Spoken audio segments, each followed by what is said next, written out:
Dub Nation. Steph Curry from downtown again. And to those who bleed orange and black, It is out of here.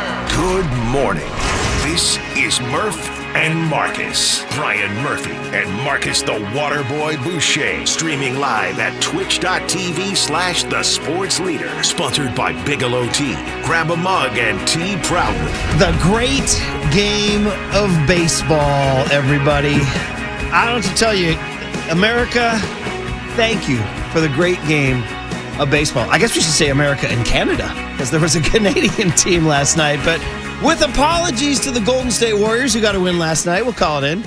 And with apologies to any 49ers health updates, we'll get to that eventually. My Lord, we baseball fans come together as one this morning to rejoice, to weep, to howl to the heavens because the Dodgers freaking won! Ah! The Dodgers freaking won! But we were all fortunate to be part of the Church of Baseball last night. Marcus Boucher, the water boy, you made baseball your life growing up. The great game of baseball on display last night, brother. Did you enjoy it? Oh, Murph, I was at the altar for 6 hours and 39 minutes watching 18 innings of World Series freaking baseball.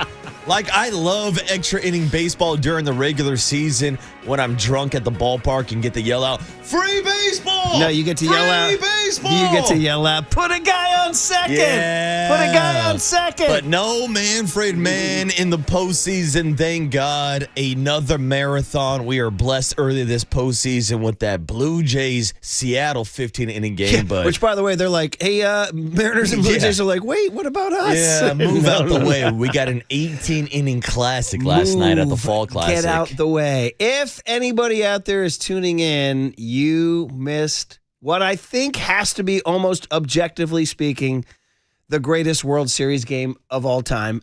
Now, for my generation, Marcus, growing up, the narrative that we all got was the 1975 Game 6, Red Sox, Reds, Carlton Fisk at midnight. Stay fair, stay fair, stay fair. And that's a good one, because the Red Sox are down 3-2, and it's extra innings, and it's a walk-off homer, and all sorts of stuff happened.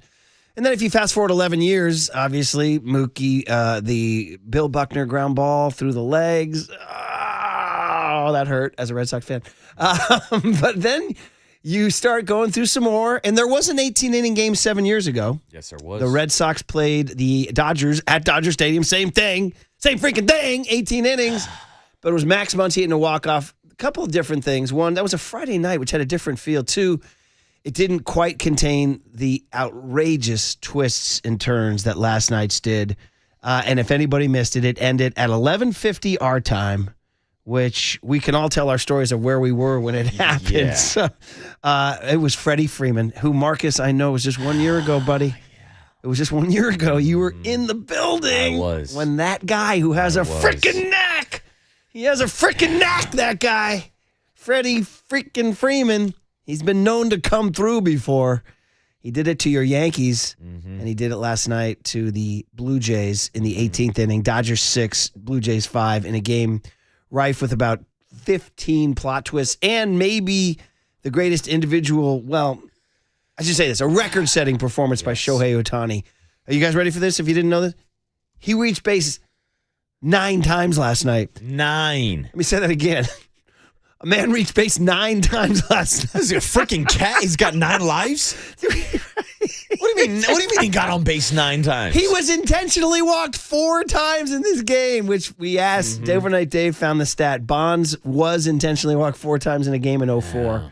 It was a regular season game. Yeah, right? well, here's the thing. Ohtani was then walked for a 5th time and didn't even see a ball near the strike zone. It was the good old intentional walk. So, yeah, he got walked 5 different times. He was on base 9 times yesterday. Are his legs tired for, wait for it, tonight's start? Because he's the starting pitcher. You know, it's funny. Like, I saw everybody tweeting about like this record-setting performance, and like, this is Shohei Ohtani once again proving that he's the greatest baseball player on the planet. I'm like, yeah, Just wait until he goes out there and throws like a no-hitter today and tops his performance. And gets shelled. Yeah. No. Can you imagine? I wouldn't rule it out, buddy. I mean, with Shohei Ohtani, you can't rule out anything, Murph. Well, I got a great tweet from our buddy John Platts who said, Buster's right. It is a memory-making business because that was memories galore. And by the way, the only dog I had in that hunt was rooting against the Dodgers. I mean, I can only imagine if I was a Dodger fan. And I was on a text thread with some sort of a secondary UCLA text thread I have with some buddies, and one of them's a Dodger fan, and it's very awkward because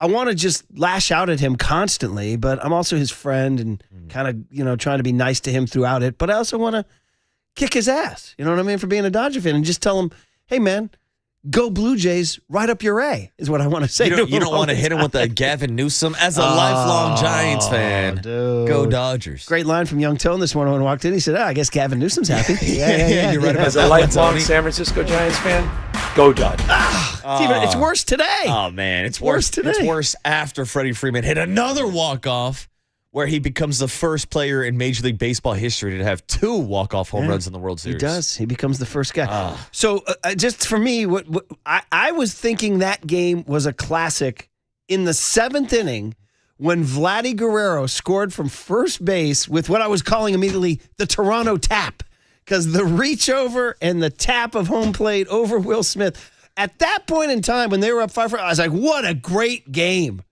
Because we had, the Dodgers take a 2-0 lead, and then we had Alejandro Kirk hit a 3-run bomb. Then Ohtani almost single-handedly, he doubled in a run and then scored on a base hit, and he was full of emotion, too. He was screaming like he doesn't usually scream. So then it was 4-4. Then the Vladdy slide with the Toronto tap, and I was like, this game is awesome. I was saying that in the 7th inning, bro. Mm-hmm. And then Ohtani in the bottom of the 7th. Yeah, I was going to say the 7th didn't even end before the Dodgers tied it back up. And by the way, listen, I think the guy's a skilled broadcaster, but Joe Davis has the unfortunate, for my life, it's unfortunate for me that Joe Davis is now the guy calling these Dodger World Series games, because now I'm starting to hate Joe Davis's voice. And I think he's a good broadcaster, I do. But dude, this Shohei Ohtani, he has this rise when he goes, Shohei! And now I'm starting to there was a Seinfeld episode where Kramer went into epilepsy seizures whenever he heard Mary Hart from Good Morning. It was another Dodger fan sitting behind home plate. When he would hear her voice, he would have seizures. That's me when I hear Joe Davis go, because of that 7th inning home run as it arced out towards the bleachers, and Joe Davis goes, Shohei!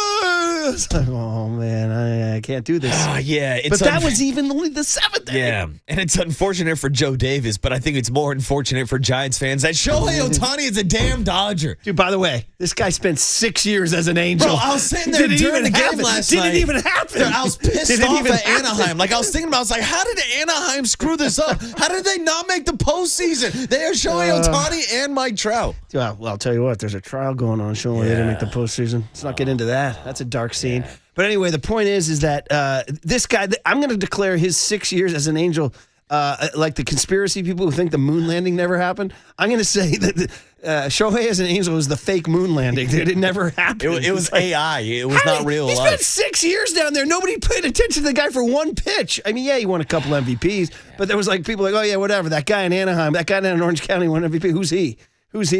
People were like, some people would be like, there's a guy, he's the best player ever. Like, he plays for the Angels. Who cares? He's talking about Mickey Mouse down in Disneyland? Like, that's the only thing we're talking about in Anaheim. We were blowing off his career down in Anaheim.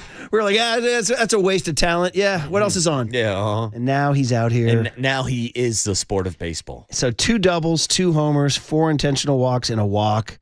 Like we talked about all the different plot twists. How about the 2 outs at third base? One where Vlad Guerrero slipping throws an absolute one-hop seed across the diamond. Dude, and I got flashbacks of Vladdy Sr. showing off that hose from right field. Yeah. It's all genetics. That was a hell of a throw across the diamond. The Tommy Edman play where the ball tips off of Freeman's glove, and Edman he's heads up. Of course, he's got to be there as a second baseman. He should be backing it up, but he didn't have to get on it so quick. And then, dude, this gymnast slide and pop-up, like Michael Jackson moonwalking, dude.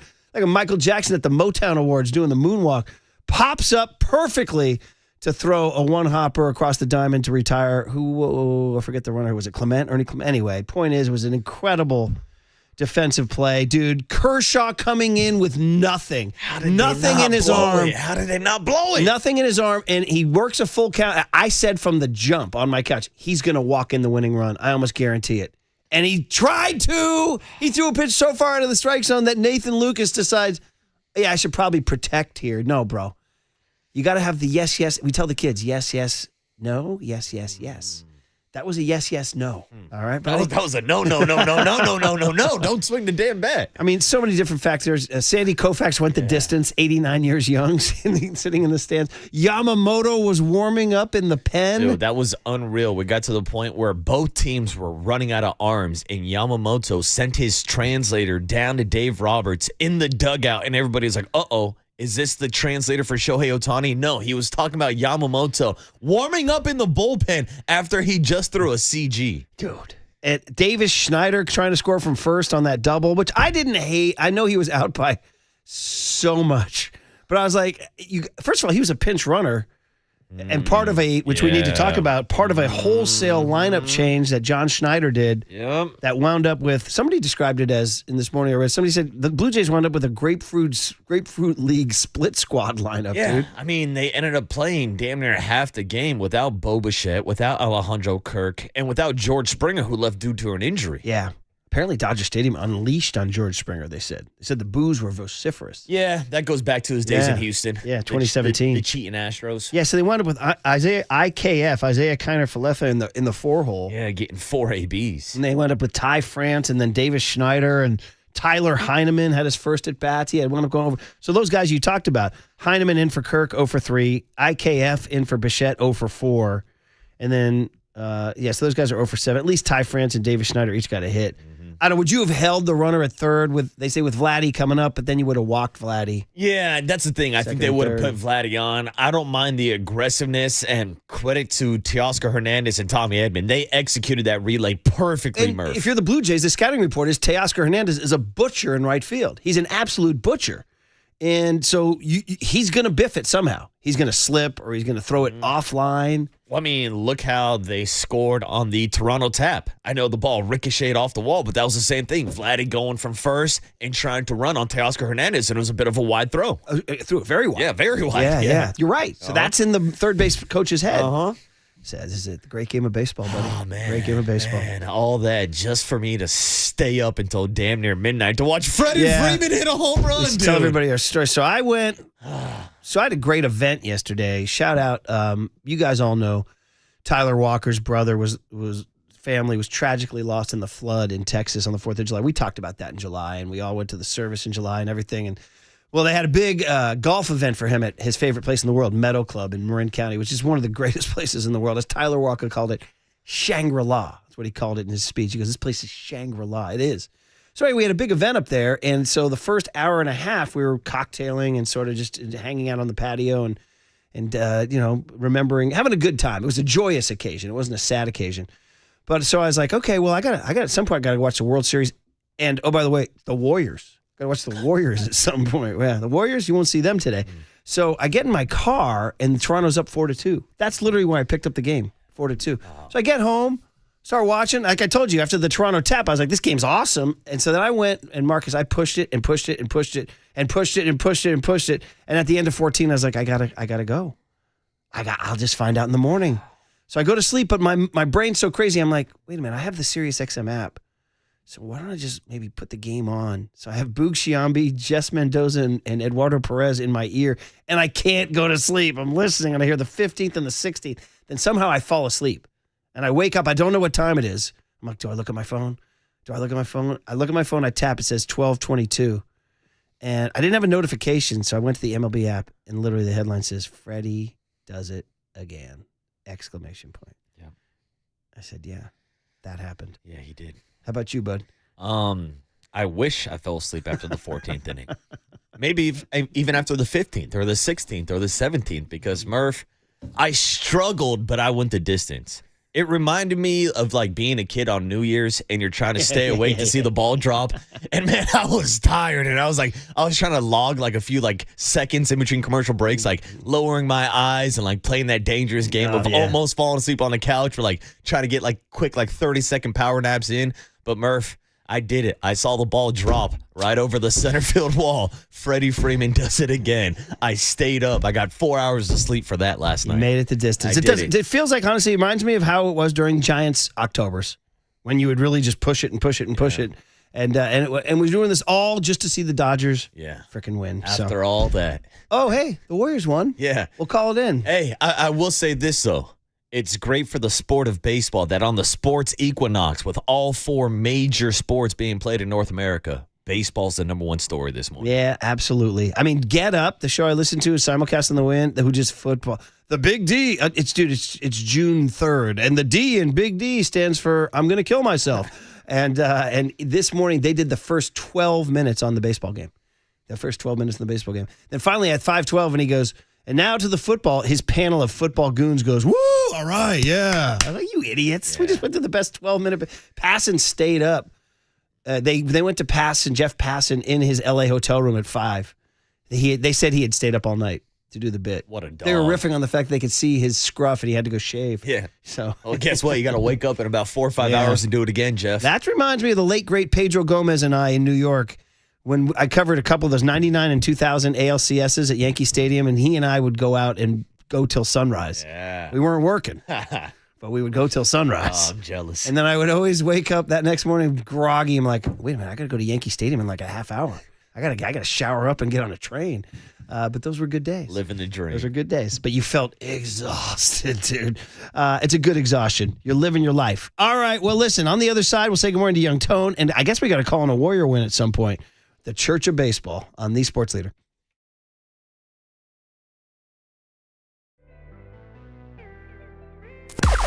Now, from the O'Donnell Financial Group Sports Desk. Learn more at odfigroup.com. O'Donnell Financial Group, because planning is a process, not a product.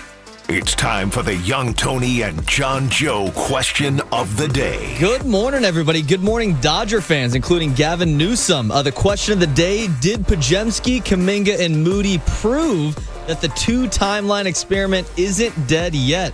All the young guys went off last night. Paz dropped 23, Kuminga dropped 25, and Moody dropped 20. You can join the conversation in the YouTube chat now.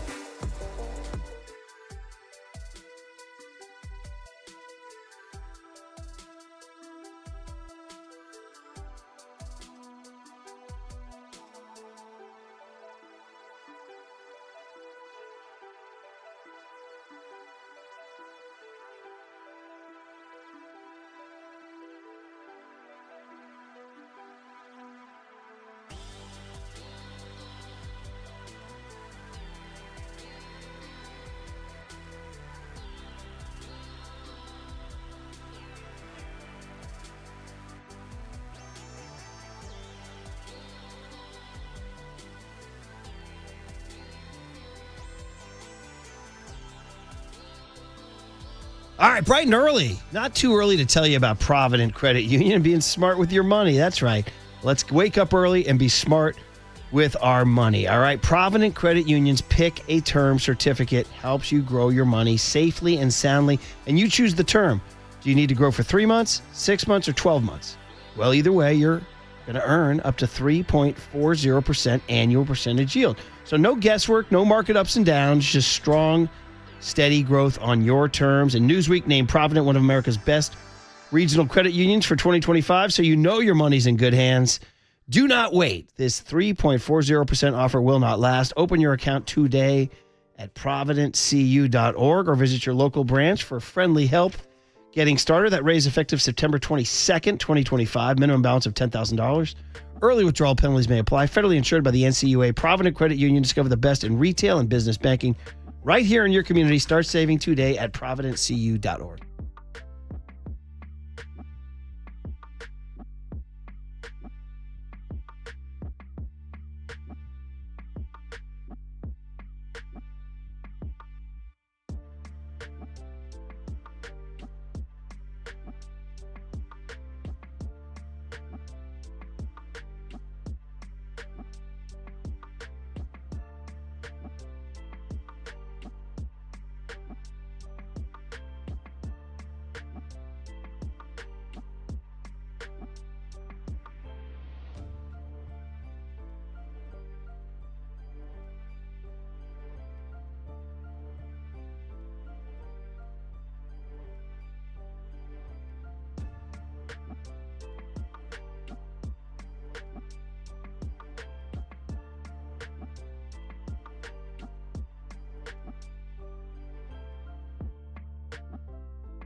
And now it's time for the Protect Your Assets Business and Technology Report with me, David Hollander.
Now back to Murph and Marcus on The Sports Leader. Streaming live on thesportsleader.com and KNBR. The Sports Leader app. Murph and Marcus is sponsored by Bigelow Tea. Grab a mug and tea proudly.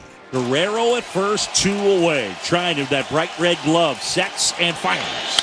Swing and a ground ball. Base hit. Fair ball inside the first base bag. Kicks off the sidewall. Teoscar Hernandez gets it. They're going to send Guerrero. Throw to the plate. The tag. Save!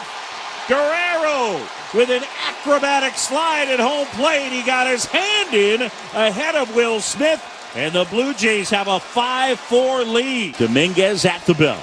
Kicks, delivers. Swing and a drive. Left field. Way back. And gone! I mean, this guy is unreal. And the pitch.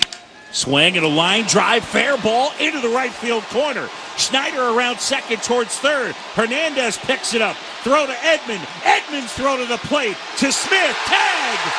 Out at the plate. 3-2 now. Little ready. Kick steals. Swing and a high fly ball. Center field. Varsho back. Near the wall. At the track. Gone! Freddie Freeman! A home run to center field. Freeman walks it off in the 18th. Oh, Freddie delivers. Oh, man, great rejoin. These freaking Dodgers are killing. I'm wearing my Giants hat for a reason today, baby. I'm riding with Tony Vitello, baby. We're bringing him down. Tony Vitello is going to stop the train. Oh, man, young Tone, good job playing somber, because we were all somber by the end. And he played Bill Graham Civic last night. Just want to shout him out because my senior in high school son, Big Deck Murph, one of his best friends is Somber's first cousin.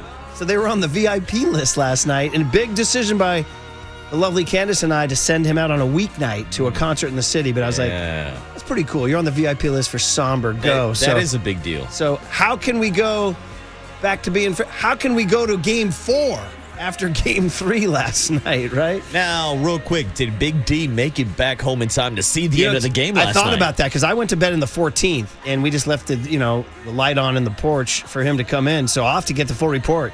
I'm sure he was driving home. He's like one of those people who checks his phone during a concert, so I'm sure he was following the game. Well, it's funny because I had a few people here at the office asking me if I was going to go down to the Warriors game last night. I was wondering about that, actually. And I was like, dude, the World Series is on. Like, I can't skip out on a World Series game. Like, for sure you would go Ultra Club or Budweiser, whatever that is, club, and just go World Series on TV, Warriors in front of you. Then I would have to risk it and make sure that the game is on. Like, I've gone to Warriors games before, and the national TV game is not on, whether it's Monday Night Football or the World Series. So there's so much stuff going on. So, of course, I went out, had a couple beers, and saw all the games on 3 different screens. But I almost could have gone to the Warriors game and then the Somber concert and then came home and still watched the end of the game last night. You could have, for sure. I could have done all 3. Oh, man. Just a little sound from last night before we called in because I want to get in some of this because we do have guests coming our way. I heard Dave Roberts was pretty jubilant after the game. Here, why don't we play 22, Tony? Dave Roberts in the clubhouse after that epic win here. So enjoy the out of it, but we got a game later today. All right? Hey, we got a game later today.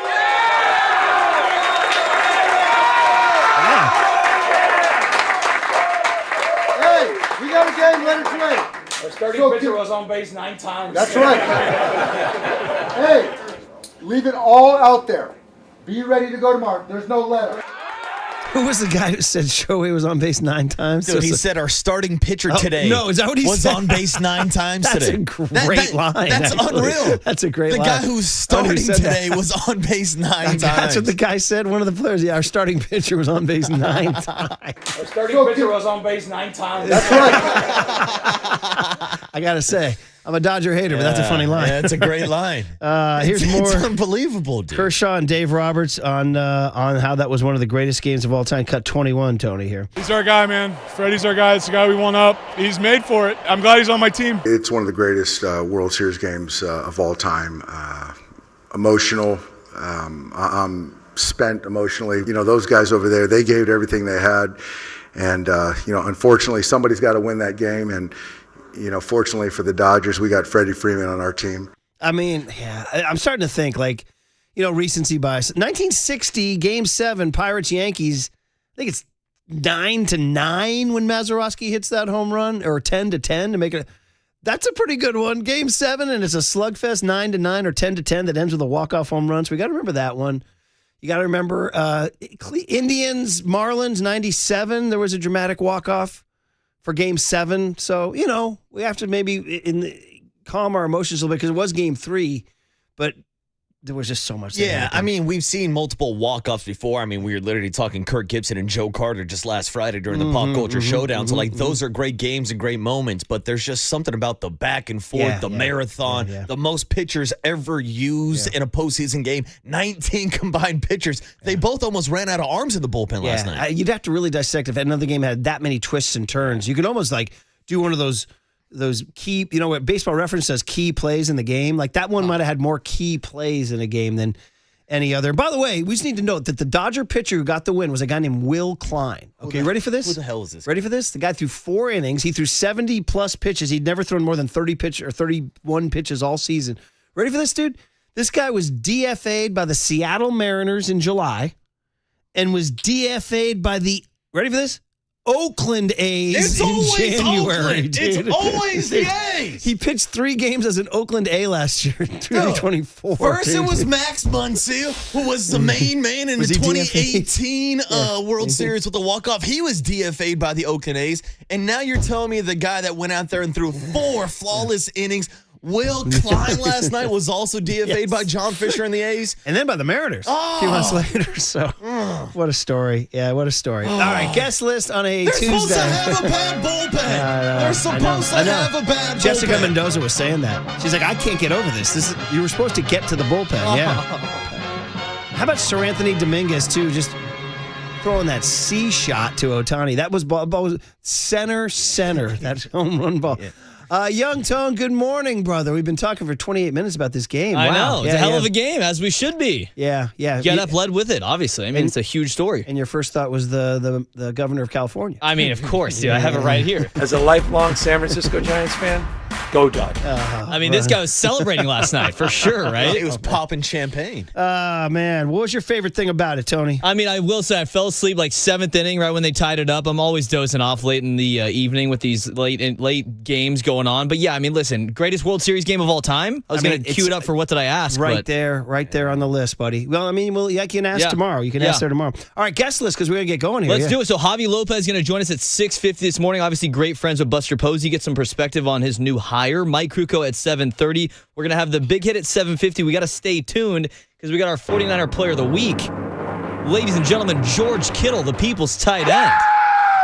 It's National Tight End Day on our show. Damn right it is. On our show, it's National Tight End Day. All right, good. By the way, did you guys mention that Tonjes touchdown? I think he was intended for George Kittle. That's what Kittle said after the game. Yeah. Snatched it from him. But Kittle said, as long as another tight end caught it on National Tight Ends Day. Yes. It works. And then cooler content's going to be at 8:30. Our first chance to talk to Sam Amick, our new Warriors insider for the Sports Leader. He's going to join us at 8:50. Obviously, Warriors win last night. And then Mike Silver at 9:15. Oh, man, a lot to get to. So Javi Lopez at 6:50. We still haven't called in the Warrior win. We got to do it next on the Sports Leader. As a lifelong San Francisco Giants fan, go Dodgers.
Now back to Murph and Marcus on The Sports Leader. Streaming live on thesportsleader.com and KNBR. The Sports Leader app. Murph and Marcus is sponsored by Bigelow Tea. Grab a mug and tea proudly. Snap to Kaminga. Soaring in. Look out below. Kaminga with the left hand this time. You talk about a highlight reel play. Man, he's taking off into outer space. Just give him a ball screen and move. Oh, Brandon. 5 of 7 on threes. He's got 23. Yeah, this is that feel-good night where everybody just gets to pad stats. Get Pat Spencer into the game. Man, oh man, there it is. We actually mentioned the Warriors, believe it or not, who got a nice win. This is we're talking about great stats. Shohei Ohtani on base 9 times. A great line from that Dodger player. Did we identify who it was? It says our starting pitcher was on base 9 times tonight. Here's a stat for you. The Warriors had 4 scorers who scored 20 or more points last night. None of them was Steph Curry. Wow. And that's only the 6th time in his long career that has happened. Damn. Yeah. That's a great stat. I know, right? So what did he come in 09, right? 09? So it's been 16 years. So it happened 6 times. So that's pretty unusual. And shout him out, man. Shout out 20 points from Moses Moody. Welcome back, Moses. 5 of 7 from the 3-point line. 23 points from Brandon Pajemski. Anything is possible. 5 of 7 from the 3-point line. Bro, if Pods and Mooney go 10 for 14 from the 3-point line, the Warriors are going to be in pretty good shape. Yeah, watch out. Shout out 20 points from Jimmy Butler, who did his thing, 6 of 8 from the foul line. Even he went 2 for 2 from the 3-point line, which he doesn't usually do. And then shout out, ready?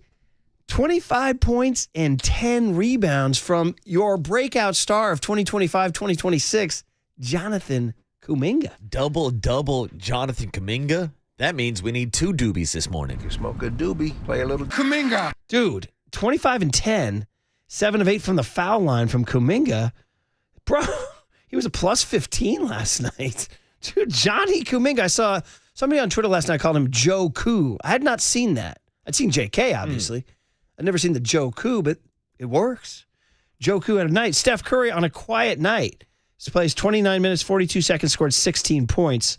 The Warriors did it again in the third quarter they were 36-24 third quarter over the Memphis Grizzlies, who tried their best. And there was a moment. We had our first Draymond moment of the season last night, if you missed it. Day. Santi Aldama on a breakaway. I guess Draymond wrapped him up and kind of did like a horse collar move and I didn't think it was that bad. Like, he definitely pulled him down, but he tried to hold him up. It wasn't like... He got a flagrant one. Of course, Draymond, shocker, was not happy with the call. Of course not. He was very upset with the call. Started telling Jaren Jackson Jr. to shut the hell up. Aren't they both Michigan State Spartans? Isn't that right? I believe they're correct. Yeah, that's Spartan on Spartan crime there. And so you get Draymond barking. Draymond's now revved up. And so during the 2 foul shots by Santi Aldama, Draymond is hyped, and he's yelling from behind the 3-point line, and Santi Aldama misses the first one. And Draymond is hyped, and the crowd is hyped. And Santi Aldama misses the second one. And if you haven't seen it, I would go to maybe social media and type in Draymond Green. What would you type in? Gallop? Dance? Or dance? Mm-hmm. High step? Like the Camilo Doval type thing. Yeah, I mean, the Camilo Doval on a great day. Like, I mean... people said instant GIF. Oh. Unbelievable. Just this high-stepping gallop across the key. It's the Grizzly gallop, Murph. It was the signature moment of the game last night. And he then told Bruce Frazier, call that S in. He calls Adam Silver, says, hey, you're interrupting me. I'm watching the World Series game. He says, put it in the book, skinny boy. Golden State Warriors 131, Memphis Grizzlies 118.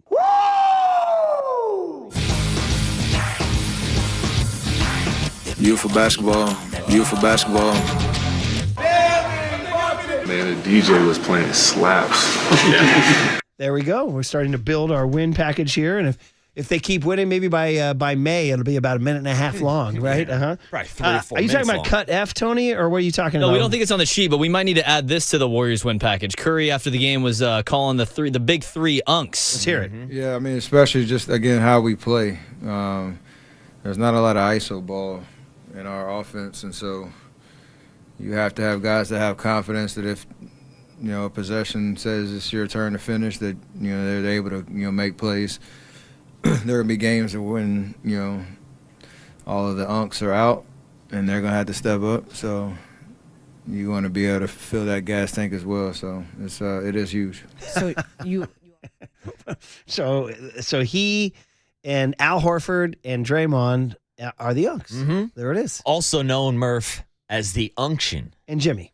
Mm-hmm. Yeah, the Unction. Yeah, I heard shout out Festus Ezeli. I heard post game, one of the first Warriors game of the season. Not sure if he created it or stole it from somebody else, but he was calling them the Unction. I like it. Uh-huh. I like it. Mm-hmm. Conjunction, junction, what's your unction? What's There you your go. unction? Or if you want to go early 80s British New Wave, squeeze up the unction. Ooh, That's for my I like squeeze that. crowd out yeah, there. and if you want to come into the 2000s, instead of we out here trying to function, we out here trying to unction. Right. Mm-hmm. And there was a band called Confunction, right? So Conunction? I don't know. It's funny. We're it's going good stuff. Mount Unkmore. We are. So, all right, Steph, welcome to Unkville, buddy. I've been here for a while here at the Leader. I'm the mayor. Dude, I am the mayor. I'm the mayor. Give me cut F, Steph Curry. Jimmy, Draymond, and I are the anchors, but the young guys need to contribute. Cut F here. Yeah.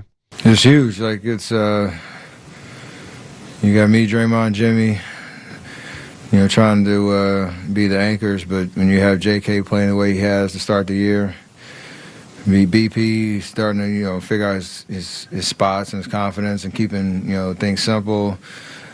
Now that you got Mo back, you got another guy that can space the floor, knock down shots. Will coming in, changing the game defensively for us, cutting off the ball. Like, everybody has value, and we need everybody to contribute on a night-to-night basis. And if it's not your night, stat-wise, like whether you play 2 minutes, 10 minutes, 20 minutes, whatever it is, come with the right energy because we feed off of that. This is that new Steph. He goes first in the postgame. So he's still in his uni and he's still sweating when he's giving it. It's totally different than when they give him time to shower, dress, relax, listen to some tunes. And usually then he does those long, leisurely midnight sessions where he's dressed in his, aloe gear or whatever. I guess that's Jimmy who wears the aloe, whatever Steph wears. Now he gets sweaty uniform Steph after the games. Fresh out the gates, yeah. So he mentioned Pods and Moody, and those guys were huge. And, we're back to as John Joe Curley wants to ask the provocative question, is the two timelines back? Are the two timelines back? We're doing this again? Yeah. The two timeline question? Yes. See, Jonathan Kuminga James Wiseman got released by the Pacers. Bring him back. We can bring the two timeline back. Bring him back for the second timeline. Podziemski, Moody, Wiseman, Kuminga. We're all set. Yeah. All set. Yeah, this is great. And I know John Joe Curley really wants us to discuss the two timeline. I don't care if these youngsters are helping out right now. They can contribute to the only timeline that matters, and that's getting Steph Curry his fifth ring. The time is now. The time is now. Steve Mariucci had a clock in which every hour thing said now, right? Instead of 12, 1, 2, 3, just said now. Right? So but then now o'clock. How do I plan for tomorrow? Now. If you're Shohei Ohtani, I don't know what you do. See, he said through his translator. By the way, it's fully documented. Ohtani speaks like fluent English at this point. Yeah. Stop with the translator. Without question. Stop with the translator, unless, Marcus, you need to make a few bets. You know what I mean? That's why he's keeping that guy around. Yeah. Has anybody checked to see if that guy's played poker with Chauncey Billups lately? Yeah. We know Ipe likes to play a little poker. Bro, man, Ipe taking the fall. Anyway, Podziemski and Moody, one cut from Steve Kerr on his youngsters. Cut M, Tony. Here. Well, I mean, it helped that he knocked down the first shot of the game, and but he just looked like the guy we saw all training camp and all last year, or the second half of last year once he got it going, and so yeah, it's a great night for Brandon. He and Moses knocking down 10 threes combined. That was really impressive and fun to watch, and we feel like we've got a lot of weapons, a lot of depth. I mean, you guys haven't even asked me about J.K. at 25 and 10 boards, 4 assists. I thought he was fantastic. So a lot of guys really played well tonight. Yeah, so good stuff for the Warriors. You improved to 3-1, wipe out the memory of that Portland game Friday night, who, by the way, the Blazers just went and beat the Lakers last night. What are the Blazers trying to, have a pulse? You don't want to mess around with Tiago Splitter's Blazers, Murph. NBA Coach of the Year. Undefeated, baby. I think he is 2-0. So, yeah, man. They go again tonight, by the way. Another back-to-back. So, Al Horford, who will not play back-to-backs, will play in this one tonight. So that is correct. Yeah. And I did want to give one last shout out as we wrap up this Dub segment. I don't want to be overshadowed by Freddie Freeman's home run last night, but shout out Pat Spencer going one-on-one against his brother Cam Spencer. Steph Curry being the hype man on the court right there. I thought that was a cool moment. Looked like it was at the final possession of the game. Yeah, final possession of the game. Pat Spencer tried to hit a little fadeaway shot over his brother. It was no good, but it was a cool moment. Everybody cleared out. Let him go one-on-one. Steph jumped up off the bench. Well, he sees Seth and him. Yeah. Right? You know? And then Seth's going to be coming around, I guess, and as soon as this whole stupid CBA thing works out, November 15th. Clippers-Warriors tonight. It's listed as an 8 p.m. tip. Is that right? That's what my phone says. I think you're correct, What the hell? Derek told me about this. They're going to do this a lot more this season. 8 p.m. tips. It's an NBC Peacock. That's not good for us. They're doing it so it avoids the bleed over. Like that first game doesn't bleed over into the second. That's a big thumbs down for us, buddy. Us, yeah. That's a big I don't care about the other games. I want to watch the Dubs. Because all that matters is the final 2 minutes, and we're going to be past our bedtime. I'm trying to get my ass in bed. What are we trying to? What is this? A World Series game? I can't stay up for 18 innings every night. By the way, Clippers Warriors daring to take on Game 4 of the World Series. Which one's going to end first? Which actually has a reasonable start time of 5 o'clock tonight, as Shohei Ohtani, who was on base 9 times yesterday, takes on Shane Bieber, whose jersey was worn by Justin Bieber at the game last night. Pretty good star power last night at the game. I mean, Justin Bieber's pretty good get at a Dodger game. He wore the powder blue Blue Jays jersey. What's the book on his bride, his babe, Haley? Oh, was she a star of some kind, or what? What's her story? I think she is. I don't know. I don't get too deep into Justin Bieber's Do you relationship. ride with Bieber? No, not really. Really? I never liked that haircut back in the day. Well, you ride with Bieber? Yeah, it's kind of controversial. My homies think I like him. It's just, I mean, I respect the hustle. Yeah, I mean, he's also, he was in the some limelight. bangers, doesn't he? Yeah, he was in the limelight as a kid. You feel for the guy. He's been in the news lately as well. But yeah, I mean, listen, respect. Has he had I some don't tough listen to his times? music. Yeah, Has he had some tough times? A little bit, yeah. I thought he was just a wealthy, successful pop star. I mean, now he is. You know how it is with child actors and child stars. There's always something. He's still making music, and he's still making hits, isn't he? I believe so. Yeah, he's got one Here and called there, yeah. Daisies, right? He did that Georgia Peach song. Give me a little taste of Right. Isn't there a new one now? Like Yeah, 2025, I think. Every now and then I check in on Hits One, see what I the like kids my are peaches listening out to. in Georgia. Yeah. But that was a few years ago. Yeah, I know. I had that on a playlist. I don't keep up with Biebs. So you're anti Yeah, Toronto. I was, I'm anti everything Canada. Yeah, Daisies came out this summer. riffing. Yeah, this came out this summer. Yeah. Listen, we respect it. I just don't listen to his music. You guys are haters. Well, yeah. You guys are. Justin Bieber is kind of like haters. that teeny bop kind of idol where I was a high schooler, he was younger than me, and he had that weird haircut. Yeah. I didn't But like then it. did he make some like hip hop stuff and kind of cool stuff, dance stuff, and do some collaboration? Getting into golf. I'm vehemently defending Justin Getting into Bieber. golf You're a lately, Bieber too. guy. He's I getting don't into know. golf. I just sort of he's hung around. He's still making songs. He's not washed up yet, and I like that he's a baseball fan. There he was, repping When Shane Bieber last when night. Shohei hit the bomb, somebody had footage of him just going thumbs down. He was giving the thumbs down. I on the wish I had Shohei 2 more bomb. hands. I give it 4 thumbs down. All right, so there you go. There you go. Sounds like Somber. Declan apparently did not get a photo with Somber after the concert because Somber was, quote, too tired. Damn, that's pretty somber. Yes, I know. Too many screaming girls at the concert. They will fatigue you. All right, Javi Lopez. Great booking by John Joe. Javi Lopez on the Giants and Tony Vitello. Javi Lopez. He knows Buster pretty well. What's going on here on The Sports Leader? Time for traffic on The Sports Leader.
Now, it's time for KNBR's Opening Bell Report. Sponsored by Protect Your Assets with David Hollander. Concerned inflation will ruin your dream retirement? Learn more. Listen to David's show every Saturday morning or call 1-866-PROTECT.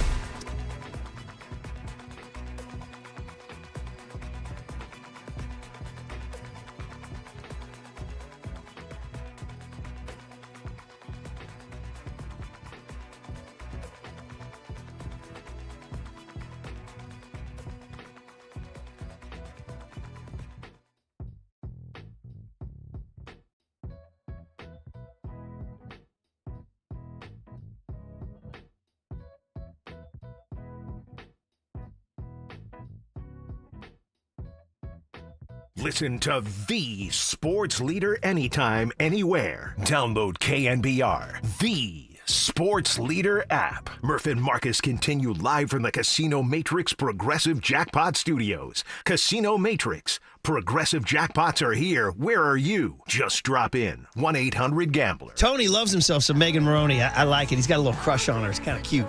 Let's talk about Javier Lopez's thoughts on the big hire. Tennessee Orange is left behind for Tony Vitello. He's wearing San Francisco Giants orange. We'll meet him on Thursday. Plus, we can talk to Javi about what some people are already saying was the single greatest World Series game of all time. But Javi played in an 18-inning October game. He knows what's up. Javi, it is always great to have you on here on KNBR in San Francisco on the Murph and Marcus show. You got your buddies Murph and Marcus. Good morning, Javi. How are you, man? Hey, what's up, Javi? Murph, Marcus, we're doing great, man. How are things out by the bed? We got big doings on Thursday. We'll get to that in just a minute, but I wondered, I don't know what your schedule was like last night. Were you able to watch the baseball game? You're out of your mind, man. My eyes were closed. I'm on the East Coast here. I think I made it till, I think seventh inning. I saw the seventh inning runs come across, and then my eyes were closed. So I had to catch up this morning. When you did catch up, what was your reaction? That Shohei Ohtani might be the greatest talent I've ever seen. And I tell my kids that, the baseball guys that we coach around here, I was like, guys, you're watching history, right? Every time that guy's out on the field, it's pretty amazing. And Freddie Freeman being a former Brave, that everyone just naturally loves him. So it's been entertaining. I'll tell you that this fall classic has been pretty special so far in just 3 games. Oh, it's been extremely entertaining, especially that 18-inning game last night. And then after the game, the Dodgers were celebrating in the locker room, and Dave Roberts was talking about the game today, and you can hear Freddie Freeman in the background say, "Our starting pitcher got on base 9 times today." I mean, Javi, you said it. I mean, what he's doing is unbelievable. He's going to get on base 9 times and then start a game today. And, this comes after his 3-home run, 6-inning shutout with 10 strikeouts performance in the NLCS. We've never seen anything like this, Javi. Yeah, and I think, what is he, 7 for his last 7 at Dodger Stadium with 5 home runs? I mean, that's I don't know. I'm not much into numbers, but I think that's pretty good. Oh, my God. And what do you think about the strategy of intentionally walking him 4 times? I actually had to look it up. Barry Bonds was intentionally walked 4 times in a game in 2004. I mean, that's getting up there, man, in terms of just surrendering, right? Dude, I mean, what else would you do, right? You kind of wonder as a manager. Snyder's probably like, all right, dude, we tried lefties, we tried righties, split fingers, fastballs up and in. We can't get this guy, so just put him on base. But, man, it's unbelievable how much of a talent that guy is. And it's great that baseball gets to watch him on the biggest stage. Somebody, I think I saw late last night, somebody asked Blue Jays manager John Schneider, is this going to be your strategy going forward with Shohei? And apparently he said, yes. Yeah, absolutely. I mean, honestly, what else are you going to do? I just don't understand. I mean, he's so locked in, and you hate to brag on a Dodger so much, but it's just such a unique talent that it's so exciting to actually see what this looks like at this level of baseball. To be this special and this elite is just amazing. And hey, on the topic of 18-inning games, I have the box score right in front of me. You threw 4 pitches in that 18-inning game, and you got an out. You struck a guy out. So hey, you're in the box score, buddy. Way to work hard. They don't pay you per pitch, man. That's why I try to tell everybody. They don't pay you per pitch for these things. Klein pitched 4 innings, I think, last night, and he decided to throw, I don't know, like 75 pitches in those 4 innings. Just be more efficient, buddy. Right. Yeah, and Javi, we saw a combined 19 different pitchers used yesterday, including Clayton Kershaw out of the bullpen. And then we almost saw Yamamoto, after throwing another CG, get warmed up in the bullpen. Just your thoughts on how this is going to affect not only today's game, but the rest of the series. Oh, yeah. There's no doubt there's going to be some ripple effects here. I think when you look on it, I mean, the adrenaline's pumping so high that these guys are going to have to get pretty special. I think the guys that you worry about are the ones that have 2 pitches. I think when you can kind of zero in on what a guy can do, and you're going to see him so often that you can kind of start, when it's just a 2-pitch guy, you have to be elite with those 2 pitches. And I think when you get fatigued, the crispness and the elite level of those pitches gets a little less amplified, I think. And I think that's just one of those deals where, that's where you really love having that 3rd pitch as a reliever that maybe can come in and kind of change things up. But yeah, there's no secrets anymore. These guys have seen it all. And you got to give credit to Klein and for Lauer as well for the Blue Jays. I mean, they ate up a lot of those innings. Again, you're still going to have your high leverage guys. Most of them threw an inning plus, but at this point in the year, I don't think you really care a whole lot. Yeah, those guys, Klein in particular, is the Yusmeiro Petit, who threw 6 shutout innings in that 18-inning game that Javi and the Giants won against the Washington Nationals, Game 2, 2014 NLDS. I just want to note, I'm going to brag on you now. I mean, your 4 pitchers are pretty important. Marcus, bottom 8, Nats up 1-0, runner on second, 2 outs. He's got to face Adam LaRoche, and he strikes him out to keep the game 1-0. Giants tie it in the 9th, win the game. Way to go, Javi. Yeah, way to go. Yeah, well, thanks. I mean, it's one of my favorite videos because Buster's dancing in and out. This is still when you're using the hand signals, and so he's outside, inside, outside, moving all around behind home plate, so they're not tipping any pitches or locations. So it's one of my favorite dance moves that Buster made during that 18-inning game. Oh, and that brings us to Buster. All right, here we go. By the way, you're listening to KNBR AM and KNBR FM San Francisco, the sports leader, a Cumulus media station. Among your many talents, Javi, is you have a very keen insight into the mind of Buster Posey. You guys are buddies. You guys won 3 championships together. You threw pitches to him. You talked to him a lot. You were the one that told us that before the Devers trade that he was telling you in Colorado, man, we need an impact bat. We need an impact bat. And he went and got Rafael Devers.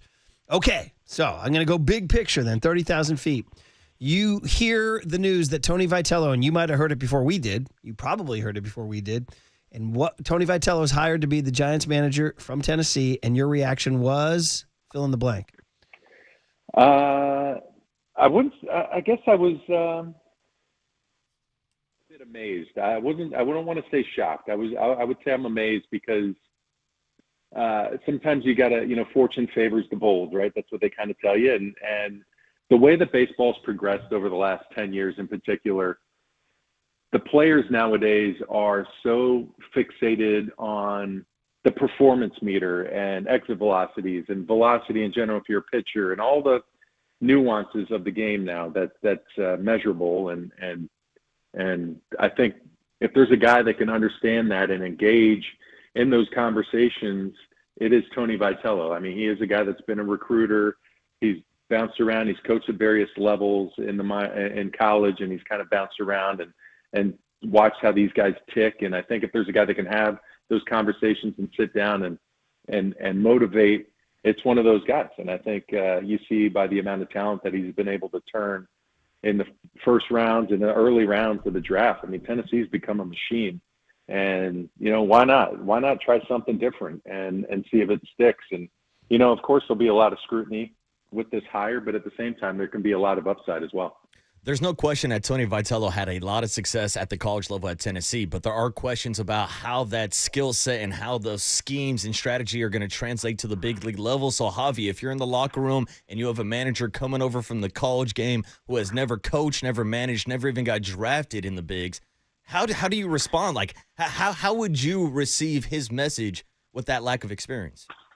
Well, I think like you just mentioned it. It comes right to the communication aspect of it, and I think that's where he's really going to dig in and try to figure this out. I think this is a spot where he's going to sit in there and maybe, hopefully, take some off-season trips and go see some guys at their homes where it can be a disarming kind of meeting when you go meet people at their place and kind of have the conversations about your vision, your insight, what you're going to see, what you see going forward with the Giants, and how those guys can play a pivotal part.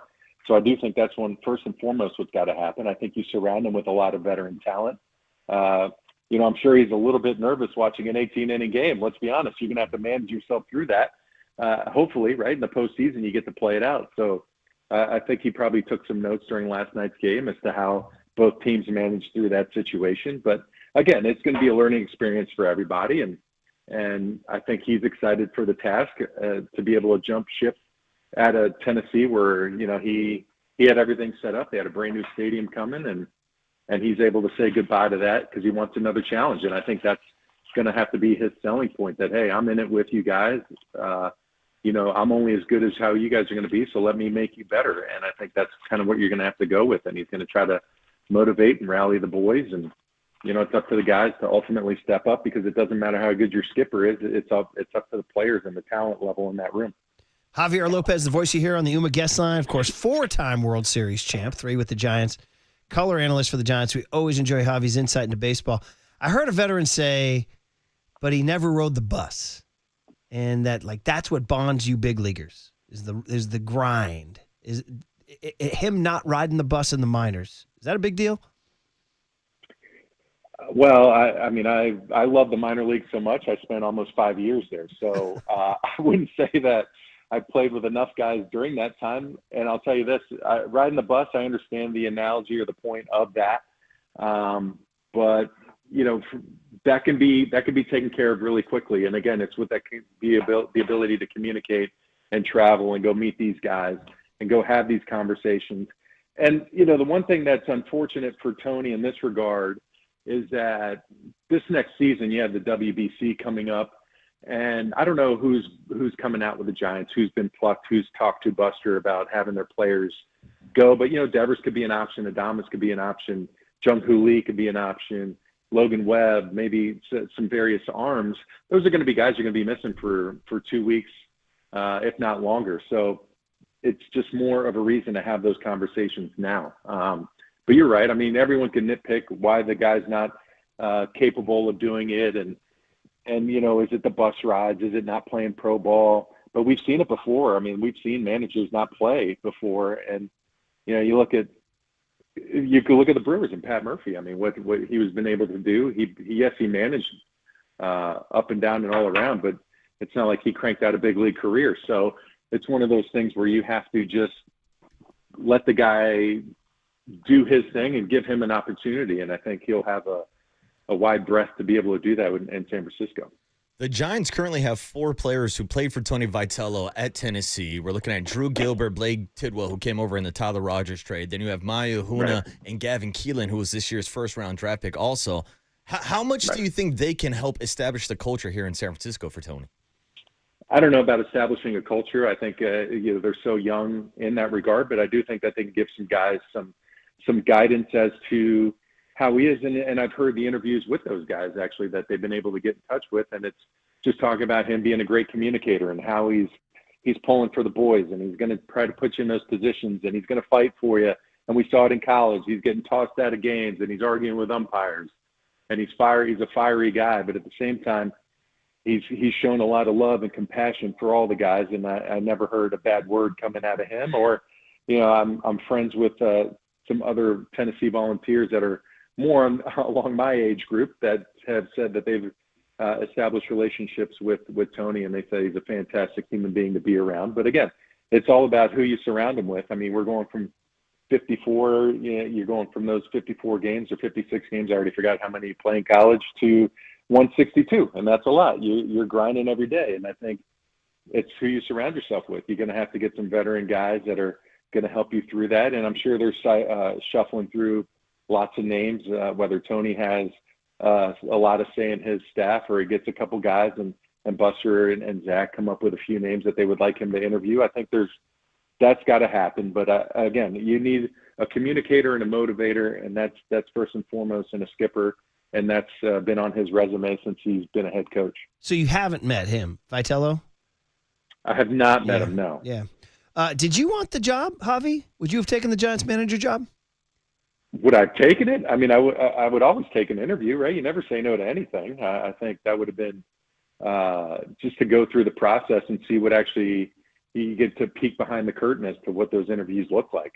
Now, would I have taken the job? I don't know. I guess that would have to be a major discussion for me. But, yeah, it's always an interesting thing. You always want to see what that looks like. And I think that's what's exciting about having such a young guy, that he was able to win the room. So if you're able to win the room, you got to be doing some right things. So you know Buster pretty darn well. So I don't know how much communication you had with him throughout this, but if you had to either indirectly quote him or guess what he would say, why would he be so bold here? Why Buster? Think of it from Buster's perspective. Well, I think Buster wants, when you look at the team, the way it's currently constructed, that you saw the Giants bring up a lot of young talent, and it's tough to learn at the big league level, although that's become the thing now. You can't hang out in the minors as much as you would want to, maybe during my time, or even maybe when Buster first came up. You got to come and learn on the fly, and that's a lot of information to try to process through. And sometimes you need a guy that's going to sit down and have that conversation and learn along with you. And that's why I said, like, the way guys talk about him playing for him, the fact that he was an everyday chat with the guys, kind of guides you through as to what he's expecting out of you. And, you play good, you make him look good. And I think that's the message that he kind of sends when he was at Tennessee, getting that program going. I mean, they were not a top-tier program when he took over, and in a couple of short years, he had them winning the SEC. So that's no knock on his coaching ability. That's his ability to motivate and recruit and do those things. Now, granted, you don't recruit in the big league level, but free agency, the guys might start thinking that this might be a place. You need a closer. Maybe he's that guy that the Giants have been waiting for. I mean, we thought of Buster as such a quiet guy from the media. He swings big. The Devers trade, he fired Bob Melvin. He sold at the trade deadline. He signed Adames before the market was settled. And now he's made this unbelievably groundbreaking hire. Did you know Buster was such a gambler? I wouldn't describe him as a gambler, but I do think that he's a competitor and he wants to win. And I think that's when you look across the landscape of baseball, the teams that are in the postseason have taken those swings and they've gone and made some big moves. And I think in a world where a lot of front offices are so risk averse, Buster's gone the other way, and he's trying to make some moves and try to motivate not only the clubhouse but the fan base and reinvigorate the guys to come back out. And the crowds were great this season, and now you ask Giants fans, and they can tell you a lot of the people that are in that lineup. And I think that's a credit to being able to swing big and make those big plays. And I think that this is going to add to that. I mean, it brings a lot of buzz and a lot of energy and hopefully a lot of excitement to Oracle Park. And yeah, I don't see him as a big swinger when we were playing together, but that doesn't mean that he doesn't want to win. And he's shown his competitive side. And would you interview for a pitching coach job with Tony Vitello? I would never take a job away from somebody. I wowould never ask for a job. I think there's plenty of qualified candidates that are out there. I think that is another thing that they would go through. But if it was an interview, of course you'd always take those interviews, but I would never seek a job that other people currently hold. Right. As always, you're a gentleman for sure. Well, listen, it's been fun exploring these thoughts here. We look forward to some more maybe as the winter goes on and see what Tony Vitello has to say. One last thought to tie you into last night's game is, I know you said you're on the East Coast, or you're in Atlanta. So you did not see, but did you read that Clayton Kershaw was called from the pen with the bases loaded? And Javi, I mean, you and he, I did. like you guys were peers 15 years ago. It's 15 years later, and here he comes, and he's got the gray in the beard, and he doesn't have what he used to have. I mean, the stuff was not there, and he got this kid to swing at a pitch way out of the strike zone on a 3-2. He would have walked in the run, and instead he got the out, and he got this moment. Did you just have any reaction to this old man Kershaw with Sandy Koufax watching him in the stands? I did see that, and I thought it was great. I thought it was great to see him do that. It's not for everybody. It's not for everybody to come in those type situations. And, selfishly, I wish I would have had him going into arbitration. That's a pretty nice contract to be like, well, Kershaw comes in and gets one out. I could do the same thing. Stroke me a check for $30 million. But it might be the last time he pitches at Dodger Stadium, right? You never know. And again, it's another kind of living legend that we've been able to watch. And unfortunately, he brought a lot of heartache to the Giants. But at the same time, I mean, you got to respect the way that guy's just gone out there and grinded his entire career and put up a Hall of Fame career. And it just adds to the mystique of Kershaw's career. And I think it's a special time, but we'd like to see the Blue Jays win a couple here. Why not? Well, believe me, that's the bottom line here. We got to get the Blue Jays going. Like we said, maybe the Dodgers starting pitcher's legs will be tired after 9 times on base. Let's hope so. That's the plan, right? That's the plan. And in fact, it was the all-time record. By the previous record, Javi was 6 times on base, so he shattered it. Shattered it. He shattered it. Yeah. It was pretty impressive. And I mean, again, what a special talent, but it'd be fine if he gave up maybe 3 or 4 runs today because he's exhausted. Show us you're human, buddy. Bleed a little bit like the rest of us, all right? So there you go. Well, listen, always great to catch up with you. And like you said, you're amazed by it. Fortune favors the bold, and it's going to be up to Tony Vitello to communicate and win over these players. So we'll watch that unfold over the next few months. So we appreciate your insight, Javi. It's always great to catch up with you, man. Have a good one. Yeah, thanks, Javi. I appreciate you guys having me, and keep it going. Javier, the great Javier Lopez. Always like it on The Sports Leader.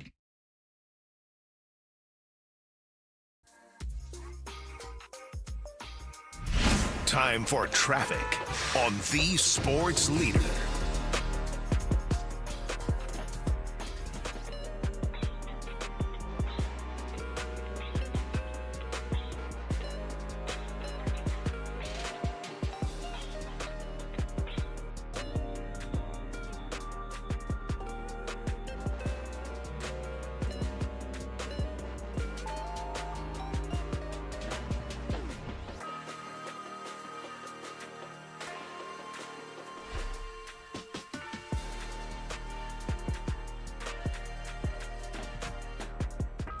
All right, let's talk to Steve Moskowitz bright and early on a Tuesday morning. Steve, our tax attorney friend. And Steve, you want to help people. There are those who have unfiled tax returns, Steve. They're probably sweating it. What can you do? We want to help you. And the number one reason people don't file returns, just the plain old simple, didn't have the money to pay the taxes. And then all of a sudden, the time goes so quickly.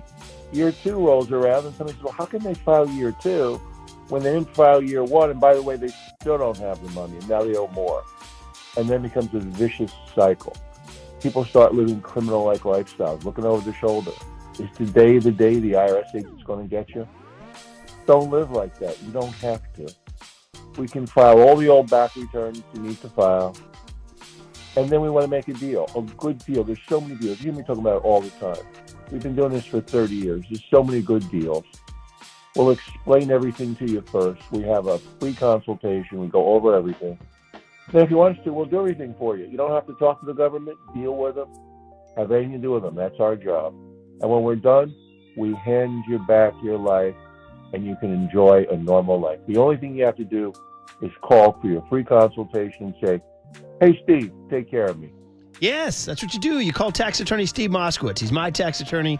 He should be your tax attorney. Give him a call at 888-TAX-DEAL, 888-TAX-DEAL, or go online to MoskowitzLLP.com.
And now it's time for the Protect Your Assets Business and Technology Report with me, David Hollander.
Now back to Murph and Marcus on The Sports Leader. Streaming live on thesportsleader.com and KNBR.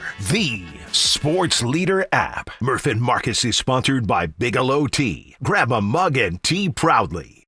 Yeah, I mean, especially just, again, how we play. There's not a lot of ISO ball in our offense, and so you have to have guys that have confidence that if a possession says it's your turn to finish, that they're able to make plays. There will be games when all of the unks are out and they're gonna have to step up. So you want to be able to fill that gas tank as well. So it is huge. So you are our unks now? Is that how you guys are being referred to in the locker room? I'll lean into it for right now. Steph Curry. We're here going on and on about Shohei Ohtani. What about Steph Curry? He ain't bad. Last night with a great stat. I said this last hour. I'll say it again. The Warriors had 4 players score 20 or more points last night, and none of them was Steph Curry. He scored 16. So in a game in which he played and 4 other people scored 20 or more and he didn't, that's only happened 6 times in his entire Warrior career. I got to imagine the other times were really early in his career. I didn't see the dates. I'm guessing. Wouldn't you guess that the only times that would have happened would have been the first few years of his career? I mean, I was trying to figure out when this could have happened if Steph Curry just had a couple stinkers early on. I thought maybe the strength in numbers days, maybe like Sean Livingston and a couple guys like Barbosa went off. Maybe the KD era Warriors where it was Iggy and KD, Dre and Clay as guys who scored 20 and not him. But, yeah, I don't know when the hell this happened. Maybe Raymond, if you're listening, and Raymond's up jogging. Raymond's probably running miles, getting ready for tonight's game against the Clippers, which is at, by the way, 8 p.m. Late start. Bad for the morning show. Bad for the morning show. Yeah, that's bad news for my sleep schedule. We don't like that at all, especially after did not get a lot of sleep last night. No, dude, we all told our sleep stories from last night because it was crazy, man. I was in, out, fighting, deciding, when do you go to sleep? What do you do? And listen to it on the radio, but that's stupid because then my ear is still listening and I'm not sleeping. And I'm actually surprised the crack of the bat from Freddie Freeman didn't wake you up. I was sound asleep by that point in time and then woke up and saw at 12:22 that Freddie had homered. But anyway, back to the Warriors. Yeah. They got the win. We called it in. It was a nice win because Memphis and them, I did see NBC Sports Bay Area did a little montage of, these two teams have had a rugged history the last few years. Yeah, They've played some juicy games, and there's been some nose-to-nose action going on. There's been some grenades tossed. There's been some beef. And then last night, whether Santi Aldama's flagrant one counts and Draymond's gallop through the lane, Draymond. I mean, it's game 4. It's not even Halloween, and we already have the Draymond moment for the year where he's galloping through the lane after Santi Aldama misses 2 free throws. High-stepping. But the point of the matter is, man, I mean, guys, we are sitting. I mean, yes, we told you the 4 players who did it. Jimmy Butler had 20. Shout out Jimmy Butler. But listen to the next 3, dude. Moses Moody had 20 in 22 minutes, made 5 3-pointers. Brandon Pajemski had 23 in 31 minutes. He made 5 3-pointers. And, dude, Johnny Kuminga, 25 and 10. 9 of 14 from the field, 7 of 8 from the foul line, 10 rebounds, 4 assists, 3 turnovers, but still you'll live with it. I mean, Draymond had 4 and Jimmy had 5. Bro, 4 games in, Warriors are 3-1, and this dude is now, this gets back to what we talked about at the round table last week. Like, you got to trade him. Can't wait to trade him. I was like, wait, whoa. Why are we rushing to trade him? Why don't let's just see it happen here? And as I've been saying all along, it ain't freaking rocket science. You're playing basketball, dude. Everybody's like, well, you can't do that. Well, they can't play. I'm like, yeah, they can. No, you can't. They can't play. I'm like, yes, you can. You just go play basketball, dude. Figure it out. And Jimmy Butler has been this mentor. So it was a night when we learned that the 2 timelines are back, and that the Warriors are now called, the old guys are called the Unks. Yeah, Murph, they're out here trying to unction. Shout out Festus for dropping that name. The unction now with all the uncles on the court. But this is key because we know that Jimmy Butler can go out there and score 20 on any given night. But when you have a team as old as the Warriors who added Al Horford this offseason and got older and taller this year, you're going to need the youngsters to carry the team during the regular season. You're going to need these guys to eat up minutes. And you're going to need those second and third options in the non-Steph Curry minutes. So if all 3 of these guys can produce like this, then yes, we can get back into the 2 timeline discussion. But really, if these 3 guys are playing like this, that puts you back on the timeline towards winning Steph Curry another ring. And that's what we saw last night. And that's what we've seen in these first 4 or 5 games now, 4 games with Jonathan Kuminga. You're absolutely right. We did the Dubs Roundtable on Thursday, and everybody kept talking about Kuminga and should the Warriors trade him? And I was like, well, not if they get the version of Jonathan Kuminga that we saw on opening night. And since then, we've seen more of that version of Jonathan Kuminga. Like last year, we were so frustrated watching him not even play minutes towards the end of the season. And then when he was on the court, the dude couldn't get a rebound. He's the best athlete on the team. And it seems like to me, it's like rebounding is the one stat where it's like based on effort, where you can actually give more of an effort and go and get more boards. We never saw that with Jonathan Kuminga, but last night, 10 rebounds, drops the double-double. We've talked about his basketball IQ improving, being able to drive and dish now. He just seems like an overall better player this year. I mean, it's just been awesome to watch. Listen to Steph Curry, though, talk about the not the Unks. Curry, Jimmy, Dre, right? Those are the 3 guys, and then Horford. But here's Steph Curry on the other guys here. Yeah, you want to have moments where guys feel good. I think, let's keep it real, it's a human nature. Sacrifice and selflessness are great, and every team needs to have that. But to your point, you want to have moments where different guys shine, where it's not forced either. Like there should be a natural energy where everybody comes out and, like I said, does the little things, comes with the right energy on the court. And over the course of the season, everybody will be rewarded with the spotlight, where it looks good on the stat sheet. But to your point, we'll be able to win through that process as well. So you got to talk it, you got to live it, and believe that over the course of 82, everybody's going to, prove their value on our team. Well, there it is. I mean, that's if Steph Curry can keep whispering that in Kuminga's ear, selflessness and team. And it's not, as he said, human nature's human nature. And that's what's made Steph so unbelievably special for all these years, is this ability to articulate things like that. And if Jimmy Butler's in his ear and if Steph's in his ear, and I got this for you, Marcus, 4 games in, leading the Warriors in rebounds, Joku, Dude, Jonathan Kuminga. Look at that. Born again, Jonathan Kuminga. 8 a game. Second is Draymond Green with 5.5. I know it's only 4 games, but it's 4 games. But still, 4 games in, and this version, the new and improved, number 1.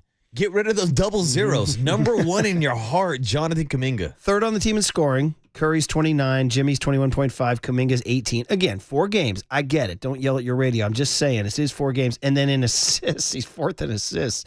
Draymond 1, Jimmy 2, Steph 3, Kuminga 4. Yeah. Now, really, the only question MVP? is... MVP? MVP candidate? Yeah, but, is he going to do this consistently throughout the season? He's done it consistently in this first 4 games, but how long does this last for Jonathan Kuminga? Right, I know. Well, tonight you got another one. Yep. And those fresh legs come in handy, man. Because as we learned, the unks at the unction are going to be spotting their minutes. We out here trying to unction. In fact, minutes per game. Jimmy Butler actually leading the team in minutes per game with 32, and then Steph with 31, and Kuminga with 31. So they're all kind of bunched up, those top three, and then Pods with 30. So those are the top 4 guys there. But yeah, he's right up there in minutes, points, rebounds, assists, everything. Again, 4 games, but man, it could have gone the other way. Could have been 4 bad games. Could have been 4 games where we're like, we can't play these guys. So really fun last night. And the only problem with that game last night was it was up against the World Series. And I had to say, I got to apologize to the Warriors. A pre-Halloween regular season NBA game does not match an 18-inning Shohei Ohtani is on base 9 times World Series game. Dude, it's the blanking World Series. And on a night where we had this sports equinox, where literally we had NBA, NHL, NFL, and Major League Baseball.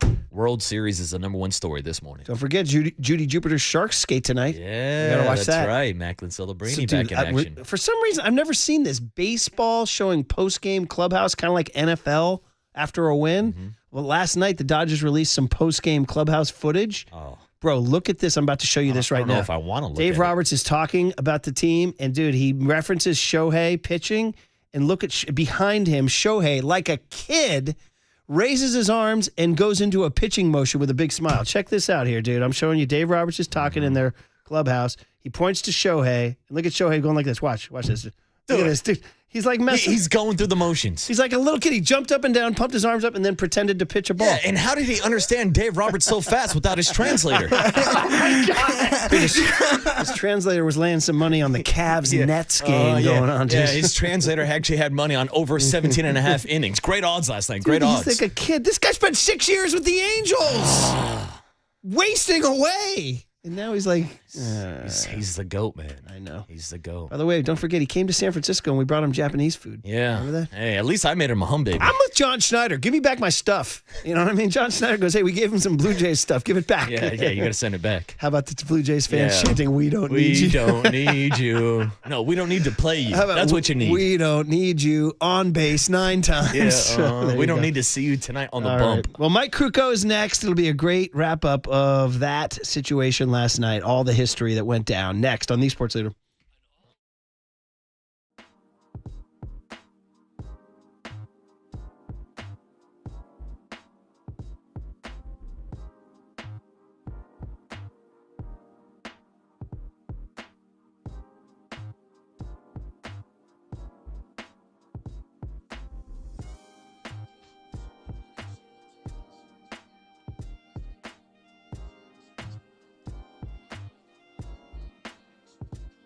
All right, let's talk about the North Bay and healthcare. Very important stuff across the Golden Gate Bridge. Marin Health, not just the closest medical care, it's the best.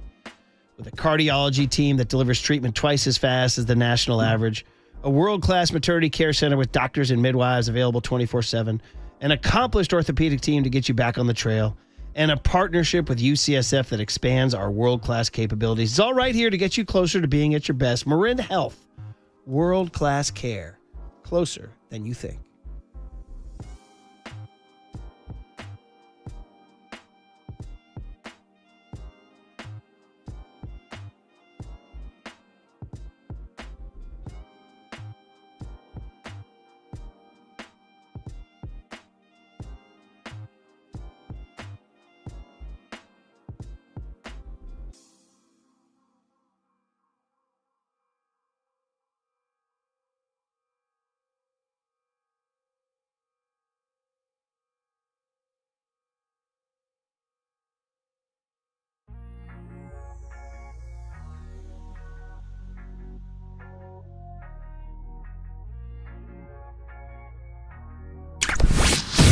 There's no question we've got the best in the booth. That's why Murph and Marcus catch up with Kruk right now. On KNBR 104.5 FM and 680 AM. All right, we love talking to Mike Krukow every Tuesday and Thursday. Hey, man, by the time we talk to him Thursday, we will be broadcasting from Oracle Park, where Tony Vitello will be doing his opening press conference at 11 a.m.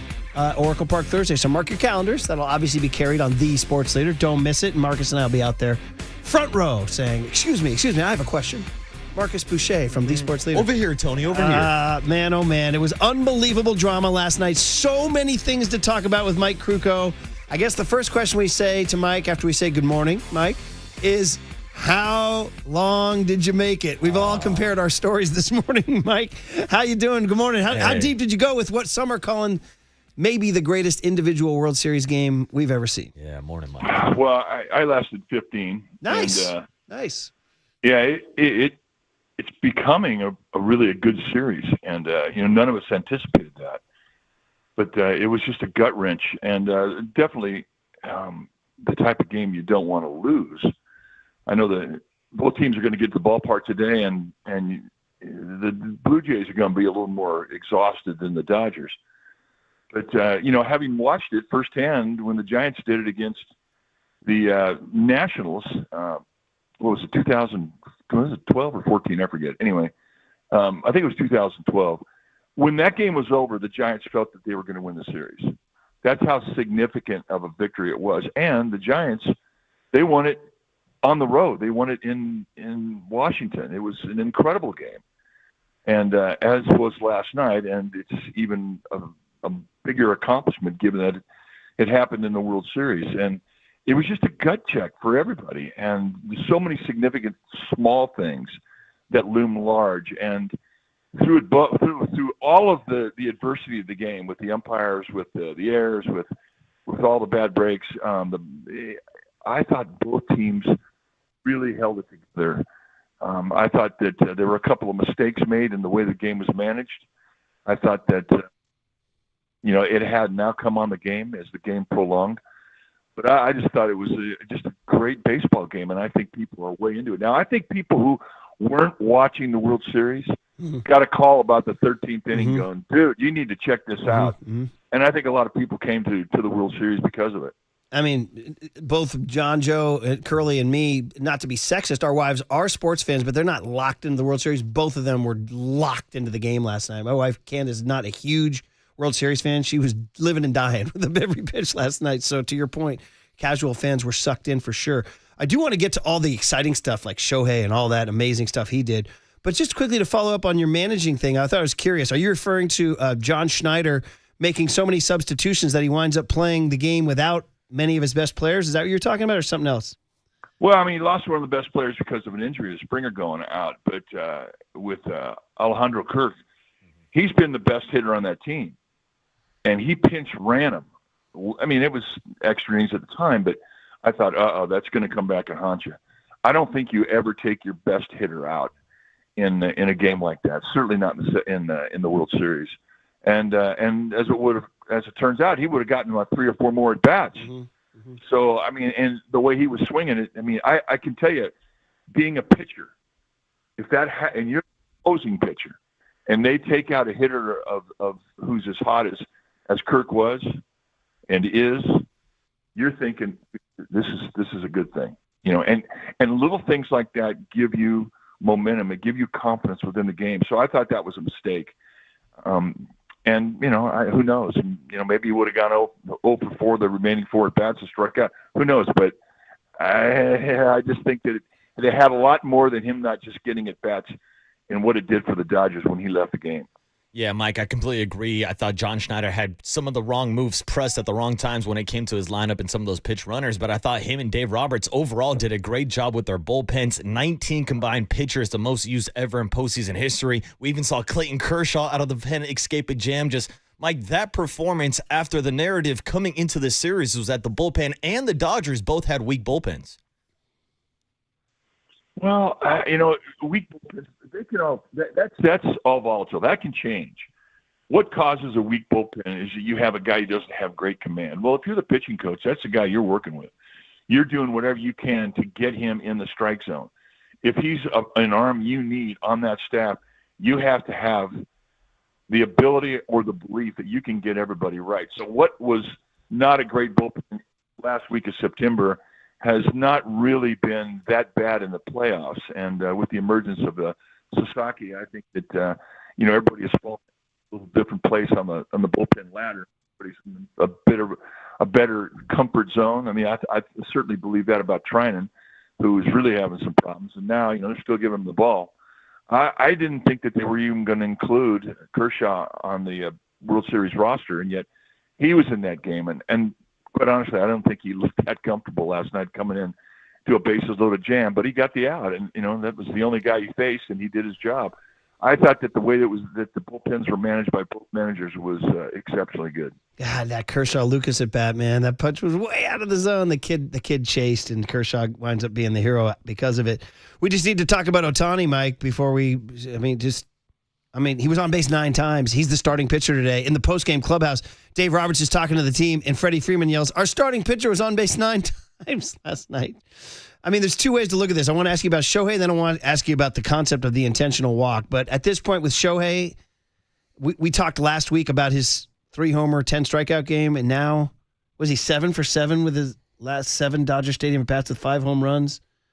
What are you seeing? What are you seeing? I think it's 5 Mike? home runs and 2 doubles. Yeah. I mean, not to layer on another positive, but what we're seeing from this guy is so remarkable that he makes something extremely difficult actually look easy. I mean, he's using the whole field. He's flipping them out to left. He's hitting, these incredible distant shots to his pull side. You kind of run out of ways to try and describe this guy because we really have never seen anything like this guy.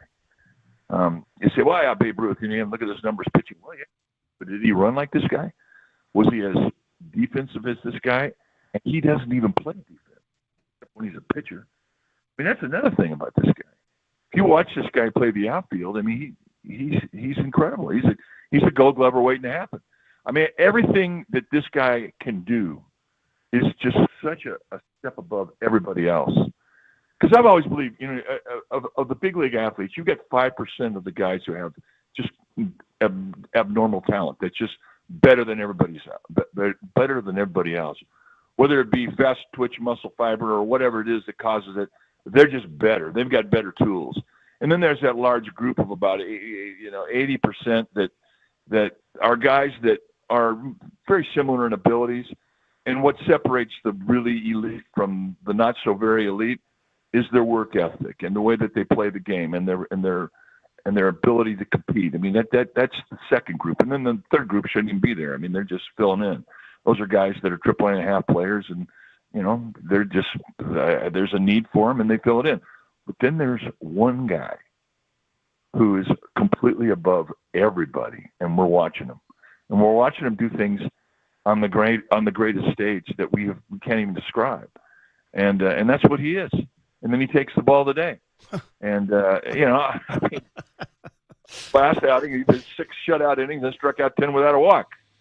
Who is this guy? Oh, my gosh. Unbelievable. Well, that leads us to the question about intentional walks. They walked him intentionally 4 times, unintentionally a 5th time, tried to get him to chase. But the 4 intentional walks, we looked it up. Barry Bonds was intentionally walked 4 times in a game in 2004. In that season, he was intentionally walked 120 times, which is by miles the record. Aaron Judge's American League record is 36. So just your concept on the intentional walk, as a pitcher, as a strategy moved, and how long can you do it to Ohtani? I wouldn't throw him another strike.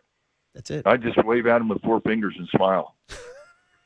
I'm serious. I know. Look, we better than any organization to understand what teams did to Bonds when he was in his heyday. Mm-hmm. And I didn't think I would ever say that there was anybody better than Bonds. Well, I'm not now. Bonds is the greatest hitter I ever saw. And why would you pitch to him? And Mookie Betts behind Ohtani hasn't done anything to warrant that would be a bad strategy. Mm-hmm. I mean, he was like 1 for 8 or something. What's he? I can look it up. He was 1 for 8 yesterday. Duh. Don't pitch to him. And he's a great hitter. So, and that's how good Ohtani is. So I just think that from here on out, he has 4 fingers, wave them on, and then take your chances with the next guy.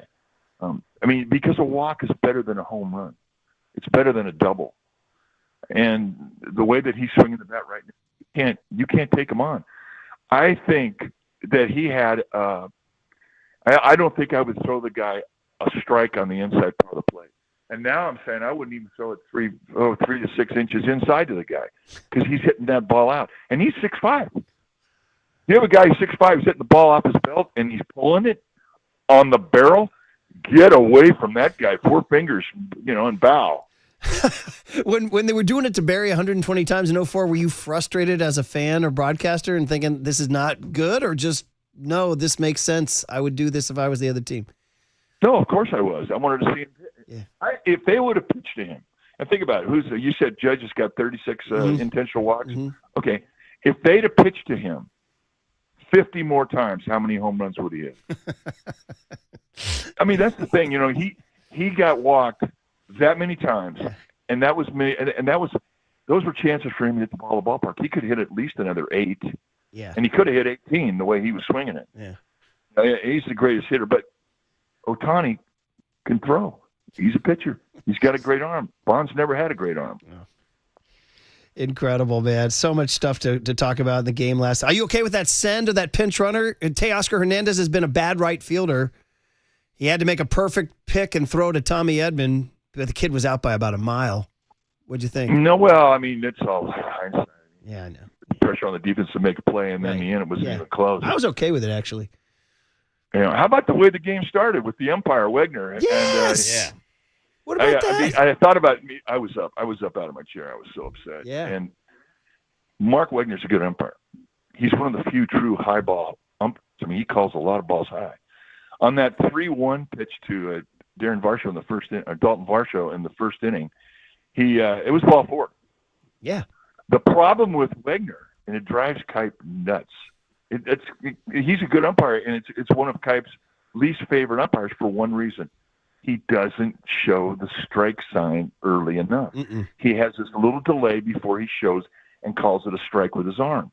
And for broadcasters, that's agonizing, because you'll call it a ball, and then here comes the late sign with the strike, right? And you look like an idiot on air. Well, he does that. That's his signature. So he does that. He calls it a ball, and I guess Varsho didn't really hear it, and then he heads out to first base. Well, Bichette, the base runner at first base, he's responding to Varsho. Yeah.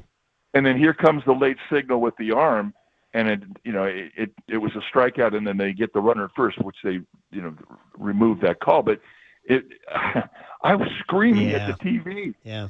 That's how the game started. Yeah. And that wasn't the last time I screamed at the TV. So much stuff. Last one, I know I'll let you go. George Kittle's going to call us in a few minutes, but you grew up in L.A.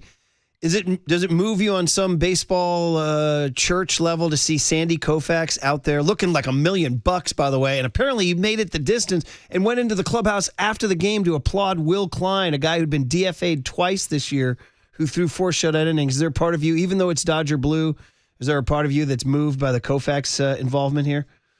Oh, 100%. What he did for the game and the way that he's lived his life and represented the game in his retirement. And I mean, he's just a true Hall of Famer. I mean, I grew up watching that guy. And I mean, he wasn't my guy. Drysdale was my guy. And I got to know both those guys. Wow. And there was an elegance about Sandy Koufax that, he was never in a hurry, and he always enjoyed the minute. Yeah. And he, when he'd walk into a room, you realize that he was royalty. And it's the same thing that you felt when Mays walked into a room. There's the guy. Yeah. And the other thing too is, Koufax is a big Kershaw fan. I mean, they're big friends, right? And so he was dying because he knows that Kershaw's got nothing. He's got nothing. And you saw the look on his face. He was pretty pulling for his buddy, but I'm certainly not pulling for the Dodgers. I mean, I can't really tell you that I'm pulling for the Blue Jays. I just don't want the Dodgers to win. I mean, so it makes me a big Blue Jays fan. But seeing one of the great icons of the game in attendance and staying the whole time, that was impressive. But Jeff Passan has a great detail on his story. He says, 89 years old, 12:48 a.m. He walked into the clubhouse, walked up to Will Klein, looked him in the eyes, stuck out his hand, and said, "Nice going."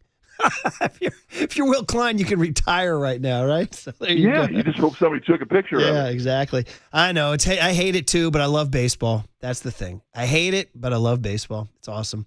Yeah, it was a classic. Yeah, Mike, you're awesome. Great talking to you. We'll talk to you Thursday on Tony Vitello Day. So enjoy the rest of the series. All right? Atta babe, indeed. Mike Krukow, awesome. That was good. George Kittle next on The Sports Leader.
This is The Big Hit, sponsored by Benjamin Moore Paints. Experience the Benjamin Moore retail difference at our independently owned authorized retailers today or at benjaminmoore.com. Murph and Marcus continue live from the Casino Matrix Progressive Jackpot Studios. Casino Matrix. Progressive jackpots are here. Where are you? Just drop in. 1-800-GAMBLER. His helmet is off. Here we go, baby. 9 is on 3. 1, 2, 3. And his mic is on. That's a sackaroonie, baby. Time for our 49ers Player of the Week with Murph and Marcus. Sorry I stole your sackaroonie, buddy. But hey, there'll be more. On the Sports Leader. Hey, we love doing our Player of the Week. It's always fun. It's extra fun when it's George Kittle. The people's tight end is our 49er Player of the Week, and our 49er Player of the Week is sponsored by Benjamin Moore Paints. Experience the Benjamin Moore retail difference at our independently owned or authorized retailers today or at benjaminmoore.com. Also sponsored by Bigelow Tea. Grab a mug and tea proudly. George, I was about to say good morning. How are you today? But I got the feeling that if anybody asks you how you're doing, the answer is you're doing awesome, right? Good morning, George. How you doing? What's up, George? Good morning, fellas. It is a wonderful Tuesday here in the Bay Area. I am doing fabulous, actually. I'm doing fabulous. How are you guys today? That's the answer we were looking for. Fabulous, fabulous. We're doing good, man. Believe it or not, we're talking about an 18-inning World Series baseball game. Does that even register on a George Kittle radar, an 18-inning, 6.5-hour World Series game? I started watching in the bottom of the eighth. So, yes, I was up for that. Nice. You. What was the George Kittle base? Did any baseball in George Kittle's youth? A little bit. I will say I got distracted pretty easily in the outfield, so that I had to play catcher. Otherwise, I just got bored, and then I gave up on it after about middle school, so I could play any other sport that had a little bit more activity for me. Now, George, I know that you're also a big hockey guy, and last night was the sports equinox, which meant we had hockey, football, baseball, and basketball all on the same time. If you had to choose one sport to watch, which sport are you watching? I'm watching hockey. Ooh, all right. Now, I will say it's hard to not watch World Series baseball because it's just a great time. But you give me a great hockey game, man. It's hard to beat. I play football, so I don't watch too much football unless I know I'm about to play that team in a game the following week. Now, we know you're a Nashville Predators fan, but you understand that right here in your backyard, something special's brewing. We got two kiddos, Macklin Celebrini and Will Smith. Are the Baby Sharks getting George Kittle's attention at all? Dude, Celebrini's hat trick the other night was fantastic. Right? I'm a big Celebrini fan. Well, there you go. So maybe we can. I'm in on this. No, this is what's tough. I'll tell you this. This is what's tough is a couple of years ago I was talking to my buddy Phil Forsberg of the Nashville Predators. I'm like, hey man, like it's my Bay Area team. Would you be mad if I wore a San Jose Sharks jersey at a game? And he goes, oh yeah, that's totally fine. I'll just start wearing my Seattle Seahawks jersey. Hey man, fight fire with fire, right? That's good stuff. I was like, hey, you got me there. You got me there. Okay, I'll still be a fan. I'll be more of a Preds fan. You don't have to rock the teal. You can just admire them from afar, but you don't have to rock the teal there. Let Phil sleep at night. I'm a fan. Oh, they're good stuff. I'm a fan. I don't want Phil to get mad at me. Yeah, maybe they'll swing by the locker room one day or something. All right, man. Well, let's go. Hey, one more fun one. We played this on the show yesterday. Your cable car national tight ends thing with Peyton Manning. Tell us the backstory on that. Oh, that was pretty fun. I think we did that last offseason. Peyton sent me a hey, we want to do a national tight ends day thing. Can you meet me up in San Francisco? I was like, absolutely, Peyton. I'd love to. And it was actually really fun. I got to ride around the car a little bit. We're over just kind of by the Golden Gate Bridge, just talking ball, talking about famous tight ends, his favorite tight ends. It was a great time. I mean, anytime you can get a conversation with Peyton Manning, it's always enjoyable because that guy has a million stories and he's a fantastic storyteller. So I was just kind of sitting there more in awe, just asking random questions, see how many stories he would tell me. George, are you ever surprised to see how much National Tight End Day has really blown up? You're doing commercials with Peyton Manning. Last year, we saw a record 16 touchdowns by tight ends on National Tight End Day. I think yesterday or this past Sunday, there was 12 or 13. It almost feels like you're almost influencing play calls from other coaches around the league, all because you're the founder of National Tight End Day. I just want to, I feel like a couple years ago, Matt LaFleur told me he's just going to only target Tucker Kraft on National Tight Ends Day. So anybody that had him out there in fantasy, you're welcome. That is a product of National Tight Ends Day. But yeah, it's really cool to see that. It's really fun to see tight ends around the league, just getting some recognition because, majority of the time you see me, you see Kelsey, you see Dallas Goedert, and then everyone else is just kind of tight ends. You see Laporta, but then now it's like, hey, every tight end just kind of gets a little shine on that day, and I think it's really fun to see everybody's fun personalities. Did you feel when NBC Sunday Night Football launched National Running Backs Day that they were encroaching on your territory? Oh, I thought I sued them. Cease and desist. Take that cape away from CMC. Yeah, no. They showed me. I'm walking off the field and they showed me it, and I was like, no, absolutely not. That is, they get enough attention. Yes. Everybody knows they're running back. Yeah. Just, you guys need to separate. Yeah, you're right. I mean, like, come on, man. Running backs. It's like, they're the glamour boys. And the product wasn't even that nice. They was just kind of thrown together last second. Could have been better. Yeah, it's funny, George. We actually had Christian McCaffrey on last week as our player of the week, and he said, yeah, I had no idea that it was an actual thing. Now, we know that your goal was to make him the NFC player of the week, and he did that in his return. What it's been like for you just having Christian McCaffrey back in the backfield and getting the boys back together? I mean, first off, Christian's one of my really good friends, and so the fact I get to play football with him again just kind of brings joy and happiness to me, which helps me play at a higher level. And then, you just look at his skill set, right? He does everything out of the backfield, the way that he sets up blocks, the way that he gets downhill, the way that he makes a 2-yard run into a 12-yard run, the way that he saves his yards all the time. He's just a fantastic running back. And then you look at all the stuff he does in the pass game. It's incredibly unique. There's not a lot of guys in the league doing it. He's got 600 yards receiving and 500 yards rushing. I don't know if anybody's really touching that right now. So, yeah, he's just an absolutely incredible football player. And when the ball's in his hand, anything can happen.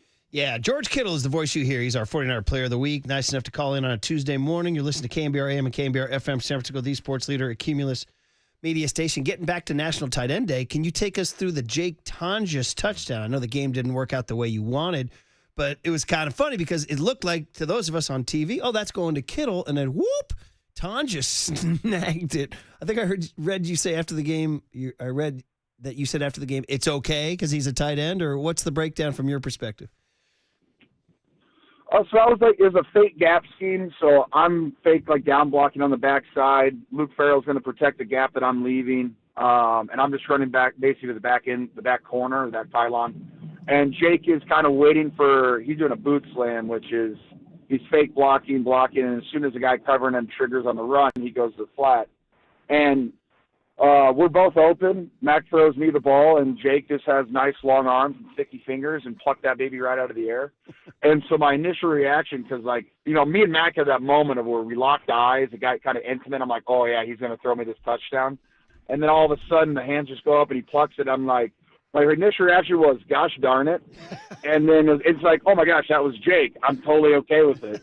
Because you can there's a moment of hesitation. I'm like, oh no, we can celebrate that. It's a tight end touchdown. All right. So it's just a great play. I was just happy that he caught it because Mac threw the heck out of that football. It was a laser. And I was just very happy that he caught it and didn't get tipped up or something. Well, let's talk about that first touchdown pass from Mac Jones. Back shoulder, threw it on a dart, thread the needle. You come down with it one-handed against the body. What was going through your mind when he threw that pass? Were you even thinking that Mac was going to target you on that pass? I was basically the only, based on their safeties, right? So if it's a single high, I'm kind of running a crossing route, but because it's split safeties, I get to take it right down the middle. And as soon as I saw the safeties and they're leaving a Mike linebacker on me, I'm like, Mac's throwing this ball no matter what. So I just got to get to the end zone to be ready to catch it. I knew that pre-snap.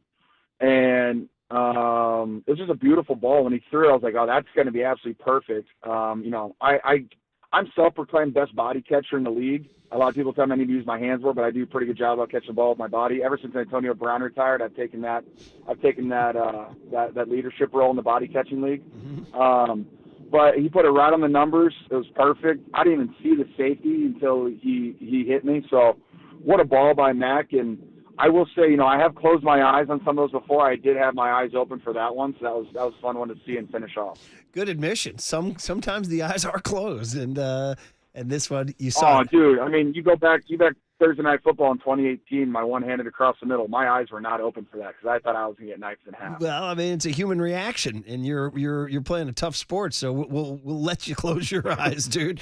That's totally once normal. in a while. Yeah, and look, it's worked out pretty well for you so far. George Kittle is our 49er Player of the Week. So you mentioned Mac Jones throwing that ball and Mac Jones throwing that touchdown. It's our chance to ask you about Mac Jones. Now, we know about you and Brock Purdy. We all know Brock's the guy. We all know Brock's the big contract guy. But we've had this experience with Mac Jones. We've had him as a Player of the Week, and he's sort of disarmingly charming.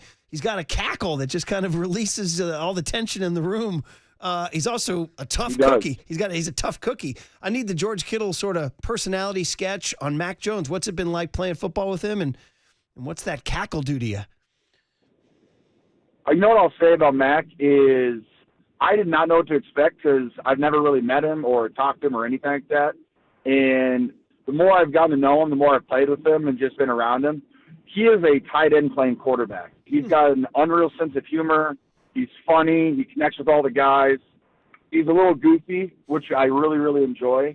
I love going through walkthroughs with him because he has fun. Like training camp was an absolute hoot. He's just like enjoying himself and kind of not messing around, but like having fun through the process, which I really enjoyed. And I mean, how lucky are we to be able to sign a backup quarterback who is incredibly talented and has won 4 games for us? Like we're incredibly lucky to have a guy like that. And his toughness too. You just go back and look at the Thursday night game versus the Rams. And all the hits that he took, he just kept bouncing up, making plays. He's a good leader on the field for us. And you see his hustle, the way, totes are. He might be the fastest guy, but he's going to do his best to get downfield when he does. He's got all the attributes of being a really good quarterback, and we've just been really fortunate that he's on our roster. Yeah, we've seen some of that goofiness in some of his post-game interviews where he's given an answer and then just starts cracking up laughing with that cackle. Does that ever happen, like, in the huddle, or is he a different person? Is he dead serious, or are there a couple times where maybe he's giving out a couple play calls and next thing you know, you hear that cackle? No, you definitely hear the cackle once in a while. You hear it more in like walkthroughs and practice a little bit, and in the game, he flips a switch, which is really fun to see. But at the same time, like there's a play call and he's reading it and he goes, I don't know. I think he said pylon or something like that. And we're like, yeah, that's the play. We'll go with that play. And you can just hear his cackle as we're all leaving the huddle. But, we got all the right plays in. And, I think going from, because sometimes he's reading off the wristband, that Kyle has for him. And then sometimes Kyle's calling the play in his ear too. It goes back and forth. So I don't know how you process it. I don't know how you play a football game with Kyle Shanahan's voice in your head. But the fact that our quarterback can accomplish that is really incredible. I don't think I could handle it. So kudos to the QBs who can listen and read at the same time while trying to yell. Because that stadium was, definitely louder than expected. It is definitely a quality. Cam Ward grilled the reporters in Tennessee this week about repeating a play call, and none of them could do it. So credit to all those QBs and Mac Jones doing it. Hey, that was funny. That was funny as heck. I will say that. I thoroughly enjoyed that. He silenced the room, George. Some of those play calls, man. Yeah. Some of those play calls are absolutely crazy, but the really long ones usually are ones that, like, you hear, like, 2 words of it, and you're like, okay, that's that really long one. I know exactly what I have. Exactly. A few more minutes here with George Kittle, our 49er Player of the Week. It's always great to catch up with him. Since we're asking about other teammates, we mentioned Tonjes earlier. That's a guy who, when we talked to you, we were down at training camp in August, we weren't talking Tonjes. We were like, and all of a sudden now he had the winning catch in Seattle, which is like a gigantic part of your season. Had the catch, and he's been playing well. Give us the Jake Tonjes breakdown from the George Kittle perspective. It's fun. We got Jake back in, I think we picked him up in 2023, right after training camp.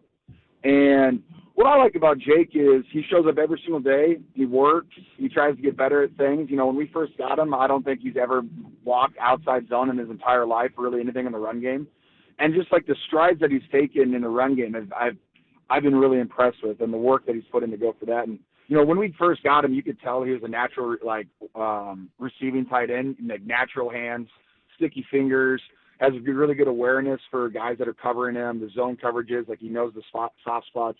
So like Jake's a really, really good tight end, and he's a young tight end with a lot of upside. So I like hanging out with Jake. He went to the Grateful Dead concert at the Sphere with me and Bosa, McCaffrey, and Juice back in the summer.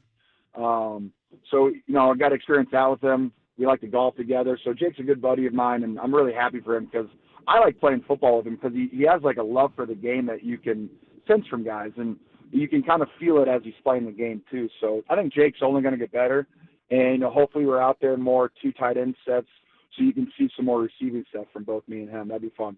George, last question for me. Big picture on the players you're not playing with right now, and I know you've been asked 1,000 questions about injuries this season, but we also heard you earlier this week talk about the possible reinforcements of Brock Purdy, Ricky Pearsall, and hopefully eventually Brandon Ayuk. So what is the feeling right now in that locker room coming off the loss this weekend, but maybe being hopeful that you guys will get those reinforcements for the second half of the season? I think the locker room yesterday was actually, it was a disappointed, but, excited just to go to the next game. I think the whole team knows that we didn't play very well. I mean, you can watch the game, you can listen to all the cut-ups from the press conferences. No one's really happy with anybody's performance. We were a very clunky offense, and we put our defense out there the entire game. And, it's hard to expect to win with a young defense and your offense isn't putting up any points. So, I think the offense takes responsibility for a lot of that. And, when you look at, possible reinforcements, like anytime you can add game changers back to your offense, that's a great thing. We have guys that are playing at a high level, guys that can make plays, guys that run routes well, guys that could score touchdowns, all that stuff. But anytime you can add a Ricky Pearsall who was having a great start to his season, just cooking dudes left and right, which was really fun to watch. And then anytime you can add Brandon Ayuk, like I said on Sunday, we paid him $30 million for a reason. He's one of the only receivers that can run every single route in the route tree and also can block his tail off and be incredibly physical and allows our run game to really get to the second level, allows Christian to get up on those safeties. And so, any chance of getting him back is, would be a blessing. And then, I could talk about Brock Purdy all day. I'm pretty good at that. But, anytime you can get your face of the franchise and the guy who's, won a lot of games for you back in the saddle, it just instills confidence all over the team. Yeah, it's all there for you guys. You're 5-3. You're 3-0 in the division. Is that the feeling? Like, hey, I know that was a tough game. I know we've had injuries, but it's all there in front of us. And those 3 NFC West wins give you guys a really good foot in the ground. I would say McCaffrey after the game actually had a great quote. He said, the rest of the season, just play like your backs are against the wall because that's when you have the most sense of urgency. That's when you're the most desperate. And don't feel like we have any type of lead in anything. Don't feel comfortable in anything.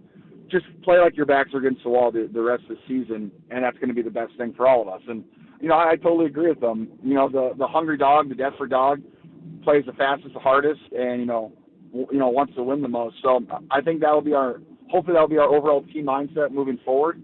And, get a bunch of hungry dogs out there on offense and hopefully just start throwing up a bunch of points. Yeah, and that's starting this Sunday in New York as the 49ers take on the New York Giants at 10 a.m. on Sunday. Hey, last one before I let you go is how's podcast life? Congrats on you guys, you and Claire, the Kittle things. And, dude, you're welcome to the broadcast life, buddy. Hey, I appreciate I've been doing a family podcast, I think, since 2020 with my dad and my sister. And but this one's been pretty fun, just to do something with Claire. It was fun too, we got basically all of our interviews done this summer because I don't really like working during the season because I already have a job that takes up a lot of my time. Yeah. But it's been really fun and really just talking to guests too that I would not, have an opportunity to talk to because talking to Charles Barkley was absolutely awesome for me because what a fun guy to have a conversation with.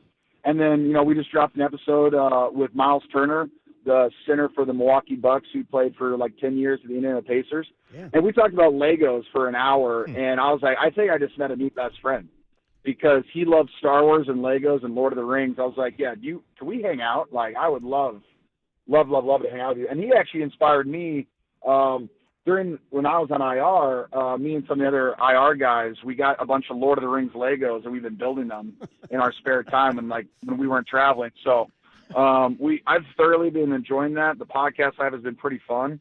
And, I think, honestly, I didn't even the the edits that they come out with all of our promotional stuff has been really fun because the group I'm working with is pretty talented. Yeah, I saw the one where you guys did that newlywed game where you guys go for the game ball thing, and it's like, who leaves the party first. Yeah, those are fun. Yeah. Those can also lead to a little... whatever Claire wants to win, she can win. I'll take that loss. I was going to say, those can always lead to little marital disputes too, Like, no, that's not right, honey, And she's like, yeah, it is. And you're like, yeah. Nope, I just take I'll take an L with my wife any day of the week. There you go, because every day's a W, George. That's why. Exactly. And hey, look, as we're talking, I'm pulling up the Levi's Stadium. How lucky am I that this is my office? Dude. Goodness gracious. What a beautiful, beautiful building. Things go well. You'll be playing there in February. Oh, wouldn't that be a treat? It would be a treat. So then you got to play like a hungry dog every week. That's all you got to do, and then you'll be there. Just have the right mindset, get the boys rolling. We'll have a great time out there. I promise you that. Well, we love talking to you, buddy. Congrats on your esteemed Player of the Week honor, and we just enjoyed the chat. Have a great Tuesday, George. Go get it. Yeah, thanks, George. Hey, I'm gonna have a great day today, and hopefully we have a lot more fun on Sunday. There it is, George Kittle on the Yuma guest line on the Sports Leader.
Now, from the O'Donnell Financial Group Sports Desk. Learn more at odfigroup.com. O'Donnell Financial Group, because planning is a process, not a product. It's time for the Young Tony and John Joe question of the day. George Kittle is the man. Everybody knows that. The question of the day, did Pajemski, Kuminga, and Moody prove that the two-timeline experiment isn't dead yet? You can join the conversation in the YouTube chat now.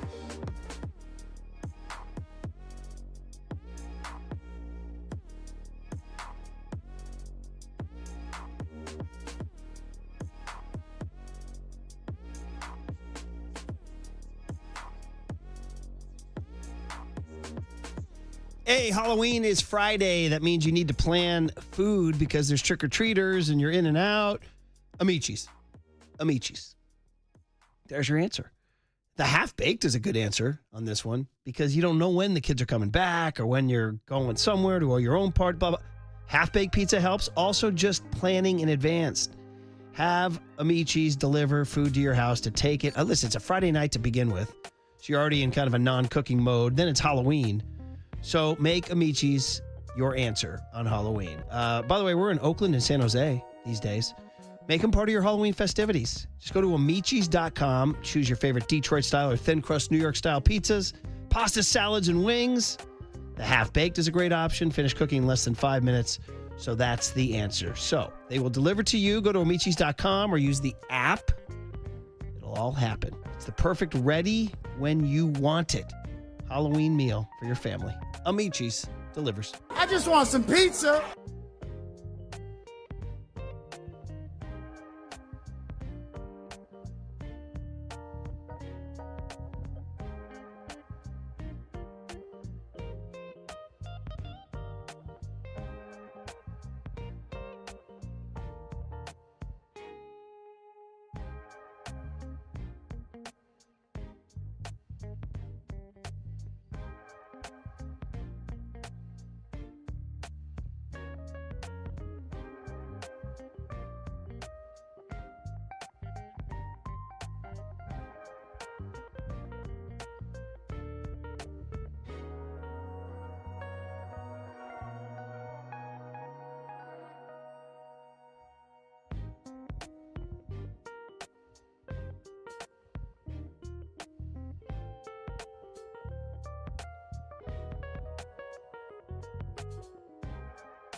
And now it's time for the Protect Your Assets Business and Technology Report with me, David Hollander.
Now back to Murph and Marcus on The Sports Leader. Streaming live on thesportsleader.com and KNBR. The Sports Leader app. Murph and Marcus is sponsored by Bigelow Tea. Grab a mug and tea proudly.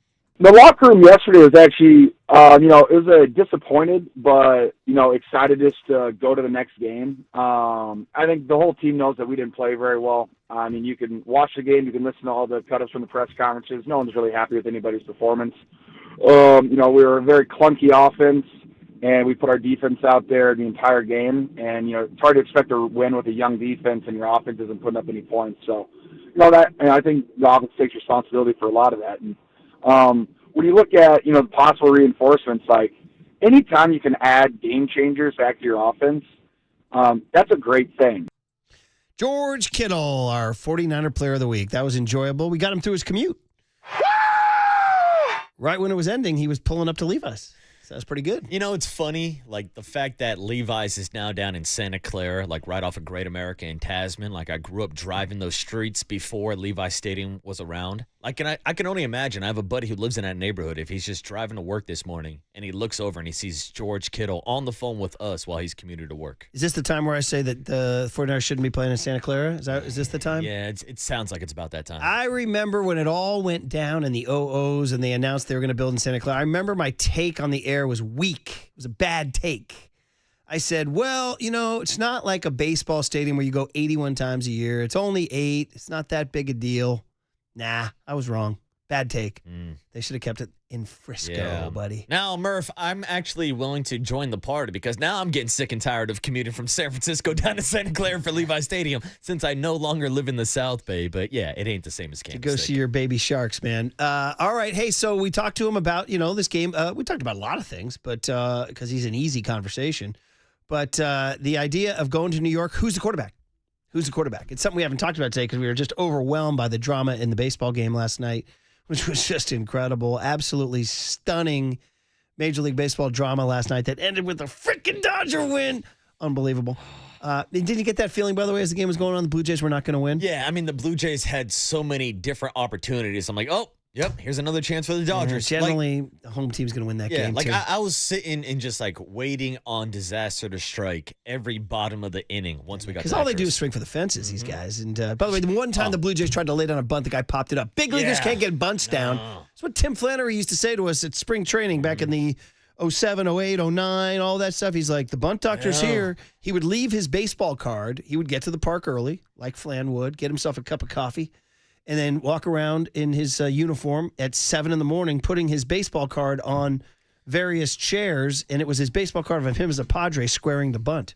And he said, the doctor will see you. Yeah. And he would go out for bunt practice.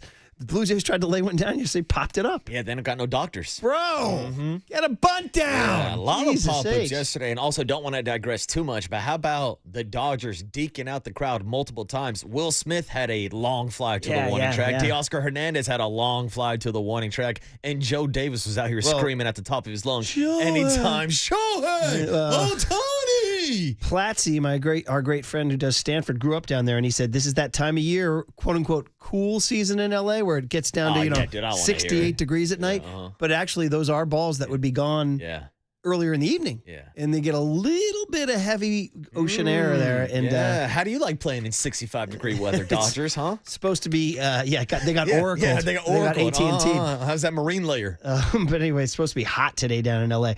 Back to the 49ers and the quarterback situation. So Kyle was pretty I was happened to be driving yesterday when I heard Kyle come on the afternoon. They picked up his press conference, his teleconference. Exactly.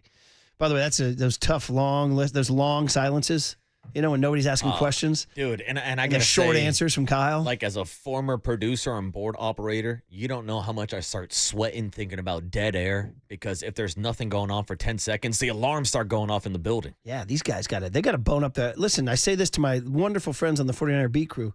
You guys got to bone up on your questions, man. It's long stretches of silence. What, you don't have a question on the freaking 49ers? Also, you should have about 700 questions on the 49ers. Also, can we get some damn law and order? Like, can there be a set order of who's asking the questions? It's always people talking over each other. Yeah, I'm like, true. let Matt Mayoko ask the first question, and then it should go like longevity and like who's been there the longest. Used to be in the White House press corps, there was this woman named Helen Thomas who wrote for the Associated Press, and ever since JFK, they gave her the first question.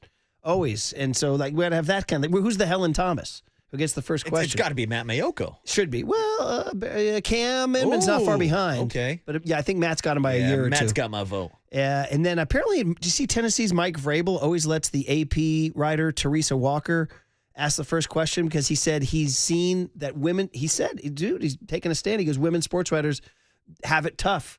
He goes, they don't get treated the same in locker rooms. He goes, so he always lets Teresa Walker of the AP ask the first question. Right, good that on just you, came out Mike. recently. Yeah, Vrabel. He's a gentleman above all things. But anyway, here's here's Shanahan on Purdy, cut E, Tony.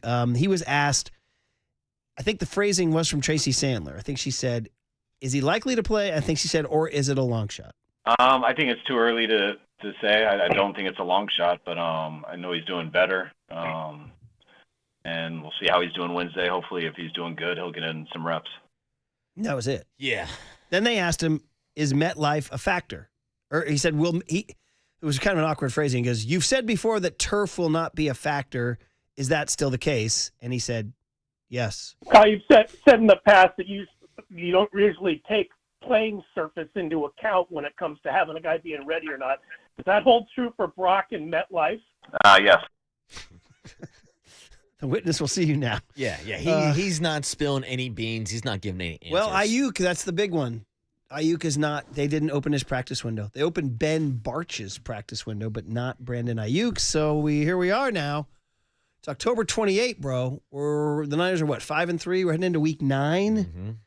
Somebody said week 10 at some point, right? Yeah, I mean, hell, there's been different kind of field goals and landmarkers thrown out all off-season, all training camp. Maybe we thought week 4, week 5, then that got pushed back. Now it sounds maybe week 10, because week 10 would be right around that 1-year anniversary date of when he had the surgery. I think we're right around the timeline of when he actually tore his ACL and MCL last year. We're a year out, and we still really don't have a set return date for Brandon Ayuk. Yeah. The question on Brandon Ayuk was asked, cut G. I think it was Matt Mayoko saying, well, what's the story? Here it is. No, I think it's week to week from here on out that he's got a chance. I mean, I think it would have surprised me if it was this week, but that was just me saying that. Every week I think he's getting closer to having a chance, just not this week. I mean, I think with Ayuk, we were colored by, there was summer talk where somebody said week 6. I forget who it was. Was it one of the beat writers? Was it one of the Niners officials? Yeah, it was thrown out there as a projection, and then we all kind of bought in because we saw him running routes in Las Vegas on the field before a preseason game. Yeah. And we were like, okay, if he's out here running routes and we're getting weekly check-ins with John Lynch, and John is usually sitting in his office staring out the window watching Brandon Ayuk work out. I mean, the timeline to me is just kind of fuzzy and unclear because it seems like he's tracking back, but I don't know what the hiccups are. Now when I hear week 10, I seem to recall like in the spring, rings a bell that somebody did say around week 10, because wasn't the surgery in early November? Yeah. That's a full year. I mean, it was a pretty significant injury, right? Yeah, MCL and ACL. Yeah, and when he comes back, what are we truly expecting? Is that going to be Jerry Rice when he comes back, you know? Well, I mean, like George Kittle just said 5-10 minutes ago, and he said on Sunday, you're paying him $30 million for a reason. Like, he's a guy that you expect to be your wide receiver 1. He's making wide receiver 1 money. I mean, hell, I heard Larry Krueger on yesterday with Pop and Silver saying they need to go out and trade for Brian Thomas Jr. because the 49ers need a wide receiver 1. I'm like, yo, you have Ricky Pearsall and Brandon Ayuk waiting, ready to go. Like, those are supposed to be your guys that you spent $30 million and a first-round draft pick on. Those are the guys you need to step up to be that wide receiver 1. Yeah, and then there's a question on Ricky Pearsall, actually. It's in the, where is it, Tony? Cut D on Ricky Pearsall. I hope so. I bet I'm sure he's doing better this week than last week, but still haven't been told that he'll for sure be back. We'll have to evaluate that when we get to Wednesday. There it is. So a lot will be told on Wednesday. Okay, guys. Well, there you go. A little Kyle Shanahan for you after we did some George Kittle. So that's a good blast of 49ers. The cooler of content filled with all the best sound from last night. Who knows? You might hear, Shohei Ohtani. Joe Davis. I got a feeling we will. I like Joe Davis. I think he's a good broadcaster, but unfortunately, he's stained by that blue, man. Yeah. He's stained by that blue. That's how I feel about Shohei. Yeah. I like Shohei Ohtani as a baseball player, but now he's stained by that Dodger blue. He was better as an angel. Yeah. It was better when he was in Japan. 6 years of total invisibility as an angel, dude. Don't forget, your boy, what year with John Wertheim did a 60 minutes piece on Shohei. So Shohei's what now, 31? So this would have been he was 18 coming out of Japan. This was 13 years ago. And I was watching. I don't usually watch 60 Minutes. I just had it on. I was like, oh, check this out. I was like, oh, check this guy out. Mm-hmm. And I said to myself, oh, that'd be cool if the Giants got that guy. Yeah. I remember seeing that same thing, Murph, and saying, they think they have a Japanese Babe Ruth? No way. Yeah, I know. There will never be another Babe Ruth.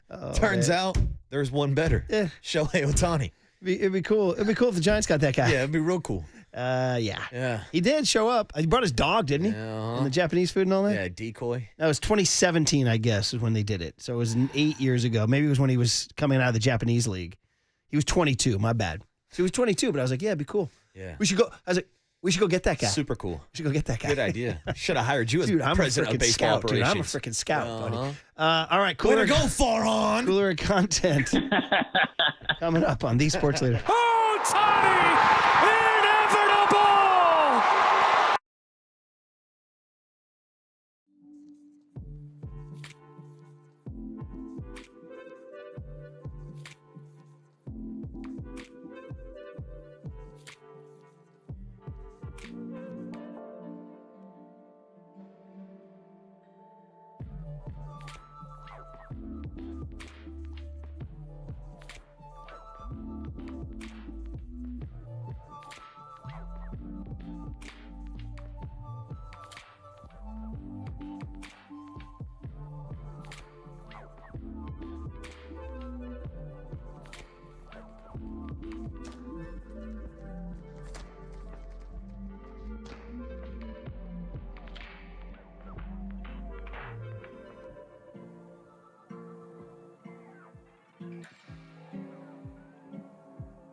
Hey, what's up, everybody? Marcus Boucher back again with Prize Picks on a Tuesday morning because Prize Picks is the best way to win cash on Shohei Ohtani this postseason. Look, I get it. Giants fans are tired about hearing about how Shohei Ohtani is making historic outings every time he steps on the field. Well, hey, if you have to sit here and watch Shohei Ohtani accomplish history, you might as well make some money off of it because that's what I did last night as I stacked up Shohei Ohtani because Prize Picks is one of the few and only daily fantasy apps where you can stack players. So why not stack up some Shohei Ohtani picks today? He's pitching, so I'll take him to have more than 5.5 strikeouts strikeouts. I'll take him to have more than 1.5 hits, runs, and RBIs. I'll take him to have more than a hit, more than half a run, have more than half an RBI. You can stack up all these Shohei Ohtani options right now on Prize Picks and at least be able to cash in on some of this Dodgers success as you sit here with a little bit of Giants misery. But right now is a giant opportunity for you to join us on Prize Picks by downloading the app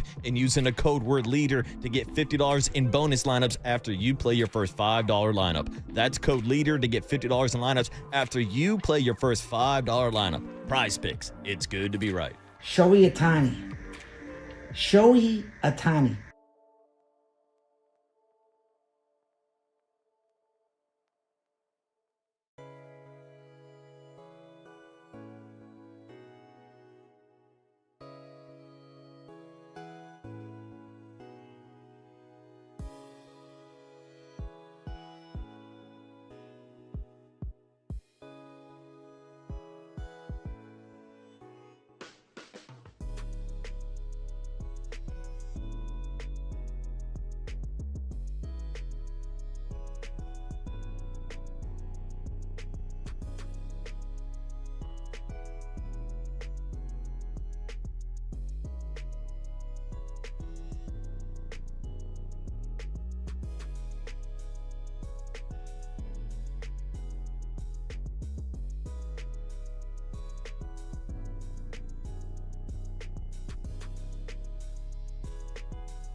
All right, everyone, chill. This is the cooler. He's bitten a cooler of content.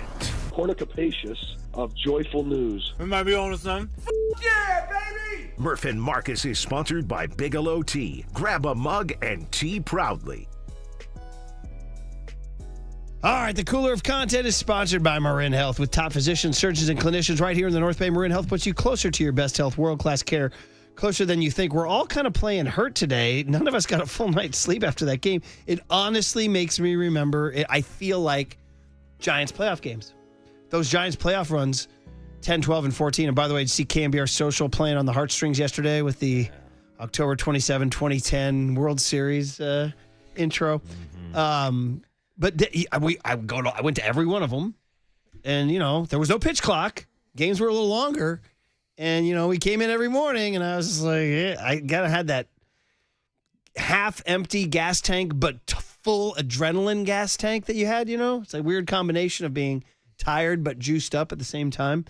And this is what I feel like today after a freaking Dodger Blue Jay game. I was totally wrapped up in that thing. You said totally it reminded you of what, Murph? The Giants World Series runs. Who? Yes. Giants World Series runs. It's been a while since those happened. Dude, the way KNBR Social phrased that thing yesterday, it's October 2010. You just listened to Kesha's TikTok on your iPod Touch or whatever. It was TikTok on the clock. Now, does she okay instead of Bieber? No, she maybe had more party bangers for when I was in high was school. Surprised because Justin Bieber was at the game last night. I thought that was a good quality celebrity at the game. And Marcus is like, nah. Yeah. I said, I thought he's a kind of a big-time star. He is a big-time star, but I'm not a big-time, pop 40 radio kind of guy. All right. But I thought then Bieber did, Despacito. Yeah, he got better as he got older and once he finally got rid of that haircut, but I still can't shake that haircut. Here she is. This is low-key a banger. This is like Mozart, Beethoven, Kesha with the dollar sign. Yeah. Yeah. Got to get that dollar sign in there. I got you, buddy. I got you. All right, guys, out to the cooler of content. Yeah, here it is. 2010 Friday. This is on the radio way too much How of the did time. we not play this on the 2010 I think Friday? we have in the past. We have. Okay, good. Sometimes we. She had a run. This is like the only song I can name from Kesha, too. She has a couple others. I've followed her. All right. Cooler Content Warrior game. Danny Emmerman, our buddy, started at KNBR. How about that? Did he really? We got him going. Wow. He asked about. This is so funny. What is he doing these days? He's working in the covering the Warriors for the Bay Area News Group, right? Or no, it's SF Standard. SF Standard. So what's the difference between writing articles for a radio station versus an actual newspaper? I'm just curious if you know the distinction. I'm just curious if you know the distinction. Ah, boy. I had to, man. It's our guy. Anytime we talk Danny Emmerman. They say, young Tony sent us a GIF or a meme the day Vitello got hired. Somebody brilliantly had this like shadowy melding of Kapler's face and Vitello's face. I'll see if I can find it, yeah. Said you can kill the man, but not the idea. Or whatever. It's really funny. I wonder how Tony Vitello's guac is. Oh, man. Guac this way. Danny Emmerman, SF Standard, asked Steph Curry about exotic lineups last night. Curry's reaction. Tonight you played a couple exotic lineups. I think at least one with Guy at center. And we saw earlier this year you played with two bigs. How would you just describe the different ways you can attack teams? Is that because he's Brazilian? Intriguing lineups. Unconventional lineups. What was the question? Look at Steph. You see, this is Steph now in his new spot, top of the order, where he comes in right after the game. He's still in his uni. He's sweating as opposed to when he had showered, relaxed, put on the sweatpants and the expensive, whatever, the $7,000 sweatsuit. And he chills out and does those long, leisurely 11 p.m. pressers. Now he's a little adrenalized. And now he's going from doing the shimmy on the court in the fourth quarter to doing the shimmy at the podium, doing a little Brazilian dancing. Oh, did he? Yeah, so if you saw the video, we were playing it right there on the live stream. And when he says, ooh, we're talking Brazil, he's got the photo up. He's got the photo up. If anybody's not watching, I'm putting up the picture of Kapler there's the match overlaid with our new guy, Tony V. And what was the caption? It was... you can kill the man, but not the dream or something like that. Oh, stop it. It was very funny. Maybe you can kill the man, but not the idea. I do not need to see this image, Tony. Made me laugh. It made me laugh. Need to see this. All right, more Curry. He drops a new phrase about the 2025-2026 Warriors. Yeah, I mean, especially just, again, how we play. There's not a lot of ISO ball in our offense, and so you have to have guys that have confidence that if, a possession says it's your turn to finish, that, they're able to, make plays. There will be games when, all of the unks are out, and they're going to have to step up. So you want to be able to fill that gas tank as well. So it is huge. So you are our unks now? Is that how you guys are being referred to in the locker room? I'll lean into it for right now. I got to give full credit to whoever asked the follow-up there. That was important. So now they're the unks. Remember, I dropped the Over-the-Hill Gang, Olden State, and now they're the unks. And you said Festus called it the unction. The unction. I liked it. We out here trying to unction. Conjunction, junction, what's your unction? Or squeeze up the unction. Great track, by the way. Great track. Now, Murph, let me ask you as the unk of the Murph and Marcus show, where is like the age limit where you transition from OG youngster into unk? You guys are going to have to tell me. That's up to you guys. I'm just sitting here. I was called I'm still trying to get over Copes dropping OK Boomer back in 2018, and that's now just accepted, right? Okay, Boomer. Which is it's infuriating, and this is why you guys do it. Okay, Boomer. Because literally, like, boomers are like the worst things ever, and we are not boomers. Like, okay, Boomer. We're literally with you. We don't like the boomers either. Okay, Boomer. Exactly. You can just keep doing that all day, and then I will eventually snap. Okay, Boomer. And I will pick up a chair and throw it through the window at some point in time. Well, it's funny because now your kids can now turn around and say that to Copes. Okay, Boomer. Yeah. Now they can call Copes a boomer. Okay, Boomer. Yeah, it's a universal insult. Yeah, I mean, like that. I'm getting to the point where I'm starting to feel like a boomer. Okay, Boomer. Are you an unk? I think I am. Are you an OG? I think once you hit your 30s, you are in unk status. Well, let's ask the youngest guy here. Yeah, young Tony. Where would you put unk status at?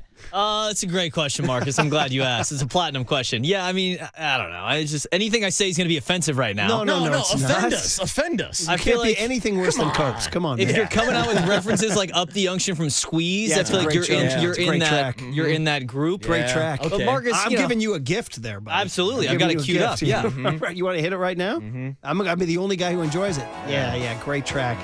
Yeah, buddy. Let's go. Turn it up. Squeeze.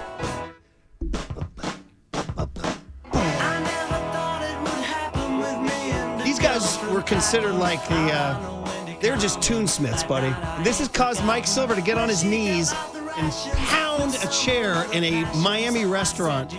When we were talking, Candace and I were beginning to flirt that week, and Squeeze came up, and we were both like, "You like Squeeze? I like Squeeze. You like Squeeze? I like Squeeze." And Mike's like, "You're not talking Squeeze right now, are you, dude?" I'm like, "Dude, yeah, Squeeze." He's like, "Dude, never talk Squeeze around me." I was like, Squeeze is easily a top 100 band. And dude, did you just say that? Top Did you 100. And he got on his knees and pounded, and he goes, "Squeeze is not a top 100 band." I stand by it to this day. And I bet Mike Silver does have a list of his top 100 bands where he would argue that.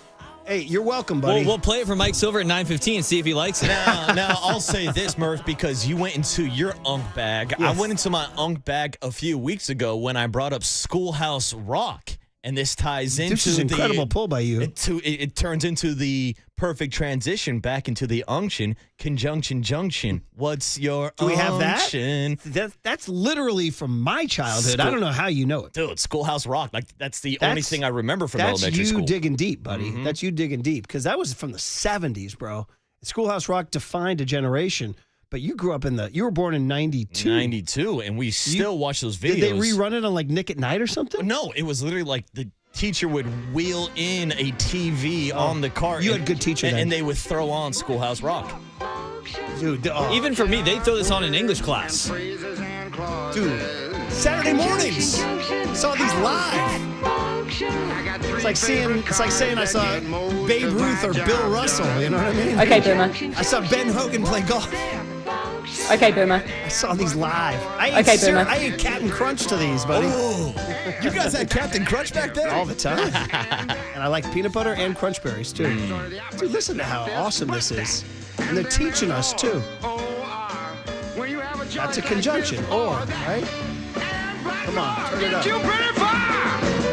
Conjunction, junction, what's your function? Dude. Hooking up two boxcars and making them run right. Oh, man. Milk and honey, bread and butter, peas and rice. Hey, that's nice. I don't think, happy digging and scratching, losing your shoe and a button or two. He's poor but honest. Doesn't get any better. You can put it down. It doesn't get any better, buddy. The cartoons was always entertaining for me as well in class. And then I'm just a Bill, and one day on the hill, and all that stuff. So I'm just a Bill. God, I can't believe it. You had great teachers. Sitting God on bless your Capitol teachers, Hill. man. Oh, See, yeah. Shout out Kentucky, yeah. God bless our Shout out teachers in Miss- general. Shout out Miss Gibson back at Cherry Chase Elementary School. Miss Gibson was That was the one. That was my lady. Did you have a crush on her? No. She was just one of the coolest teachers ever. And I thought it was super cool as a kid. She told us a story about how when she was a kid, she met Martin Luther King, shook his hand. And so, like, to me, like, as a fourth grader, I was like, I'm shaking somebody's hand who shook the hand of MLK. Shout out to the Grateful Dead U.S. Blues. Shake the hand that shook the hand of Charlie Chan, right? That's and it. P.T. Barnum. By the way, did she say when she met Martin Luther King, "Nice to meet you, Unc"? No, Oh, she did not drop an unk on her. But she did say she got out of like washing dishes and doing chores for like weeks at a time. She didn't wash her hands for weeks. That's pretty cool, man. Pretty cool. Super cool. Do we finish this up here? We got Sam Amick coming up here. Dave Roberts. Yeah, man. This is listen, I understand. We've been warring with this all day because some listeners are very upset that we're talking about this game. Listen, we're as pissed as anyone, but you have to acknowledge the greatness of that game last night and how lucky we are as baseball fans to watch this stuff, even if the Dodgers won. I was as pissed as anybody. I found it at 12:22 in the morning. Yeah, you think I'm glad that I got 4 hours of sleep because I stayed up to watch Freddie Freeman hit another walk-off home run? No. Absolutely not. So, but afterwards, there was a camera. I don't remember seeing post-game baseball clubhouses after non-clinchers. Hey, this was that same clip of Ohtani, doing the pitching motion. That was the same video. We don't have the video queued up, but I'm just saying that one thing you were alluding to earlier this morning. This was the audio for that. This is in the clubhouse. He goes, "We got our pitcher going tomorrow," and Ohtani raises his hands in the air and immediately mimics a pitching motion with a big smile on his face. Like they're having too good of a time. But Freddie Freeman gets off a great line here. Check it out. So enjoy the out of it. but we got a game later today. All right? Hey, we got a game later today.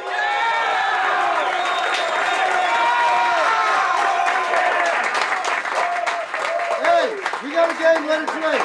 Our starting pitcher was on base 9 times. That's right. Hey, leave it all out there.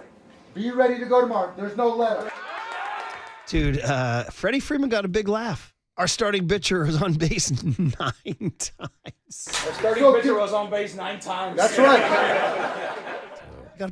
You almost want to cut that laugh. It's a pretty good laugh. I mean, how many times did we come in on a Monday, Tuesday, Wednesday, Thursday, Friday morning and talk about the Giants not getting on base 9 times as a team? Dude, come on. Shohei Ohtani 9 times Tony in a World Vitello, Series this is game. your task. You got to take these guys down. Yeah, Tony Vitello's like, who are my horses? Yeah, he's like, how many times can I intentional walk this guy? Let's get Stephen Piscotto as Dick Vitale. Do you have the horses to compete? Mookie Betts stood at his locker at 1 a.m. and was asked a question by a TV reporter. Here. When you put your head on the pillow tonight, what will you think about? When you go to bed tonight, put your head on the pillow tonight, what will you think about Shohei? Will you think about Freddie? What jumps out at you? I'm probably not going to think about another man while I'm in bed. Fair enough. There we go. Yeah. Little joke there. Right? Yeah. There's been a lot of talk about players and their wives in beds over the last couple of days. Yeah, with John Schneider, Davis Schneider, and Addison Barger. Yeah, he asked if he could climb in. Now, there was a famous quote in 1973 or whatever when the Cowboys made the Super Bowl one of those years. They had a running back named Dwayne Thomas. I learned this as a kid reading Sports Illustrated. They said, hey, could you ever dream that you would play in a game this big? You go to the Super Bowl? He goes, and Dwayne Thomas said, no, man, I dream about girls. That's what he said. That was the famous quote. Not dreaming about playing in games. So there you go. Which, by the way, too, I want to give a shout out to the All the Smoke podcast. They recently had Mookie Betts on their podcast, and he talked about what he does indulge in after games. No, he's not thinking about the game. Murph, apparently, he's a big part of the community. Mookie. Yeah, Mookie is. And he talks about how it helps him shut down so that he's not stressing out thinking about the outcome of the game, and he's not tossing and turning in his bed thinking about the baseball game. Well, that's what we know he's going to do then. He's going to think about a guy, his dealer. Yeah, where's Ipe at? All right, 510 says they're bopping their head. Listen to Conjunction Junction. There we are. All the people who are texting in. All the people who are texting in saying, you can't talk about the Dodgers. Sorry, buddy. I mean, you lived through that game last night. It was as epic as anything you're going to see. So it was definitely worth talking about. We talked to Mike Kuko about it. We talked to Javi Lopez about it, and we all had our thoughts. Enjoy the game more. Enjoy the game more. KNBR, that's all you guys do all day long. Bitch about the game. Enjoy the game more. Go Jays. Go Jays. Come on, Walt. Step it up. Sam Amick is the great Warrior insider for the eSports Leader. He's a senior NBA writer for The Athletic. And we're going to have him every other week. This is great. Can't wait to talk to Sam Amick next on the eSports Leader. Time for traffic on the Sports Leader.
Listen to the sports leader anytime, anywhere. Download KNBR, the sports leader app. Murph and Marcus continue live from the Casino Matrix Progressive Jackpot Studios. Casino Matrix. Progressive jackpots are here. Where are you? Just drop in. 1-800-GAMBLER.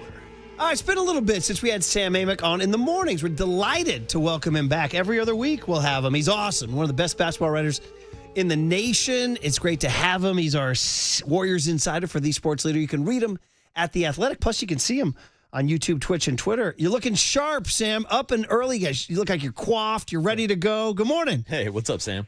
Good morning, gentlemen. So happy to be with you. The coffee is rolling. The morning is beginning. Murph, you can relate from your writing days. We were up late writing a few basketball words, but ecstatic to be here. Well, Appreciate the real triumph would be if you were a baseball beat writer coming on this morning, because you would have been writing a little later. Honestly, that helped me. I was loving it because I was trying to lock in on what I was doing. But right to my left here in my office, even though I did grow up a Giants guy, I was appreciating the baseball history that was unfolding late into the night. It was historic, and it was awesome. Meanwhile, it's kind of funny because, I'm intrigued by this Warriors team, but they really took a backseat to an 18-inning World Series game. But when I caught up, I realized they had a very good game. And how about this stat, Sam? We'll start with this. I think if you saw this, too, that this is 4 players scored 20 or more for the Warriors, and one of them was not Steph Curry, and that's only happened 6 times in his entire career. I don't know if you saw that stat and what your reaction to that is. I did not. So I know Kuminga had a nice night. Jimmy's in there. Who's your other Pods two? and Moody. Yeah. Pods and Moody. Pods and Moody. Yeah. Well, yeah. I mean, Moody, I caught most of the game. Moody gets hot.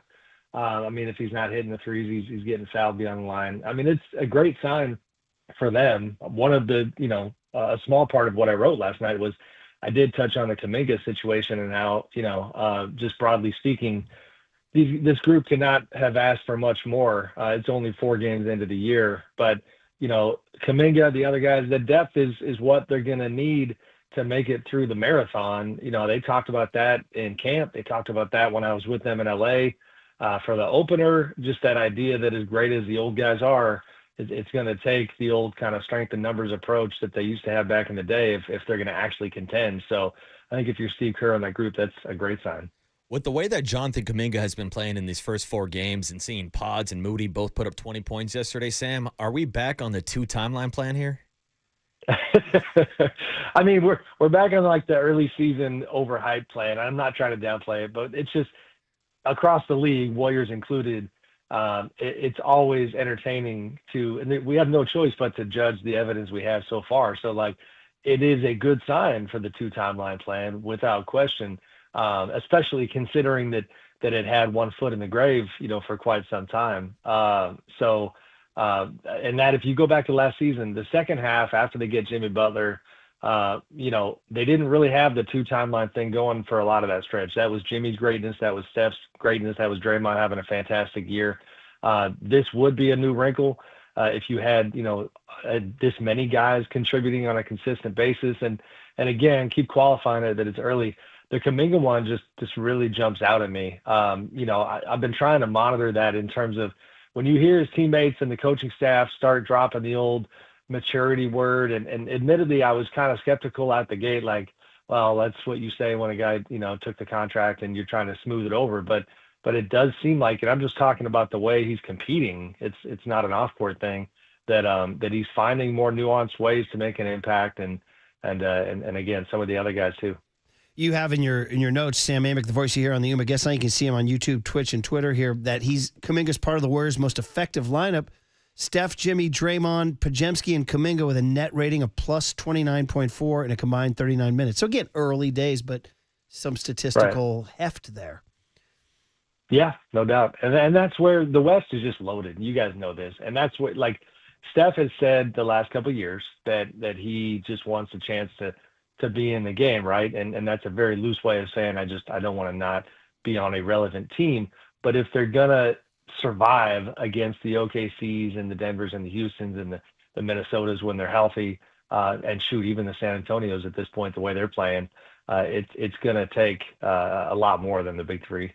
You are listening to KNBR AM and KNBR FM San Francisco, the sports leader, a Cumulus media station. Sam Amick, our Warriors insider for the sports leader, after the Warriors get the big win last night at home over Memphis. Sam, when it comes to the development of Jonathan Kuminga, is it as simple as this is him just growing and maturing as a 23-year-old? Did somebody on the coaching staff or maybe a player finally get to him and something click? Or maybe was this a realization that he didn't get the offer that he wanted this offseason, so he had to realize that he had to change his game up a little bit?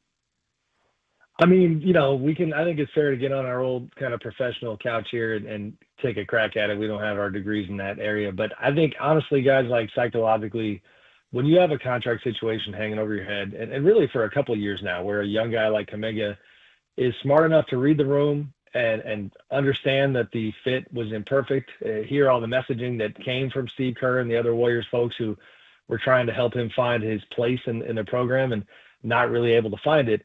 When that, is the lead up to a contract situation that I'm sure was on his mind so much, and then the contract finally gets resolved, sure, we all know what the contract is. It's a 1+1, very possibly going to lead to a trade involving JK at some point here. But then, you kind of look up to me and now you're making real NBA money. If you just stay in the moment and you look at this season, it's a 2-year, $48.5 million deal. You are still here. You are still part of the program. And I think most importantly, the entire summer, the discussion around you was to a large extent an indictment of your time with the Warriors. And that going into this next chapter for yourself, whatever it's going to be, all of those talking points have been pounded into submission, and you kind of only have one choice, which is to try to work it out. And for a guy who is widely known to be an incredibly hard worker and who I think, over the off season, all accounts were that he really got after it. I think, you got to give him credit. You're seeing that not only the product of his work, but the way that he's integrating it into what they have. Talking to Sam Amick on YouTube, Twitch, and Twitter, and the Warriors get a win. They're 3-1. They go back at it tonight. One small note is that Al Horford's not playing these back-to-backs, so he didn't play last night. He didn't play Friday in Portland. He will play tonight. So a very, very, very small sample size, but any early thoughts on how he fits in with the Warriors? It's been hit and miss a little bit. I mean, he's very fired up because in terms of fit on paper, he's just exactly what they haven't had for a while. And really, we talk about a guy like Kuminga who's not a dead-eye shooter and needs those lanes to be wide open. A guy like Al opens that up. And it's just the question, like it is with this whole group, is where's the Father Time factor? I mean, I had a line in a column last week about how like Father Time has got a spot in this rotation every single night. And that's what they're up against. Al's a good locker room guy. That the defensively, at his peak, he was a great player on that end, and we'll see what he has. But very good fit and just a night and day difference stylistically from a Kevon Looney type, and something that did kind of nip them in the backside last year as far as their roster construction. And, it's, again, early days, but we'll see how that goes.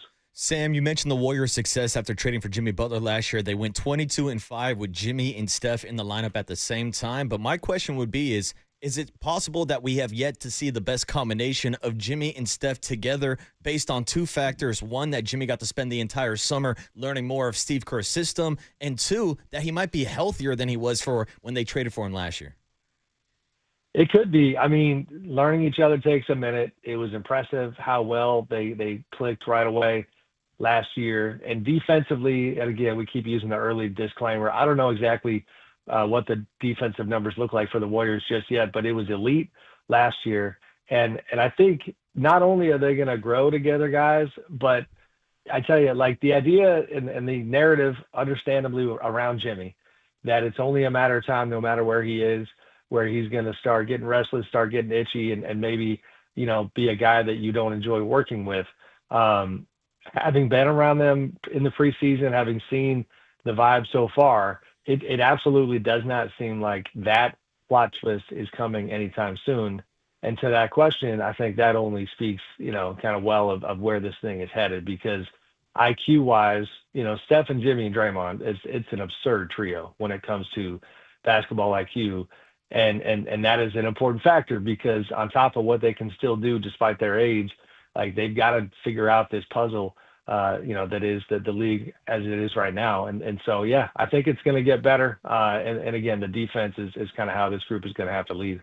Is it fair to say that all that stuff about Jimmy is entirely related to the fact that he got his money? Like Miami wasn't going to give him the money, and Joe Lacob gave him his money, so that should be totally squelched, right? And it's squelched, and then also on the back end of that is I keep the fans get tired of hearing about the age stuff, and it's just a real factor. You have to be humble enough if you're Jimmy to know, yes, I'm still a bad man in this league. I know that, but I'm 35, and this money is not going to last forever. I got my money right now, and if I want one last paycheck on the back end of this, then all that other noise has to go away. But Murph, that is the story of Jimmy Butler. In Minnesota, everybody kind of forgets that it wasn't just a matter of him, maybe not loving Karl Anthony Towns or things of that nature. It was that they didn't pay him, and the second that he knew that the max wasn't waiting for him, he started doing whatever he had to do to get the heck out of there. And yeah, Miami was similar, especially at the back end. So I think for sure that's the thing. Sam, last question for me, sticking on the topic of money. How bad of a look is this for the NBA with everything that's going on with the gambling and point shaving scandals going on? Yeah, Marcus, it's not a great time.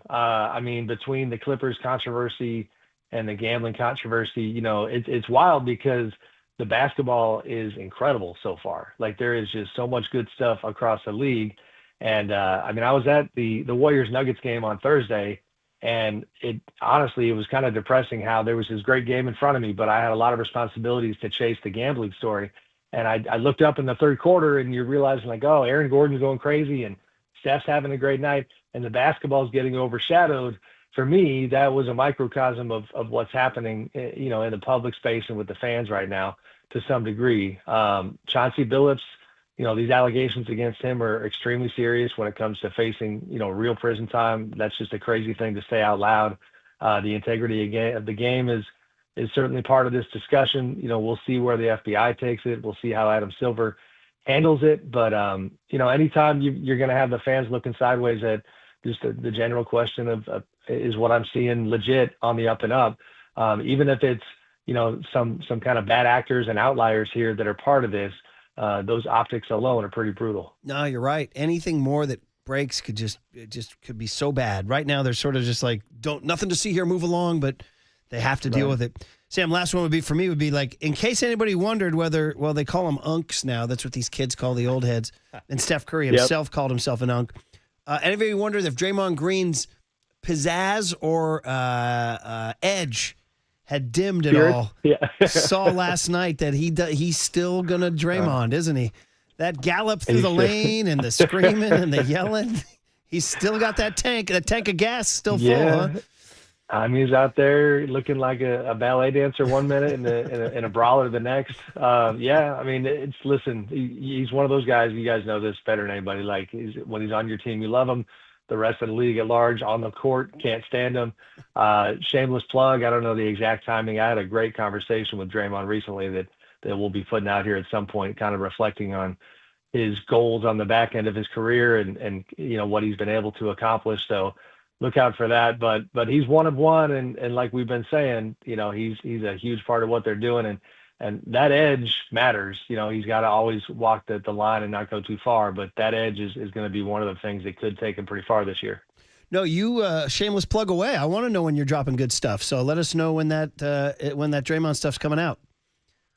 Yeah, no, he was great. The sneak preview, I guess, is just that, I was kind of framing it from the standpoint of the league at large believes that Victor Wembanyama is going to win Defensive Player of the Year for the next, 20 years. Mm-hmm. If you're a guy like Draymond, how does that land with you? And that was one of a few topics we got into.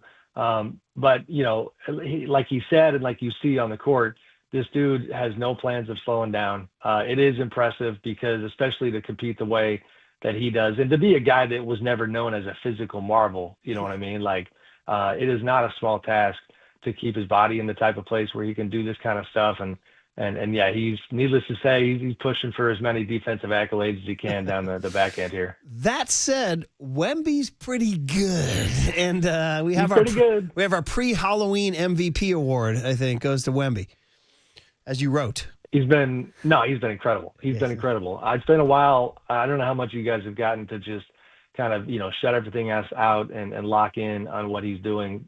I would recommend watching the first quarter of last night's game against Toronto. You had Allen Iverson handles. You had literally a spinning 360 layup in the lane that was ridiculous. He's hitting step backs. We have not seen a guy like this. And again, we'll see if it keeps up. But he's been remarkable so far. I think he's angry at Shohei getting all the love. He wants to be the Shohei of basketball. I think he is, Murph. Or he's going to tell Shohei he's the Wemby of baseball, right? He's 21, guys, 21. I have a 19-year-old and a 16-year-old, and as much as I love him, I was literally last night thinking, 21. Like my kids are not as locked in as Wemby is on, I have a on 17, being the best on the planet. Yeah, I have a 17 and a 14, and I'm right there with you, buddy. I'm right there with you. So, all right. Sam, it's great to get you back on the mornings, man. We've missed you, and we'll look forward to this every other week. So thanks for the time. Yeah, thanks, Sam. Absolutely. Thanks, guys. Good stuff. Sam Amick. He's great. He's one of the best basketball writers in the nation. Period. End of story. So, he wrote a little piece last night, just kind of early notes on the NBA, and his lead item is on Wemby. Yeah, he's jealous of Shohei. Yeah. Or he wants to tell Shohei, you ain't all that. Yeah, he's like, hey, this is my spotlight, Shohei. I mean, honestly, we're living right now in a time of Wemby and Shohei, who are two, Jordan was Jordan, and, yes. Bonds was Bonds. I don't know. These guys might be better. Well, here's the thing, Murph. We toss around the phrase generational athlete all the time. Yeah. These are universal athletes that we're seeing with Shohei Ohtani and Wemby. Funny, Rory the Greek was in a fantasy basketball league and had the third pick, and Wemby was on the board. He said, take him. He took him. He got clowned by his friends. Yeah. He said, Dad, I'm getting clowned for taking Wemby. I said, well, guess what? Turn that frown upside down because they're the clown. Yeah, who's doing the clowning now? Right. Well, 8th graders, they clown everything. Yeah. You know what I mean? Uh-huh. But Wemby's, if you have Wemby in your fantasy league, he's doing well. Yeah. Who has him in your league? Good question. I think he went 1 or 2 overall. That's dangerous Danny Dunn's league. Yeah, I got him number 1 overall last year. Unfortunately, I got hit by the injury bug, so I didn't get the full Wemby experience. That's right. So he went 1 or 2 in your league, huh? Oh, yeah. Him and the Joker are 1-2 off the board every year. Shay's usually right behind him, but it depends also if you're playing points or categories, and now we're getting into the weeds with fantasy basketball. All right, Mike Silver to answer the important questions. Is Squeeze a top 100 band? And his thoughts on the 49ers next on The Sports Leader.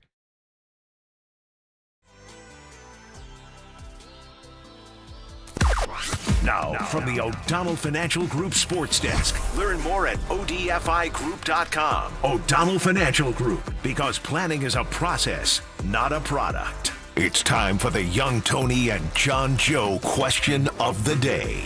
Shout out to Sam Amick, our new Warriors insider. Great to hear from him. The question of the day, did Pajemski, Kuminga, and Moody prove that the 2-timeline experiment isn't dead yet? It's not dead yet, folks. You can join the conversation in the YouTube chat now.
And now it's time for the Protect Your Assets Business and Technology Report with me, David Hollander.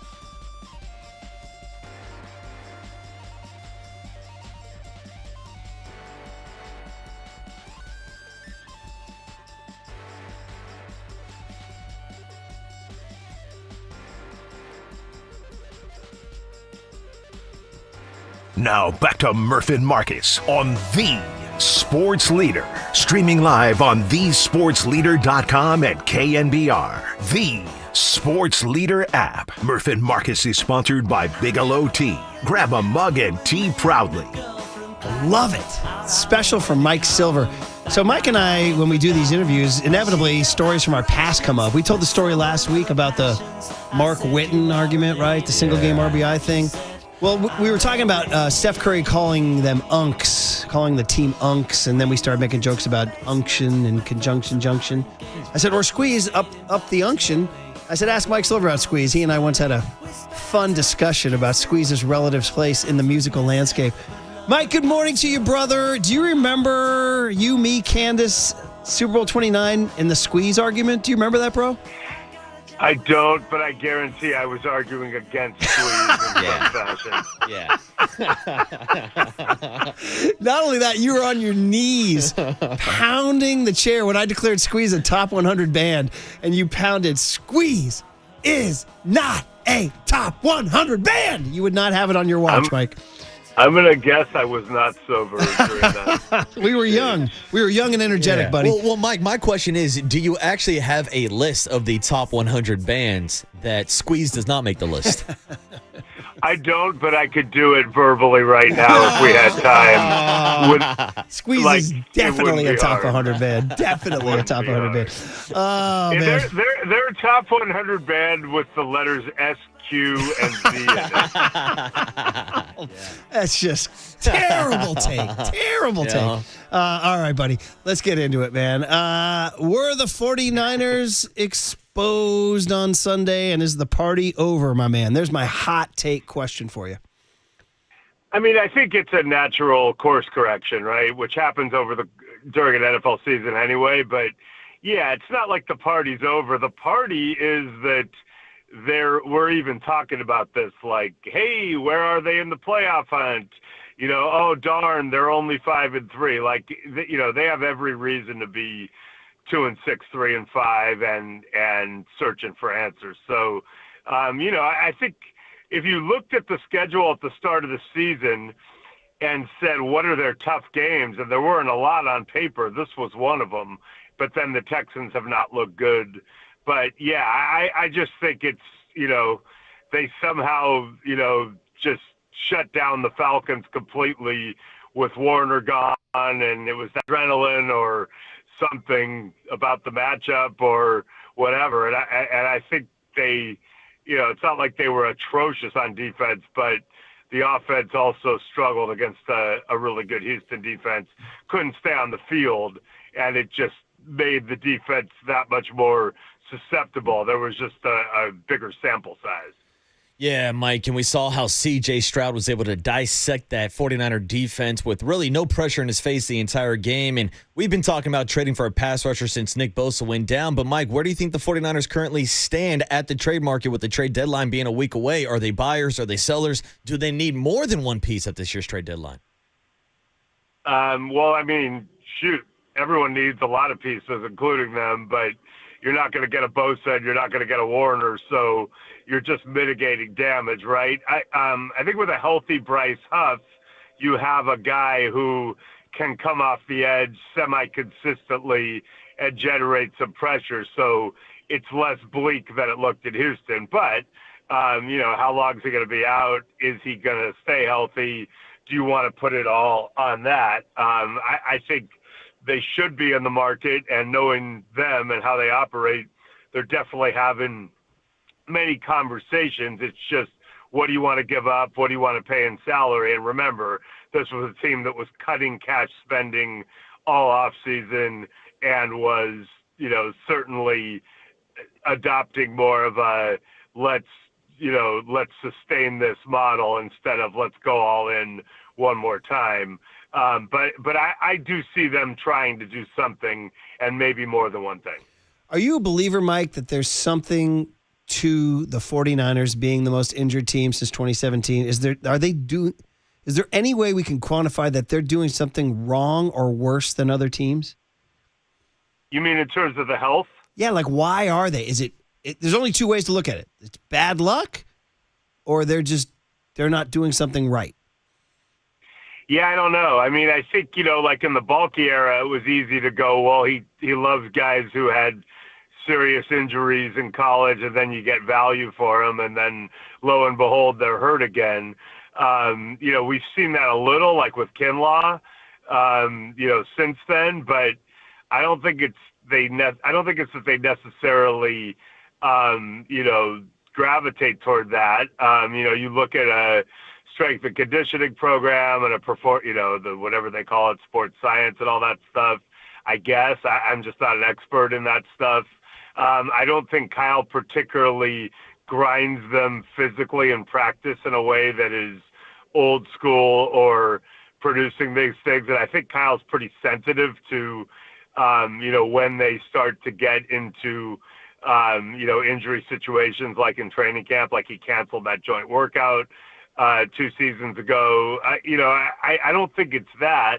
I think the only thing you would say is they have had a lot of older players as their important players these last 2-3 years.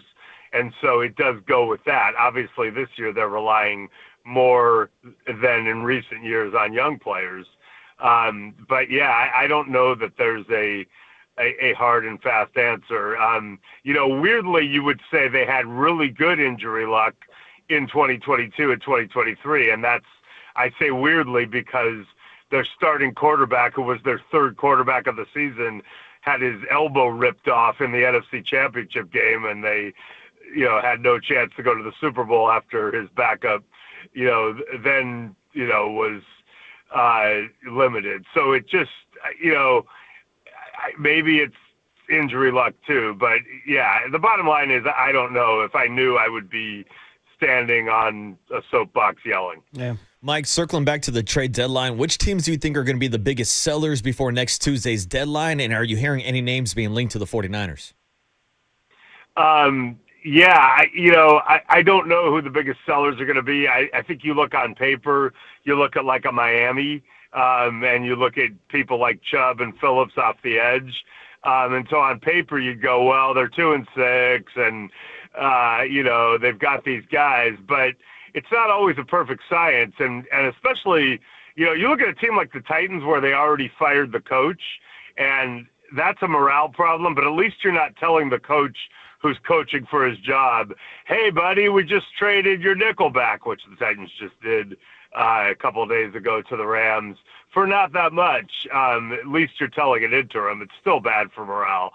But, if you're telling Mike McDaniel, who is presumably coaching for his job, hey, we just got rid of your one or both of your edge rushers, it's harder. So, I don't know exactly is going to buy and sell. And again, everyone's looking for value, right? So, we all sit here as people detached from it and go, they should go get Trey Hendrickson. But, the Bengals are probably like, sure, you could have Trey Hendrickson. We want a first-round draft pick. And I think a lot of teams are thinking, well, I really value our first-round pick. I don't really want to go into the draft next year without one. And Trey Hendrickson, we're going to have to sign him. So, it's that stew of who's selling, who's buying, but what is the value? And a lot of teams don't want to show their hand too early because then they feel like they lose leverage. Is that same thing go with Max Crosby? Do you think He's not. I don't think they're trading Max Crosby. Yeah. I mean, people will always listen, right? But if are the 49ers doing that? They paid Bosa, and Bosa's part of their future. So you cut all this cash spending. You paid Bosa. Now you're gonna give up a lot, of draft capital that you care about, and pay another guy. And granted, a great player, but you're back in that all-in mentality. And, do the 49ers honestly believe that if they got Max Crosby and he stayed healthy and they went through the rest of the season that they've got a really good chance of winning a championship? I don't know. I think you could make a case that they don't.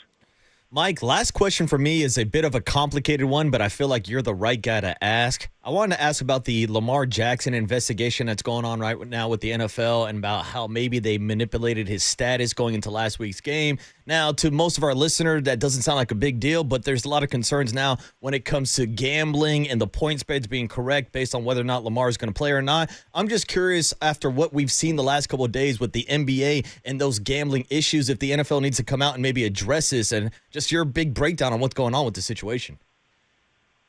Yeah, I mean, it was really bad timing, right? We're all sitting there talking about the NBA, and then that happened. So, for fans and listeners, the reason that the injury reports have existed are essentially because of gambling, even though it wasn't legal in most cases and it was highly frowned upon, et cetera.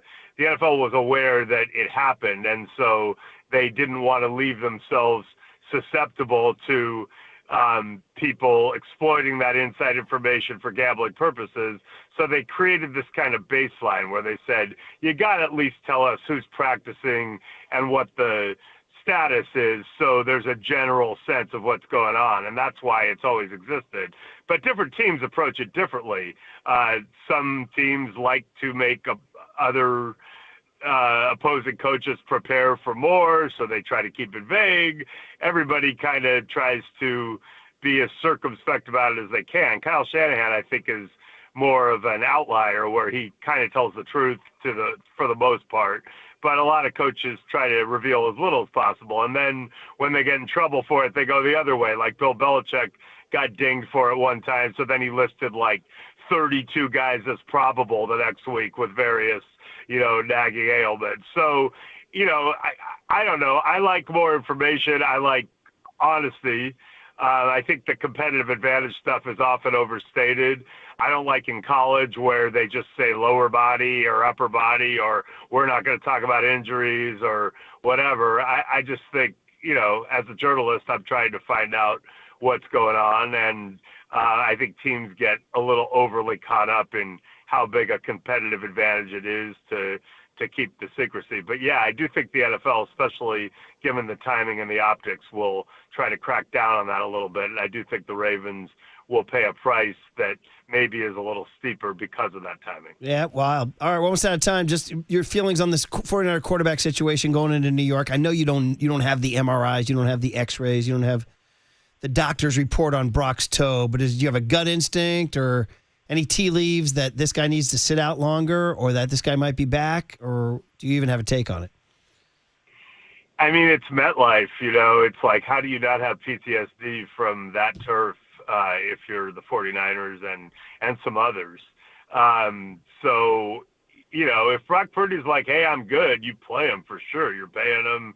He's your guy. I think he's better, and you're trying to win every game. But, MetLife in and of itself freaks me out a little bit, and given their history there, and given the weirdness that happened at the Super Bowl with the practice field and the turf injury, and then Greenlaw tearing the Achilles.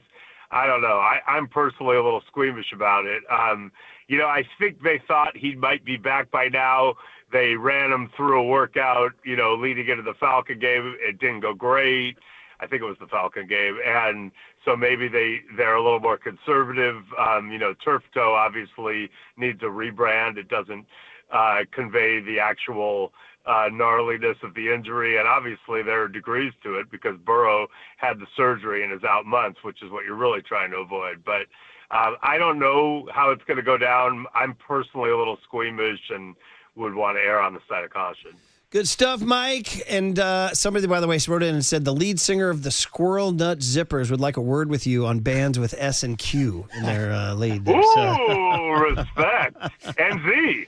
Yeah, that's well, they're Squeeze is top 2 that I know of in that category. Nice, for sure. buddy. Nice. And Candace did check in and said you could name 100 bands better. That's what your line was. So I can name 100 bands better. By the way, if Leslie had been there, she would have sided with you guys. Yeah, So well, because Leslie is a sound human being. There you go. there you go. Well, we're both overachievers. Yeah, well, this is all very true. All right, buddy. Always a good chat, and be good. Yeah, thanks, Mike. Thanks, you guys. Mike Silver saying he'd be a little cautious on playing Brock on that turf. Kyle said it wouldn't stop him. Mm-hmm. I don't know. Mm-hmm. I mean, the Giants play there every week. People don't go down every week there. Yeah, but with the 49ers' history of having players get hurt on that field, and I'm sure there's data across the league, I think it's the most sustainable to injury field in the NFL. Let me double check that before I put it out on 50,000 watts, but it seems like a lot of guys get injured on that turf. 50,000 watts before you put it out on YouTube. Yeah, put it out on Twitch. As I said to the kids at the Junior Giants, what do you do? I'm on YouTube. Yeah, I'm on YouTube. All right. Sorry, I was too busy trying to put together my list of top 100 bands that does not involve Squeeze. Squeeze would definitely be on it. I will say, though, Squeeze might be the greatest band in history that's named after laying down a bunt. Yeah. I can give you that. Okay. Yeah, well, was there a band called Sacrifice? Yeah, I don't know. Maybe there was. Well, I mean, you're only playing one banger. I got 10 more for you, buddy. And Murph knows bangers. Don't worry about it. Yeah, I do. And you're welcome. Just go get Squeeze singles and thank me later. Different in Tilbrook, the new Lennon and McCartney back in the day in the early 80s. It's been too long since we talked about that baseball game last night. Let's go over some of the records and some of the incredible stats from a night that we will never forget. Yes, I understand, listeners, we're not happy, but we have to talk baseball on The Sports Leader.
Now back to Murph and Marcus on The Sports Leader. Streaming live on thesportsleader.com and KNBR. The Sports Leader app. Murph and Marcus is sponsored by Bigelow Tea. Grab a mug and tea proudly. Guerrero at first, 2 away. Trying to that bright red glove. Sets and fires. Swing and a ground ball. Base hit. Fair ball inside the first base bag. Kicks off the sidewall. Teoscar Hernandez gets it. They're going to send Guerrero. Throw to the plate. The tag. Save! Guerrero with an acrobatic slide at home plate. He got his hand in ahead of Will Smith. And the Blue Jays have a 5-4 lead. Dominguez at the bell. Kicks, delivers. Swing and a drive. Left field. Way back. And gone. I mean, this guy is unreal. 3-2 now. Little, ready, kick, steals. Swing and a high fly ball, center field. Varsho back, near the wall, at the track. Gone! Freddie Freeman! A home run to center field. Freeman walks it off in the 18th. Oh, Freddie delivers. Absolutely incredible drama last night. And it's funny, we were sort of fighting a war on the text line. People said, don't talk about this game. Because, sorry, bro. First of all, we're baseball fans here, number one. Number two, that was one of the more incredible sporting events of the year, if not arguably on the short list, one of the most dramatic games in World Series history. It honestly is. You have to go through your brain and start thinking of World Series games that match that. It wasn't just that it went 18 innings. We had an 18-inning game 7 years ago, Red Sox-Dodgers, and that was epic. People were like going on and on about that. And that ended with a Max Muncy walk-off. Red Sox won the series. Yes, they did. But maybe there's a little fate there. Maybe Toronto win the series. There's just so much to that game we have to discuss as baseball fans. And it also just, if you weren't caught up in that, I don't know what to say, because it was, the Warriors were on, and I was excited about the Warrior game, but I was like, okay, I'll go switch over to the Warriors. And it got to the point where I was like, well, I guess I'll miss the first quarter of the Warrior game. And then it got to the point where, well, I guess I'll miss the second quarter of the Warrior game. And then, well, I guess I'm going to, you know what? I'm not going to see the Warrior game tonight. It was that epic. Yeah, I was talking to Walter, our local Blue Jays fan, and he was asking me, like, hey, what are you going to do tonight? It's like Game 3 of the World Series. Warriors are playing down at Chase Center. You come down to Chase, you're watching a game. And I'm like, bro, I can't skip out on Game 3 of the World Series. But I thought there was going to be the opportunity to maybe watch the World Series game and then hop down to Chase for the second half of the game. No, the Warriors game wrapped up before this game even went to extra innings, it felt like. Way before. 6 hours and 39 minutes. If you all missed it, I'm sure by now you've heard Los Angeles Dodgers 6, Toronto Blue Jays 5. You just heard. So we need to talk about Ohtani. We need to talk about this situation that happened with him. Double home. First of all, he takes Max Scherzer deep. The one thing they say is you can pound him in on the hands. So Scherzer pounds him in on the hands. Yeah. And he launches it. Now, I think maybe lefties pounding him in on the hands is a different situation. Like Eric Miller had success doing that. Yeah, especially if you're throwing a two-seamer that's going to run in on his hands. You can really get inside on him. Yeah. But Scherzer tried to come in on his hands, and he absolutely smoked it. He got his hands inside and just turned on that ball. He then doubled. Then I got in my car. It was 4-2. I was excited. Alejandro Kirk did a 3-run homer for Glasnow. And Ohtani, somebody singled or walked. I forget who was on. But it was Kike. Frickin' Kike. It's always frickin' Kike. Frickin' Kike. He singled. And Ohtani was up. And I was like, well, that's okay. They made a switch. They brought in a lefty who Ohtani had never hit. Flu Hardy was his name, I think. What was his name? Yeah. It was a guy. Does it really matter? Fluharty. And Ohtani was 0-for-2 with 2 strikeouts against him. He said he stays patient, keeps his front shoulder in, and doubles to left center field, doubles him in. And I was in my car going, come on, guy. So now he has 2 doubles and a bomb. I was like, what's going on here? Then the next hitter, Freddie Freeman, singles him in. And they were saying on the radio broadcast, Boog Sciambi and Jessica Mendoza and Eduardo Perez, that he was showing emotion, like Ohtani was like screaming and yelling. And so then it's 4-3 and then 4-4. Okay. But then the 7th inning happened. You heard the play. That Vladdy Guerrero, I was calling it the Toronto tap, that reach over and touch of home plate, which was a phenomenal slide by Vladdy. And at that point, and Vladdy had also thrown out a runner at third on a great defensive play. And I was like, this is Vladdy's game, not Shohei's game, until we get to the bottom of the 7th. And Shohei homers again. I couldn't even enjoy the lead for half an inning. No, and it was and then I got that Joe Davis thing. Ohtani. The way he says it, it's just like, and I think he's a good broadcaster, but he has the unfortunate link of being linked to the Dodgers and Ohtani that's making me puke so much. Mm-hmm. You called it the Dodger blue stain that he's got on his shirt. Dodger blue stain. And too much of Ohtani. Yeah. Inevitable. And I hate that. I feel that same way about Shohei Ohtani because I love him as a baseball player. I just hate the fact that he's doing it now in a Dodger uniform. How did he spend 6 years in Anaheim? How many times did we talk about Ohtani for 6 years in Anaheim? Like twice? Yeah. When he won, what, a couple MVPs? Yep. When he missed the postseason with Mike Trout on the roster. Yeah. Mm-hmm. And we all said, well, people would be like, baseball was done. Baseball's dying. Baseball's done. They need a face. They need a face. We were like, well, Ohtani's the face. They're like, well, who's he play for? Mm-hmm. The Angels. I said, well, I remember saying this on the air. I'm like, well, he's just got to get to October. Yeah. Well, he's in October. October baseball. And then look at what the World Baseball Classic did for him. And then look at him showing up in the World Series last year. And then this year, he's the biggest star in baseball. He is baseball right now. Now we're hearing things like this. Center cut fastball.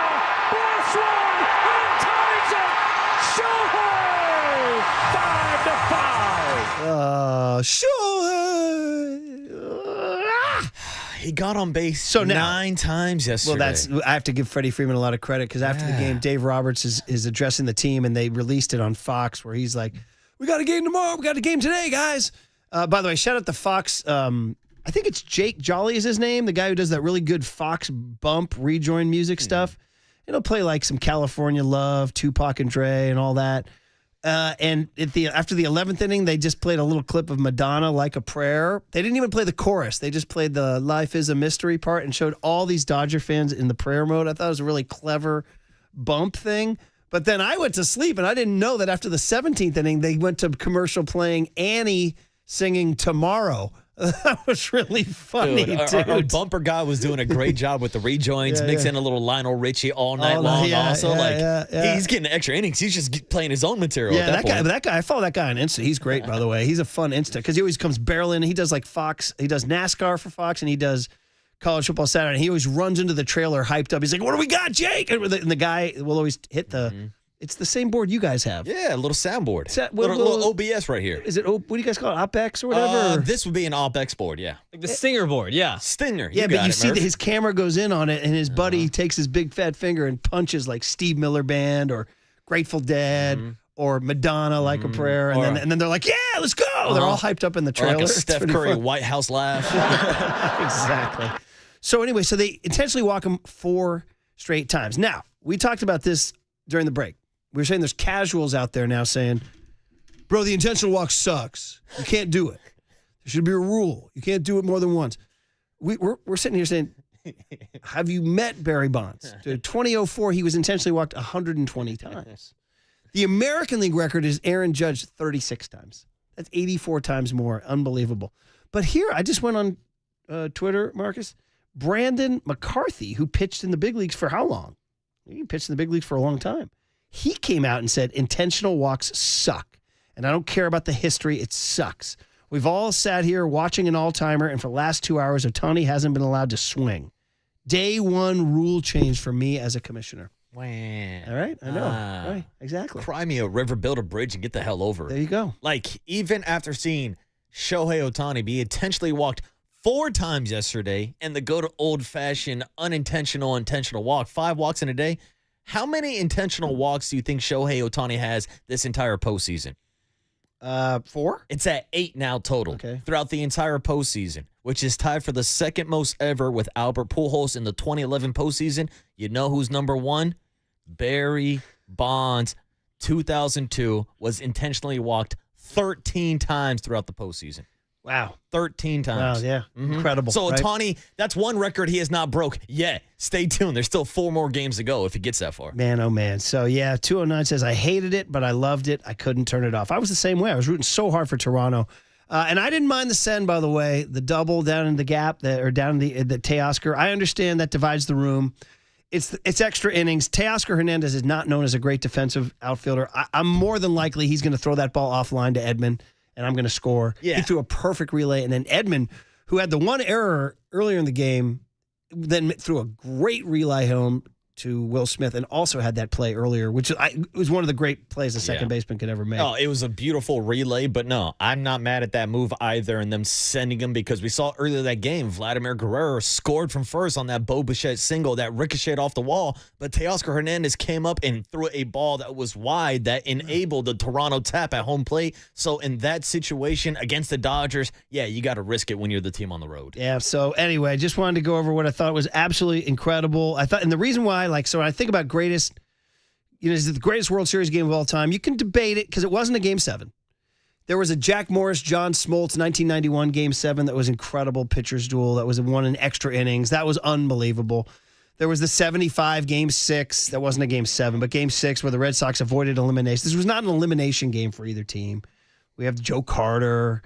Kirk Gibson was a Game 1. 1960 Mazeroski. But I mean, this is what we're talking about here on the shortest of lists here. Because of all the twists and turns. It was just so... And this is why we get melancholy when baseball ends. Yeah. It's going to be gone in a few days. And you see that type of performance from Shohei Ohtani, and you think to yourself, wow, this is one of the greatest postseason performances I've ever seen, until he takes the mound again tonight and maybe tops his performance from yesterday, Murph. Freddie Freeman said, our starting pitcher was on base 9 times last night. Dude. Unbelievable. Unbelievable. And 916 wraps it up and says, hey, at least Gavin enjoyed the game. As a lifelong San Francisco Giants fan, go Dodgers.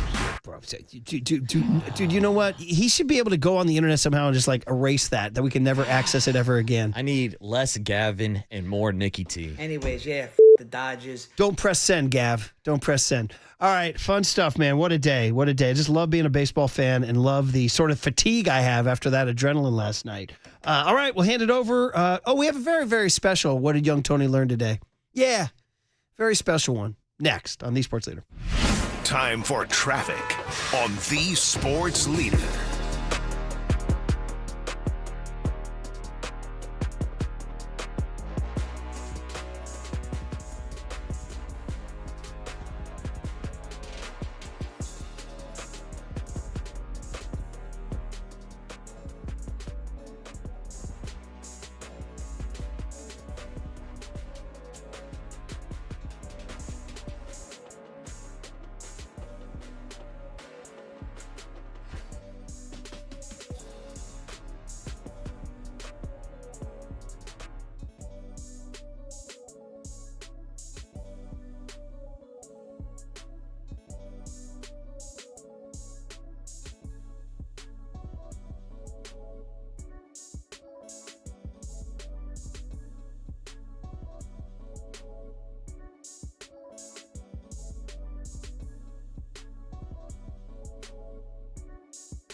Listen to the sports leader anytime, anywhere. Download KNBR, the sports leader app. Murph and Marcus continue live from the Casino Matrix Progressive Jackpot Studios. Casino Matrix. Progressive jackpots are here. Where are you? Just drop in. 1-800-GAMBLER. All right. We said it was going to be a special What Did Young Tony Learn Today? And it is. So you want to hit it there, buddy? Here you go. Murph and Marcus want to know, what did young Tony learn today? Well, so the joke is he's very, very young and innocent. Hey, I know that now, okay? Well, it's sponsored by Bigelow Tea. Grab a mug and tea proudly. And we just want to use a couple minutes here to talk about a friend. And if you're on YouTube, Twitch, and Twitter, you see a picture that we took on our last day at the old station. Marcus was yet to arrive. He's a couple minutes late. But it's with our good buddy Cleo West. He was a front desk security guard. And there are just people in life that when you meet, you get along with them. And they have good energy, and they make your life better. And we all, me, Marcus, John Joe, Tony, all had unique relationships with Cleo every morning when we arrived at work. He was the overnight guy. Cleo was from Oklahoma. He rooted for the Oklahoma City Thunder. He rooted for the New York Giants. He rooted for the Houston Astros, but he loved sports. And every morning, we'd walk into the lobby. Tony would go first. Tony, you were always the first to arrive, right? I know, yeah. Absolutely, and man. What was your routine with him? Every morning, good morning, Cleo, how are you? You get the take on whatever happened overnight, get some OKC Thunder takes, LeBron doing this, LeBron doing that. He was the type of guy where when you talked to him, you felt better about yourself when you walked away, when you went up the elevator and started your day at work. Some guys have charisma. Yeah. Cleo had charisma.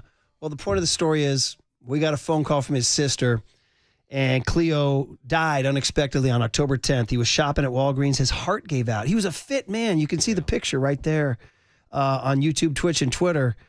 And we were shocked. Cleo was only 69 years old. We had a long run. He had a long run. I was going to go by at Christmas and give him my Christmas card again. I had already thought of that. I was like, I got to go by and see Cleo. There's no Cleo, man. You got to treasure these days that you have with people. It's so freaking sad. And we just wanted to shout him out. Yeah. John Joe, what would his routine be with when Curly would bring in donuts, he always made sure to give one to Cleo, right? Absolutely. Yeah, and Curly had a great line, too. The OKC Thunder obviously won the NBA championship, and Cleo was able to see his OKC Thunder get a championship for the whole city. It's just poignant. Also poignant, the fact that they're playing the New York Giants. He was always a big New York Giants fan, randomly. And the Niners are playing if I only had any beef with Cleo, it was like a New York Giants. I'm like, come on, Cleo, man. He's like, that's my team. Yeah. What was your routine and now his with him, man? team's taking on the 49ers this weekend, but, man, just pour one out for our guy, Cleo. I mean, people don't realize how much of a bubble, our job is, especially with the hours that we work. We always talk about our bubble from 6 a.m. to 10 a.m., but, we have to put overnight Dave and guys like Cleo, the overnight workers who keep the lights on, as part of our bubble and part of our family, and that's what it feels like.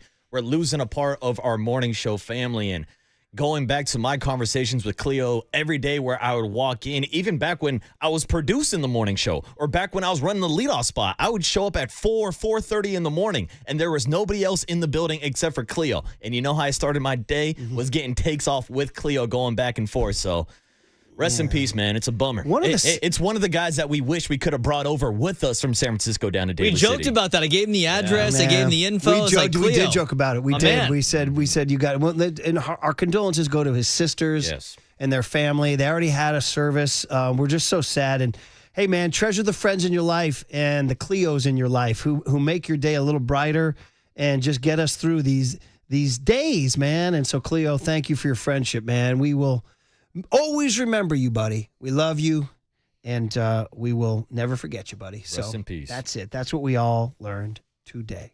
All right, Papa and Silver is next, sponsored by Speedy Oil Change and Auto Service. We can fix that. You're listening to KNBR AM and KNBR FM San Francisco, the sports leader, a Cumulus media station. 4 hours, 3 faces, 2 Gregs, and 1 place to be. Excellent. Greg Papa. Touchdown! San Francisco! And Greg Silver. Let me tell you something. There is no such thing as being calm. I am fired up to be here. This is Papa and Silver.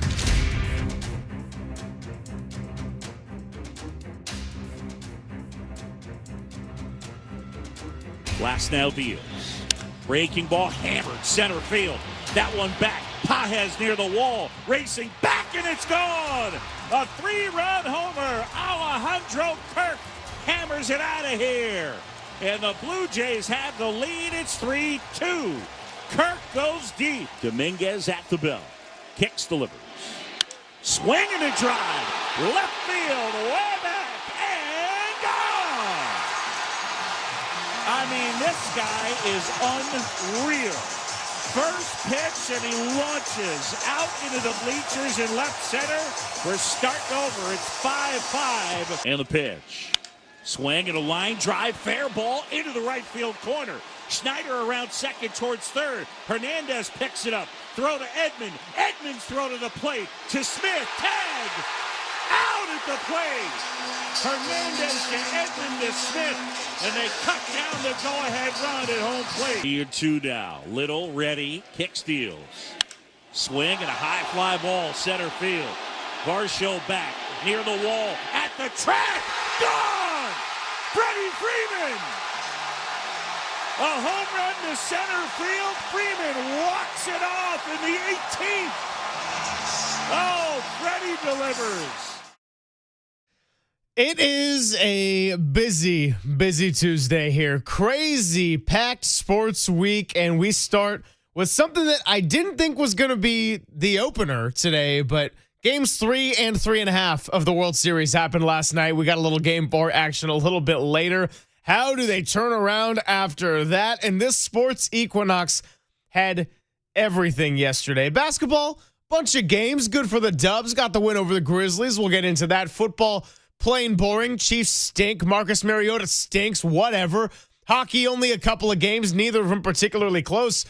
But I didn't know baseball fans would be treated to that. Now, yes, I get it. It's painful. It sucks. Nobody wants the Dodgers to win. But that game, as far as one of the great games in World Series history, and how about the fact that 2 times it's gone 18 innings in the same stadium 7 years apart? It's Papa and Silver. Lots to get into today. And Papa, we knew we had to start with an 18-inning showdown. Here's my question as I say good morning. How much of it did you watch in real time? Did you go to sleep, wake up at 2 in the morning? What was the sleep schedule yes. around Marty all of this? Lurie, I had text chains going all over the country. One on the East Coast, Marty gave me one. Are you still awake? I'm like, it's 15 innings, bro. I got some stuff in my body. I shouldn't be awake this long. But anyway, I got through 15 innings and kind of had a feeling it would end in a walk-off because that's what they were trying to do.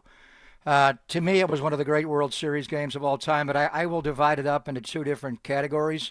The first 9 innings were as good of a game as you could possibly have. You had 6 base runners thrown out at second, third, and home plate, and had some great throws. Mark Carlson, the Dalton Varsho strike call late. Years ago, it was Slow Joe Brinkman who would do it. Now it's Mark Carlson, a good umpire, balls and strikes. But Bo Bichette thought there was a walk. Varsho thought there was a walk, and it deprived the Blue Jays an inning. Varsho did walk. The fat catcher, the modern-day version of Yogi Berra, Kirk, got a single, and they got single, walk, single, and didn't score. But they did strike for 4 in the 4th to take the baseball game. It was just a brilliant game. I think first and foremost, the world is seeing how good of a complete baseball player Vladimir Guerrero Jr. is. We know about the home runs, or do we? He only has 6 degrees launch angle. He doesn't hit bombs. He does not lift and separate. He is a line drive hitter. That's why you see him hit so many P-rods off fences. He's not trying to buggy whip and, take it low to high. He's just a baseball player, but the way he's improved defensively at first base, the play that he made where he scooped the throw out of the dirt and gunned the runner out at third base. I mean, Rafael Devers, I hope he's watching this World Series. Vladimir Guerrero started as a third baseman, and then he was moved to first base where I watched him closely. They had one year when they had to go to play at AAA Buffalo right after the pandemic, and Dusty Baker got me tickets, and I sat right there at first base, and I'm watching Vladdy's son, and he's just fat. He was overweight. He couldn't run. It was tying up his hips, kind of like Pablo, where Pablo really got heavy and left off the 2010 playoff roster. But in any event, he's leaned down even after they gave him this ginormous contract. How many loonies did that guy get to stay in Canada for $500 million U.S. currency dollars? And then the slide at home plate and the way he used his hand to get in, take it to the outside hand, and get in with his right. It was a magnificent game. And then what do you say about Ohtani? You come in, Mad Max comes in, brown eye, blue eye. Where do you pitch? Shohei up and in around his neck. He came in, bow tie, pasta, and he just exploded on that one. And now he's going oppo, doubling, homering. We'll get into it, what they do tonight. You can't walk the leadoff hitter of the game. Can you try to get him out, Beebs? And we're going to be watching you closely tonight because, you're a free agent in the offseason. So we'll see. The first 9 innings were just pulsating theater. And Dodger Stadium is just, we don't have old Yankee Stadium. We got Fenway and Wrigley. This place was built in '62, and Sandy Koufax there and all the stars that were there. Nice work by Justin Herbert, by the way. He's doing well for himself. And that place just shakes. I mean, the Dodger Stadium, it's all underground. And I know Giant fans are cringing because of what's going on here. But the game that you mentioned, the Red Sox lost that game, and it was a Max Muncy walk-off home run in the 18th inning. The Dodgers lost that. They lost the next game, and they lost the World Series 4-1. That was a 7-hour and 20-minute baseball game last night. It was only 6 hours and 39 minutes, and 39 runners were left on base. Drive home safely. Just incredible. So tonight is going to be the night. The Blue Jays have got to bounce back. We'll figure out a way where, in fact, they can beat L.A., but as far as pure theater, the first 9 innings, Greg, were just pulsating. I mean, this was what the Blue Jays stood toe to toe. Walter's team can be proud. They can play with these guys. Then you get into extra innings, and it's not the same rules we played the entire season with. We don't have an automated runner at second base, automatic runner, which you can't do that in the playoff game. I'd like to see him get away with it, get rid of it. But in the regular season, you don't need a base hit to score a run. You make a proper out to right field or, put on the ground to right. You get them over and you get them in. Now, everybody's trying to buggy whip and trying to hit home runs, and that's why it just drags out. And you get into these epic performances. I mean, the Dodgers bring Will Klein out of the bullpen at the very end. Who the hell's that guy? The Oakland A's designated him for assignment, wind up trading him to Seattle in January, and then he turns into a folk hero in L.A. But so even though they won last night's game, and it just, on the East Coast, it was almost 3 o'clock in the morning. So ordinarily we would say, ratings, baseball versus football. This one, how do you even compare the ratings? It's a 6-hour and 39-minute window. It's like 3 shows. It's not fair. But they'll bounce back today. Today, I think, is just a show and go. Just strap it on and play. What time's first pitch, Skip? I'll be there a minute before. I'm sleeping the rest of the time. Who's pitching? The guy that was on 9 times last night. And how is he going to be? He was cramping up. But for perspective, 18 innings, left-handed hitting first baseman goes yard to win a game. It did go back to Brandon Belt. October the 4th of 2014 at Nationals Park, and different weather. I mean, that was freezing at Nationals Park, and that was the game after Matt Williams did the inexplicable and took Zimmerman out of the game when the Nationals were winning 1-0. I remember when I saw Matt pop out of the dugout, I'm like, is he hurt? What's he doing? He's taking him out of the game?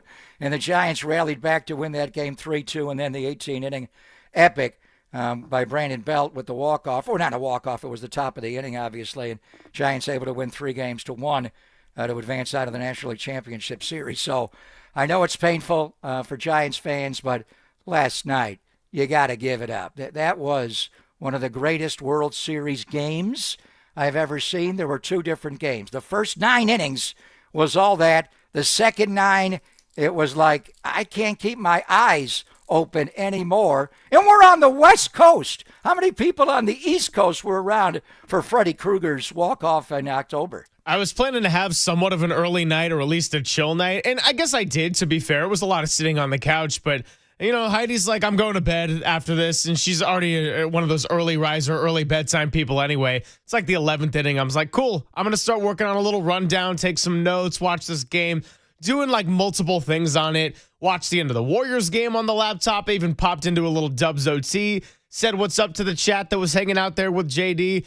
And that was all while Will Smith hit a deep fly that you thought, based on the crowd noise, was going to be it. Teoscar Hernandez hits one that you think might be it. Max Muncy crushes a ball, but it goes into foul territory, and you think it's going to be over. Then I'm texting Walter. He said, you better not go to bed. I said, I'm going to go to bed. I'm going to have it on my phone and have my eyes half closed. And then I said, I am going to bed when it was 5-5. I texted him about 5 minutes later. I said, never mind, and just, send him all sorts of images and such. But no, the fact that so that you game, lasted all the way to the end. You saw Freddie's home run live? I did. It was very, very close to me tapping out. I was probably about 2 minutes away. But if it was going into a 19th, we were done. If it was going into a long bottom of the 18th, we were done. But no, I did see it, and incredible game overall.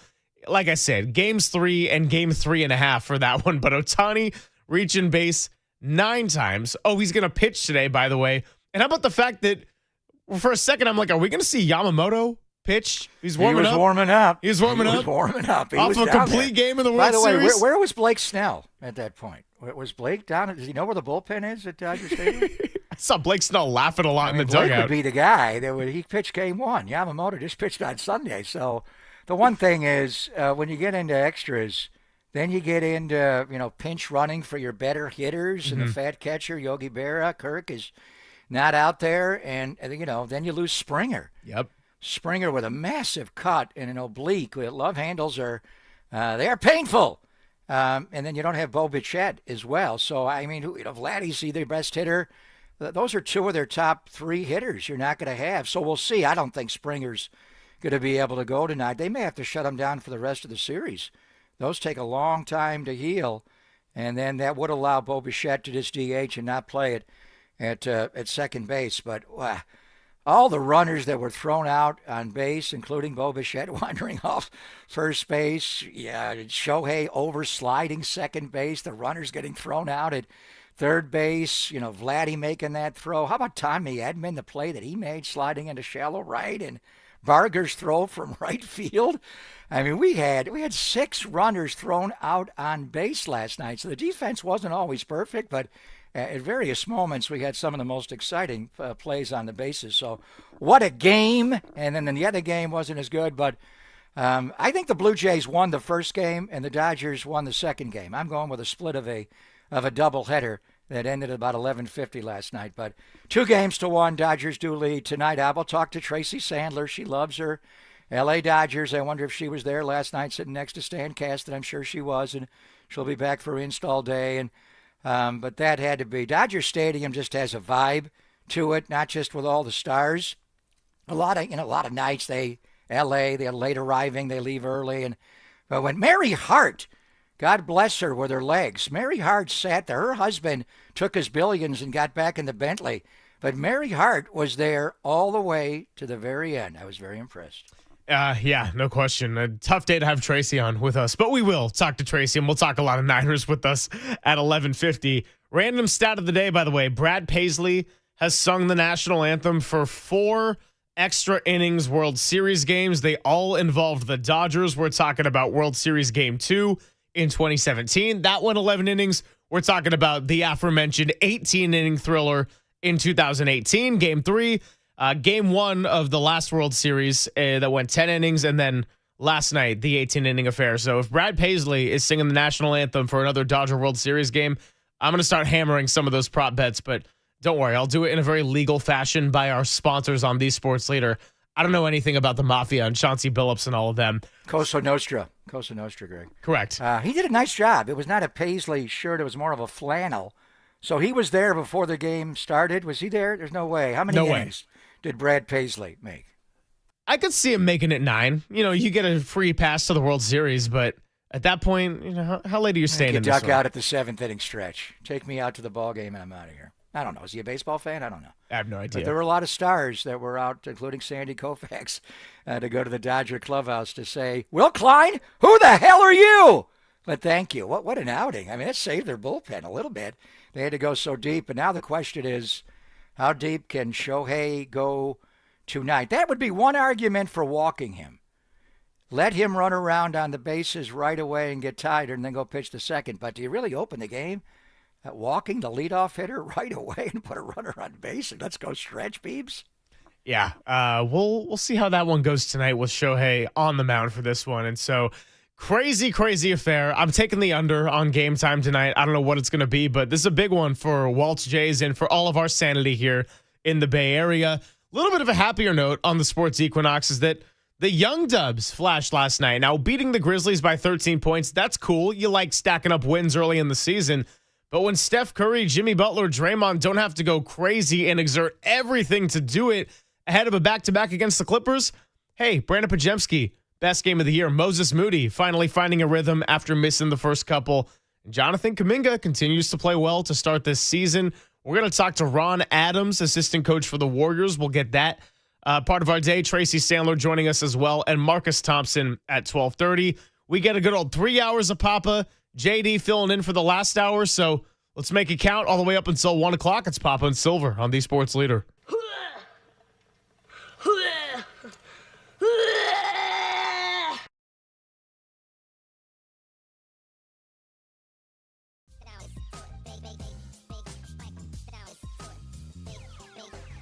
It sound white, boy.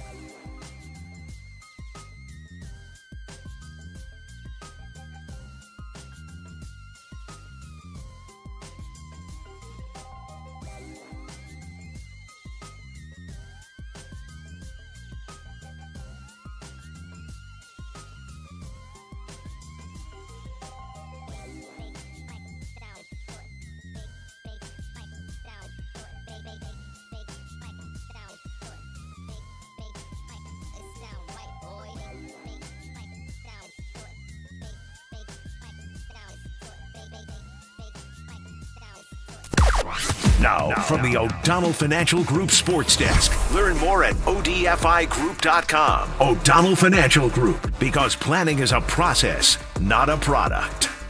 The Young Dubs get it done last night in a 13-point win over the Memphis Grizzlies, and they're back at it tonight against the LA Clippers for a little back-to-back. And while we always love talking about Steph Curry, Jimmy Butler, and the galloping Draymond Green, it was the youngsters last night that stepped up in a major way. Brandon Pajemski, best game of the year. Moses Moody finding a flow, and Jonathan Kuminga continues to flourish at the start of this season.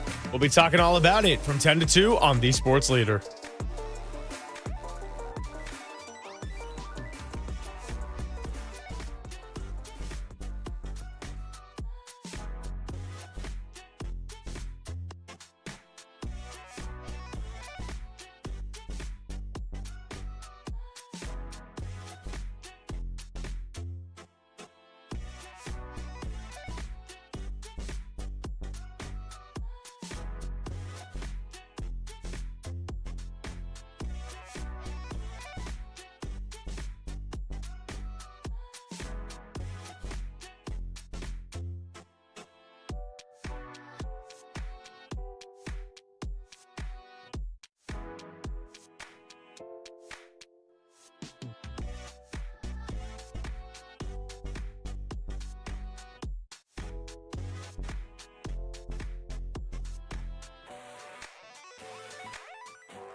Now, back to Greg Papa and Greg Silver on KNBR, the sports leader.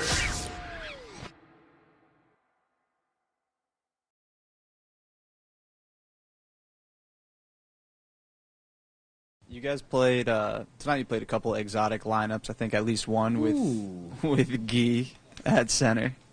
And we saw earlier this year you played with two bigs. How would you just describe the different ways you can attack teams? Is that because he's Brazilian?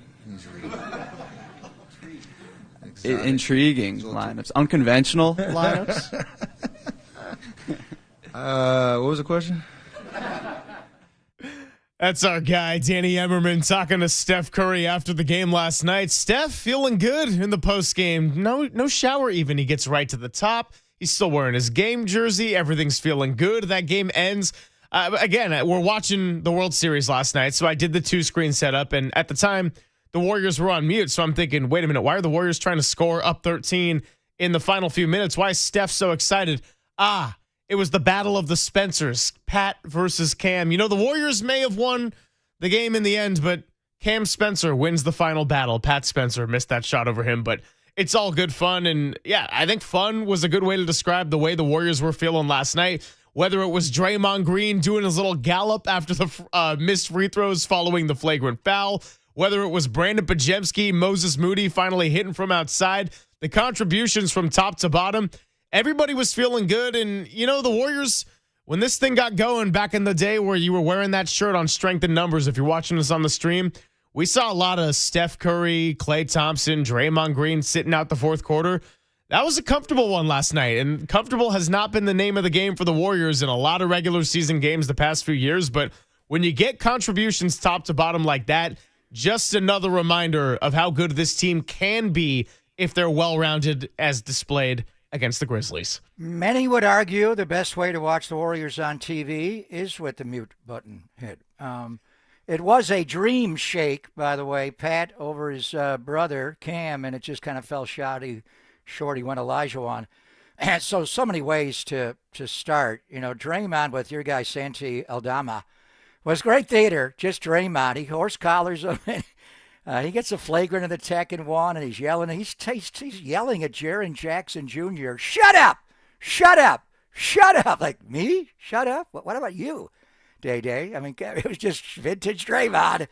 And then he does foul out later in the game, and then after ball don't lie, and Santi missed the two free throws. So what was he doing? The gallop? It was just, that's over. And if he did that, you know, when in the 80s, they'd fight him. They would get right in his face, and it'd be a brawl. Mm-hmm. If he did that to Lambeer, it'd be on. Anyway, but that's different. But he grew up watching those teams in Ben Wallace, so, you know, just a tremendous effort. You know, they got off to a great start, lulled a little bit in the third quarter with Draymond's histrionics to 36-24. You know, just annihilation there. Obviously, you know, getting the play of Moses Moody off the bench, and Moses is just different. I liked him in the starting lineup last year because you kind of needed them to guard the ball, in particular after Andrew Wiggins was traded in the Jimmy Butler deal. But now he could be, in the old days, you got a sixth man. He has a license to shoot. You come in, survey the floor a little bit. We'll bring GP2 in for Jimmy. We'll mix in post, and, you know, that'll be Al Horford. We'll see if he starts tonight against Zubats. But Moses Moody and Buddy Hield, you are the gunslingers. Just be loaded, ready, aim, shoot, fire, catch. And with Moses Moody, there it is. The ball is released out of his hand the moment before he even catches it. His feet are lined up to the target. He's balanced. He's square. He catches, and he squeezes it. He's a really effective player that way, smart player. Pods, a little bit of a slow start. It was 3 games in, but he shot the ball well last night. He made the first shot, went 5 of 7 from the 3 balls. So the two of them together, each were 5 of 7 from the floor, Pods and Moses Moody. I'm going to do a separate segment on Kuminga because I'm not going to lump him in with the other two guys. And Kuminga's arrived. There's been moments in Kuminga's career where he averaged 20 a game for a long stretch. Couple of weeks, a month, and you thought, and then whatever happens, he gets hurt, there's an ankle, something throws him off rhythm. And we are going to have the sage, the Yoda of the Warrior coaching staff. Ron Adams joined us. I love Coach Adams. He has been reaching out to me incessantly and sent me a beautiful text last night right before the game that got me all emo. So we invited Ron on, and we'll cry in each other's arms for a while and then just talk ball. But and I do want to know about the Warriors defense, and they're playing a lot more zone, how they do that and exactly what they do. But Kuminga is just different. There's a whole segment before we talk to Coach Adams about the game has slowed down for Jonathan because he has slowed down. And he reads and reacts. He's just playing so well. But Jimmy Butler, it was hard for me to embrace Jimmy Butler. I didn't like the trade. I did not like the way he handled his Miami exit. That's Pat Riley. And I know he's 80 years old and he's nuts and he's calling you in a meeting and you don't get any of it. I just don't, it just didn't like the way it happened. And watching him play, I think the Warriors went to a lot more zone because of Jimmy Butler, because Spoelstra plays so much zone in Miami, and they were kind of forced to go that way. Yeah. In any event, Jimmy on the floor is playing the best I've seen because he's not turning down shots. When he first got here last year, I even went to a few games and watched him take warm-ups. He doesn't shoot the ball in warm-ups. Like, bro, shoot the ball. And he just would not. I'm going to play the game the right way. I'm going to connect it. And no, if you're open, shoot the ball. A shot created must be taken. And you're going to move it to somebody else. They better be more open than you, or else shoot the ball. He just I haven't seen him turn down. He even got the ball last night, left baseline with a ticking time bomb. It was butter to parquet. It was down to 1. He rises up and the baseline sticks a 3. He's taking people inside, pump faking like he can, and not just looking to get fouled, but looking to score. Last night, 9 of 14, floor 7 of 8. He's guarding better. That was Kuminga's line. Butler was 6 of 8 and 6 of 8 from the line as well. But Jimmy's just, now you see it.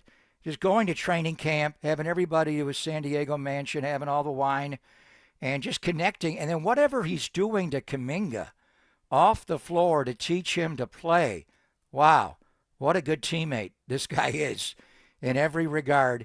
And the influence that he's had, or they've all had, or we'll ask Coach Adams why, sometimes for a young player, it just clicks.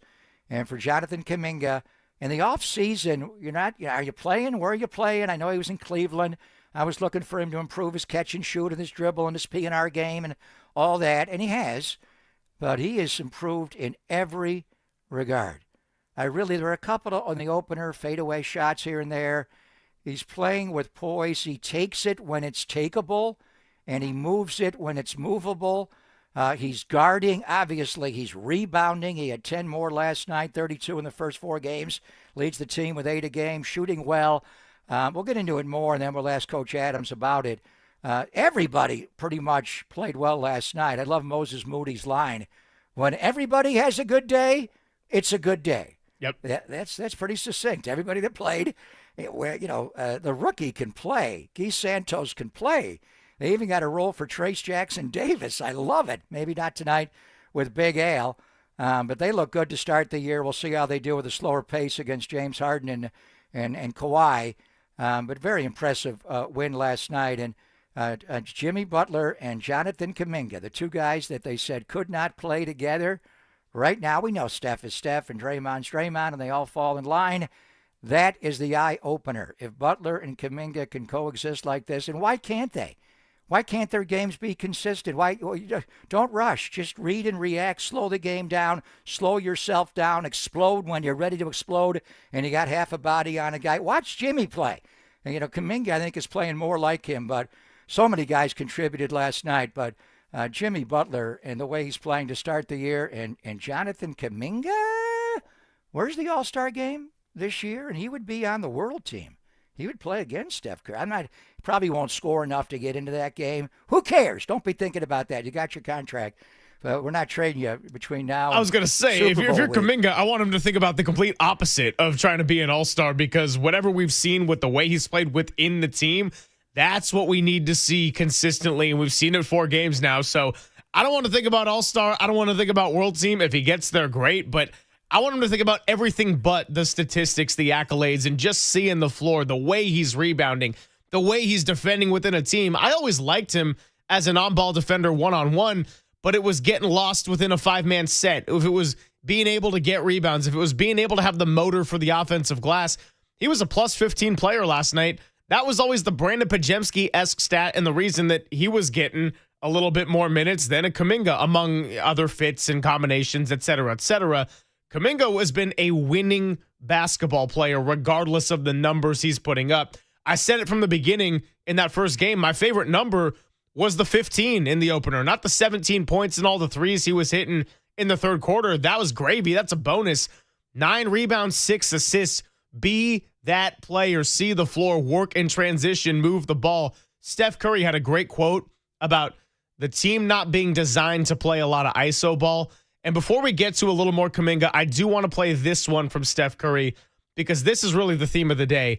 The Unks, as he is embraced now, they can't do it every single night. Denver game, sure, you can play Al Horford 29 minutes. You can go a little bit more all in and empty the tank.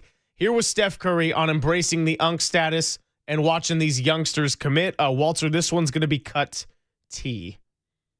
Yeah, I mean, especially just, again, how we play. There's not a lot of ISO ball in our offense, and so you have to have guys that have confidence that if, a possession says it's your turn to finish, that, they're able to, make plays. There will be games when, all of the Unks are out, and they're going to have to step up. So you want to be able to fill that gas tank as well. So it is huge. So you are our Unks now? Is that how you guys are being referred to in the locker room? I'll lean into it for right now. Good Steph Curry postgame last night. A little bit of humor, a little bit of dancing, laughing at Danny Emmerman and the exotic lineups with a little Guy Santos center action. Ron Adams is going to be joining us coming up sometime between 10:50 and 11. So really looking forward to talking with him. And let's get into that as far as what Steph Curry said and the context with the young players, but in particular, Papa, Jonathan Kuminga and the difference we've seen in these last 4 games versus some of the ups and downs of the previous 4 years. It's Papa and Silver, only here on the Sports Leader.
Papa and Silver now continues live from the KNBR Casino Matrix Progressive Jackpot Studios. Casino Matrix. Progressive jackpots are here. Where are you? Just drop in. Please play responsibly. 1-800-GAMBLER.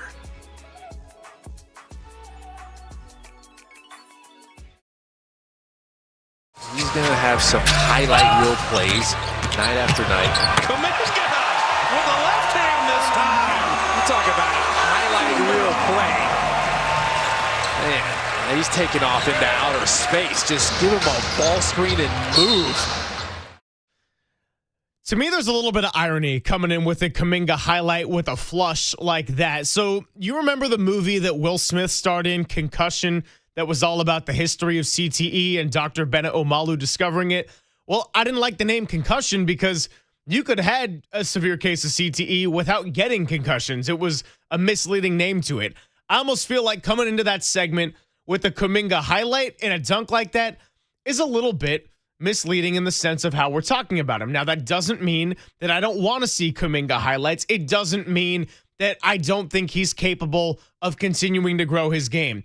But we already knew he could score. We already knew he was capable of dunking it. Now we're seeing everything else that we weren't sure if it was there, the commitment to being a role player within a team. And there's going to be nights when he's able to take on a little bit more of a star-studded role. The commitment to rebounding the ball on the defensive side and the offensive side of the glass, playing within the team. And as you're starting to see, and I've said it a couple of times already, I said it the day that he signed that contract is, okay, this is not the qualifying offer situation. This is now one in which the Warriors need to figure out a way to make it work, and they have a responsibility in this, and there is also responsibility in Kuminga to accept that role, regardless of if it's to be moved at some point and eventually be a more focal point, or if it's to be contributing to winning basketball over the course of longer than just into January. The bottom line is this. Both sides have been on the same page. It seems harmonious for the time being when there's been a lot of ups and downs. The word confusion has come up many, many times over. And so as we talk to you all about it on Papa and Silver and get ready to reach Ron Adams coming up at the end of the hour, again, Papa, Jonathan Kuminga, the way he is playing, and you said it well, he himself has slowed down. So we knew he could dunk it. We knew he was capable of being a scorer. But was he capable of earning enough minutes to where they trusted him in a closing situation? Okay, check that box on the Denver game. Was he capable of seeing the floor and swinging the ball? I did a lot of that in the Lakers game. Is he capable of contributing to winning basketball in the plus-minus category? Yeah, last night, big time, plus 15. So it's it's 4 games so far, but the guy who's wearing number 1 is showing a lot of differences to me than the guy who's wearing 00 over the last 4 years, where he's been frustrated, the Warriors have been frustrated, and now, just for the time being, I don't know what we're going to see consistency-wise across the board, but right now, this is an incredible start to how the Warriors and Kuminga want to start the season together. All right, first off, forget the contract, forget the offseason. It's the business of sports. This is what it is. And restricted free agency is difficult, and there was a bit of a log jam with a lot of really skilled players, and it worked itself out. He missed like one practice and maybe half of the next one. He's fine. There's a lot of money on the line for him, generational wealth, considering where he's come from in his life and where he's at now, and the Warriors don't want to let him go. And don't act like he's never contributed. There are times that this guy was a contributing player. He had a stretch of a month of solid play where he averaged over 20 a game, but he can score. But it's the things that he's doing, just the well-rounded nature of his game. And we'll get into it with Coach Adams. The guy comes into a training camp one year, and for Jonathan, this is now year 5 of his career. You wonder, what did he do in the offseason? And you hear, Anthony Slater goes to Cleveland and he's working on, his pick and roll game and shooting jumpers. And you want to see an improvement in that, obviously, because one thing that has slowed him down is floor accommodations and not being able to shoot the ball. He's shooting the ball much better on the three-pointer. I don't love that he shoots the ball as he's jumping up, ascending. It is somewhat symbolic to his career because I think he still is ascending. But you'd like him to shoot the jumper at the top of his jump, his apex. But, Al Horford, I'd like to see him, put those elbows in. You're not going to screw with a shooter. But in any event, Jonathan Kuminga now not only is in your starting lineup, which I think was interesting because, the analytics say he doesn't play well with Jimmy and Draymond. Well, and those guys are shooting the three right now, all of them. Jimmy's shooting the three well. Draymond shooting the three well. Jonathan shooting it well. It also goes to, son, you're open for a reason. We're going to sag off of you and give you the three. You keep shooting it well for a long time, all of a sudden they're going to press up on you. Jimmy's going to get fouled. Draymond's going to make the right basketball play out of it, and Kuminga's going to rip the rim down. So there are moments where you can let him be Kuminga. At the end of the game last night, when it got into, Pat Spencer against Cam Spencer, before that, it was kind of an open gym, and you just got the feel of his ability just to take it over. And he can clearly do that, but you don't do that all the time. When the shot clock is down to 5 and you get the ball turned to you on the backside and you got to go. He's the one guy with a couple of strides. He can rip it. I mean, last night when he drove right down the lane and finished the left-hand dunk and did not charge, there's a subtlety to his game right now. They are going to play the L.A. Clippers tonight. And I think Kuminga will be on James Harden most of the game. So we'll talk to Coach Adams about it, and don't, play like you're playing with boxing gloves on, and don't reach, and, don't, because if he comes inside of you, he's going to get a foul call. But the guy you look at is Kawhi. And I just, the comparison to Kawhi Leonard, to me, is the one that is so interesting because of, Greg Popovich and the San Antonio system. That's what Steve has taken here. This is the San Antonio system. Move the ball. Better to best. Good to great shots, just move it. And then Tiago Splitter gets a layup under the rim, and they keep winning championships even after David Robinson retires, and Tim and Manu and Tony are older now. And just when you look at Kawhi Leonard, I remember him so well. He was the claw when he came into the NBA. He was, I don't want to say he was T.R. Dunn, but he was a on-ball defensive stopper with his long arms and big hands. He averaged 7.9 points per game his rookie year. His second year up to 11.9. His third year, 12.8. Last year, fourth year, and he led the NBA in steals this year. He was up to 16.5. He also won his first Defensive Player of the Year award. It was in his fifth year that he made the jump up to 21.2 points per game. He finished second in the most valuable player in the entire league, averaging 21 a game. He won another Defensive Player of the Year award. Then he went to 25.5. A few years later, 26, 27. Now all of a sudden, we're not playing, good to great or better, best to better, move the ball, whatever the pop line was. It was ice Kawhi. It was get out the way and put him at the elbow and those big hands. I remember when we saw him take a title away from the Warriors, tendinopathy, and he and Will Seveding and San Antonio didn't connect there. And Pop was forced to trade him for DeMar, and he comes in looking like an old man and crippled, makes that shot on Mother's Day. They bounced 3 times to beat the Sixers in Game 7, and then, show you the ball and bring it in, and he and Durant are going in. Durant was hurt. But he became that guy, and he won another title as being, it wasn't just the San Antonio system, and he was a Finals MVP before. I'm not saying Jonathan Kuminga is Kawhi Leonard. He doesn't guard like Kawhi. When Kawhi was on you as a younger player, you weren't going anywhere. You weren't going left and right. You try to cross over on him, the claw is going to take the ball right off the dribble, and he'll do that a few times tonight. I like Kuminga being on the ball. It's hard. Luka goes for 43. There's some of these guys. He guarded Ja fine last night. Tonight will be a hard, deal with James Harden. But I'm not saying he's going to be Kawhi Leonard. I'm just giving you a point of reference, and it was Chip Englander, the great shooting instructor that Pop had there. The thing about Kawhi, he had massive hands. He's the claw. He could not shoot the ball.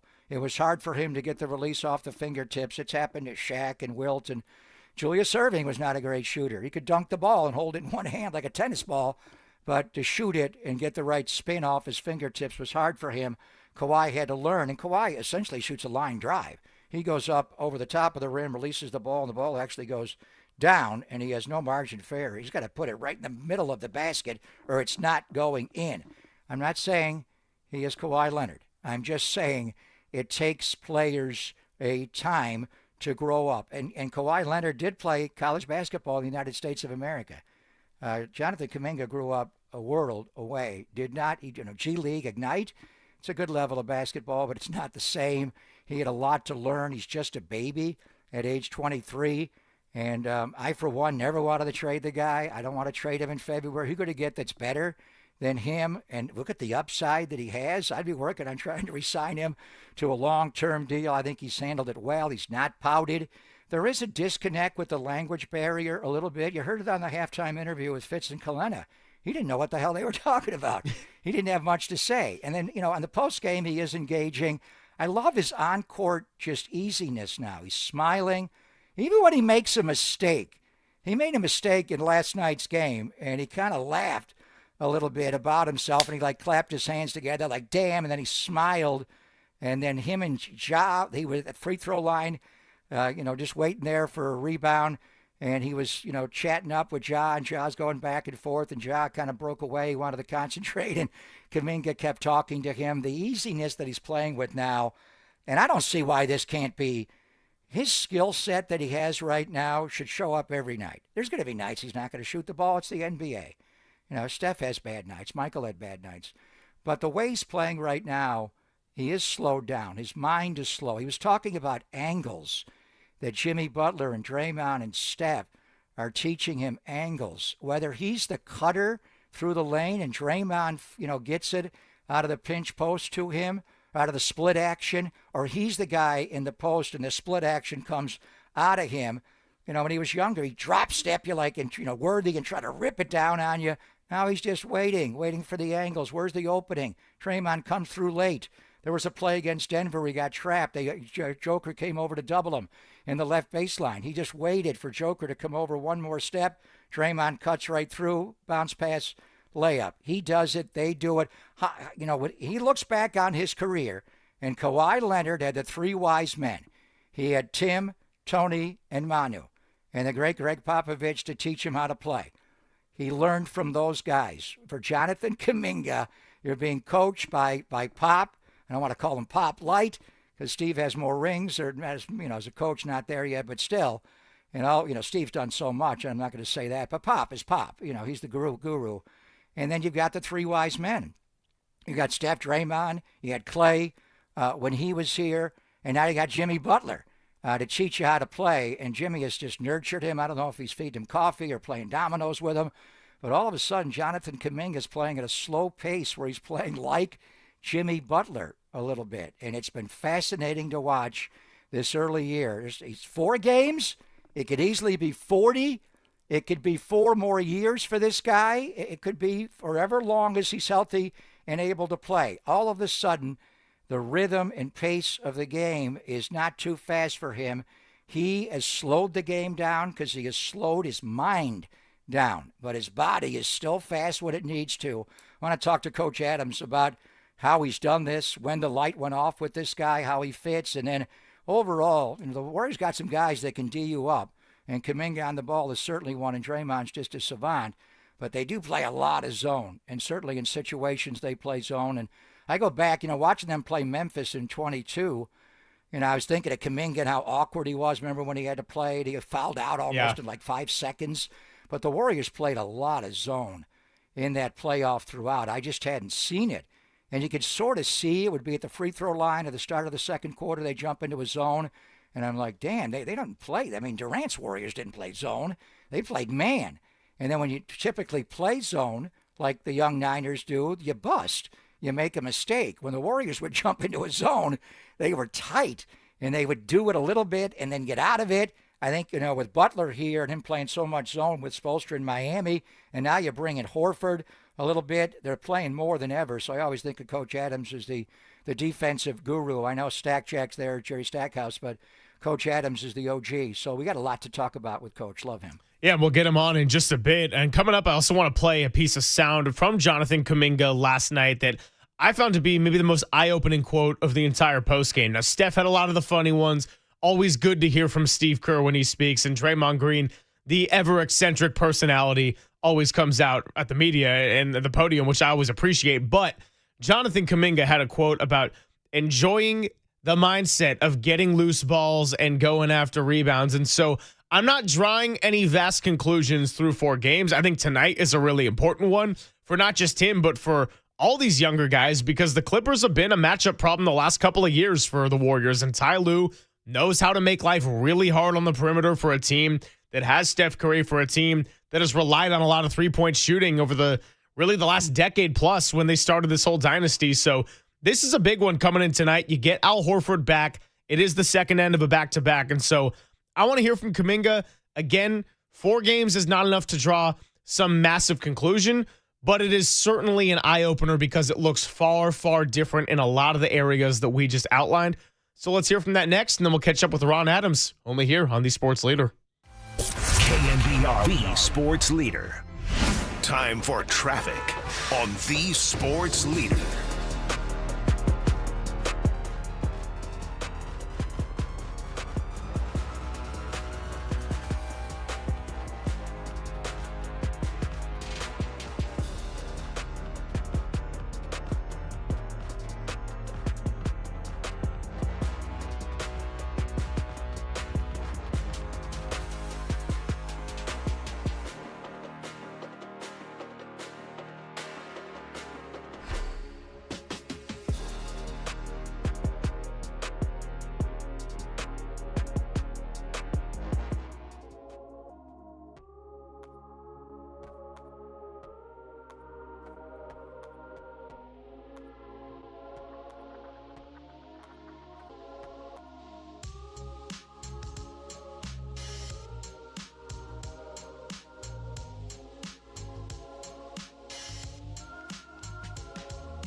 Hey, let's talk to Steve Moskowitz here on this Tuesday, founder and tax attorney at Moskowitz LLP. Common problem, Steve. If you're one of those out there that's dealing with unfiled tax returns, how can you handle that situation? That's something that comes up all the time. People just don't file returns. The number one reason they don't file returns is because they don't have the money to pay it. Then the second year comes around and they say, well, how can they file year 2 when they didn't file year 1? And by the way, they still don't have the money. And that becomes a lifestyle, a bad lifestyle, a criminal-like lifestyle. A looking over your shoulder is the day the IRS agent comes and gets you. Don't live like that. You don't have to. There's a way out. We can go ahead and file all the returns that you need to file.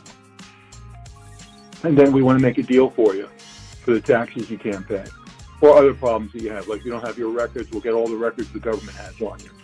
Or if you don't have any bookkeeping, we can do the bookkeeping for you. The bottom line is we'll take care of you, give you your life back. The only thing you have to do is call for your free consultation and say, hey, Steve, take care of me. Unfiled tax returns are a difficult situation, but you can get a free consultation with Steve Moskowitz today. All you got to do is just pick up the phone and dial 1-888-TAX-DEAL, or you can also go online to moskowitzllp.com.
Papa and Silver now continues live from the KNBR Casino Matrix Progressive Jackpot Studios. Casino Matrix. Progressive jackpots are here. Where are you? Just drop in. Please play responsibly. 1-800-GAMBLER.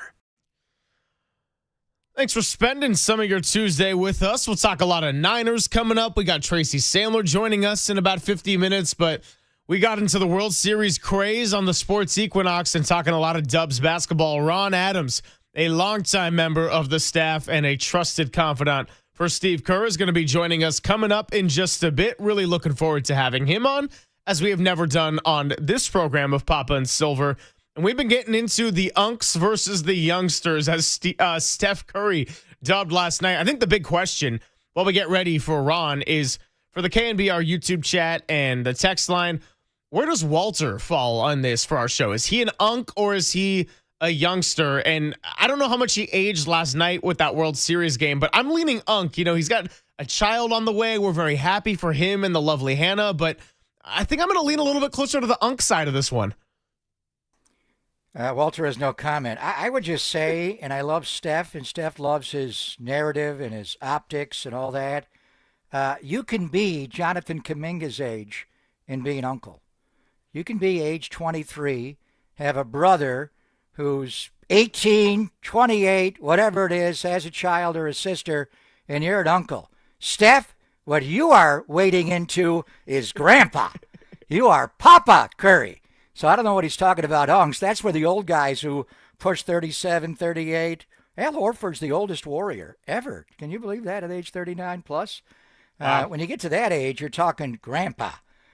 So I don't know what he's talking about here. So and his children are growing old and getting older before our eyes. It is unbelievable to watch Steph's children age. But the bottom line is, we talk so much about the old guys and Steph and Draymond and Jimmy, and now you bring Big Al in, and then GP2 and Buddy Hield and Seth Curry. I mean, they're all 33 to 35. But what you saw last night, the two 23-year-olds, Kuminga and Moses Moody, and the 22-year-old Brandon Pajemski, and Trace Jackson Davis is playing well at age 25. Quentin Post is 25. How about Guy Santos running the floor the way he ran last night and popping a three at age 23? So it's not the two timelines, Kawakami. It is building a roster like any team does in the history of the American sport. You got some older guys and you got some young guys that mix in as well. But Steph, you can go with the unks line very shortly. He will be a grandpa, is what he's going to be. You know, I think it's important to also clarify that not all uncles are unks. You know, it's just a separate category right there. Is there a difference there? How does that work? Well, you know, unk, I just think it's a vibe, right? You just got to be a little bit on the older side. You got to be looked at as a bit of an old head. Old uncle is an unk. Is that what it is? You love the old heads. You love that. Yeah, I mean, I am an old head. JD, who's going to join us for the last hour, says that I am 26 going on 55. You're an old soul. You're not an old head. You're an old soul. Okay, I'll take it. Yeah. JD's definitely an unk. He's an unk? Yeah, I can see that. Yeah, we might have to have like a divider of all the people here at the Sports Leader that, you know. Marcus was saying he thinks he might be a little bit of an unk. I'd put Marcus down below. I don't think Marcus has reached unk status, even if he feels like he's a little bit old. That might just be, you know, having a couple of beers tiring him out there doing the morning radio. How many people out there have an uncle that's actually younger than you are? I mean, that happens as well. There are no rules anymore for any of this. But I hear you, Steph. You want to go unk? Very shortly, you're going to be grandfather. Grandfather. We're going to get Ron Adams coming on in just a bit. I want to play this piece of sound while we wait from Jonathan Kuminga about the mindset of enjoying rebounds, loose balls, a lot of these little things that are earning him more opportunities and earning the Warriors reasons to keep playing him in valuable minutes. Here's what he had to say. I don't even know how to respond to this. I think I'll say just the commitment of just doing it. You know, just doing it, you know, no matter what. Even if I'm making shots, I'm not making a shot. Not seeing the ball, I'm seeing the ball. Just having that commitment, just going out there, chasing those rebounds and, you know, wherever they go. You know, those rebounds, you know, some of those, you know, help win games. So just having that mindset, you know, from the beginning, you know, it's something that, you know, I'm trying to have, you know, going throughout the year and just throughout my career, just working on finding those balls and just rebounding and just, and I think I just enjoy doing it. Yeah, so when you enjoy it and you have a nose for it in terms of a loose ball, a rebound, those are the things that are not involving putting the ball in the basket or having these big posters or all the things that we know he's been capable of since he was drafted number 7 overall, and that freakish athleticism that he brought to the table and in this franchise. So when Kuminga talks like that, again, I'm not saying that he hasn't contributed in that way before. I'm not saying he wasn't capable of contributing in a multifaceted version. But he's always been capable, but I think some of the frustration with the fan base or with the coaching staff or with people who follow this team night in and night out is that some nights you saw it, sometimes you didn't, and the instincts or the motor or whatever word you want to use, it just wasn't always present. But what we've seen is Kuminga has been that guy to where defensively, he's had Jimmy Butler in his ear. He's been a very good team defender in a way that I have not seen through the first 4 years of his career. The rebounds, the loose balls, these are all things that are going to earn him that larger role and opportunity. And even if he's not, say, the focal point of the offense or the guy that's going to go out and score 27 a night, he's going to be playing the meaningful minutes in games like the Denver one, where all of a sudden, oh, you want him on the floor in the important minutes. We had a text come in a little bit earlier that says, yeah, this is a good start from Kuminga and all, but does anybody trust him during crunch time? But when he plays like this, yes, and you can see it based on the way he is in these lineups. Again, we've got to see it for a longer stretch, but this is the type of Kuminga that you do trust to be playing the crunch time minutes. I think it's core 4. People, open your eyes and understand what you're saying here and the way he has improved. And he has shown flashes like this. And then it's combination of players he plays with. Macklin Celebrini won the first star in the NHL, and he said, I'm playing with better players is part of it. When you're on the floor with better players and you got Jimmy and Steph and Draymond on the floor, and it could be Podziemski, it could be Al Horford, we'll see what they do, you're going to play better. You got to put away the biases on Jonathan Kuminga. He is a skilled player, and now he understands what winning is. And rebounding is the possession, JK. Pat Riley, no rebounds, no rings. If we don't get loose ball, I know the coaching staff harped on it. I never thought he was a terrible rebounder. Like last year, he averaged 4.6 rebounds a game. The year before, it was 4.8. And that, it's 5. He's playing 24 minutes a night, 26 minutes a night.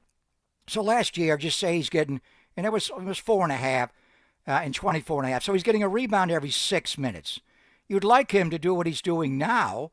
He's getting 8 rebounds a game in 31.3 minutes a game. So he's getting 1 every 4 minutes. So the elite rebounders, that 1 every 4, 1 every 3, that's elite. And the one thing with him, and Klay Thompson did not, Steph Curry out-rebounded Klay Thompson when they were teammates, and Steph's 6'3" and Klay's 6'7". Why did Klay not rebound? Because he guarded the guy shooting the basketball. That is hard to do. How many guys can guard the shot and then go get the rebound on the missed shot? Hard. But Kuminga is wandering a little bit, and he's also down on the baseline, and you see the skill set. Obviously, he can jump out the gym, but he is boxing out more.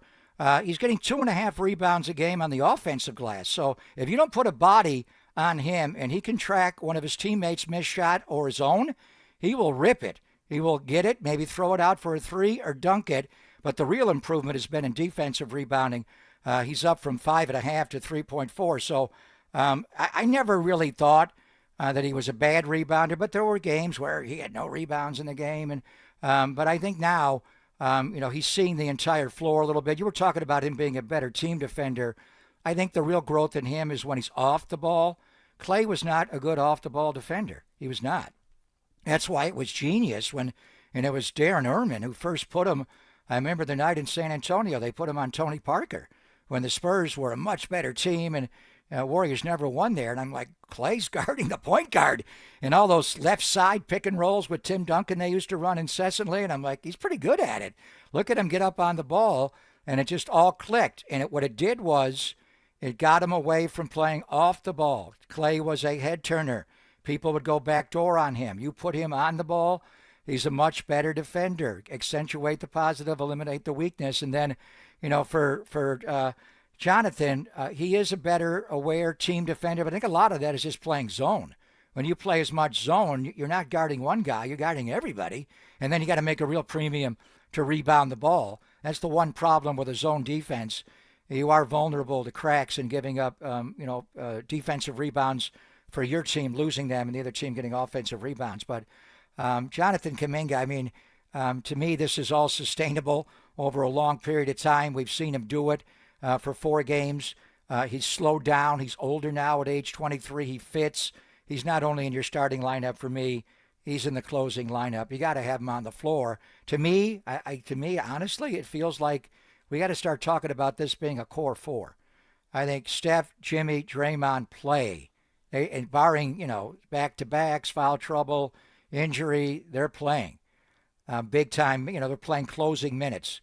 I think Kuminga's on the floor as well. Now that he's fit with Jimmy and Draymond, the question would be, who's that fifth warrior? Some nights when he's able to do it, it would be Al Horford and obviously Al's IQ. And we saw that against Denver, the closing of that game, how well that fivesome works. That's one thing you'd like to see a little bit more, and hopefully, maybe they blow the Clippers out tonight, but it would be nice, to watch him match up with Zubats, and if they do close the game with that core 4 with Kuminga, with Steph, Jimmy, and Draymond, and then have Big Al Horford be the fifth. JD and I would always look at the Warriors schedule in pods when we were doing Dubs OT together. And no, not Brandon Pajemski. We're talking about the first 5 or so. And when I looked at the first 5 for this season, Denver was a big one, and the Clippers was another one I had circled because that's been a matchup that's been really tough for the Warriors. So let's see how it all looks tonight. And in the note of closing lineups, what might we see if this comes down to another clutch game? Ron Adams got held up a little bit, but we're going to have him when we come back. I can't believe Coach is getting busy. He's blaming it on Ritter. I just got a long text from Coach. He blames it on Raymond Ritter. So coaches always act like they're busy and stuff, and they're not. He's available now. The bottom line, he left me this long text, and I didn't understand it all, but I just said, Coach, are you available now? Yes. So that's yes. We will have Ron Adams coming up in the next segment. It's all good fun, and we really appreciate Ron's time in what is a legitimately busy schedule. We'll talk to him when we come back on The Sports Leader.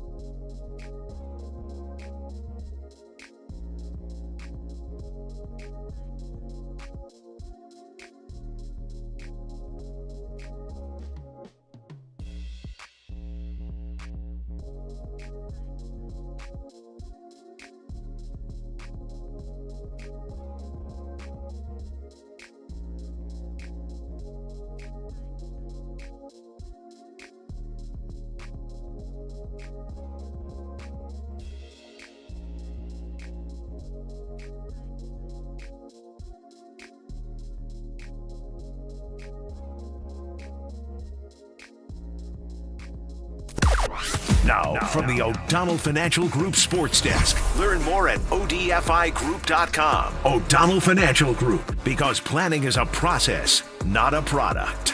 The Young Dubs get it done last night in a 13-point win over the Memphis Grizzlies, and they're back at it tonight against the LA Clippers for a little back-to-back. And while we always love talking about Steph Curry, Jimmy Butler, and the galloping Draymond Green, it was the youngsters last night that stepped up in a major way. Brandon Pajemski, best game of the year. Moses Moody finding a flow, and Jonathan Kuminga continues to flourish at the start of this season. We'll be talking all about it from 10 to 2 on The Sports Leader.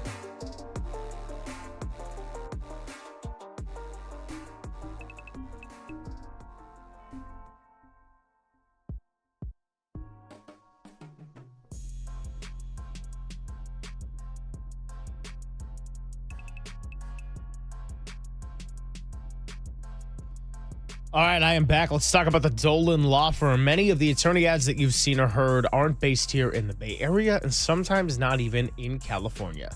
Chris Dolan and the Dolan Law Firm, they've been here for more than 25 years, and these are award-winning personal injury and employment attorneys who are fighting for you where you live. If you've been discriminated against at work, wrongfully terminated, or sexually harassed, your rights matter, and you can go to dolanlawfirm.com to learn more about your rights.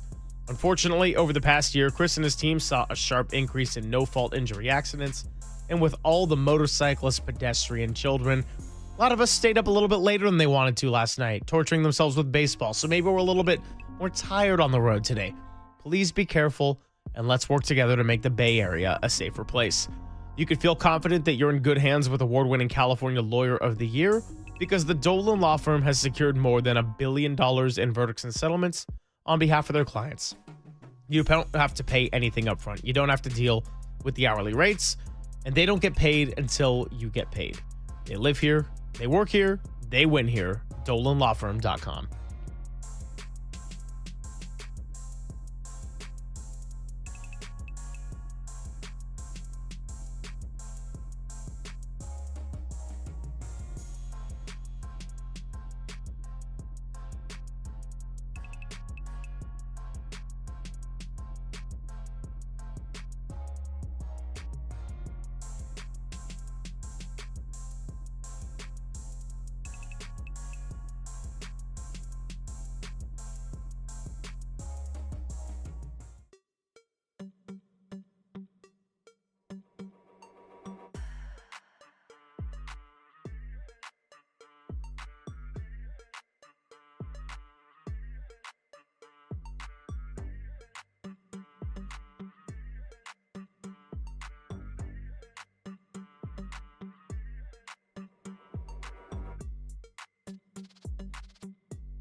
Papa and Silver now continues live from the KNBR Casino Matrix Progressive Jackpot Studios. Casino Matrix. Progressive jackpots are here. Where are you? Just drop in. Please play responsibly. 1-800-GAMBLER. We've got it all for you on a Tuesday. A little basketball, little baseball, little football coming up in your lives with some Niner talk. But let's get right to it. Ron Adams, longtime assistant coach of the Golden State Warriors, joins us on the UMA guest line. Ron, we appreciate your flexibility. Greg Silver, Greg Papa here on The Sports Leader. How are you today? I'm great. It's nice to have two Gregs.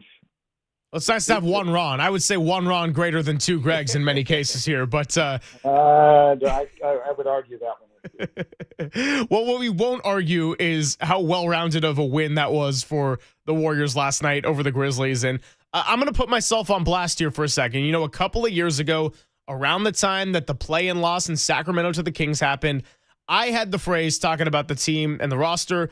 I said it was this weird juxtaposition of where they were both too old and too young, where players were aging a little bit and maybe couldn't carry the load every single night. But then you had this whole group of youngsters, too, that needed to figure out how to play postseason basketball and work together and have the light go on a little bit. So now we sit here today and the older players still play at an exceptionally high level. And then last night we saw what it looks like when the youngsters contribute to that capacity. So just talk about the youngsters in particular, your Pajemskis, your Moody's, your Kumingas, your Trace Jackson Davises, and how, even when they're not always getting a consistent role, how important it is for their growth, just being a part of this team, understanding how it functions, and playing a very unique style of basketball that revolves around one of the most unique players we've ever seen in Steph Curry. Well, you've kind of explained it all. What do you want me to say? Right you are, Greg, and move on to the other Greg. No, I don't know.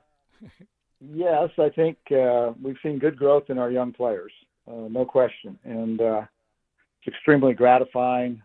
Top of the list right now is J.K., who is just meshed into the group in a wonderful way. I think his all-around game is just stunning right now. I could make a case that he's one of our most thoughtful passers at the moment. So his emergence this year, I think he's come to a certain peace about himself, the team. The veterans really encouraged him when he came back. I thought they did just an excellent job of including him after kind of a rough summer. But, all the players understand negotiations and so on. And but they really took him back under their respective wings, and he has soared subsequently. Brandon had a great game last night. I think he's playing at a very high level. A little bit up and down right now, but he's a bright player who makes extra plays, and it was really good to see him have that kind of game. He had struggled a bit earlier. And Moses was fantastic last night. The first game he returned from being off for, 15 days or something. He had a lot of rust on him. Didn't have much rust last night, and shot the ball like a young Klay Thompson, which was great to see. Defensively too, he's given us a tremendous effort in taking on the other team's best player in many cases and guarding them well. Trace and Quentin, our two young centers, I think have made really substantial improvement. We haven't been able to get Quentin too many threes so far this season, but his defense has improved, his floor game, I think his overall awareness of the game, I think that's been really a pleasant thing to see. And then Trace knows what he has to do to help us. When he does that, he's really outstanding. He's different from our other centers, and just a great guy to see every day and work with. And but I think he's made good progress. And then we have a rookie who's really fun, and that's Will Richard. Just a dynamic.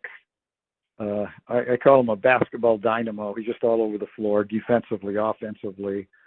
Fantastic attitude, great mentality towards the game. He's one of those guys who, when they get to the NBA, they fit. And that's been really pleasant to see. And then we have another group of guys. We have people like Guy, who contributed last night. Guy's made good improvement. I think he can be a really good, consistent shooter. He's working on that. His hustle is infectious. Pat just got a little bit of a run last night, but Pat Spencer's another guy who's one of our rocks. He's just such a fantastic competitor, and whether he gets 30 seconds or 4 minutes, he's there for us. So I maybe left someone out of the young guys, but I'm all really proud. I'm proud of all of these guys and the progress that they're making.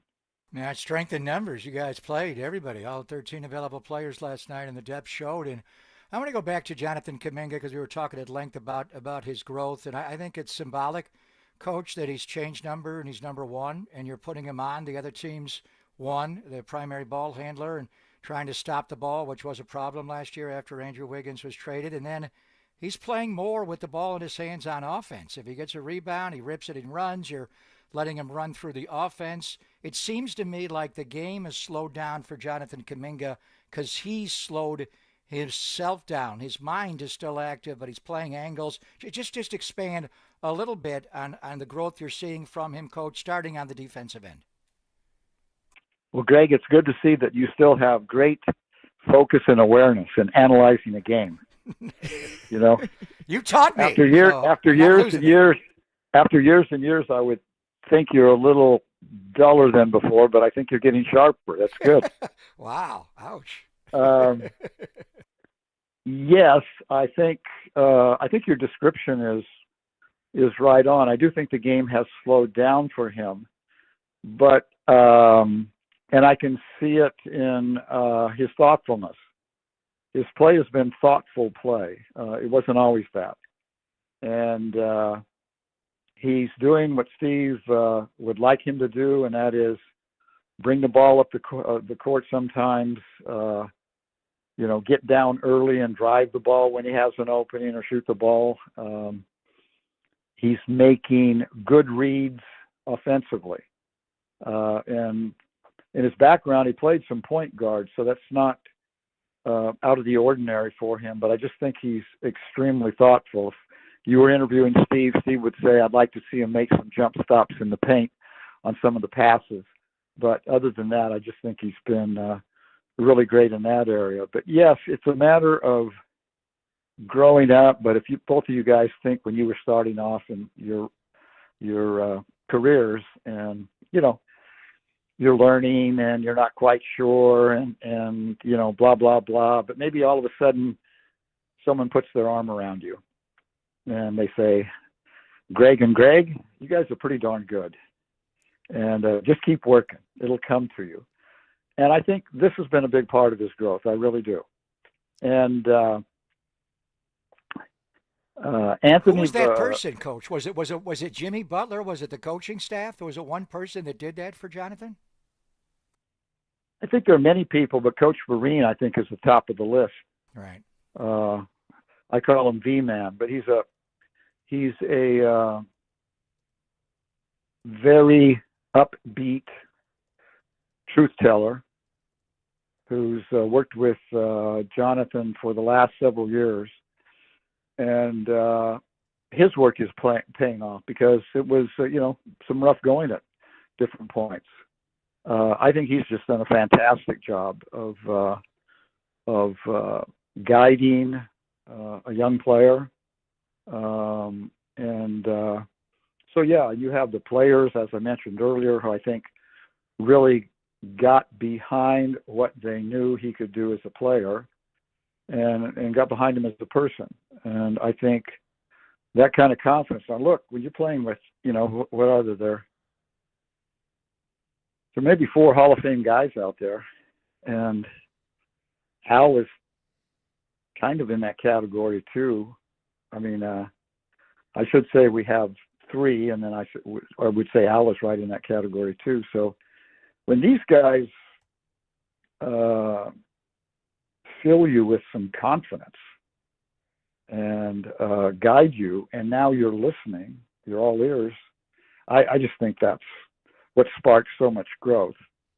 And I do think the comfort of some of the things that I just mentioned have allowed him to not think he has to do this or that, but rather that I have to play this total game, which I'm capable of playing. I mean, he's rebounding the ball like crazy too, right? Yeah.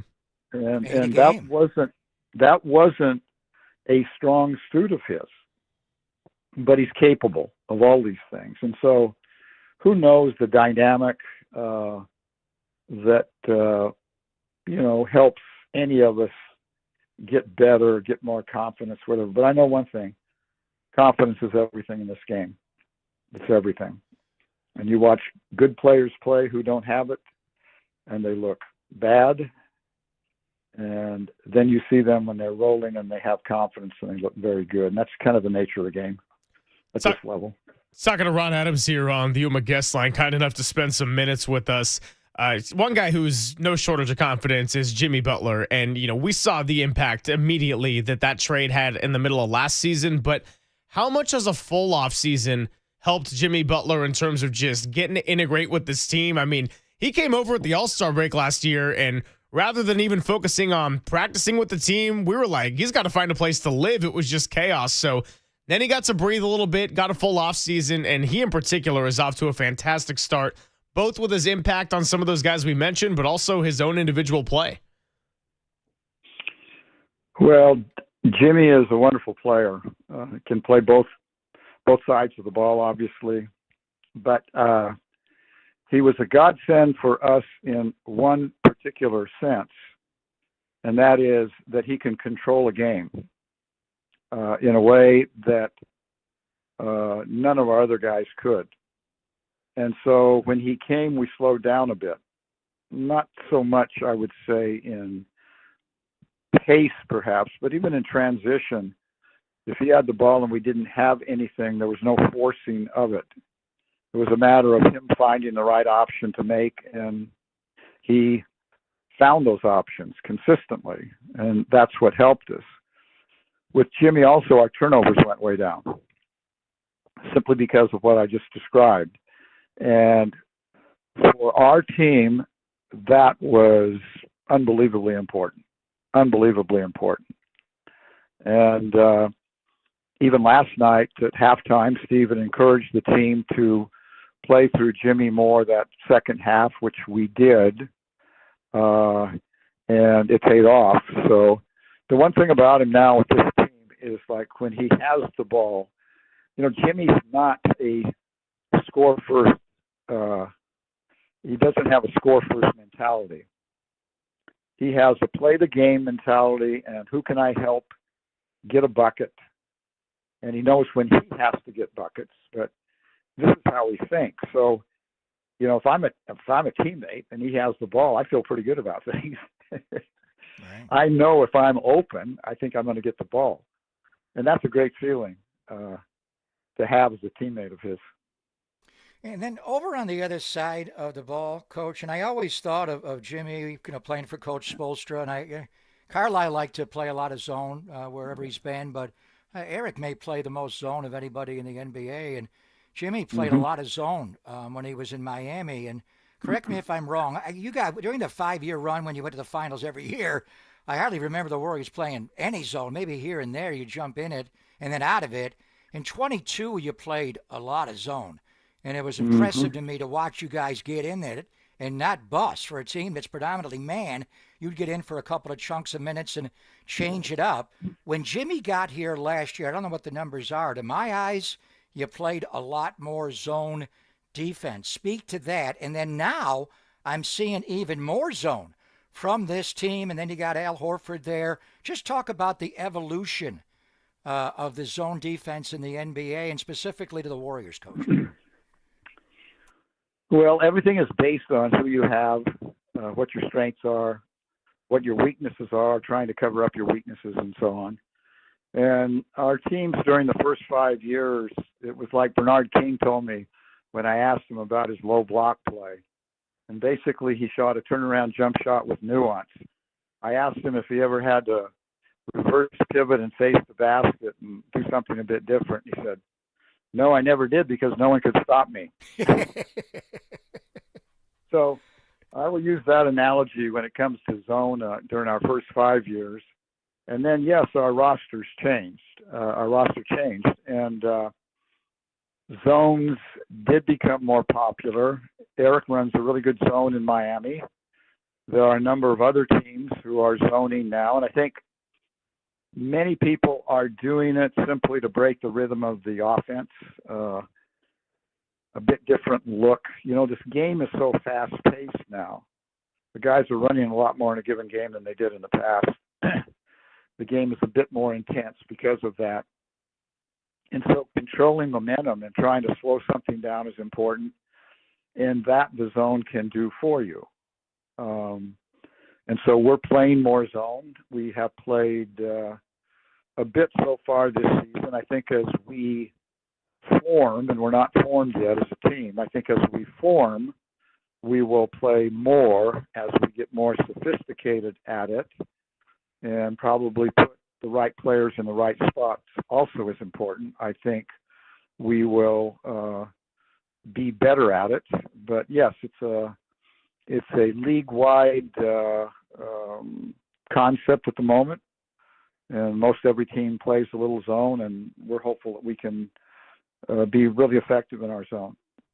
Ron, we really appreciate you coming by with us and your flexibility on the schedule. So it's been a lot of fun to watch just 4 games out of 82 and hopefully many more come April, May, and maybe June if all goes well here. But great to get your basketball knowledge, and we appreciate it very much. I have one other thing to say before we leave. Okay. What we talked about today is insignificant from my man Greg giving a great report on his health. And I really am happy for him. And I continue to wish him the very best. And that's uppermost in my mind today.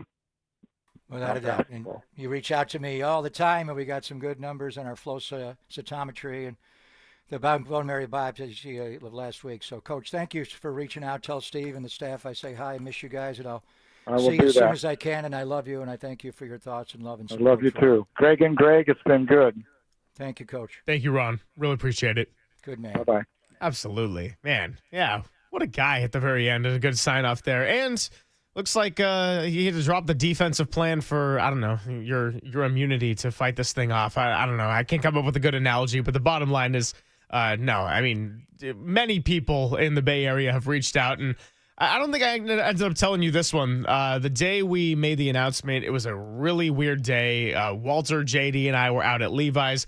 Hard to kind of focus on anything throughout the show, and we had Fred Warner sitting across from us. We had the Giants trade deadline aftermath and all that, and one point in the middle of the show, I looked at the phone, which I probably shouldn't be doing mid-segments, and got a text from Mike Breen, and he's like, hey, do you mind passing along Greg Papa's number? And I was like, oh, sure, Mike Breen. Yeah, let me do that. So it's been a lot of, I don't want to say fun, but I appreciate the impact it's reached across the sports world, and it's given me a really good perspective there. So somebody like Ron Adams, who's been around a long time and coaching the Warriors, it's fun to watch basketball. It's fun to watch this team and the longevity of their careers, but no, I mean, sports is a lot of emotion. It's a lot of family. So I'm really glad we got to finally have him on this show, because we'll certainly do it again. No, he's been a friend for years and years and a confidant, and love Coach, and he reaches out to me. Steve Kerr does as well. Beautiful notes, and send me a video message on my birthday. And Mike Breen, as soon as he got the number, he reached out to me immediately. And Mike has had a lot of hardship, lost his family residence years ago. So what Coach is talking about, he happened to text me right when I got the some of the early results on my bone marrow biopsy. I'm in some diagnostics, the Seattle flow, as they call it, the flow cytometry.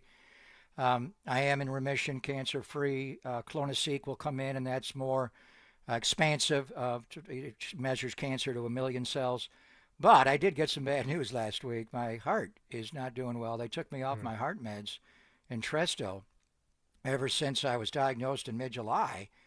And for that reason, my transplant has been postponed for a long time. It was coming up in just a couple of weeks in mid-November, but we're not going to be able to do that. So I'm loaded up on the Entresto, and I'm going to have an appointment with my hematologist today. We'll go over a plan. I mean, it may be delayed 3 to 4 months, which is not good.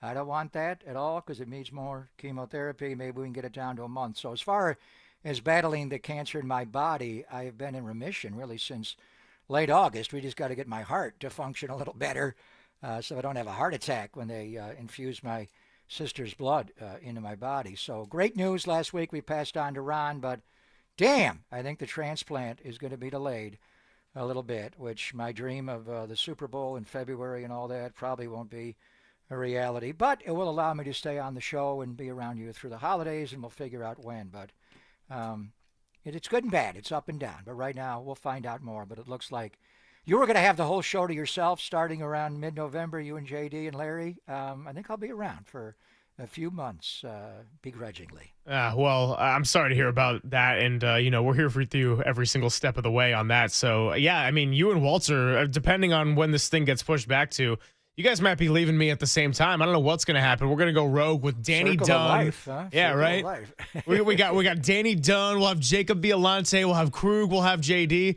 I don't know what we're going to do, but we'll probably go off the rails, Walter, just to make your life interesting when we come back. He's an unk here at this station. 49er talk. Tough to pivot from medical talk to some Niner talk. But, hey, in a way, it's kind of fitting because the injury report just continues to stack up. Now, Kyle Shanahan spoke yesterday about the possibility of Brock Purdy and all that. So, in fact, I will lead on Walter while we do have him here as the show. What are we going to do here? We got a little bit of clock behind to catch up. We got Tracy Sandler coming up. All right, short segment coming up. Then we'll talk to Tracy. It's all coming your way on the Sports Leader.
Papa and Silver now continues live from the KNBR Casino Matrix Progressive Jackpot Studios. Casino Matrix. Progressive jackpots are here. Where are you? Just drop in. Please play responsibly. 1-800-GAMBLER.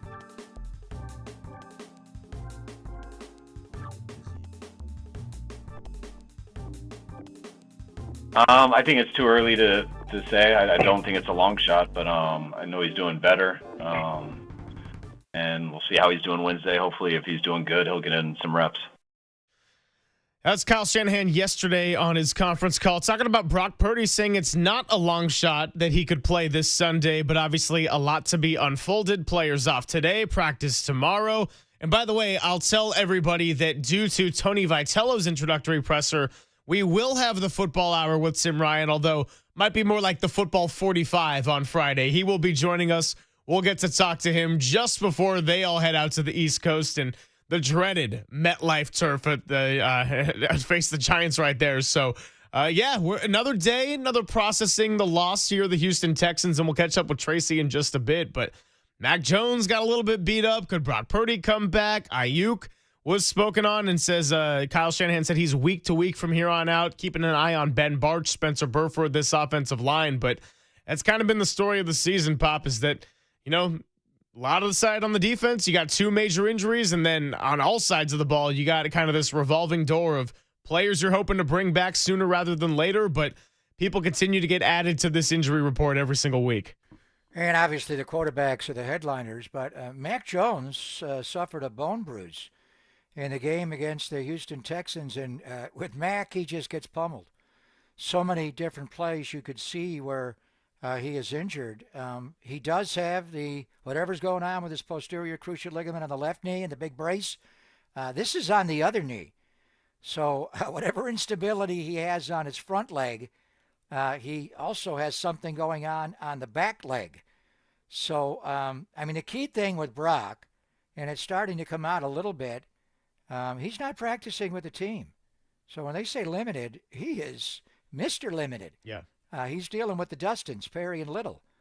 He's not jumping into team, so he's not close to playing. I think right now the hope would be he would jump in to some degree with the team drills, but then where's Mac Jones? So Mac Jones now has a back right knee issue with a bruised knee on top of the left knee, the oblique, and just, general body. He's getting hit too much. Whether it's the Rams from the second half on, Jacksonville the entire game, Willie Anderson and Danielle Hunter the entire game. They didn't sack him a lot in the game. They got him at the very end, but they tagged him. They hit him. And those body blows add up. So, you all want to get on the quarterback, and Mac is indestructible. But to play with two bad knees is hard. Put a brace on both so they don't know which one's which, and the battle of wounded knees. So, I think we're looking at a little bit of time here with Brock, and he's got to jump into team drills and be able to run away. And the Giants have a lot of deficiencies on their football team. Obviously, you talk about the MetLife. As soon as Jackson Dart goes in, Malik Neighbors just preparing to leap up to make an elevated, high catch ball down the sideline. His body just buckled and he went out. It's the most known because of all the volume injury. There are a lot of bad field turfs around the NFL, and it's what are you going to do when you have like the Rams and Chargers share a stadium and a dome, and the Jets and Giants share the stadium in North Jersey? What are you going to do? You can't play at a grass field. You're going to rip it up. So it's what it is, as they say. And then they lost Scadaboo. They got a couple of other running backs, but the point I'm getting to is the strength of their team is their defensive line. Yeah. And we were at the combine, and Abdul Carter didn't do a whole lot. But he's got a lot of Micah in him. He hasn't had a flash, rookie year. Ryan Burns, they made a trade to get from Carolina, is a monster. And then Thibodeau, when you watch him play, he is such a good run player. He hasn't put up flashy numbers. So, I was talking about how Kyle, when he's watching Atlanta's offense and he sees, look at how they get Bijan out there. They don't have to bump him out in motion. They just put him out there, and he's kind of level or behind the quarterback in the gun. He's in the slot way out, so how are they going to get to him? And he gets a running start. Let's use McCaffrey like that and do it on a big 3rd and 13 with Kittle on the other side, and, we sustain a drive and score a touchdown. When John Lynch, and John does study the other team. He's not just a GM and we got a trade deadline coming up in 1 week in a little less than 2 hours, 1 o'clock on the 4th day of November, the first Tuesday in November, and it's going to be a big midterm elections around our country, certainly in our nation's future. But as far as football goes, whether we're predicting, voting for a president or whatever we're doing, that's where the deadline has been, the first Tuesday in November.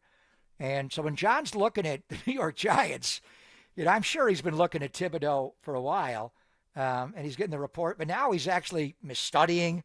They go back and watch like 3 or 4 of the previous games. And I remember one Thursday night game in particular. I think it was against Philadelphia when they beat them. Wow, does he set the edge in the run game? He's not sacking everybody like Burns is, but he plays like a niner. Gets upfield. No one's getting outside of him. You're not getting down our sideline. So we'll just see. There's some names that'll be interesting. But when John Lynch lays his own eyeballs on this player, and it's specifically looking at him as an opponent for his football team, because John is not just a GM, he's a Hall of Fame player. He studied these guys. He was a quarterback, so he knows the defensive side. He was a safety. He knows the offensive side. He knows ball, and he knows how to evaluate players. That's why he's your GM.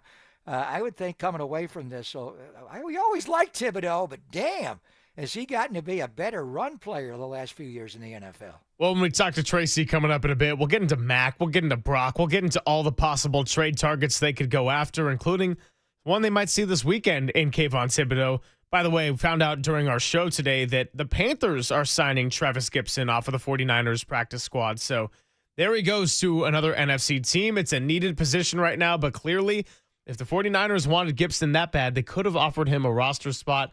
They ultimately did not, and now he's going to Carolina. So Tracy Sandler, we do it every Tuesday. She'll join us when we return. It's Papa and Silver on the Sports Leader.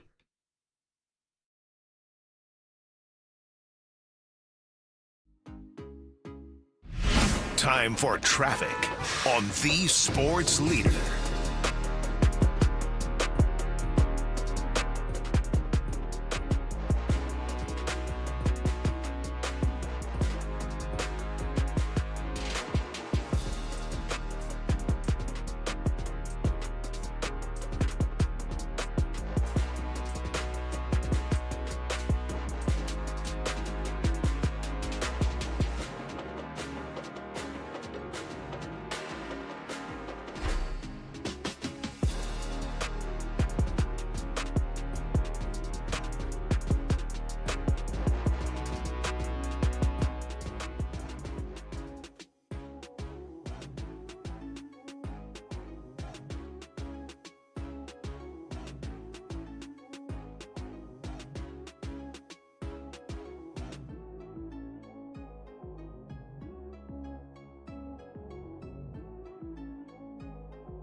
Papa and Silver now continues live from the KNBR Casino Matrix Progressive Jackpot Studios. Casino Matrix. Progressive jackpots are here. Where are you? Just drop in. Please play responsibly. 1-800-GAMBLER. Thanks for spending your Tuesday with us. Papa and Silver hanging out. We got a lot of Niners talk coming your way. Tracy Sandler, the CEO and founder of the Fangirl Sports Network, also a co-host on the Sports Leader pre- and post-game. You can hear her throughout all these games. You can hear her with us every single Tuesday at this time. And our time with Tracy is sponsored by TimberTech Decking and Railing, #1 in premium decking. Order free samples at timbertech.com. Tracy, it's good to talk to you as always. I wish we had some happier 49er talk to throw your way, but in our previous conversations, we got into breaking points with injuries. We knew that they would feel the absence of Fred Warner, Nick Bosa at some point in a brutal way.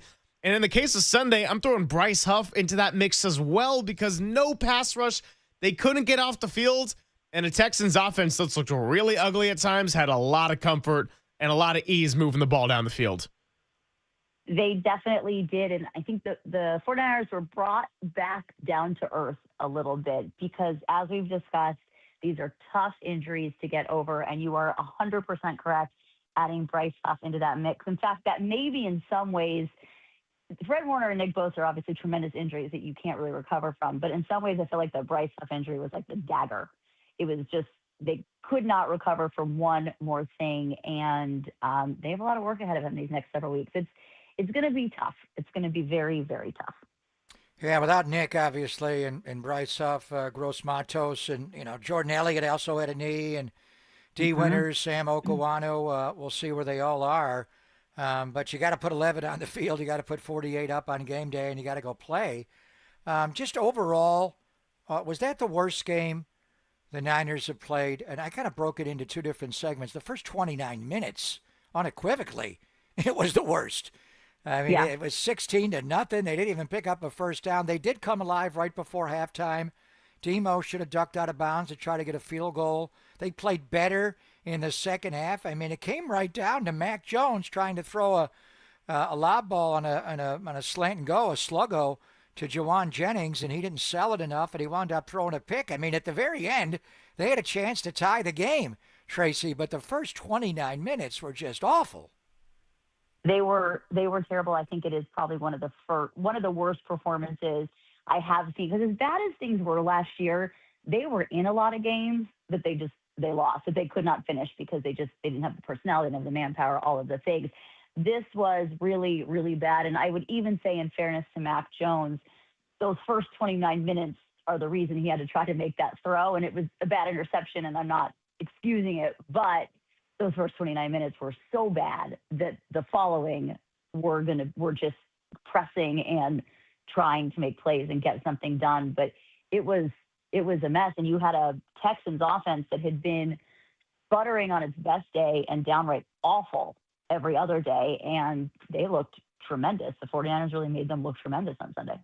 All right, Tracy, I want to get into the offense-defense side of this because I laugh at the whole easy schedule, last place schedule narrative in the sense that, yes, there are a lot tougher teams that you could be playing on average, but 49ers have faced a lot of the toughest defenses in the NFL. We just saw one of them in Houston and their old friend DeMeco Ryans. Is there reason to believe that this team can shift their identity in the second half of the season to one led by their offense and win games in a high-scoring fashion, or is that just somewhat wishful thinking as well? I mean, there's a chance. I mean, we haven't seen it. I mean, I think that's the reality. We're going into the last week in October. Could they? Maybe. But we just haven't seen it yet. We hadn't seen it when, quote unquote, everyone was healthy. We haven't seen it since. And there's also been no continuity. I mean, I think that's another thing that maybe doesn't feel like a big deal, but it kind of is. You've had so many different players in so many different positions on offense, especially at wide receiver.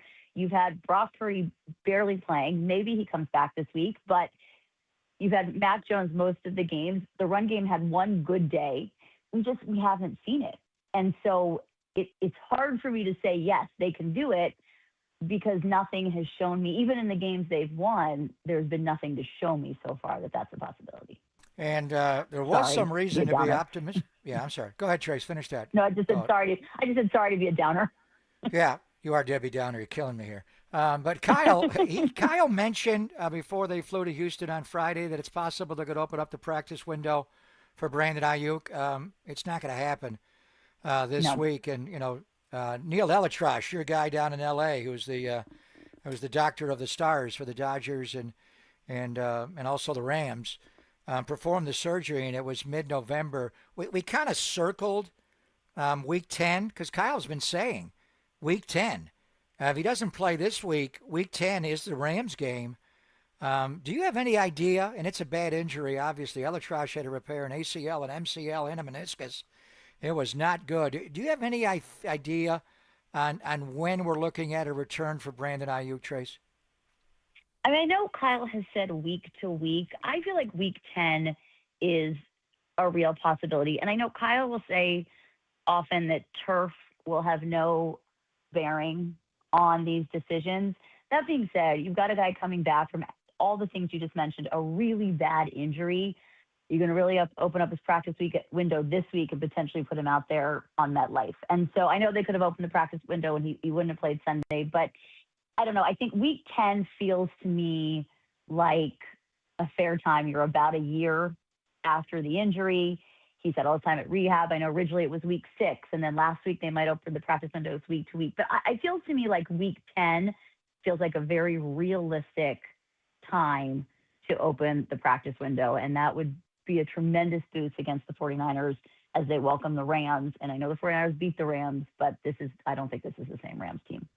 Talking to Tracy Sandler here on the Yuma guest line with us. So a week from today, when we talk to you next, we're going to be dealing with some trade deadline news. And just work with me here on a possibility of what might even be worth it for the 49ers. We know what type of players they would want to go after.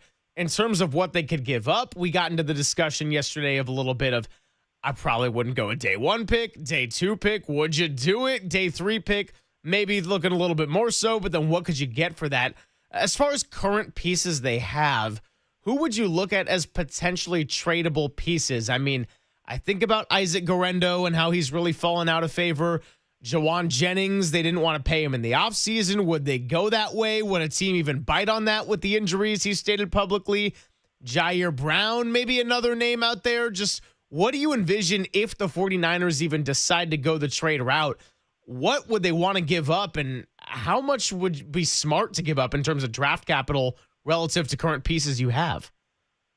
I don't think it would be smart to give up a ton of draft capital. And I would say that Kyle's been basically saying that without flat out saying it, but saying we don't want to do anything to mortgage next year. And you look at where they are, and you got to be realistic about where they are right now and all the pieces they've lost. So this is not, I don't believe, in my opinion, that they are still in a swing for the fences because we're true contenders this year place. That being said, I think the players you just mentioned are all possibilities. I think Jawan Jennings, of the three of those players, is the most proven that he can be really productive, even if he hasn't been as much this season. I think there's the most proven upside, I guess I would say, with him. So maybe it's Jawan and a day 3 pick, and they can get something. They've got to get some pass rush help. They just whether it's to contend or whatever, they need some pass rush help. They can't continue the season like this, or every week is going to be like the first 29 minutes of that game the other day. So they're going to have to do something. I just don't think they are currently in swing for the fences mode. I'm not entirely sure they ever were, if I'm being completely honest, but at this point, I just don't think they are. We'll see how they do on Sunday, but even if they win Sunday, does that change the fact that they have no Nick Bosa, no Fred Warner, currently no Bryce Huff? We haven't seen Ricky Pearsall in a while. Will Brock Purdy play on Sunday? Brandon Ayuk's practice window hasn't been open. So I just think they and probably everybody has to be a little bit realistic. They got to do something, but it's not going to be the huge blockbuster trade that I think people were hoping for a few weeks ago. I guess, Greg, what Greg is hinting, are they going to be more likely to be sellers than buyers? Oh, I see what you're saying. At the deadline. They might be. I could see Guerrero. I don't think he's a scheme fit. I understand Jawan. I'm not trading my starting safety, Jair Brown. I understand he got beat out in Incot, and gave up a touchdown, but I don't like the coverage in that situation to ask him to guard a wide receiver on an in-cut there. But you're talking about packaging Jennings to get a pass rusher. That would kind of be neutral. I mean, we've been talking about them being buyers. Might they be sellers? Yeah, I think I misunderstood the question. Yes, I think they are more sellers. I don't think they're sellers to the point that, like, some of these teams, it's like it's a seller's market and everybody goes. But I think they are more sellers than buyers. And I would agree with you on Jair Brown. I don't know that I would want to do that so fast, but they may be more sellers and gain some draft capital in next year's draft and kind of have to build up that way. And I know that's very disappointing to people, and it's not what people wanted, but I do think there is a good chance that's where they are. You know, I think I've said this before on the show, and if I have, I apologize. If I haven't, then here's something new. But I remember Kyle saying last year after the Bills game that he knew who the team was and where they were in training camp, and that he always knows. And I think the 49ers have known where they are, what it was going to be. This was always going to be an uphill battle season. They had all these young players.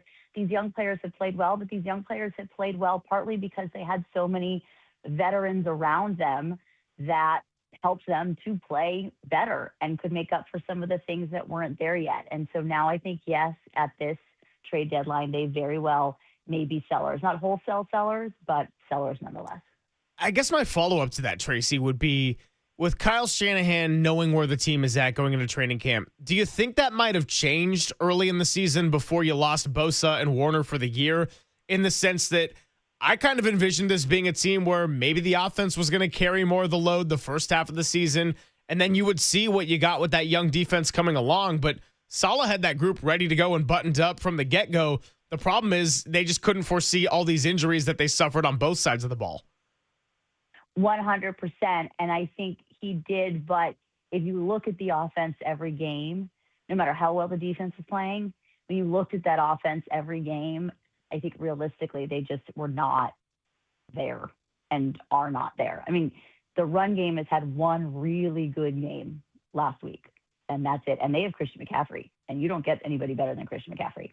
And there are obviously a lot of reasons for that. They're not because of Christian McCaffrey, but I think you could have looked at this defense and said, wow, yeah, these young guys are really coming along. But when you look through the long-term part of a season and you get to November, December, January, is this offense truly a contender? And it just really has not looked like one. And I don't think it's looked like one any week of the season. Your voice sounds surprisingly good. I hear a little scratchiness in the voice. Fangirl is coming to us from Los Angeles, California, the site of the second longest World Series game of all time. And I thought it was like two different games. The first 9 innings was pulsating. The last 9 was waiting for someone to hit a bomb. But just give me the vibe after watching. What a game. That was Game 3 of the World Series last night, Trace. That was pretty tremendous. I have to say it was amazing. The stadium was truly electric, and I know that's such a cheesy cliche thing to say, but it really, really was, really from the first pitch. But that was an amazing baseball game. I was at the other 18-inning game too, so I don't know, at Game 3, so maybe I should stop going to Game 3s. But that was unbelievable, and it does feel like two different games. I mean, I was talking to my mom, and I mentioned Teoscar Hernandez's home run, and we both were like, wait, that was this game, right? Because it was such a long game, and it did feel like two completely different games, but it was amazing. Will Klein, my MVP, Freddie Freeman, of course, but Will Klein, what a tremendous performance. That much maligned bullpen that everybody was concerned about really, really came through last night, and it was amazing to be there. And it's funny because as each inning went on, you knew that you were going to the 13th, the 14th, the 15th. It didn't feel that long until the game was over. But you were on the edge of your seats, and it did come down to those final 2 innings and that someone's going to have to end this thing. And Freddie Freeman came close a couple of times. Will Smith came close. And then Freddie Freeman again does it at the World Series at Dodger Stadium. And it was amazing. And the city this morning, I have to say, there was a buzz around the city. Everyone's tired, but there was a buzz.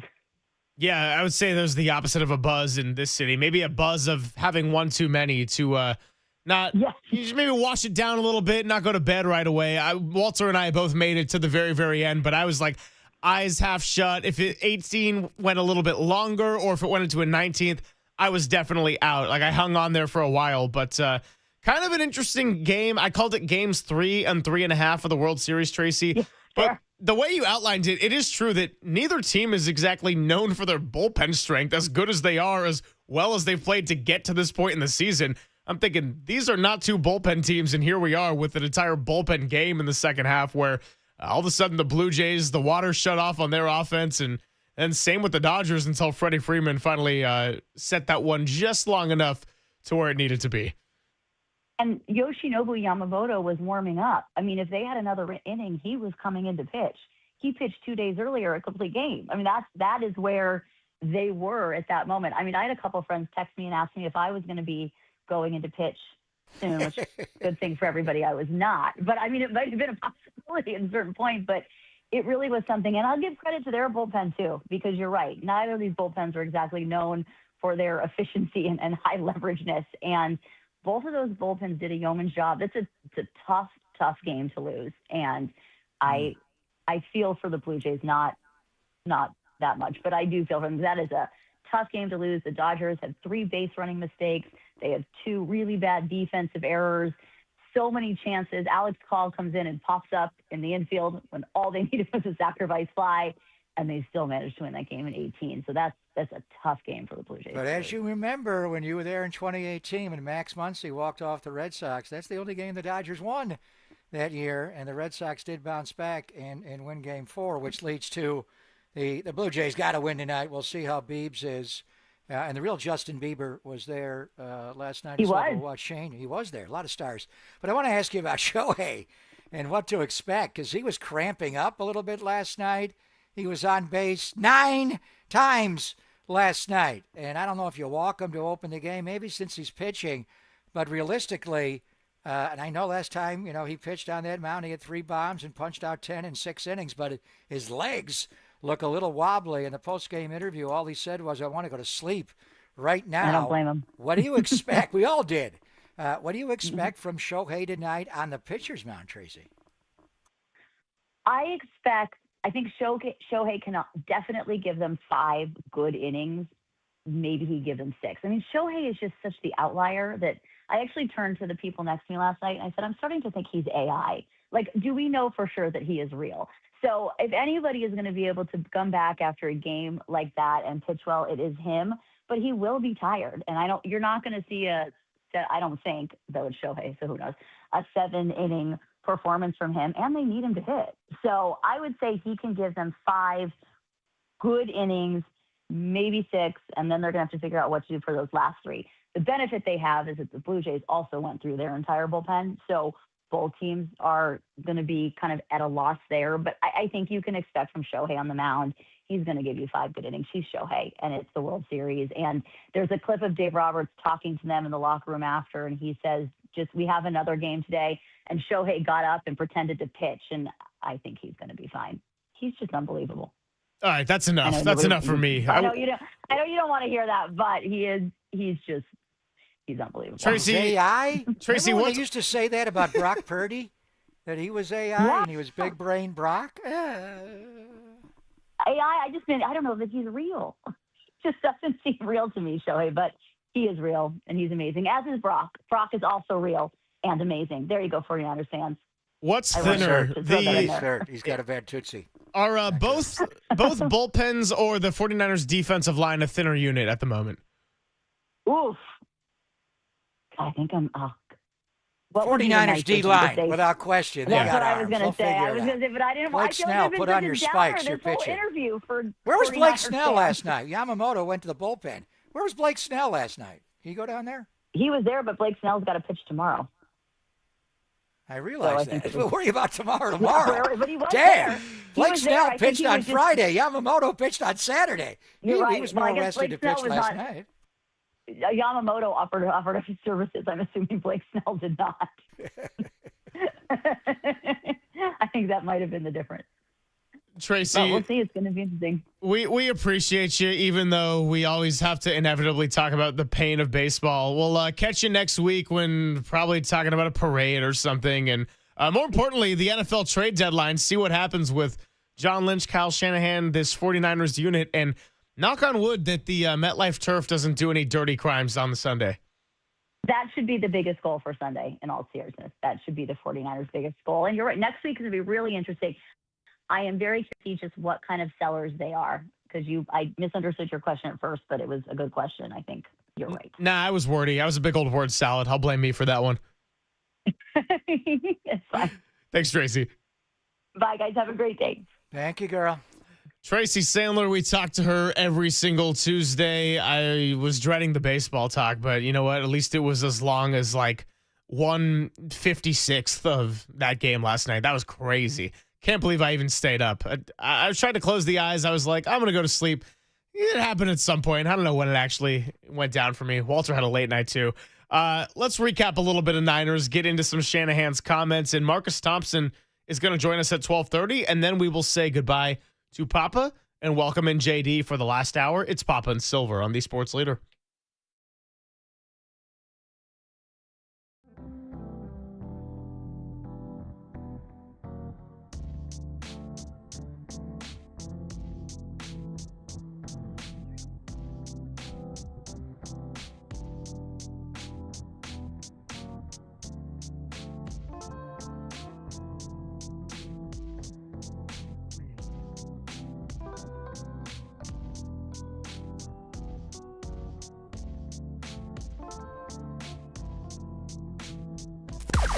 Now, from the O'Donnell Financial Group Sports Desk. Learn more at odfigroup.com. O'Donnell Financial Group, because planning is a process, not a product. Well, as you know, every Tuesday, Murph and Marcus talk to our 49ers Player of the Week, and today they got George Kittle. Kittle did find the end zone on National Tight Ends Day in Sunday's loss at Houston, but the only thing he really cares about is the win, and that did not happen. Check out that interview to get the eccentric personality of a George Kittle and how he envisions this team bouncing back against the Giants on Sunday.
And now it's time for the Protect Your Assets Business and Technology Report with me, David Hollander.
This is Papa and Silver on KNBR, the sports leader.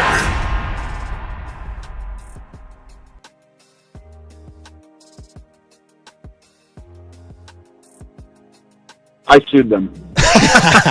Cease and desist. Take that cape away from CNC. Yeah, no, they showed me. I'm walking off the field and they showed me it. And I was like, no, absolutely not. That is, they get enough attention. Yes. Everybody knows their running back. Yeah. Just, you guys need to separate. That's George Kittle on the fake holiday, National Running Backs Day. He got into the end zone for National Tight Ends Day, and he was our 49er Player of the Week on with Murph and Marcus. You can catch that interview on thesportsleader.com or however you get your podcasts. And George is the perfect guy to have on if you're feeling down about that game, because the always eccentric George Kittle comes out in that interview, and one of the best, as we got into yesterday, one of the best teammates. And so he talked a lot about the offense. We played the quote yesterday where he blamed the offense for the defense hanging in there in the first half and feeling like they couldn't really produce. When we split it up into games, I mean, you said it nicely. The first 29 minutes when the 49ers had the ball for, 3 of them, it was pretty disgusting all around right there, right before the touchdown. So, yeah, look, we're turning the page a little bit. We're getting ready for New York. The big question is what happens on the quarterback front. And we're also going to catch up with Marcus Thompson in a bit and get back into some dubs. But he always has good Niner thoughts as well. So kind of mixing both the big topics here today. But good to catch up with Tracy Sandler, baseball talk aside. And, yeah, 49ers got to figure out where to go from here. I mean, as bleak as it looks on the health front, they're still 5-3. They are still going to get some offensive reinforcements back. And they've been doing a lot of this without their QB1, who Kyle Shanahan says not a long shot that he could play this week. I'm not sure I would expect it, but maybe a good sign that he's been making some steady progress here. Well, let's see if he practices tomorrow, and let's see what limited actually means. So I heard George this morning with Murph and Marcus, and it's just typical George, upbeat. Couldn't wait to pull into the parking lot at 49-49 and go to work. He told the story about Jake Tunges stealing his second touchdown. But a National Tight End Day, they each got one. And I've been talking about that when you have two really good route running and sticky hands, as he says. George hasn't had a guy like him, to be in that tight end room. He had Rustwelly could do that a little bit, but wasn't on the field a whole lot. Charlie Warner was strictly an inline guy. Some of the young guys have been more blocking guys. Jordan Reed was here very briefly, who could really run routes and catch, and taught George a lot of the subtleties of being able to run routes and tempo routes. And but Tunges is that is an interesting combination to go with double tight ends on the field and have them both be really good route running, detached kind of tight ends. And Jake has become a much better blocker, as George was detailing. But so where's Travis Gibson now? Who poached him off the Niners? The Carolina Panthers squad? We'll see him later in the year.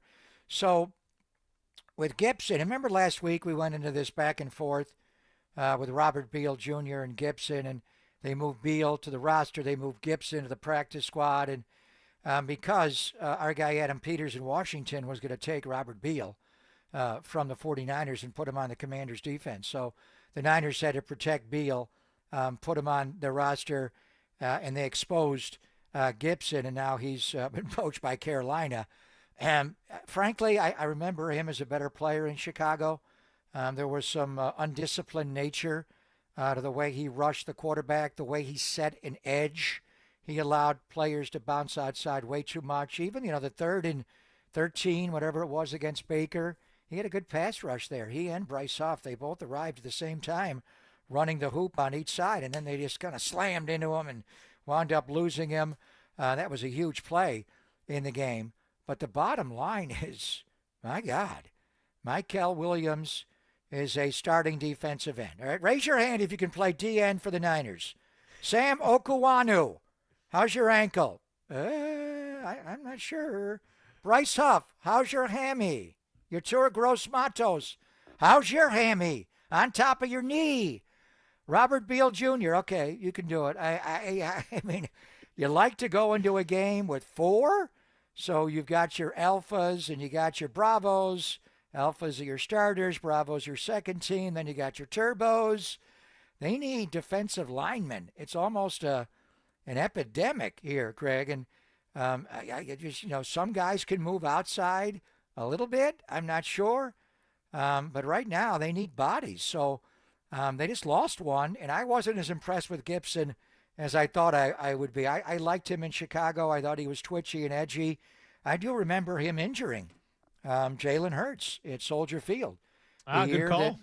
We saw him in the championship game, and I thought Jalen Hurts is not right. He wasn't right for weeks and weeks, and then first play of the game against the Giants, and he underthrew the Slim Reaper Devontae in a deep shot, but he still got it there. And he didn't look hurt anymore after that, and a pretty good Super Bowl. So anyway, I thought Gibson, and I didn't study every single snap, but just looking at his body, a disappointment. I thought he'd be better here, undisciplined. Now, you could have put him back off the practice squad and kept him. They elected not to do that. But you were talking earlier about, and I think the Blue Jays bullpen will be fine. We'll see what Biebs does, and you figure it out is what you do. The Niner defensive line is beyond thin. It is, a waif model thin. I honestly, how many defensive ends are completely healthy that you count on this football team right now after Michael Williams? Do you have a second guy, a third guy? Robert Beal Jr. Yeah, I was going to say we Beal. got two. We got two. We got two. You guys are alphas. You're bravos. You're turbos. You're everyday Michael. You're every snap. Don't look to tap out. You're playing. So you talk about adding bodies and making a trade. Bring guys in for tryouts. They need DNs here. It's almost like, what are we doing here? How do we have a practice? The irony of it all, too, is that when the original 53-man roster cutdowns happened, it was the most linemen in the Lynch-Shanahan era. It was 21 total. There was 11 D-line, 10 O-line, or maybe it was the other way around. But bottom line is they stacked up on this, and everybody continues to get hurt, and you lost your most important one on the defensive side of the ball. So to answer your question, yeah, you got two healthy ones. Michael Williams, Robert Beal.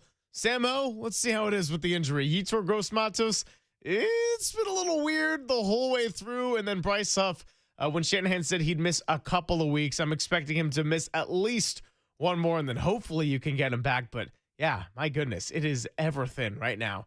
It's the old Thin Mints Girl Scout cookies for this defensive line. Peppermint patties, I do like that. Is it Girl Scout cookie time of the year as we move into Halloween weekend? When is that? No, we're on the opposite side of the calendar, so that's more the other daylight savings when you get the Girl Scout springtime.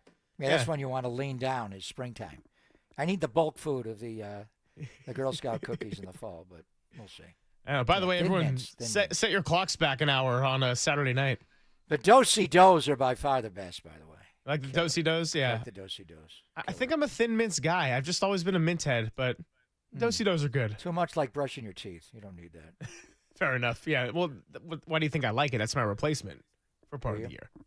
Yeah. Marcus Thompson is actually out on the East Coast right now because he is prepping for Winter Olympics coverage, which I want to ask him about, but also want to get his thoughts on the Niners and, of course, the Golden State Warriors. Big one tonight against the Clippers. We'll talk to him next on The Sports Leader. KNBR, the Sports Leader.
Papa and Silver now continues live from the KNBR Casino Matrix Progressive Jackpot Studios.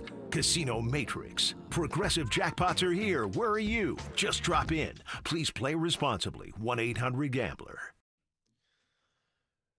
Thanks for spending your Tuesday with the Gregs. We got another 25 minutes or so with Papa. Then we'll bring in JD. We'll get ready for that last hour and hand it off to Dirty Work in the end. Marcus Thompson of The Athletic joins us every other Tuesday, and we are thrilled to rotate with Sam Amick. And Pop missed the last one with Sam Amick, so hopefully next Tuesday we get the chance to do all together. But we'll make the connection here with Marcus shortly. And as far as Marcus, he always writes the best pieces, but the one he wrote off of Thursday night's thriller, Chase Center, home opener, Denver comes in, big test, and for Steph Curry to do what he did, I mean, given that you were off on Friday and there's been so much action with sports and we went pretty much all Niners yesterday, we didn't really get the chance to get into what that one meant with how many times have we seen the Warriors and the Nuggets face off to where that game plays out, but in reverse, where the Warriors look like they have control for a lot of the fourth quarter, and they just haven't fully put it away, and Denver takes the slimmest of margins to either force an overtime or rip the Warriors' hearts out at the very, very end.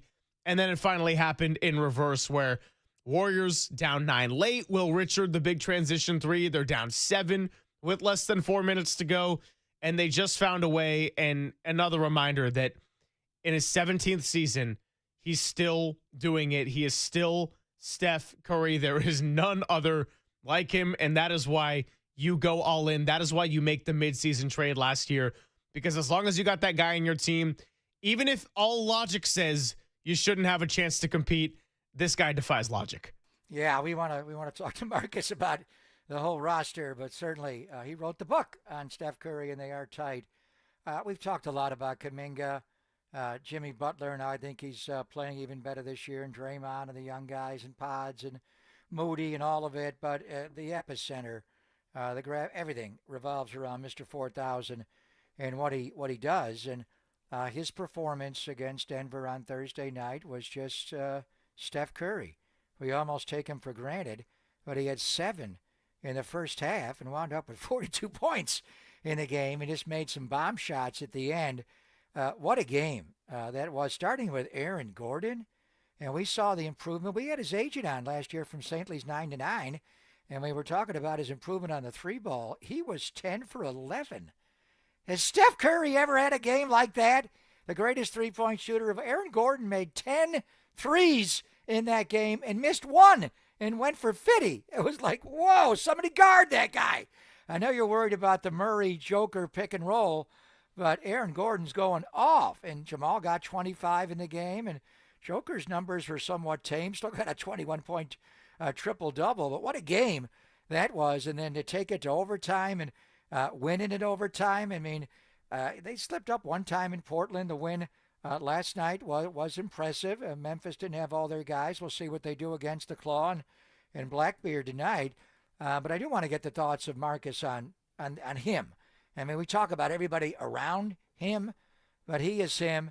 He is the guy, and he's the one they're building it around. And I do like the way they've assembled this roster. Mike Dunleavy was there in the tunnel last night when they were going into the halftime and after the game, and he's dapping everybody up. Bob would be over there crying somewhere, and I love Bob.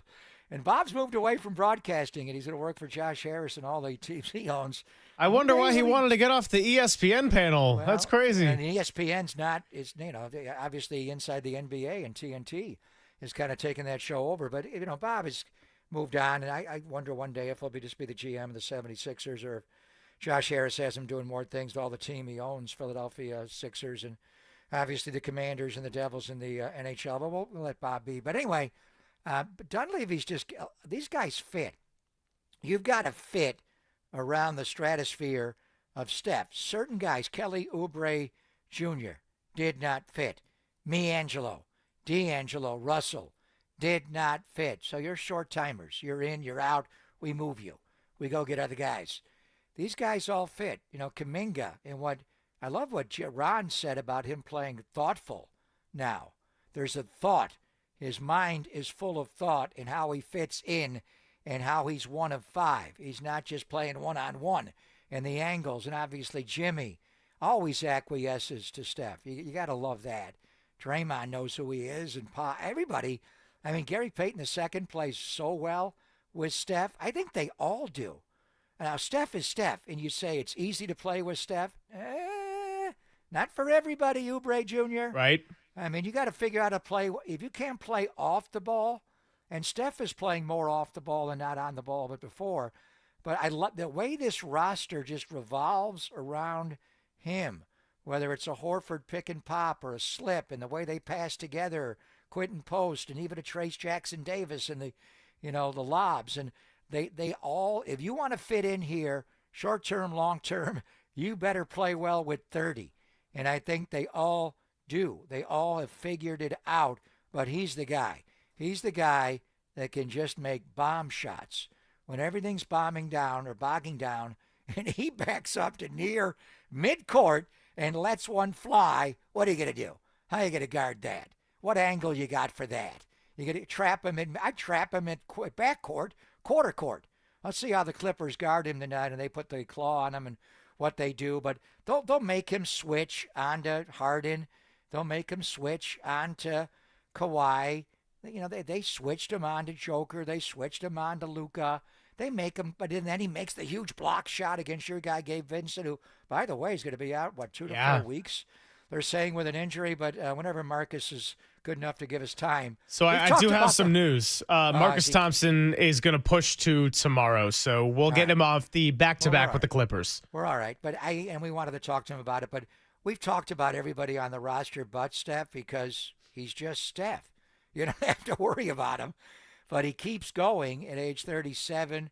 But he's off to a great start this year. There's no doubt what he's doing offensively. And last night he did not have to play heavy minutes, which is good. I thought he played a little bit longer in the fourth quarter than I would have liked. It seemed like time and scores. Seems like Steph should go night-night now. Can somebody drive him home?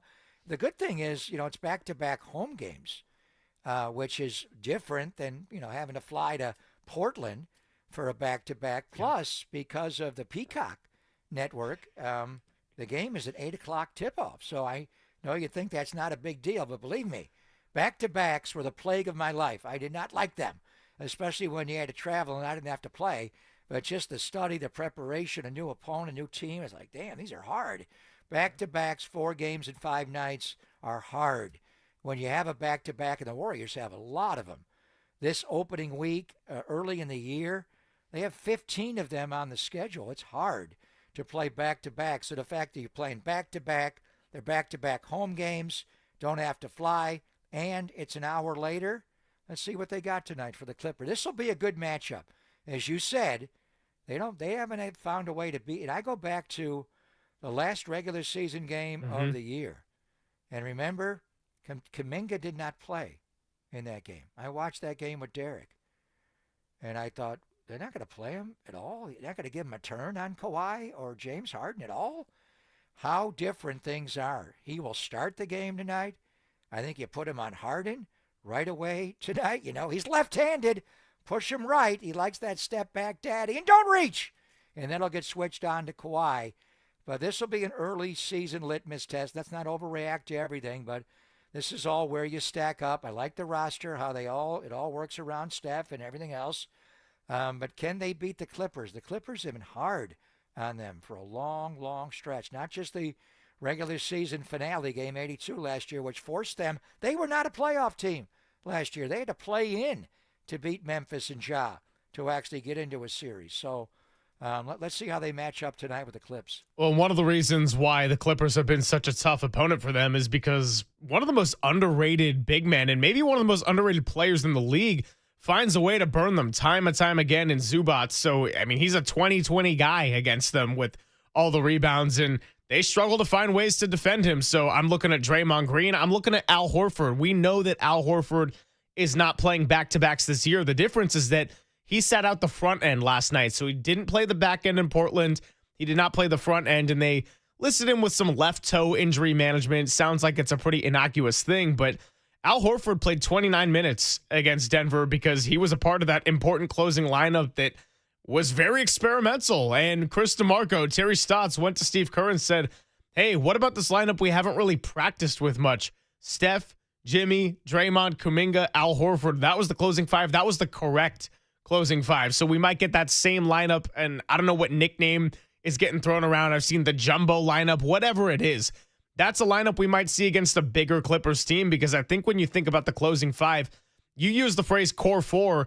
I think whether it is a fourth or fifth, or if Kuminga is more solidified in that spot and it's just who's your fifth going to be, I think a lot of it's going to be matchup dependent. I look at Clippers in the same light as I do Denver, both in terms of their roster construction, but also the type of team, because of that roster construction and their experience, that's given the Warriors a very, very hard time. So we'll continue previewing this. When we come on back, we'll get ready to wrap up the show with Papa, and we'll make the connection with JD at some point. I got to actually make sure he has a line and is good to go, but we'll catch up with JD. So Marcus Thompson, we'll catch up with him tomorrow. Looks like it was not working out today, but again, we can get into the Warriors. We can get into the Clippers coming in. We could get into Kuminga and Pods and Moody, but all of this is even a discussion point and taking this team seriously because of one man, and it's the guy on that shirt right there with one of those zeros in 4,000. The greatest three-point shooter of all time, one of the greatest players of all time, and maybe the most influential Bay Area athlete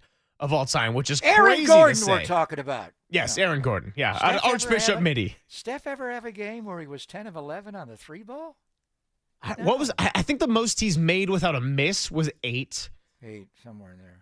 That's a good question. I'll look that one up. Then did he have to cast up the ninth one just to see? Did he actually end the game 8 for 8? There are a couple where he got like 9 for 9 and just heat check. Let's let it fly. Ah, damn, he missed one. That's Steph. I'll give you that information when we come on back, and then we'll connect with JD. It's Papa and Silver, only here on the Sports Leader.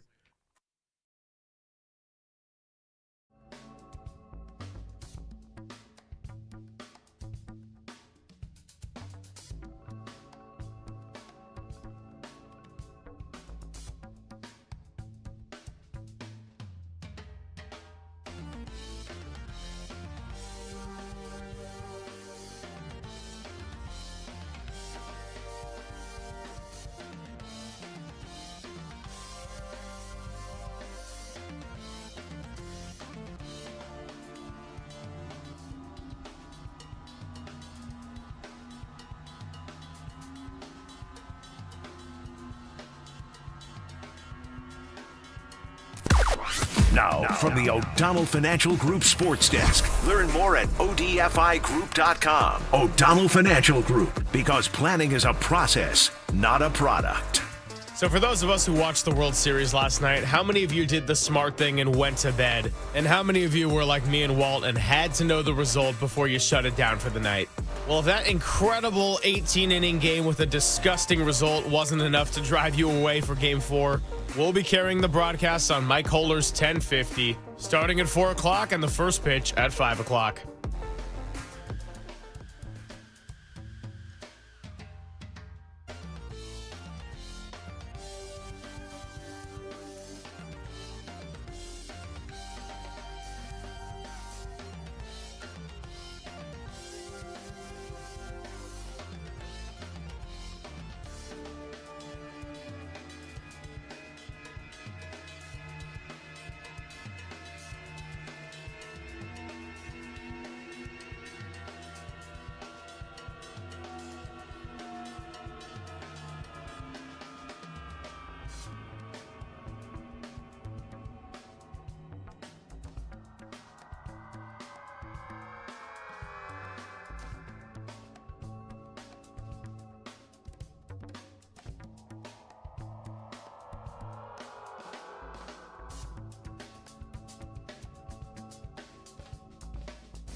Papa and Silver now continues live from the KNBR Casino Matrix Progressive Jackpot Studios. Casino Matrix. Progressive jackpots are here. Where are you? Just drop in.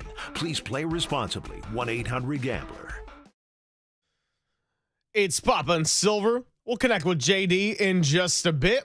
And a lot of sports happening right now. The big Equinox yesterday, 18 innings of a World Series game. 49ers day off. They'll be back at it tomorrow. And the Dubs got a bit of a back-to-back as well. So we'll make all the connections in just a bit and let Papa go a little bit early today. But during the break, I did get that information for you. So I was right in that the most makes without a miss for Steph Curry beyond the arc in a game was 8. Best percentage thereafter was the fateful game in 2013 when he came onto the scene at Madison Square Garden, had 54 points. He went 11 for 13 from beyond the arc. Then he's had a lot of 80%, and then I believe his next best mark on a high volume was a 13 for 17 from deep. Lost that game at Studio 54. Mark Jackson was the coach, and he was doing the shimmy. So you were mentioning Ivica Zubac, who came into the NBA as a L.A. Laker, and he was a good player there in his early years with the L.A. Clippers. He was a good player. The last couple of years, he has jumped up, and he's averaging 16 points a game, 16.8 points a game. He's a really good defensive player of the year, and actually finished 6th in the DPOY last year. He's just a good all-around player that Ty Lue plays, 30 minutes. So with him, he's a direct results of the pick and roll game with James Harden. So how do you handle that pick and roll? And you double Harden a lot on that, and Zubac is the roller. But Zubac can also make a little jump hook in the bottom of the circle. He's a good rebounder if you leave him to go, scramble around. I mean, last year he averaged 12.5 rebounds a game. 9 were on the defensive end of it, but he averaged almost 4 offensive rebounds a game last year because they just don't put a body on him. It's all because of Harden. Obviously, his rebounding numbers are way down this year, which is interesting in his numbers, so we'll see how much he plays. But this is why you bring in Al Horford. And the genius of the way they guarded Nikola Jokic the other night, where it was Draymond would slide over a little bit, and there was 2 guys on the Joker to take him each way. Now, you're not going to double-team Zubac, but there'll be times where you just want to put an extra body on him. And just watch how Horford, in a traditional big man role, and he's not that big. Horford's like 6'9", but he's got really long arms, and he plays like a traditional center. Then how do they guard Horford when you pull Zubac away from the basket? So, Ivica Zubac, how'd they get him? What was the trade where he went from the Lakers to the Clippers? It was a huge trade. Was it the Montrezl Harrell trade? That was it? I thought it was a really bigger deal. I'm not sure, but I don't want to say he was a throw-in, but he's become a much better player because he's playing with better players. So the key thing is, who do you want to switch onto Harden? So say Jonathan Kuminga's on Harden, and you got Al Horford on Zubac. They're going to run a pick and roll and force Horford to switch out on to Harden. And the other night against the Denver Nuggets, Greg, he did a good job against Jamal Murray when Big Al was switched on to a guard. Now, I remember is in 2022 when the Warriors beat him in the finals, and he was a Boston Celtic. They picked on Big Al and basically got him off the court. He could not guard, and the other big guy, Williams, was in and out of the lineup with an injury.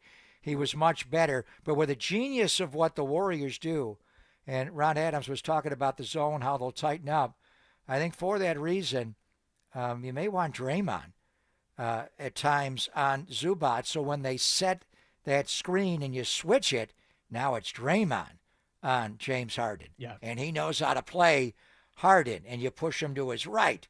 If he goes left, he's going all the way to the cup. If you push him right, he may go step back daddy. But then you build a wall and you push him to the help defense. Then you got Horford and the long arms. So it's always fascinating, and it's a game of matchups in the NBA. And Ty Lue is a really good coach, obviously. But, how do they deal with Harden? You got a lot of guys that can guard him, but you need size. You need length to be able to push him one way and just take him.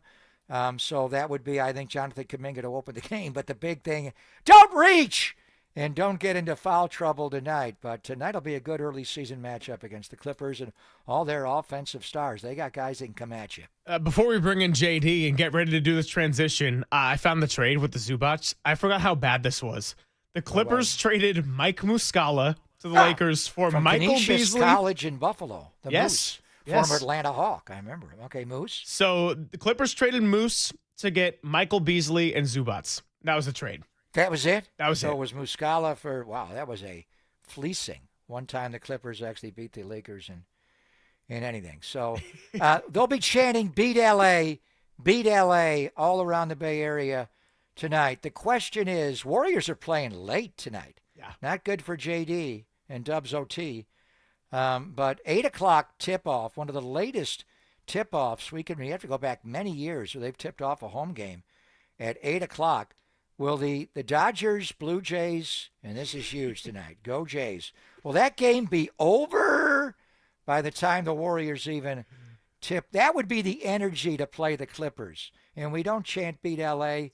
for the Clippers, but wouldn't that be great if the Blue Jays beat the L.A. Dodgers right when we tip the game off? Everybody can watch, and it's a beat L.A. vibe, both in L.A. at Dodger Stadium and at Chase Center tonight. Well, let's bring him in here just for a moment, and I'm excited to have him for the last hour of the show. JD, you can hear him on Dubs OT. A little bit late last night, but even later tonight. JD, how was it doing the show last night? A little bit distracted watching Will Smith almost end the game, Teoscar Hernandez almost end the game. I mean, you had to sign off well before that game was done.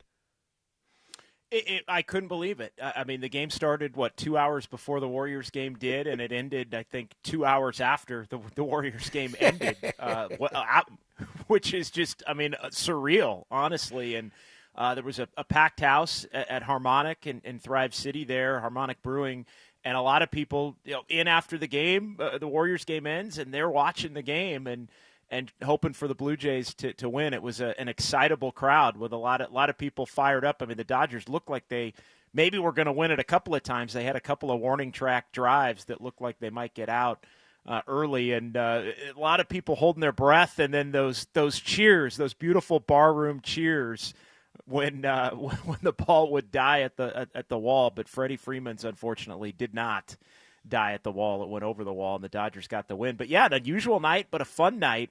I was locked in all night. As you guys know, I'm a sicko. I had the iPad going with the NFL game.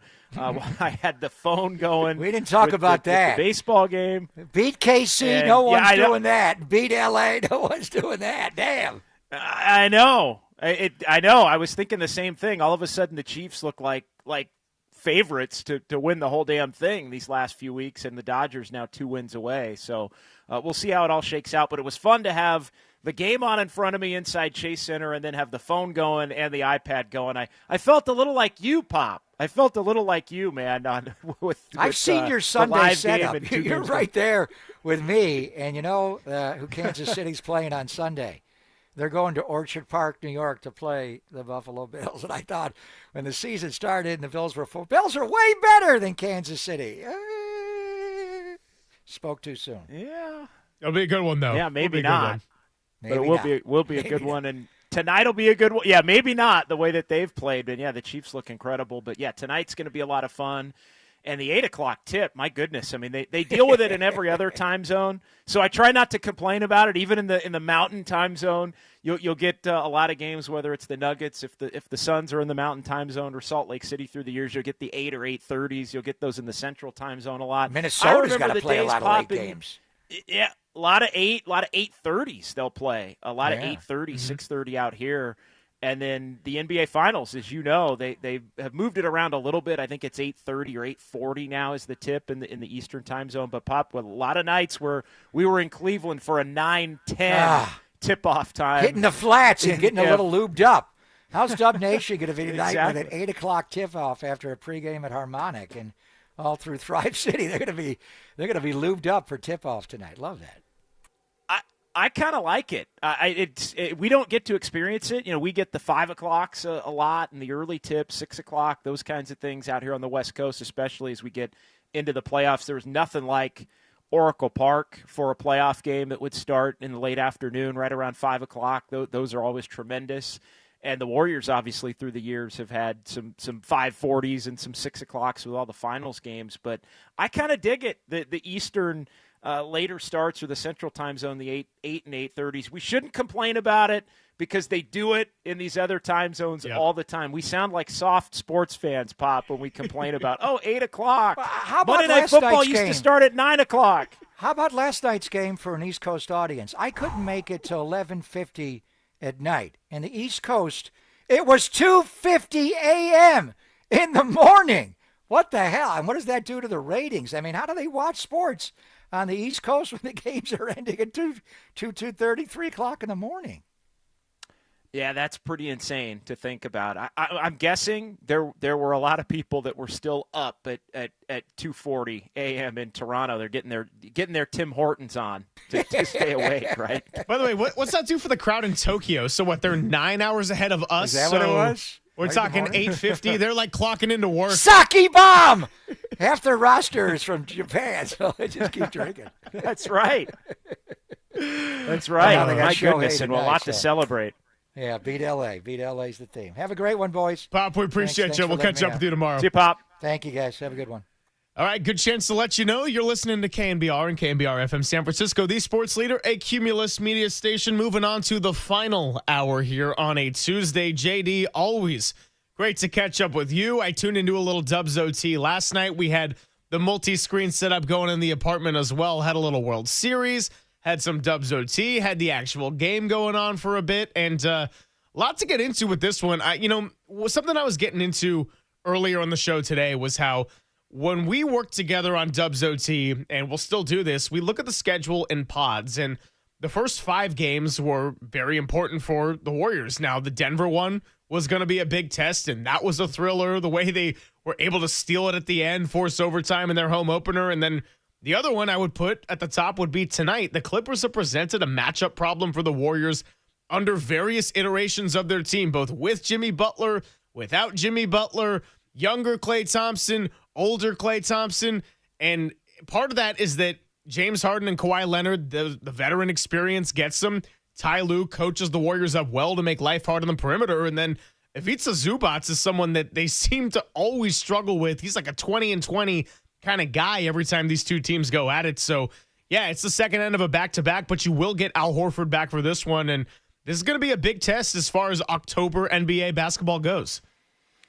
It's a great test because they have been, at least in the regular season, they haven't matched up recently in the playoffs. You got to go back to, 2019 and Kevin Durant. Now, I'm Kevin Durant. You know who I am. Remember that series and not wanting to mix it up with Patrick Beverley. Then he subsequently averaged about 40 points a game for the remaining 4 games of that series after it was 1-1 and the Warriors had blown a huge lead. But so it's been regular season dominance, I guess, really, of late, the last 2 seasons, really, for the Clippers against the Warriors. And we'll see. The Jimmy Butler iteration got closer. I thought that was one of the best games the Warriors had played, the final game, game 82, back in April, to try and avoid the play-in. And the Clippers ultimately end up getting the win in that one and kick the Warriors down to 7. But, yeah, they have scorers. They have, the big wings that can give the Warriors problems from time to time defensively. And they have Zubac, who's just been a terror on the Warriors. But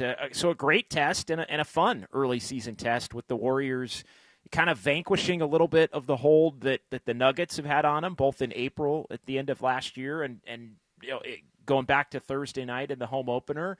So, yeah, second of the back-to-back. The Clippers, the more rested team, having played on Sunday evening in their home opener. But so what? Like, let's get after it. Al Horford is back after resting the front end of the back-to-back, and nobody else popping up on the injury or rest report for the Warriors as it was released here within the last 30 minutes. So, roll the balls out. Let's see. I mean, Steph played about 30 last night. Draymond, because he fouled out, 28. Let's see if they can, continue against a team that they have struggled against, at least in recent memory. But the Clippers haven't faced these Warriors. I think that's the one thing to keep in mind with Al Horford now in the mix and with the production that the Warriors are getting here to begin the season from Jonathan Kuminga. That has been and I think the biggest story of the first week of the season for the Dubs is how great Steph Curry has continued to look as an extension of the preseason, and at his age, it's incredible. Jimmy Butler looks fantastic, but I think the biggest revelation for the Warriors here in the first week, it's a small sample size, but it's been Jonathan Kuminga's willingness to accept his role and do the things that the coaching staff has been trying to get through to him to do for the first 4 years. These first 4 games, he's doing those things, and it's been, I think, a major game changer for the Warriors as to the way that they've been able to play, and it helps the team, and it ultimately helps Jonathan Kuminga as well. I mean, that's probably where we're going to get into it right coming up here in a bit, but there's 2 reasons why Warrior fans and this team internally should believe that they can do something special this year. And yes, we know all the caveats. We know that a lot of things have to go right, and we know how difficult the Western Conference is. But there's 2 reasons, and we're 5 days removed from our Dubs Roundtable out at Harmonic Brewing. We've seen those 2 reasons within the last 5 days. Number 1, and most important, is that you still got a guy who in his 17th season is the greatest showman in sports. He is one of the most magical players we have ever seen, and he is someone who you have to rip their heart out in order to keep from competing, because you just leave the door slightly open for a Steph Curry, then you're always going to have some sense of delusion about whether your team can pull it off or not. The second reason, and a little bit more balanced, is what we saw last night, which is, hey, and we had Ron Adams on earlier in the show, and I called myself out. When we were doing Dubs OT that first year and they had the play and lost to the Kings, I said, look, this roster is this weird juxtaposition of both being too old and too young. Well, last night, the older players are still capable of playing at an exceptionally high level, and the young players, when they're able to step up like that, you're not going to have a Denver Nuggets kind of Steph Curry night, fourth quarter overtime flurry, Al Horford plays 29 minutes. You're not getting those kind of special games routinely, but you don't have to if your younger players like your Kumingas, your Pajemskis, your Moody's can fill in nicely in the way that they did to beat Memphis last night. And by the way, not make the fourth quarter so stressful to where everybody's burning minutes that add up over the course of a season.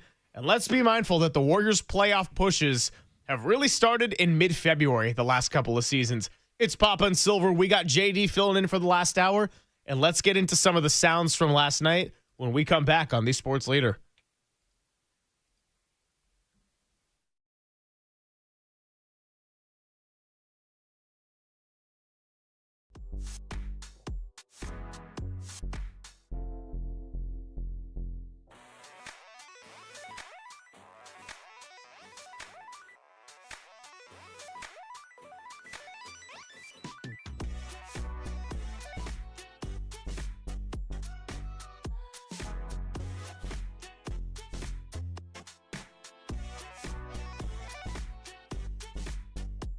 Papa and Silver now continues. Now, from the O'Donnell Financial Group Sports Desk. Learn more at odfigroup.com. O'Donnell Financial Group, because planning is a process, not a product.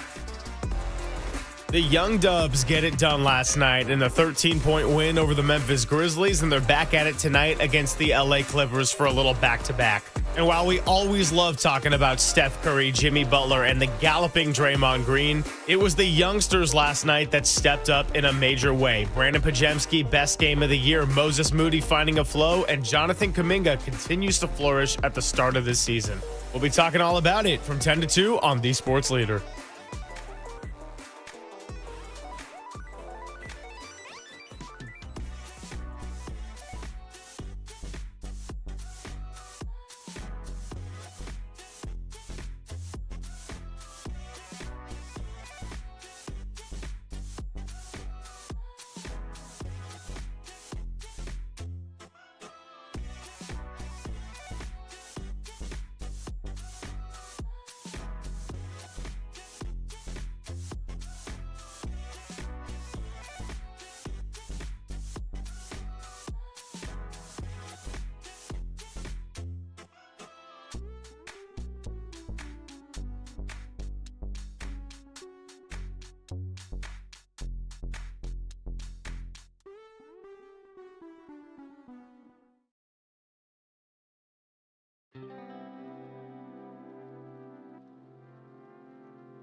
And now it's time for the Protect Your Assets Business and Technology Report with me, David Hollander.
Papa and Silver now continues live from the KNBR Casino Matrix Progressive Jackpot Studios. Casino Matrix. Progressive jackpots are here. Where are you? Just drop in. Please play responsibly. 1-800-GAMBLER.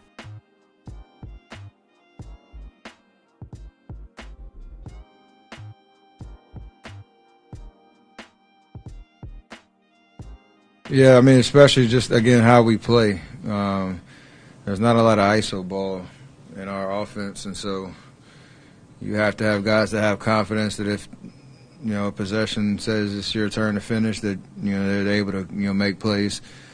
There will be games when, all of the unks are out, and they're going to have to step up. So you want to be able to fill that gas tank as well. So it is huge. So you are our unks now? Is that how you guys are being referred to in the locker room? I'll lean into it for right now. The sweet sounds of Steph Curry after the game. Warriors win it 131-118 over the Memphis Grizzlies. They improved to 3-1. They got a back-to-back facing the LA Clippers at Chase Center tonight. Late tip-off, 8 p.m. due to the new NBA rights setup and hall. It's Papa Silver. JD filling in for Papa here on this last hour, getting into all things Dubs. And yeah, JD, our big question of the day, in addition to are the Warriors for real, is Walter an unk on our show? I'm leaning yes. I'm going to go with yes for Walter has reached unk status, especially because that 18-inning game last night, I think, aged everybody to some degree. You know what? Walter's not quite there yet. Walter's not quite there yet. He's getting there. He may be there by December 24th, considering the conversation we were just having off the air. But I'm gonna stop short of making Walter an unk on at this particular stage. All right, cool. Hey, enjoy it for your last couple of months here. But enjoy it. That's right, Walter. I mean, look, Steph Curry claims he's an unk and he's leaning into it, and he's enjoying it in large part because of the contributions that were well-rounded top to bottom last night. Jonathan Kuminga has been great the first 4 games of the season. Moses Moody got to shake off a little bit of that rust. I know that the Portland game was his return, and as a whole, that was not a great one for the Warriors coming off of travel and the thriller the night before. And by the way, Portland not looking so bad to start this year despite all of the chaos that's gone around that franchise. So Clippers going to be a big test, and this is a team the Warriors have really, really struggled with in a lot of ways.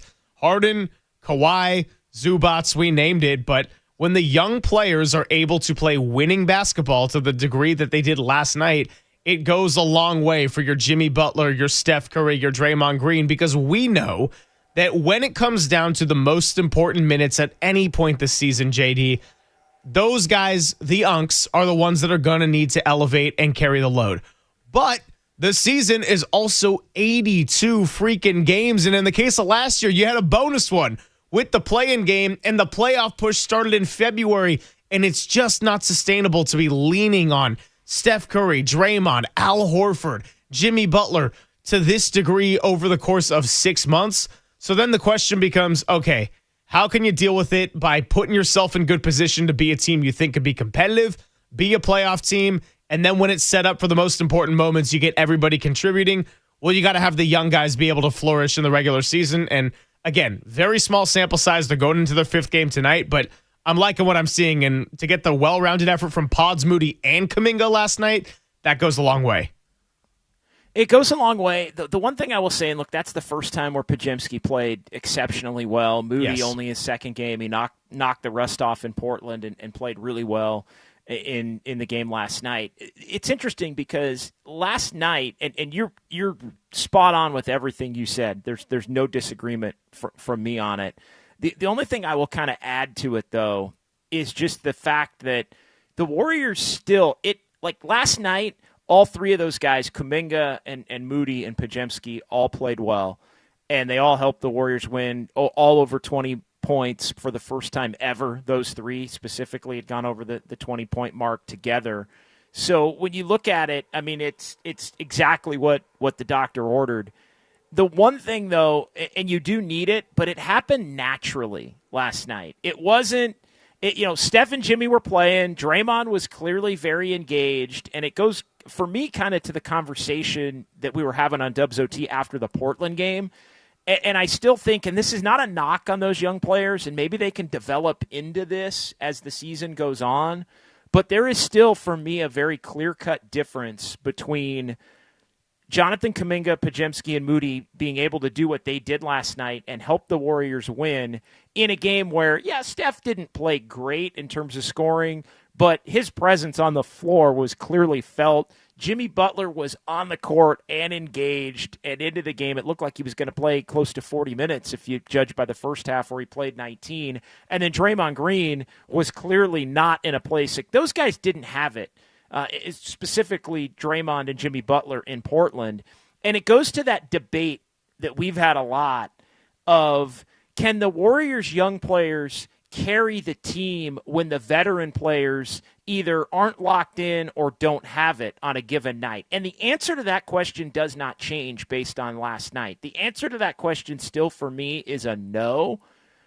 But what we have seen, and I think another level of what we saw last night, was the fact that the young players, when the veterans, when the unks, when the OGs, whatever you want to call them, are locked in, even if they're not necessarily playing well, then it can open the door for the young players to have quality games. But it still, to me, is not something you can expect on a given night. It's more the kind of thing that just has to happen naturally, and I think that's what we saw in the game last night. Well, and tying everything you just laid out into what I wanted to get to as well is that wasn't a stressful fourth quarter. We've seen the Warriors build up a lot of leads and even lead as much as 30-31. I mean, what was it in the Houston game early in the season last year? And I know that there was no Steph in that one, and Draymond ended up fouling out.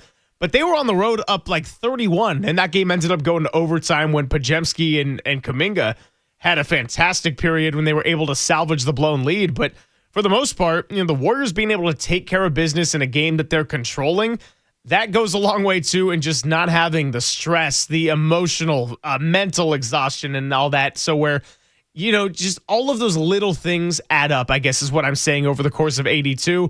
I don't know what Memphis is going to be. I don't know if that's a playoff team. They still got Ja Morant, Jaren Jackson Jr., made the shocking coaching change at the end of last season, letting Taylor Jenkins go right before that play-in game. But just being able to take care of a little business, and also it's a confidence booster for these young guys who are playing meaningful minutes, but maybe not having to do it in a way where they feel like they can't have any mistakes made. They got to be perfect. If they do make a mistake and it's going to cost the team a game, then they're going to be extra tight the next time they come out. So I guess it's just one giant feedback loop.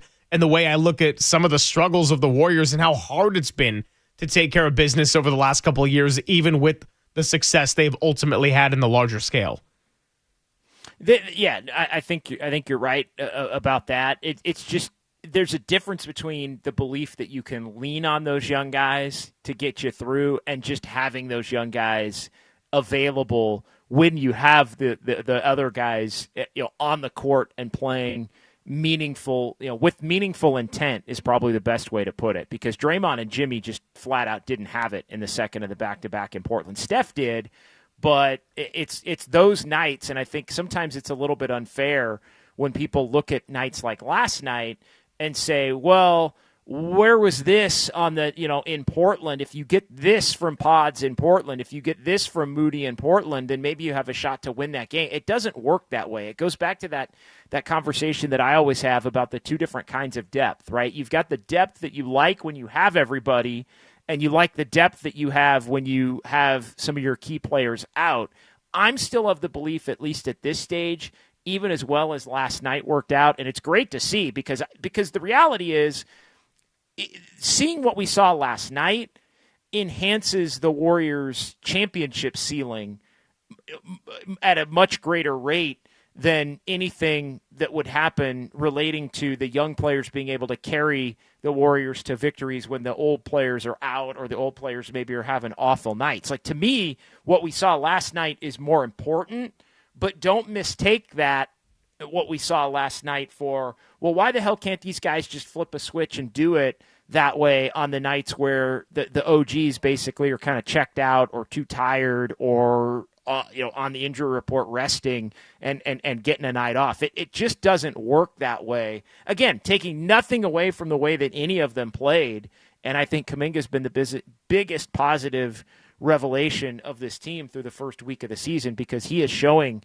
that willingness to go about it in the way that he has just refused to go about it in the first 4 years of his career.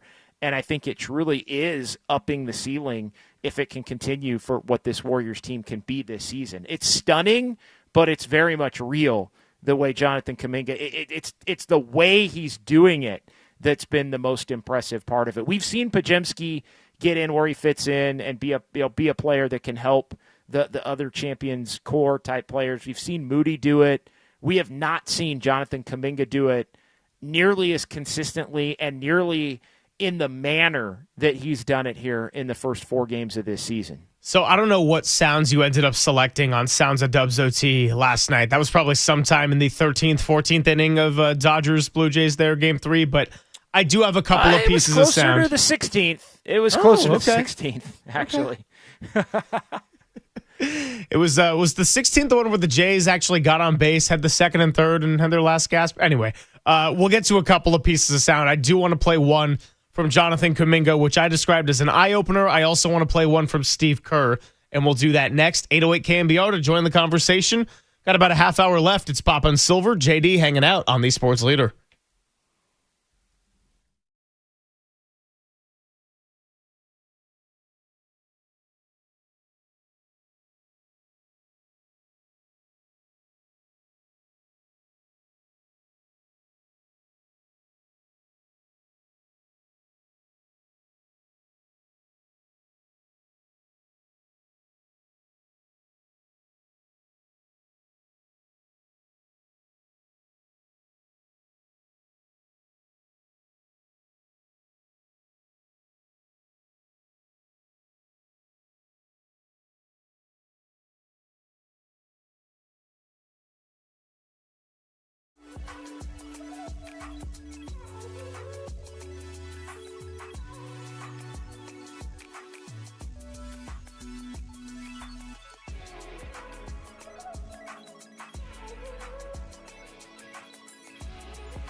Greg and Greg, Papa and Silver. This is KNBR, the sports leader.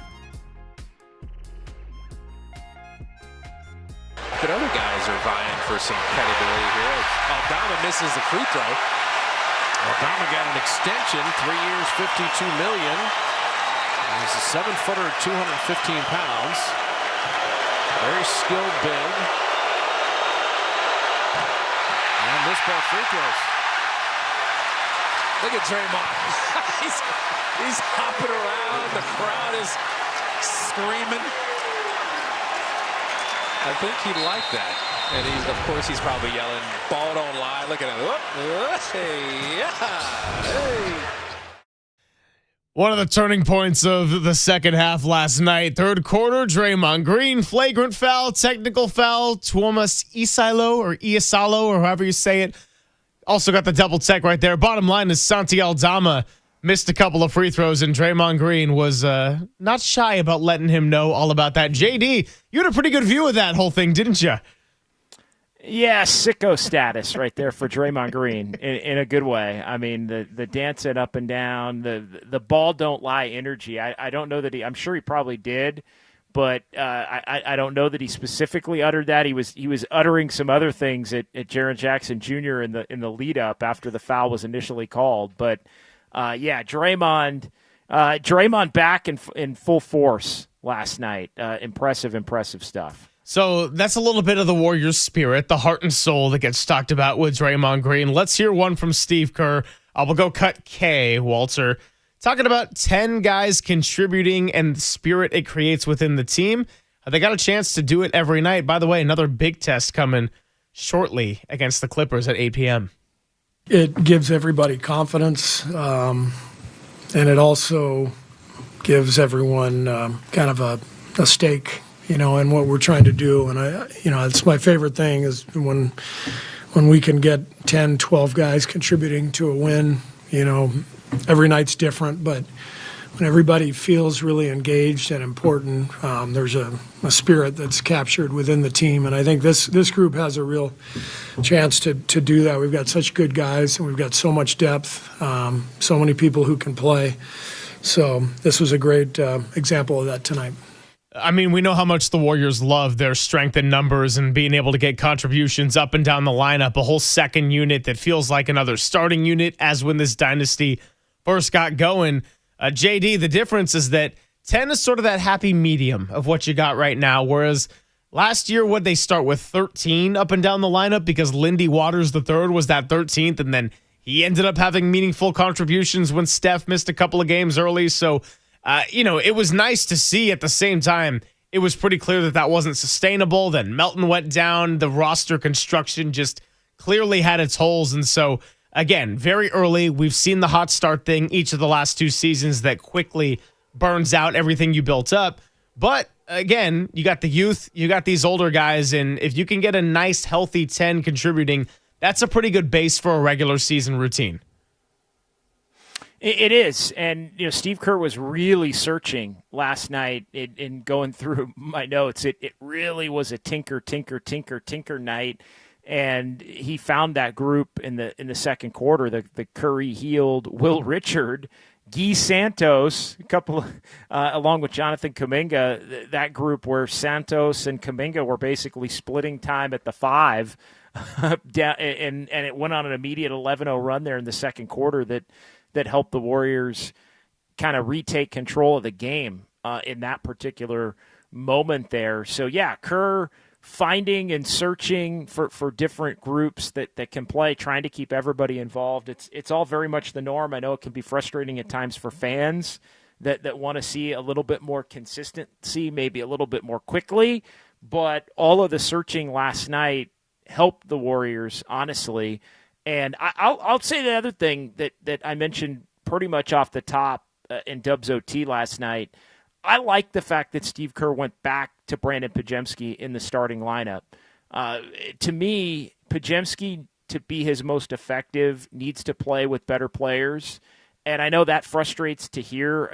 A lot of fans, they don't like that. Like, well, why does Podziemski get that benefit of the doubt and maybe not Moody or maybe not Kuminga? Although Kuminga, I think, is seeing the benefit here in the first week of the season. And to me, Podziemski, his ability as a connector, I think Moody can come off the bench or start, and we've seen him in both of those roles. And I think last night's a perfect example. If he didn't start but can come in, and if he's hitting shots, he can be extremely effective for the Warriors. I think Kuminga can start or come off the bench as well. Podziemski, to me, is the one guy that it feels like more than the other two just needs to be out there at the beginning of the game because it's easier for him to settle himself when he's playing with Steph and Jimmy and Draymond and even Kuminga, who's a more dominant offensive personality in that starting lineup. I think it becomes pretty clear for Podziemski and easier for Podziemski offensively to relax and understand that he is a fourth option or a fifth option even maybe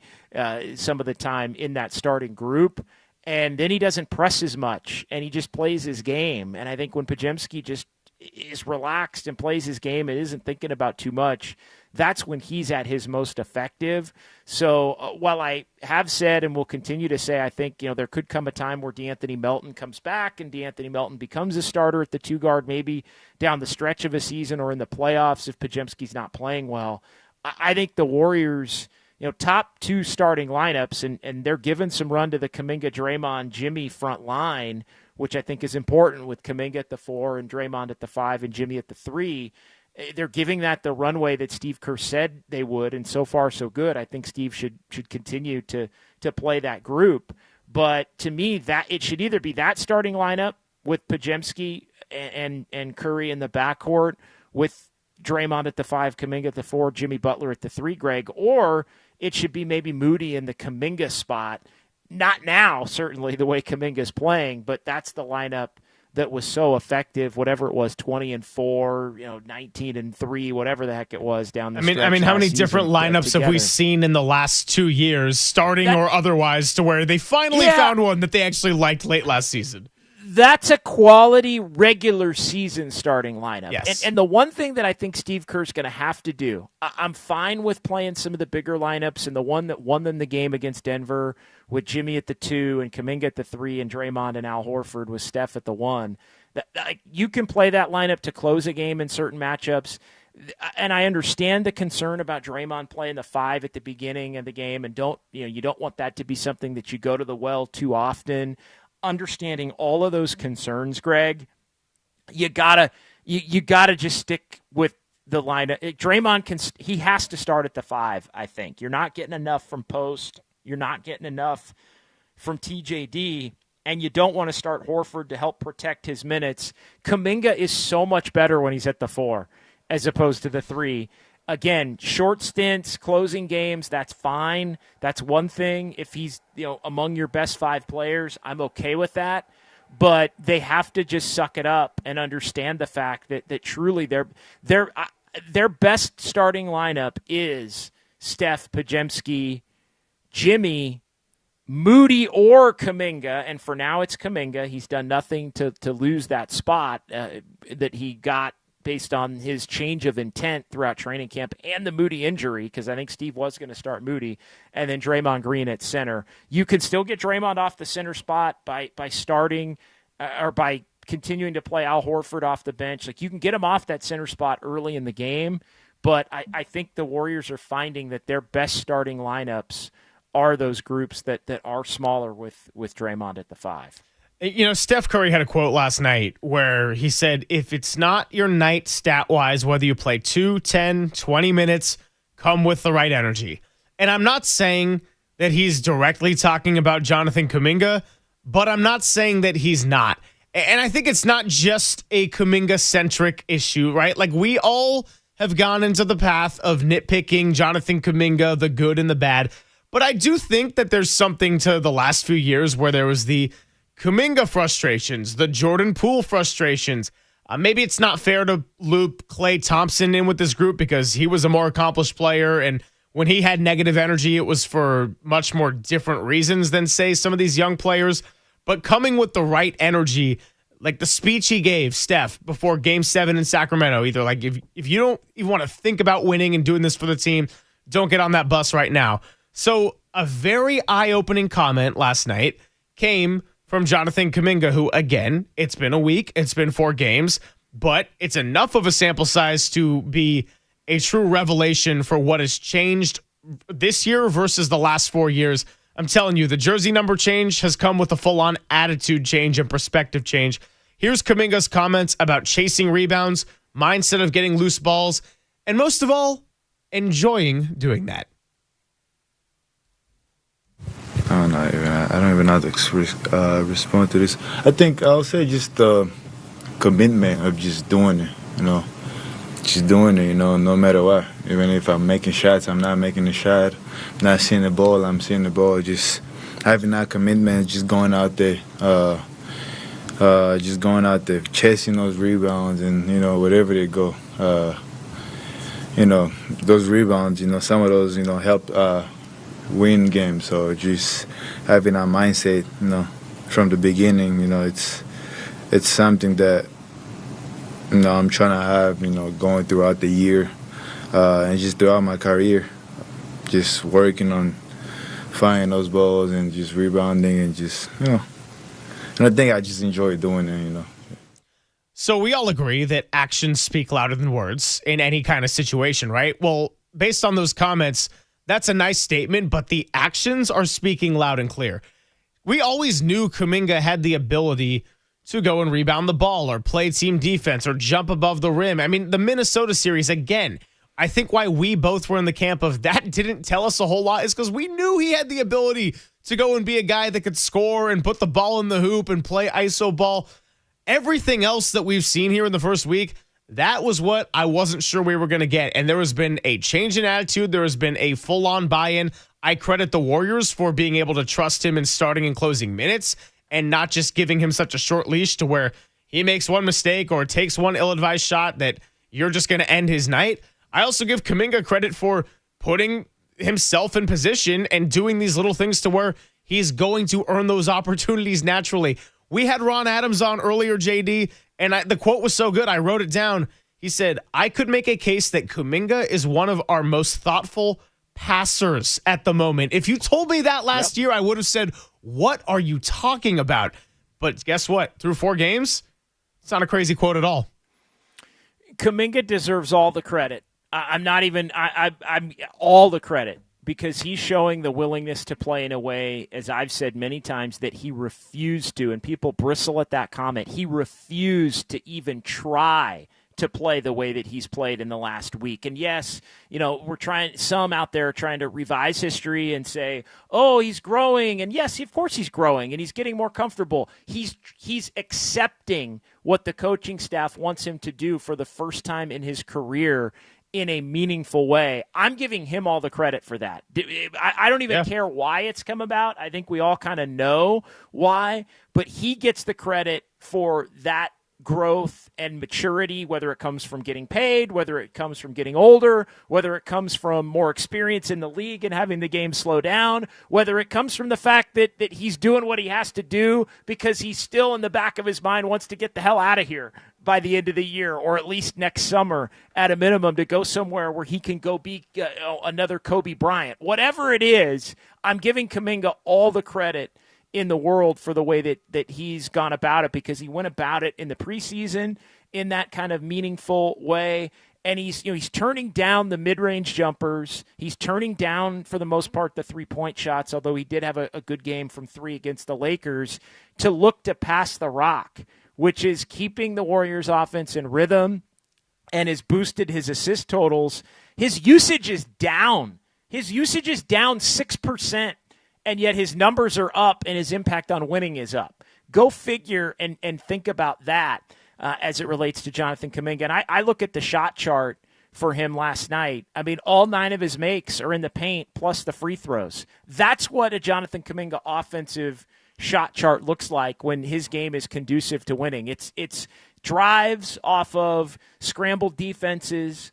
It's layups and dunks off of the offense's creation. It's transition. It's foul drawing and getting to the line and making the free throws. He's doing that, Greg, and he's rebounding, and he's looking to pass, turning down bad shots to make those passes, and he's more intent on defending. He is a completely different player than we've ever seen him be with the Warriors. Again, people that want to come down my road need to get off it. I'm giving him all the credit, all of the credit, but let's not get it twisted. He's doing it in a completely different way than he's been willing to do it prior to this point in his career. No, I think it's really well said, and I was getting into some of that in the first hour of the show today.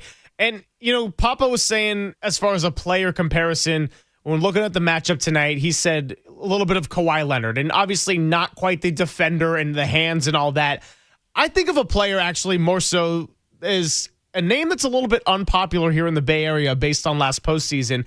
And I know positionally they are slightly different, but I think about more like an Amen Thompson. Remember late in the season when the Rockets came and completely shut down that Warriors offense, and Amen Thompson was deemed the Steph Curry stopper before the playoffs, and Steph only had the 3 points, blah, blah, blah. Again, Amen Thompson is more of a guard. Kuminga is more of a forward, and offensively on this team, he's a 4. But I say that in the sense of he's athletic, he is long, he can give you a hard time on the ball defensively and square up, and he's the type of player that can give you a triple-double. I want Jonathan Kuminga to be a triple-double type of player. Again, I know that the mark triple-double, like that's a lofty expectation to actually hit that. But when you're contributing a good chunk of rebounds, a good chunk of assists, moving the ball well, playing generally good team defense, I don't really care about the scoring unless, say, one of your important players, your Jimmys, your Steph, your Draymonds, is out and you got to change things a little bit differently. But hitting threes is nice. The dunks are nice. I love the highlights. And if he can get a more consistent outside shot, that's only going to help his game as far as spacing within himself. But the bottom line is we know he can score. We already knew what he was capable of. I have never seen him do it in this fashion, as you just outlined. Now it's just a matter of can he continue to do it? And I think he can. And if he can, I mean, this was something that, considering the way the offseason went, this was something that I don't think was on anybody's bingo card. And we don't truly know the motivation. Again, I don't really care about the motivation. I kind of threw it out there last night. Like, we don't know because there's been a lot of, well, this Jonathan Kuminga you don't want to trade. And I think on the surface, yes, of course that's true. This is a Jonathan Kuminga you don't want to trade. We talked about it at the roundtable at Harmonic on Thursday after he'd done it for one game. He's basically done it for 3.5 to 4 games now at this point because I thought he played very well in terms of his intent and all those things, even in Portland. I'll give him a 4 for 4, actually. He along with Steph, I thought, were the two players that showed up in the game in Portland. So 4 for 4 on that front as it relates to Kuminga. But I think it's interesting because, can he continue to do it? Yes. The only question that I would have is, and again, I don't care about the motivation, but I would wonder, is the motivation he truly, hey, this is my path to continuing to get paid with the Warriors and eventually maybe after Steph is gone becoming the number one option? Because that's the one thing, like, none of those things that Kuminga wants to do in terms of his offensive game have really been there to this point, right? And that's been great for everybody involved. But the thing is, is he doing it because he's playing along, because he wants to go somewhere else and be that player at some point, whether it's at the deadline or whether it's in the offseason? Or is he doing it because he wants to continue to play this way, let's say for 2 to 3 years, while developing into a potential player down the line who can do more as maybe a number 2 or number 1 option? Right now, he's basically the 4th best player on the team, the 3rd best offensive option on the team, but he's getting it in the context of everything that the Warriors do, which is so significant. So I don't really care about the motivation, but the one thing we don't know, Greg, is whether or not the motivation is because he wants to still get out or because he really wants to remain. That's a question more for down the line, however. Yeah, I mean, look, on October 28th, I'm looking at the Clippers tonight, seeing if he can continue to string together good games, good performances, selfless play consistently.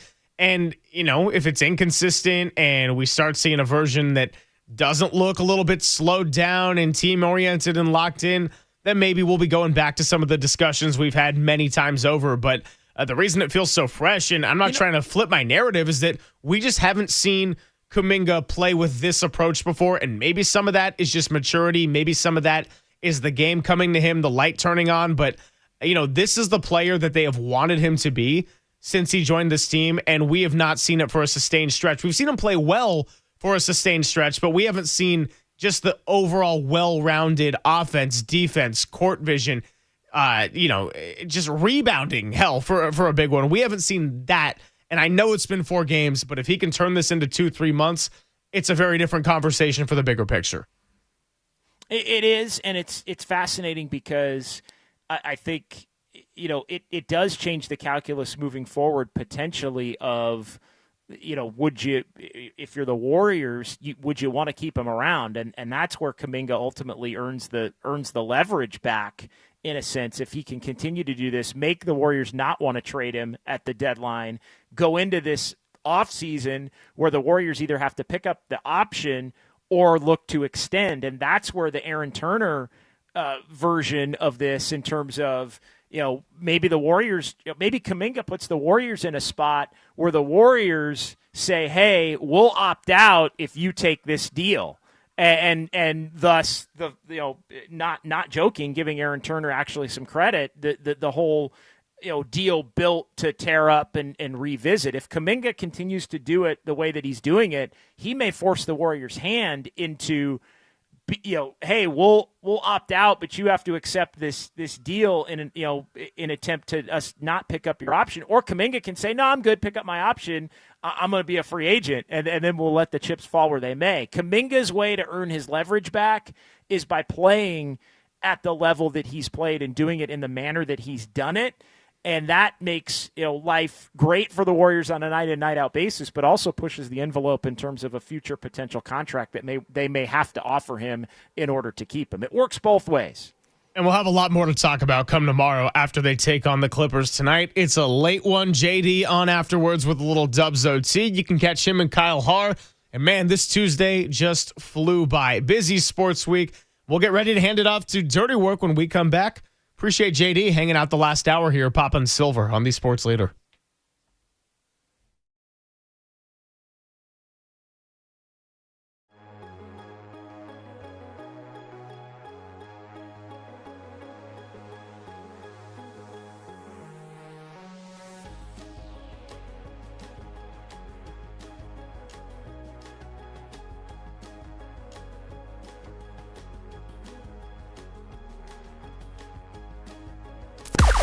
Now, from the O'Donnell Financial Group Sports Desk. Learn more at odfigroup.com. O'Donnell Financial Group, because planning is a process, not a product. Well, as you know, every Tuesday, Murph and Marcus talk to our 49ers Player of the Week, and today they got George Kittle. Kittle did find the end zone on National Tight Ends Day in Sunday's loss at Houston, but the only thing he really cares about is the win, and that did not happen. Check out that interview to get the eccentric personality of a George Kittle and how he envisions this team bouncing back against the Giants on Sunday.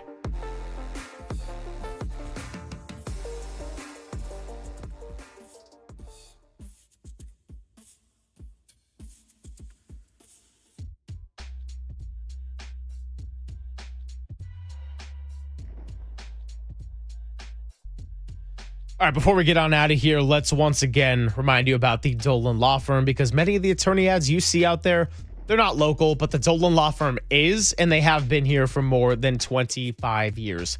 These are award-winning personal injury and employment attorneys that fight for you where you live. So if you've had issues in your workplace, facing discrimination, wrongful termination, sexual harassment, had your rights threatened and violated, bottom line is you should be protected, and you can be if you go to dolanlawfirm.com, where you can find more information.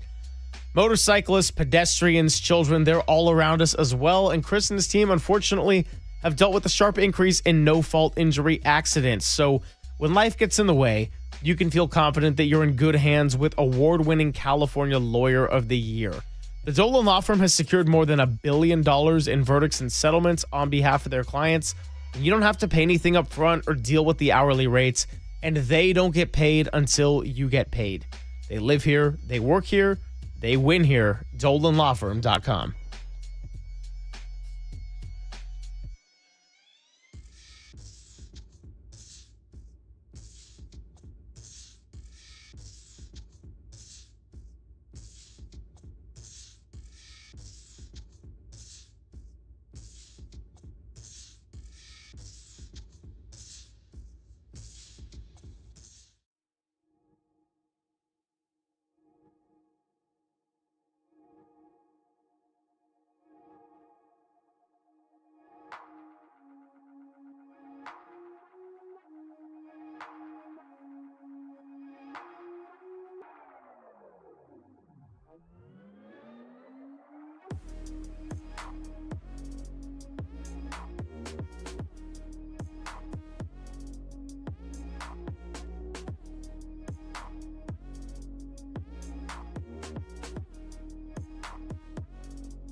Now, back to Greg Papa and Greg Silver on KNBR, the sports leader. Filling in for Greg Papa is John Dickinson on the sports leader.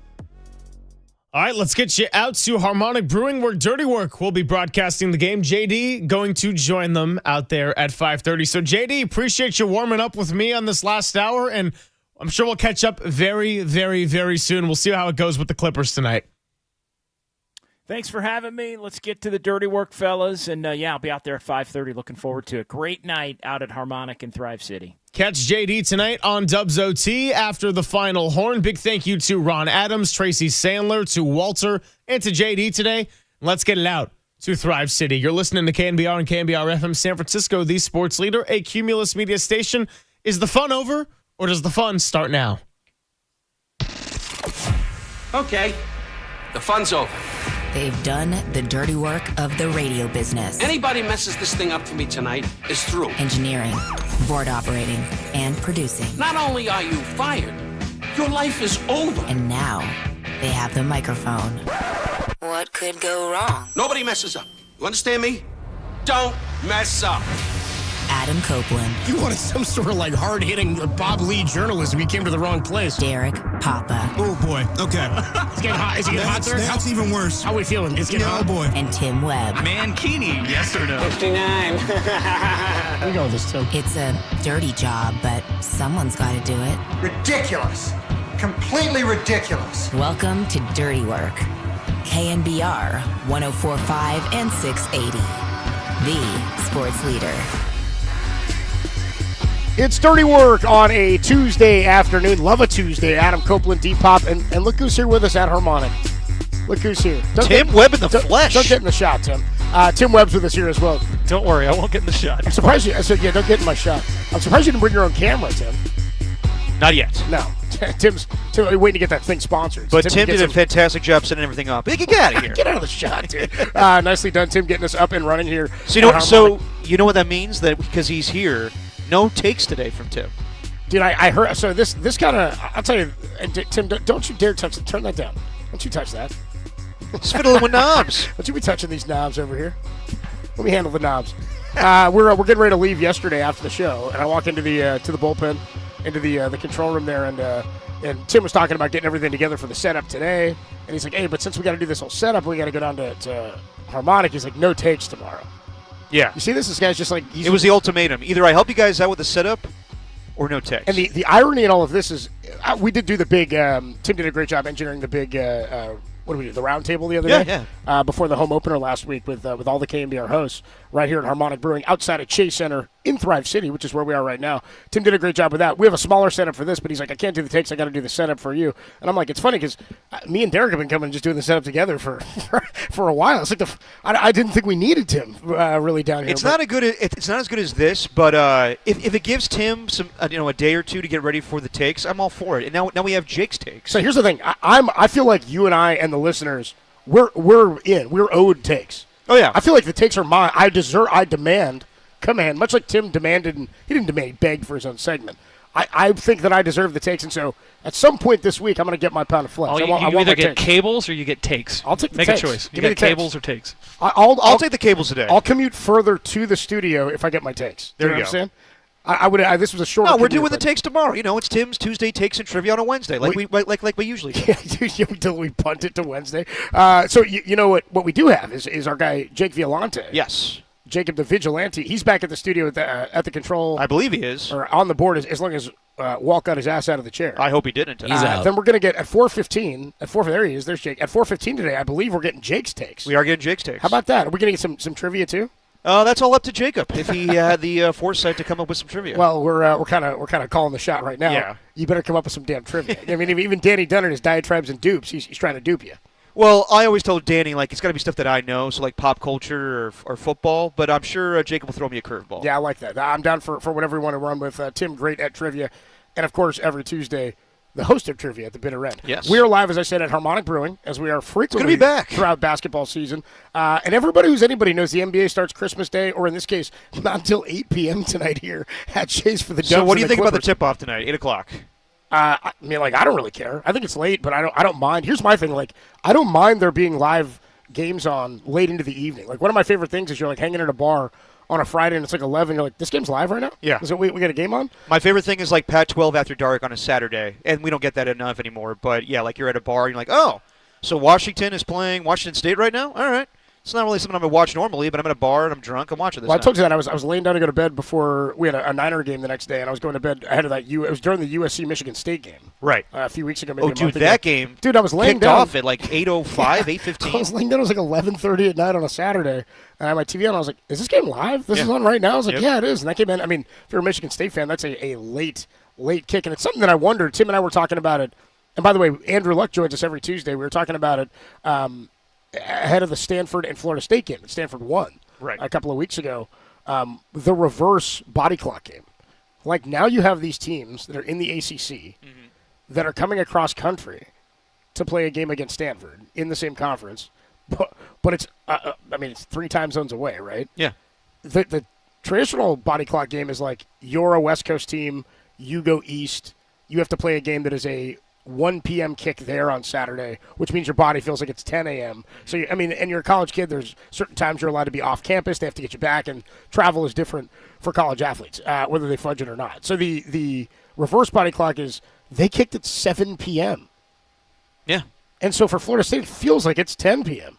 No, you know what I mean? Like, late. Is there a back end to that where you get into the second half and you're like, good God, dude, I feel like it's 1:15 in the morning. Well, not only that, I mean, didn't Stanford play SMU at 9 o'clock in the morning a couple weeks ago? Yeah, for themselves, yeah. Exactly. I mean, it was a noon kick there. Yeah, so, it is what it is. You're going to have these weird kickoff times or tip-off times now. Yeah, it doesn't bother me. Do you like the holding of the tip? Because really, the reason this is tipping off at 8 tonight. I don't like the spillover. I thought last week when we had the NBA open up with the Thunder and the when Rockets. A great game like that goes overtime. Yeah. You want to watch it. Didn't double they get double overtime. overtime? Double Yeah. overtime. Didn't they get back-to-back games? Yeah. To open the season, and they won both. Did the Thunder. But yes. They open the season, they go double OT against Houston. Uh-huh. Was that Houston the first one? Yes. Katie fouled out in overtime? Yes, Katie fouled out. Yeah, the double overtime game.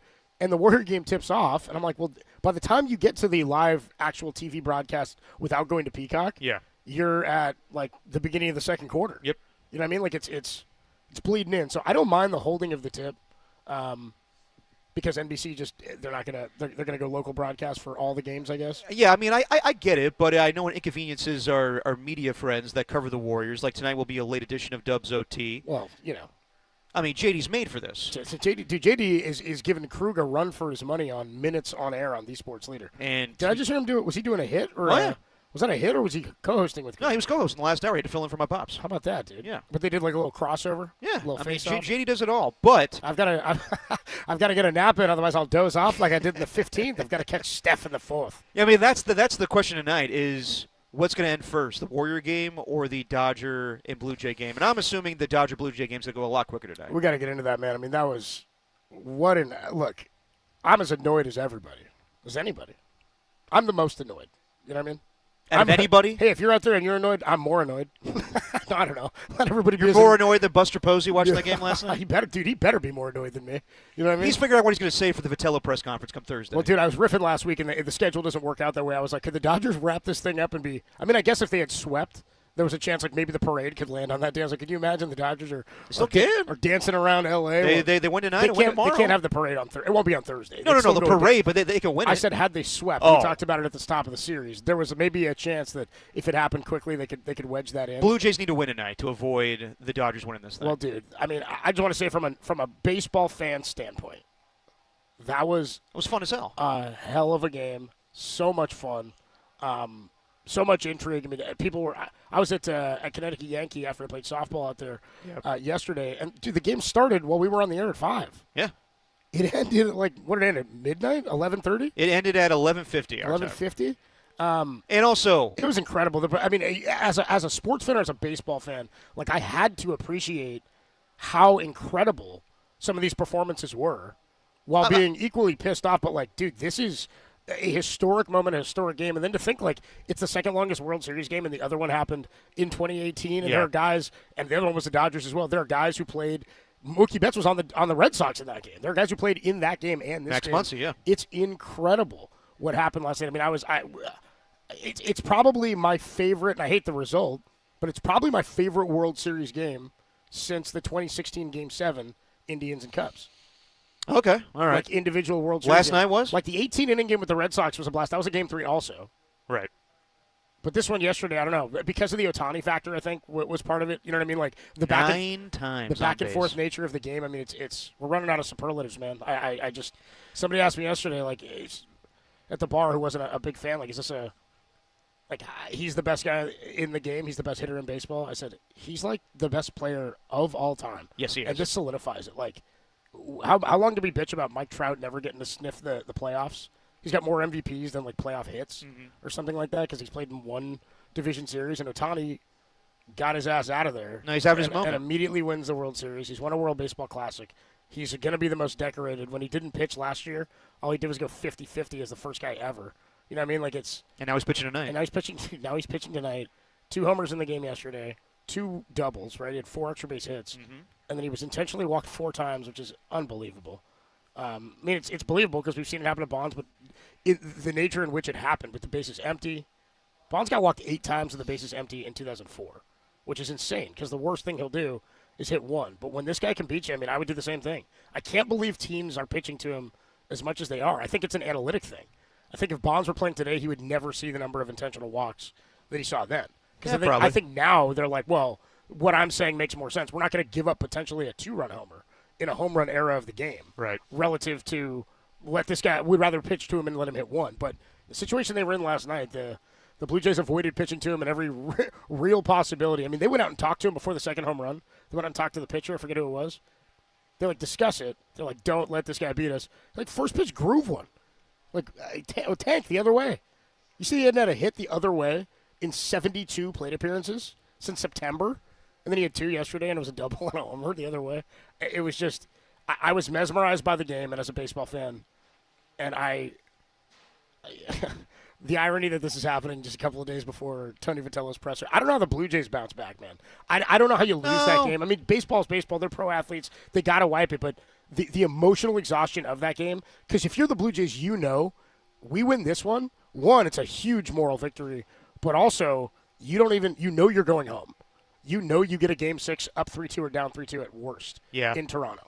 Because you got to play the next 2 in L.A. It's 2-3-2. But they're just as tired as you. I mean, I come away thinking that the Blue Jays can hang with the Dodgers. Let me just say this. I do too. You give kudos to Shohei Ohtani for his performance last night. You give a lot of kudos to Will Klein for what he did last night. Will Klein, that was an incredible performance. But we're talking about board ops. I want to give a big round of applause to Danny Dunn for being on the board for, 7 hours yesterday during that game? Oh, dude, Our guy Dan Dunn. Dan Dunn ran that? On the boards for 7 freaking hours. Okay, can I come with a knock real quick? No! Though? Yeah, I'm going to come with one knock. All right, fine. You know how, when crap all over this. We have our, so people should know, when you're the board op who has to run the Giants game, meaning you're operating it. Like the board op of record? Yeah, John Miller, we'll thank you at the end. Thanks to Darren Chan, our producer, engineer, Danny Dunn, our network coordinator. He'll throw it back there, and thank whoever ran the game, Tim Webb, whoever was doing it.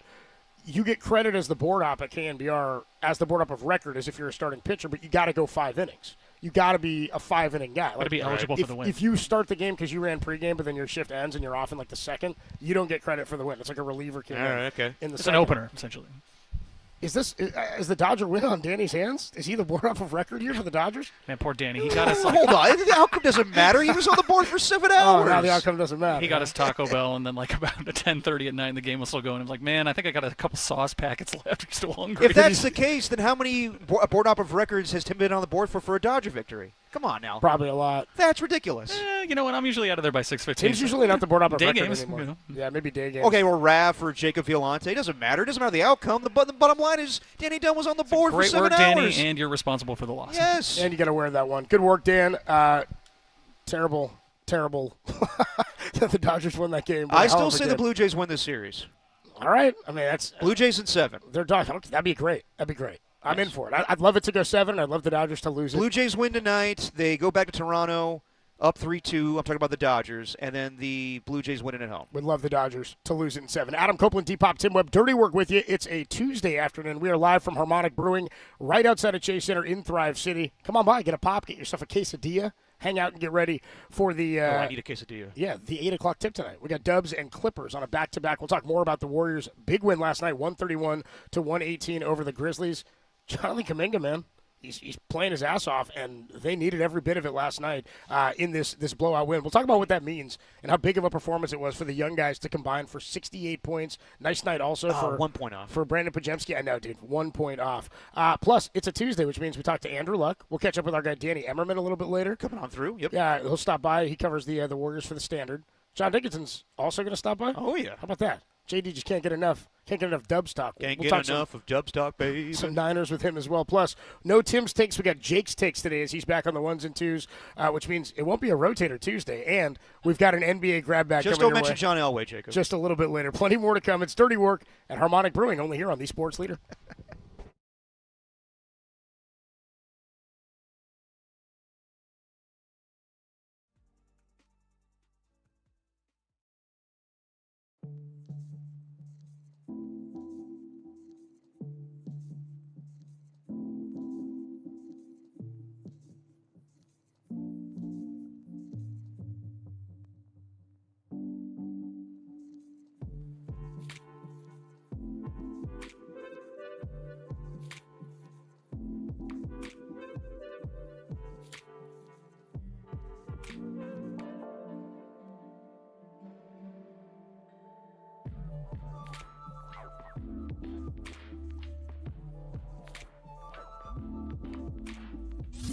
Broadmoor, shout out to you for supporting KNBR, Broadmoor's sports leader.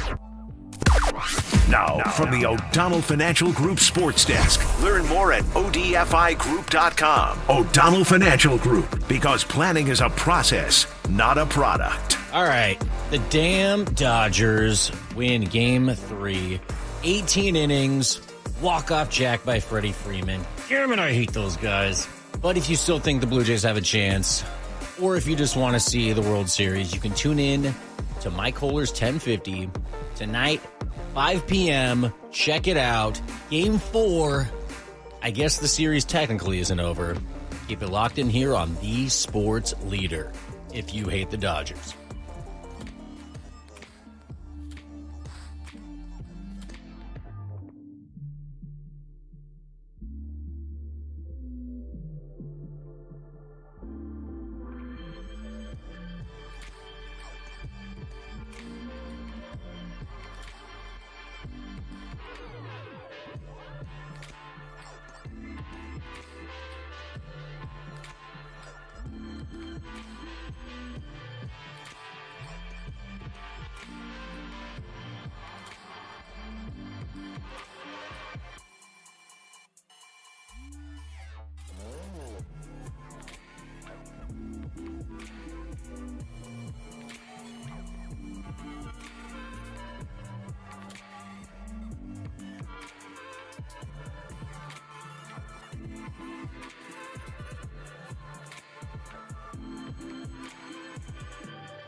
And now it's time for the Protect Your Assets Business and Technology Report with me, David Hollander.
Now, back to Dirty Work. Adam Copeland and Derek Papa on KNBR 104.5 and 680 AM, the sports leader. Snetsky drawing traffic. Moody spacing out. Moses, what a night. He's got 18. Moses Moody saying, I'm going to make them pay if they keep leaving me open. That's to Hunter Moody the way he shot threes. And Pajemski, he's right there. He's 4 for 4 on threes. Does not have to be Jimmy and Steph all night, every night. The depth of the Warriors is showing out tonight. Steph to Kaluuya. Soaring in. Look out below. Anytime you get him involved with Steph, look, raise the roof. Kaminga with the left hand this time. You talk about a highlight reel play. Man, he's taking off into outer space. That's oh, Brandon. 5 of 7 on threes. He's got 23. Yeah, this is that feel-good night where everybody just gets to pad stats. Get Pat Spencer into the game. That's the sounds of the Warriors' win last night, 131-118 over the Memphis Grizzlies. They're 3-1, open the season undefeated at home, 2-0. Another game tonight against the Clippers, 8 p.m. tip, and we are right outside of Chase Center in Thrive City at Harmonic Brewing, hanging out ahead of that tip tonight at 8 p.m. Dirty Work rolls on here. You heard it in the highlights there. The depth of the Warriors showing out last night, and most importantly, the youth of the Warriors showing out last night for a team that has 3 of the oldest players to make up a hopeful championship core and are playing at a high level right now. We'll get into what everybody did, and also Danny Emmerman joins us a little bit later. Is that 450? Danny Emmerman of the SF Standard covers the Warriors. He'll join us. I mean, is there any other place to start than Jonathan Kuminga? We could talk about this stuff, but I just feel like why dance around it? Let's dance around it. It's an exciting thing to get into. I'll get to Kuminga in a second. Copes, what did I say all last year? I need more from Brandon Pajemski and Moses Moody. You just needed more. I needed more. And if those guys play like they did last night, then I think this team is going to be really, really deep off the bench. Yeah. And, I mean, Pods is starting games, Moses Moody coming off the bench. But, yeah, the fact that they all contributed last night, they all counted for 68 points. It's perfect when you're on a back-to-back and you got Al Horford not playing on back-to-back games, so he's a little more rested. Steph Curry, Draymond Green, Jimmy Butler can all be more rested. But the fact that those guys stepped up, and the 2-timeline approach thing, I'm not saying those 3 guys are going to carry the Warriors into the next era once Steph Curry and Draymond Green retire. But if those guys can contribute like they did last night, I mean, the key is, I didn't think those guys played very well in the postseason. Minus Kuminga. Yes, he scored 30 points, but I don't really think that was that big of a deal. Brandon Pajemski was injured but did not play well. Moses Moody was injured as well but did not play well. If those guys could play like that, then I think that this team could go very deep into the postseason if they have a lot of youth coming off the bench. Yeah, I mean, games like this, I think for the Warriors' hopes of being a champion, and when we talked to Marcus Thompson before the season, he said, that's not exactly where their heads are right now because there's steps you got to take to get there. And I said, well, of course. Right. Yeah, because I said, is it championship or bust? And I think from a fan standpoint and from a sports radio talk show standpoint, those are the questions you have to ask and answer. And I think it is a championship or bust type of season. That's what you do when you have Steph Curry. That's From here on out, it is, yes. There's no arguing against that when you remember they acquired Jimmy Butler last year. Yes. And that they were like down to go try to get Kevin Durant, that they were in on all sorts of players. There's a reason they're in on those players. You're not making those moves to finish second or whatever. That's why I was like, dude, don't get me Vucevic. Like, don't get me LaVine. I don't want LaVine. Man, we talked a ton of Vucevic. Like, with respect, like these are good players. They're Yeah. not number 2s on championship teams. You know Right. how I know? Because they haven't been number 2s on championship teams. Now, you can say Jimmy Butler hasn't either. No, he's been a 1 on like an 8 seed that has run to the championship. Right. He's carried teams to the championship and did not have enough. Do you know what I'm saying? Yeah, of course. So that's like it's a championship or bust for me. So when I think like, how do you deconstruct that? How do you figure out what steps it's going to take or what achievements? You set a goal. What things do you have to achieve? Steve Kerr, I think, would tell you frequently it's about defense. Like, you got to be a top 5 defense. That's why I think that's an important question. I want to talk to Danny about that later. Like, does it appear right now, before they're even completely healthy, like they don't even have Melton yet, which is intriguing. You know, They don't have Seth Curry either. Now, it's not the same as football, but injuries are going to come. These are things that will happen. So the depth to me and games like this are as important as any other type of game you can be having early in the season. They're playing good defense. They're distributing the ball. They're beating teams they should beat. And they competed and beat the Denver Nuggets on opening night. Yeah, absolutely. Right? The Portland game is like, it's a back-to-back. It's on the road. Weird game. It's the NBA. Teams are going to get up for Let them games. get a win after all the crap they're going through I don't even really like think about that game. For a minute, I thought the Warriors were undefeated before I said 3-1. I was like, oh, no, I forgot. That game happened. I'm just kind of like, whatever. Throw that game away. The Tiago Splitter game. My point is, if there can be games like this where, what did Steph have, 16 last night? Yep, 16. And it was funny because they were sort of front-loaded, right? Like, he had a pretty good first quarter. Mm-hmm. And he came out shooting pretty hot. And that, to me, is sort of like the Christian McCaffrey gravitational pull thing, right? Like, Of teams course. account for him all the time. And if he comes out and you're getting him heated up early in the game, it takes a little bit off of some other guys. And it opens up passing lanes like we saw for a lot of what happened with Jonathan Kuminga later in the game. And the way Brandon Pajemski got to the rim. Also, a lot of that was aggressive rebounding and spacing. It feels like they're not congested in any way like they were last year. Remember how bad the guard play was? Oh, yeah, Early in before year? the Jimmy trade? Right Yeah. after Melton went down. Right. And they crumbled. Remember that? They were the Dennis Schroeder era. Right before the Schroeder era and into Schroeder, they were so congested. Like it felt so disjointed. They couldn't really score. It feels like things are going smoothly and running smoothly. And because the young guys can carry a load for a game like this, Steph doesn't have to do this. We talked about this. He doesn't have to go for 40 a night. And yet he's capable of that. And there's going to be a lot of nights that he does. But you'd rather than be in the important moments at the end of the season and have these guys be able to carry you. It's like a pitching staff in baseball. Yeah. Like it's I was thinking about that last night. It's a marathon. Like it's a long way to go. So the first thing is defense and get these guys to a place where the roles they're in are comfortable. Right? And I think that's kind of what we're finding through the first 2 weeks of the season. I mean, the key to me also is, remember that stretch where Steph Curry was injured and they had to go on the road to Miami and to Atlanta, and the offense was horrible. Those are the games now where Brandon Pajemski and Moses Moody and Jonathan Kuminga need to pick up the slack. So last night looked great, but let's see how it is without Steph Curry. As you just said, there's going to be moments this season where Steph's going to be injured or Draymond's going to be injured, and you need those young guys to step up. But as far as Jonathan Kuminga, look, I know I've said a lot of stuff about him, and I look back on that tweet that we put out there a couple weeks ago where I was like, this guy's accomplished nothing in the NBA. That was probably a little much. That was probably a little much for me to say that. Damn, you're already waffling. 4 games in? Dude, stand on your statement. I'm standing on my statement, but I can also admit when I'm wrong. A lot of radio hosts just say things and then they don't take accountability. Hold on, you're not wrong yet. Because I had the same thought. But that statement was wrong. Dude, but I had the No.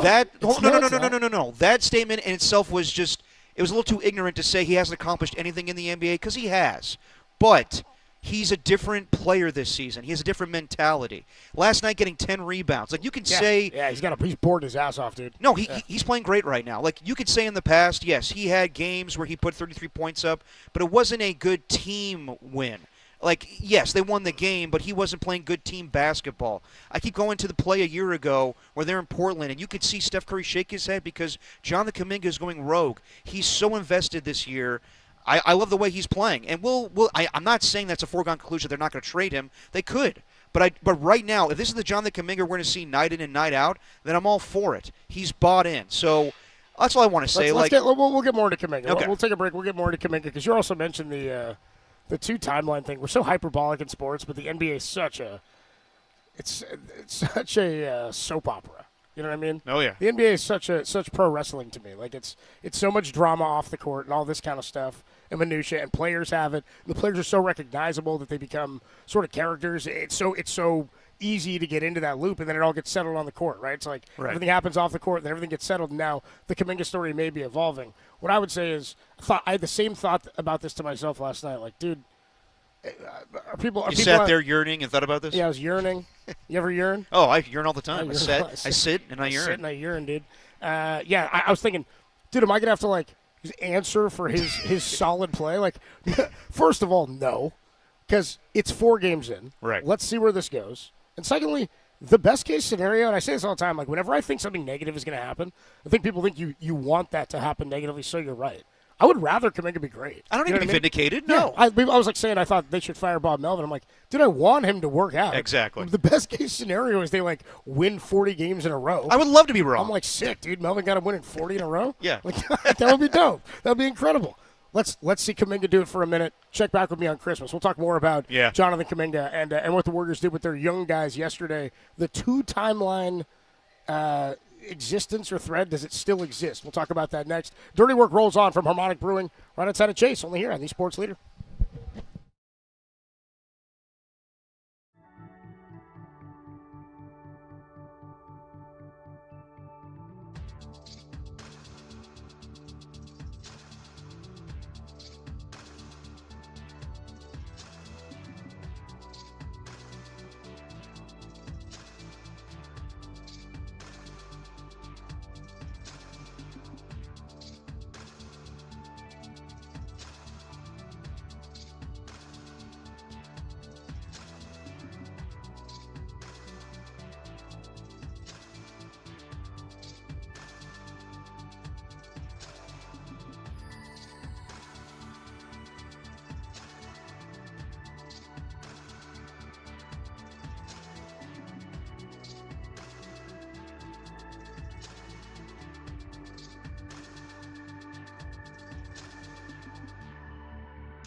You found Dirty Work with Adam Copeland and Derek Papa, where no job is too dirty, on KNBR, the sports leader. Cedric Coward. Steph cross him up a little bit, kick out, cycle to Quentin Post for 3. And Kuminga working that offensive glass. Post for the dunk. It's all J.K. getting the rebounding score. He's been amazing. It's rebounding, but then the passing has been next level for J.K. Jonathan Kuminga, big night as the Warriors beat the Grizzlies 131-118. Dirty work with you from Harmonic Brewing, just outside of Chase Center, inside of Thrive City. The Dubs are taking on the Clippers tonight. Are the Clippers old, too? Yeah, they're older. They're old. They're middling. Yeah, I mean, they got who they got now? They got Kawhi, they got James Harden, they got Brook Lopez, they got Bradley Beal. They got Chris Paul back, didn't they? Yeah, him too. Chris Paul went home. They're really old. They're really old. Maybe it's a 10-year plan. Anyway, Jonathan Kuminga, huge night last night for him. I don't know. He looks so much more, I don't know, deliberate on the court, right? Yeah. Like we used to talk about this with Tom, and Tom would say this a lot. Like there are guys where Draymond, like he's the elite level of it, where he sees the game. They say 5D chess or whatever. Like he's understands the game in a different way than everybody else does. It slows down for him. He can process it and see it in a way he's like Queen's Gambit playing chess on the ceiling. Did you ever watch that show? Never watched it. You never watched that? No, never got around to it. Tim, do you watch it? Dude, Queen, you got to watch Gambit. Okay. You got to get in on Queen's Gambit. I There's can't believe you haven't a watched lot of shows I haven't seen. Yeah, I know, but I mean, I know you're going to be like, okay. I'm fully invested in the chair company right now. But they're dropping one episode a week right now. Yeah. Queen's Gambit's good. Don't You'll enjoy it. When I start a show, I'm fully invested in that show. I know, I get it. That doesn't mean you're dating it. Like you can't not see and watch another show. I can't cheat on Tim Robinson with another show. That show's coming on one time a week right now. And it's only 30 minutes, so but you can't. it's got a hold of me. Gotta get your Anya Taylor-Joy on, buddy. Dude, Queen's on, Gambit's bro. great. Dude, all right. Chess on the ceiling. It's bro. also a totally different. It's not a comedy at all. No. Like it's a drama. All right, I'll get around to it. Delves into alcoholic dependency, my friend. Well, I guess forget my dude. Yeah, more something than that, I really know. More than that, dude. Yeah, you never thought you never knew how exhilarating a show about chess, adolescent drug use, and chess at a high level global competition.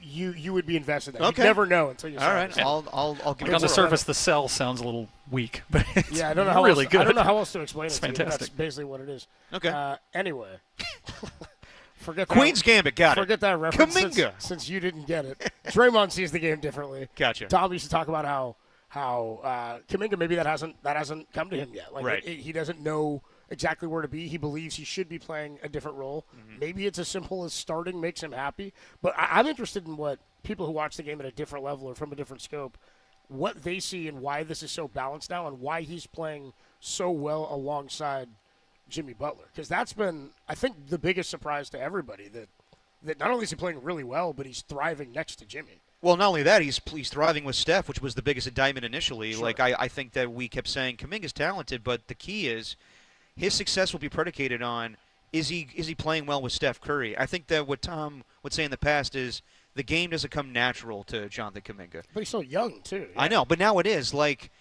in the past, it was, all right, he's there, and he's freakishly talented, and if he's under the rim, he's going to go slam it down. But what does he really do well? He doesn't rebound. He doesn't pass the ball, and that's the key to the Warriors' success.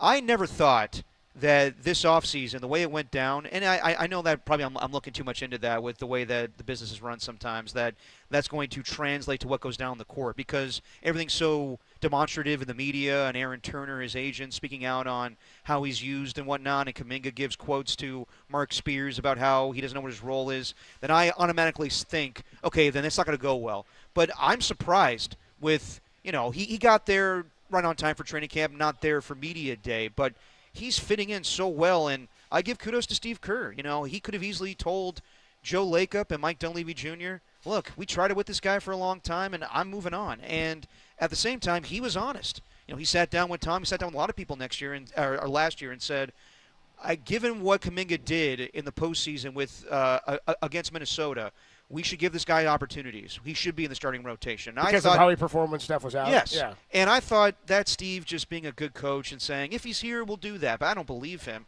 He's doing it. He's a man of his word. So, I give kudos to Steve Kerr. I give a lot of credit to Jonathan Kuminga with the way he's playing right now. He's not playing selfish basketball. He's playing the way I always wanted him to. I mean, 9 of 14 last night, and the best statistic you probably pointed out, the 10 rebounds. Yep. He's playing really, really well. Also 4 assists. Like, he's been good in the pass game. I mean, for me, it's also like you now have another scoring option, right? Like Yeah. he's a guy who can go get a bucket for you. You know, Jimmy can do that. He's going to get to the free throw line.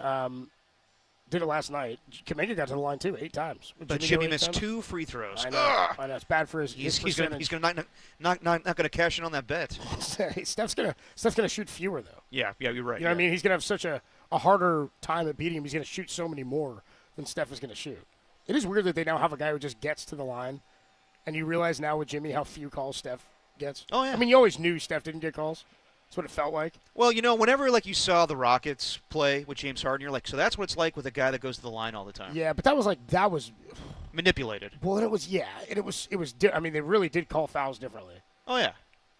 And it's so funny how different James Harden's career has gone, or how different it's gone since the. Yeah, but James Harden would do the Shea Gilgeous-Alexander thing, like I'm going to lean into you all the time. It time. was so brutal to watch. It was, but now Jimmy, like that's the way basketball is played sometimes. Well, like, I like it when it's on my team. No, I get it, but like the Warriors were so good at shooting threes and playing defense, but they never got to the line.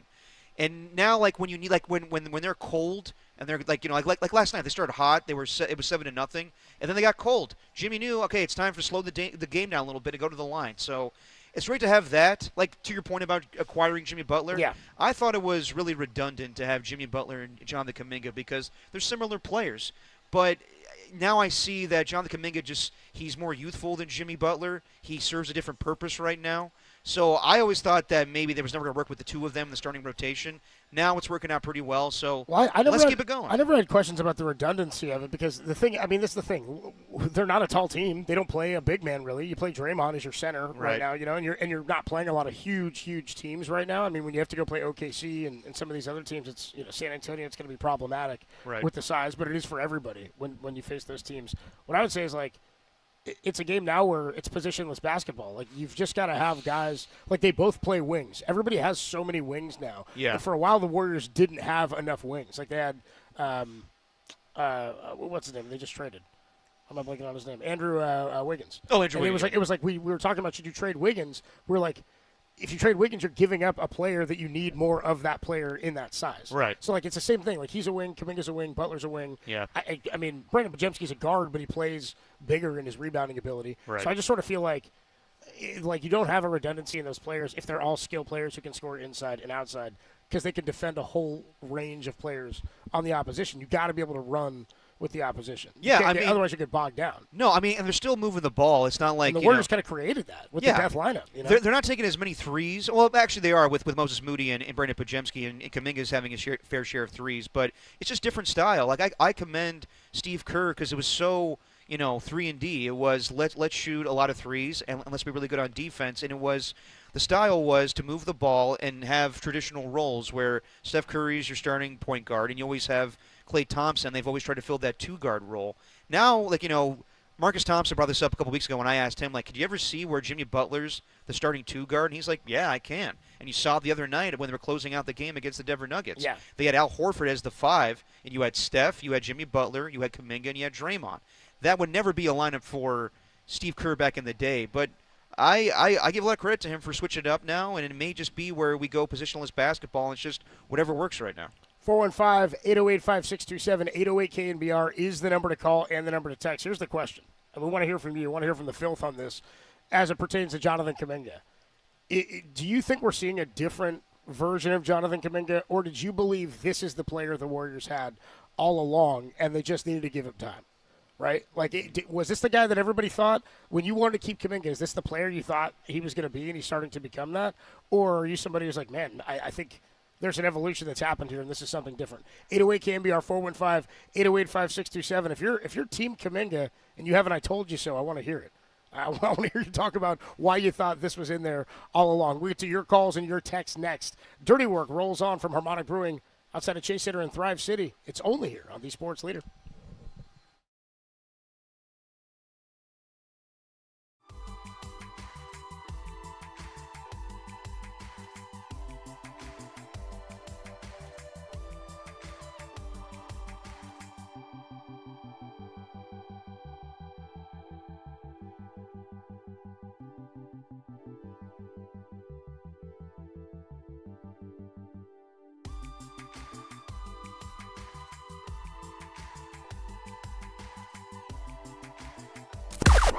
Now, from the O'Donnell Financial Group Sports Desk. Learn more at odfigroup.com. O'Donnell Financial Group, because planning is a process, not a product.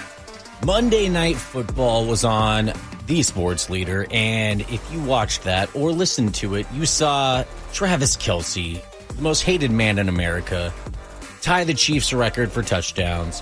Who threw it to him? Patrick Mahomes. We also hate him. Oh, man, a lot of hate going on in these trends. But anyways, keep it locked in here on the Sports Leader. If you like the Niners, if you like Monday Night Football, if you like Thursday Night Football, we got it all for you on the Sports Leader. It's football season.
Now back to Dirty Work with Copes and Depop on 104.5 FM and 680 AM, the sports leader.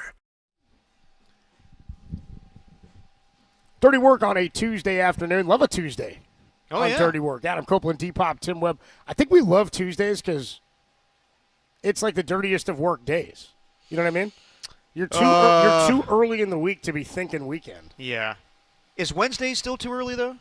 I mean, No, it's a Wednesday's hump day. you got to get over. That's what I mean. It's Tuesday you got to get through to even get to the ability Wednesday, to jump. you're cresting on Wednesday. You got to jump the hump on Wednesday. But Yeah, but Wednesday I think is overrated. Like when you say hump day, like obviously it's the hump day, but it's like overrated. What do you Well- mean? I think it's properly rated. as far as just like if we get to Wednesday, we're just so close. I'm like, nah, they're still Thursday. I'm not sure And then there's- of course there's Friday, the work day. of Bro, it. I don't think there's any more correctly rated thing in human history than the days of the week. I think like they're all thought of as they are. You know what I mean?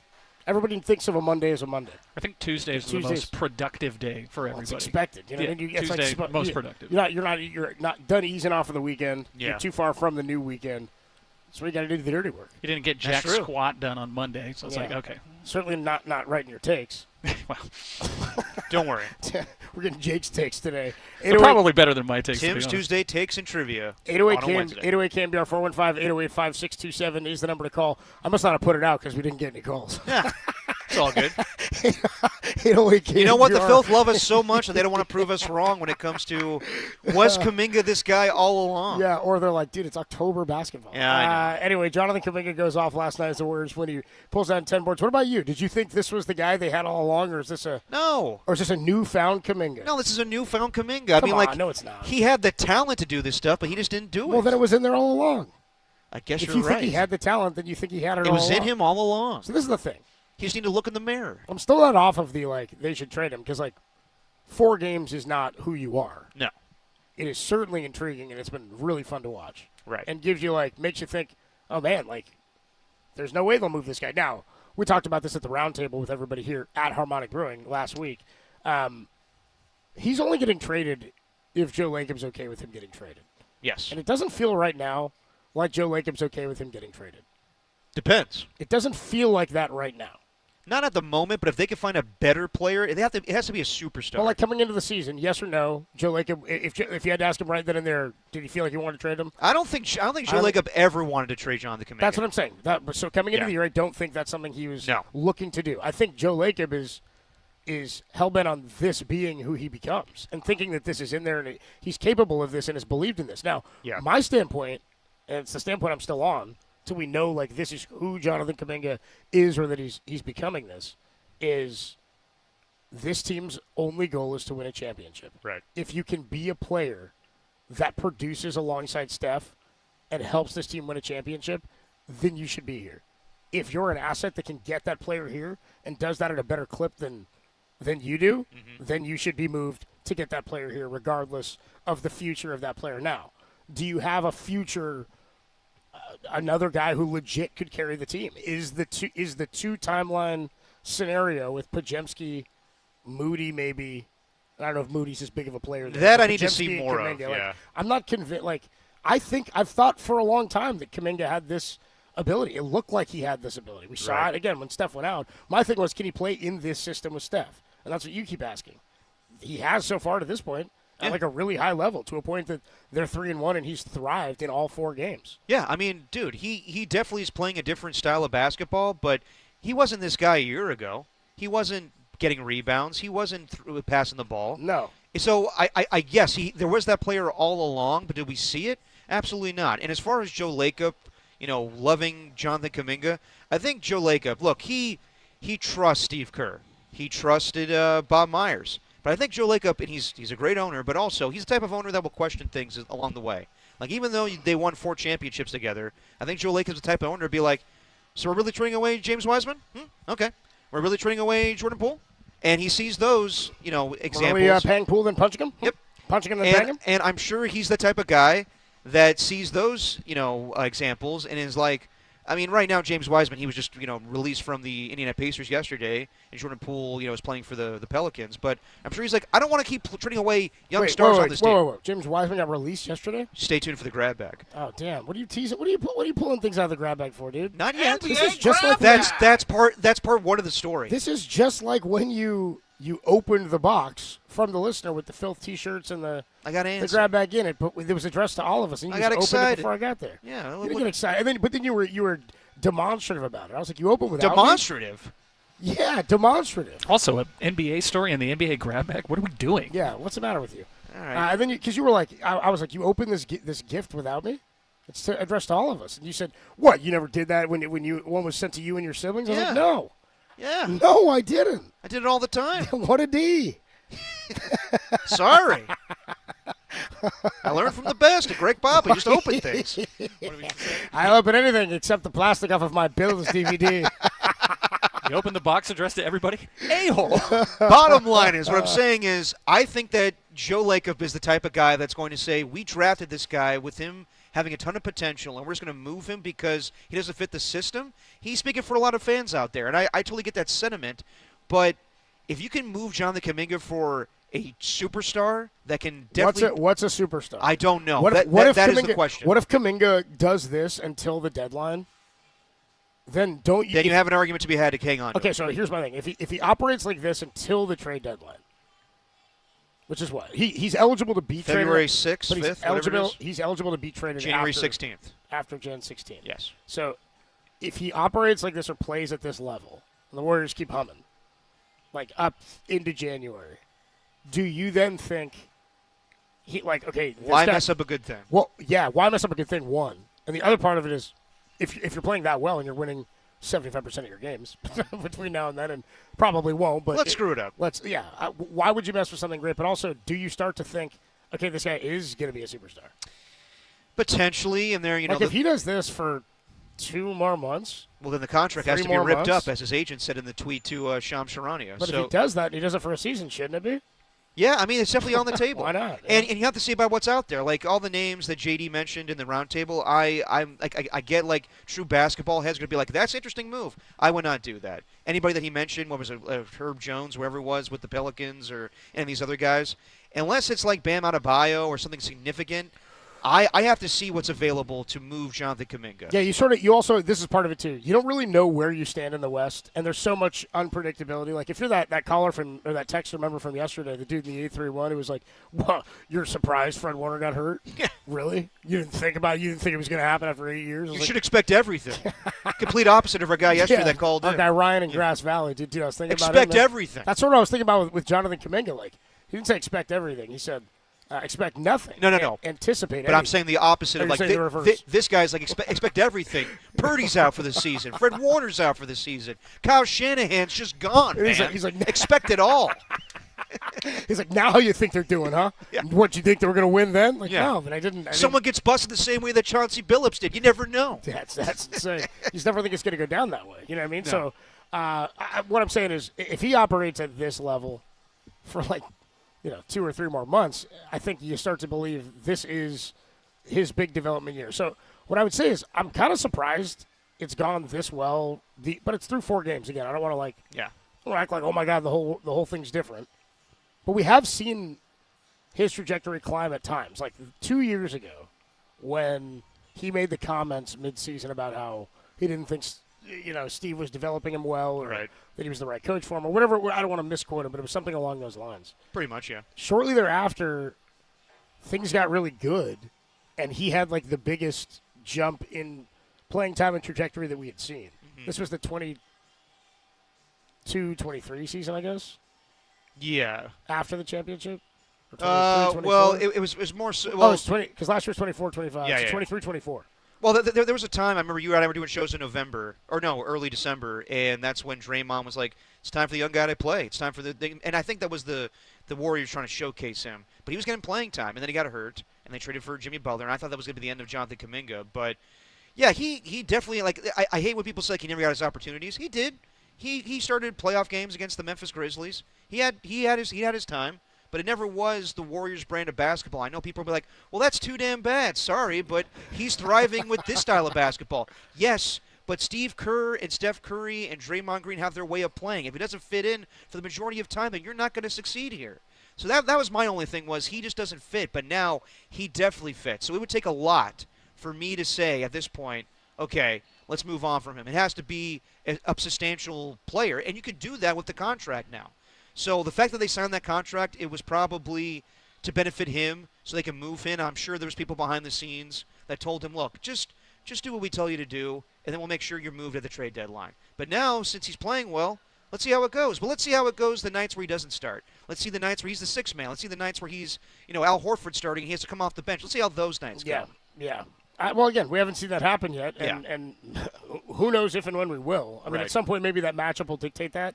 But I think, a lot of this has to do with comfortability and security and him getting the playing time. And, here's the thing. If he's starting more games than he's not, and they say, hey, we need you to come off the bench in this one, I don't know if that's going to destroy him, make him angry or anything. Especially, I don't think so. Especially if he's seeing, this is a matchup thing, and he's still playing major minutes just in a different role. I'm not trying to make him out to be like a basket case where if he's not starting in a game and he's going to go crazy. I just remember we were here a year ago. I know, he's a year older. And Tom was doing the show, and we all saw the graphic of benched. And I was like, okay, this is not going to work out. But we haven't had that since. I know. I'm going to give him the benefit of the doubt. You wanted me and Tom to really talk about that. I remember that. The bench thing? Well, it was breaking news. You were like, dude, this is his agent. His agent's all over this. And I was like, well, yeah. Yeah, it was. Shams. Yeah. Shams Sharani. Who else was he talking to about it? By the way, can I just mention last night, the team looks like they're in midseason form. Maybe just because, they got Steph back and they're picking off where they left off a year ago. Yeah. But, you got Draymond getting flagrant ones where he was trying his best to cradle Sante Aldama into the back of the board. You. Okay. Yeah. See you I came prepared. Did you write it down? I wrote it down. Can't even read that with your handwriting. As long as I can read it and I can say it properly on the radio, it's all good, baby. Looks like he wrote it with his foot. Go ahead. But I did love Draymond just being demonstrative. After the fact, the guy's missing his free throws, and then he's just galloping. I didn't see this. I missed this. Oh yeah, he got so pissed. Well, Jaren Jackson is yelling at him. Okay. And he's telling Jaren Jackson, "Shut up, just shut up." And then Draymond gallops like a horse, just on the court, just being like, "Oh, okay, so now you're gonna miss, huh?" Yeah. No, it was fun. He was dancing like dude. that. I swear to God. How did it go? He was just hey, oh yeah. If you're not watching the live stream, you're missing out. Yeah, dude, putting on a show, Derek is, dude. Tim didn't even look up, dude. Tim's looking at his phone. He didn't even look up. He saw what he knows what it looks like. You gotta put that into a GIF. That'd be a good GIF. Here, it's right here. Hold on. Here, I'll show you. In my defense, I've seen the dance moves. You're gonna pull it up. You're saying so. What you're saying is they're in midseason form, not just on the court, but in their Draymond's antics. Their attitudes. Yeah, right here. Here's Draymond. I don't think Draymond's ever not. I don't think when it comes to how he plays the game. Oh, dude, yeah. What's he doing? That's hilarious. That's hysterical. Yeah. I didn't catch the end of this game. I was playing softball. Got out of a softball game, saw the Dubs had won, and then they were up big in the third quarter though. Right. Last I'd seen, and then they put it away. 131-118. They take on the Clippers tonight. We'll talk more about this game tonight with John Dickinson and Danny Emmerman. We're going to join us a little bit later. 4:50, and then what? 5:30. 5:30. And you know what? Jonathan Kuminga's playing great right now, but he even acknowledged it last night. Let's hear from the man himself. Oh, we have sound. I forgot about this. Do we have Kuminga? Jake back in the studio. Kuminga on trying to improve his rebounding, which he had 10 of last night. Just going out there, chasing those rebounds and, wherever they go. Those rebounds, some of those, help win games. So just having that mindset, from the beginning, it's something that, I'm trying to have, going throughout the year and just throughout my career, just working on finding those balls and just rebounding and just, and I think I just enjoy doing it, It's just one of those aspects of my game that I think I just needed to work on and just to improve on. And just going throughout the summer, I sat down, and really thought about what can I add on my game that's not scoring, that's not just playing defense, or, just how can I impact winning. And I think this adding a rebounding mindset, I think, is just a big part. Having that mindset of just crashing every time, just going out there, even if I don't get those, my presence will help somebody else grab those rebounds. So.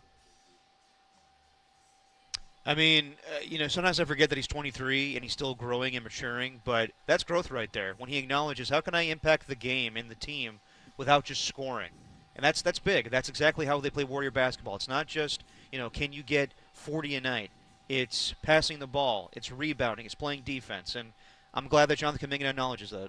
Yeah, I mean, for me, the poignant part of that quote was that was a little bit deeper just in his thought of, like, I want to be on the court. I need to figure out ways to impact the game more and win more. And it's about finding ways to win. I mean, that to me isn't something that I think was an idea that was his own idea, but it's certainly something that stuck with him or something that he's realized, I'm going to make a point of this, and winning is the most important thing. And when I win, I'm going to get paid. I'm going to perform. I'm going to get my opportunities, and I get to play on the biggest stage with the biggest players. I wonder, like, and I asked this to Sam Amick, who covers the NBA, of course, and he's one of our weekly guests. We'll hear him tomorrow. We'll talk to him tomorrow.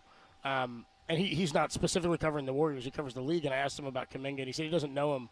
But I said, is he happy here? And he said, I wouldn't say happy, but he said, again, I haven't talked to him about this, but he said there's no malcontent. Like, he's not being an albatross, or he's not being a problem or anything. He's not refusing to do things. It's not like he's a problem child to them within the organization. So we shouldn't make anything of that. It's more about, is there a frustration in how he feels he's being developed still?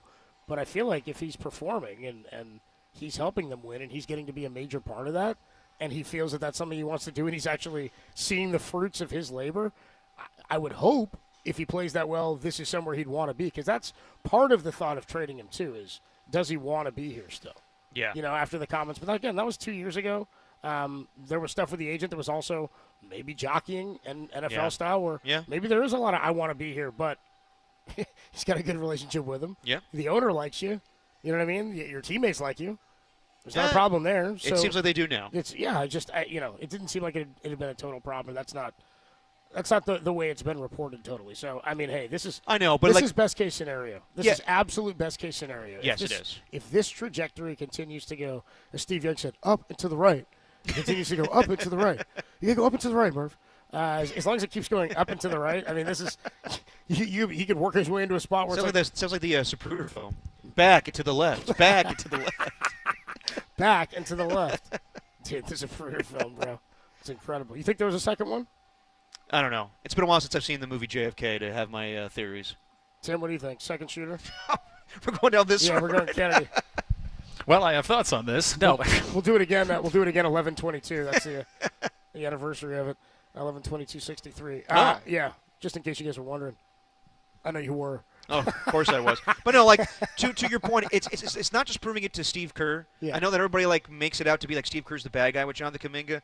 I do think that Steph Curry and Draymond Green play a role as well. And now they probably saw it in training camp. They saw that he was changing his game, and now it's driving on the court right now. So yeah, they're proving it to the players. And I never thought they didn't like Jonathan Kuminga the person. They just didn't know if they could play with him on the court. So yeah. Now they're gelling together. Yeah, they're playing well. It looks good. It's fun. It's a fun development that it's happened this early. That there are no problems seemingly with his happiness, and the matchups have been good. And again, they're playing deep. This happened early last season. They started 12-3. We're like, damn, they're deep. I mean, Will Richard looks good in the minutes that he's played, and people kind of said that he might be a plug and play type of player. I think he's looked really, really good. Anyway, Adam Copeland, T-Pop, Tim Webb with you. Dirty Work with you from Harmonic Brewing, just outside of Chase Center in Thrive City. Dude, what do we have next year? I don't.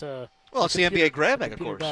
Do we have that next? You have a story? NBA grab bag. I screwed up asking what was next because I didn't realize what time it was. All right, but tell like you didn't ask that. So, Copes, we got a segment coming up. Got any ripping good yarns?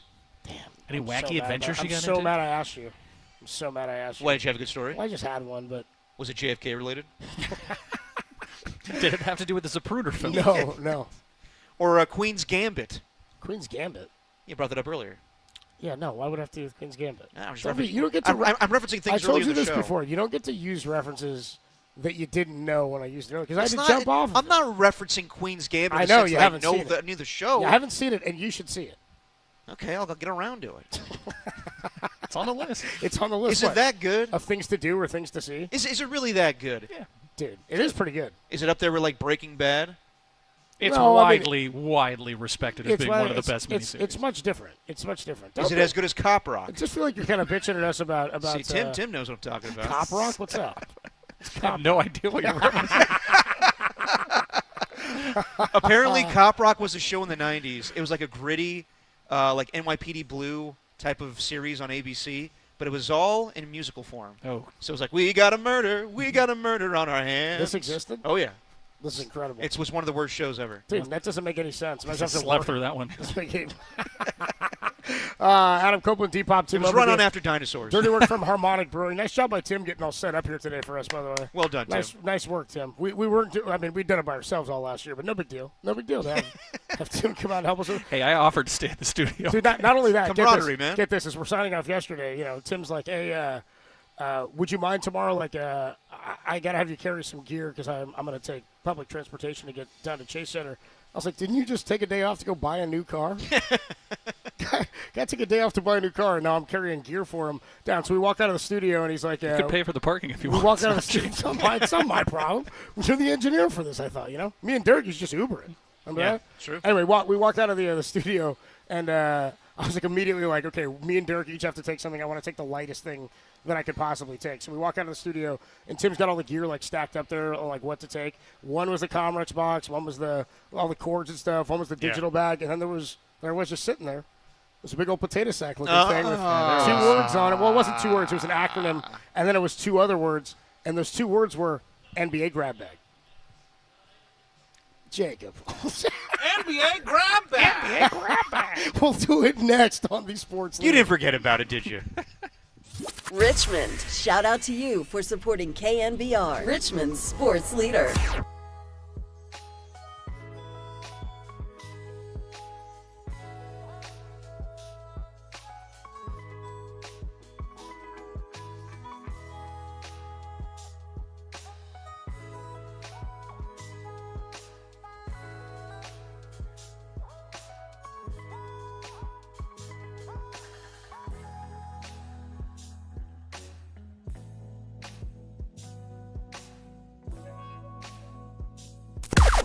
Now, from the O'Donnell Financial Group Sports Desk. Learn more at odfigroup.com. O'Donnell Financial Group, because planning is a process, not a product. The Warriors were also in action, and they, I don't know if you can say curb stomped in a trend, but they beat that Grizzly behind. Ja Morant, not a factor. He played okay, but brought no guns to the arena, so that was a good sign. But the Warriors handled business behind Steph Curry, behind Pajemski, behind Moody, behind Kuminga. Keep it locked in here for Dubs OT. They also play tonight at 8, and Dirty Work is at Harmonic Brewing Company. So come down there, come check out the pregame with Dirty Work, and come have a beer with Dirty Work on the Sports Leader.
Hey, what's going on, everybody? Adam Copeland here. My good friend Steve Moskowitz is hanging out on the line. We get Steve on frequently, daily, to talk about tax problems and questions that people have. Steve, you say this is a simple one. What does somebody do if they have some unfiled tax returns?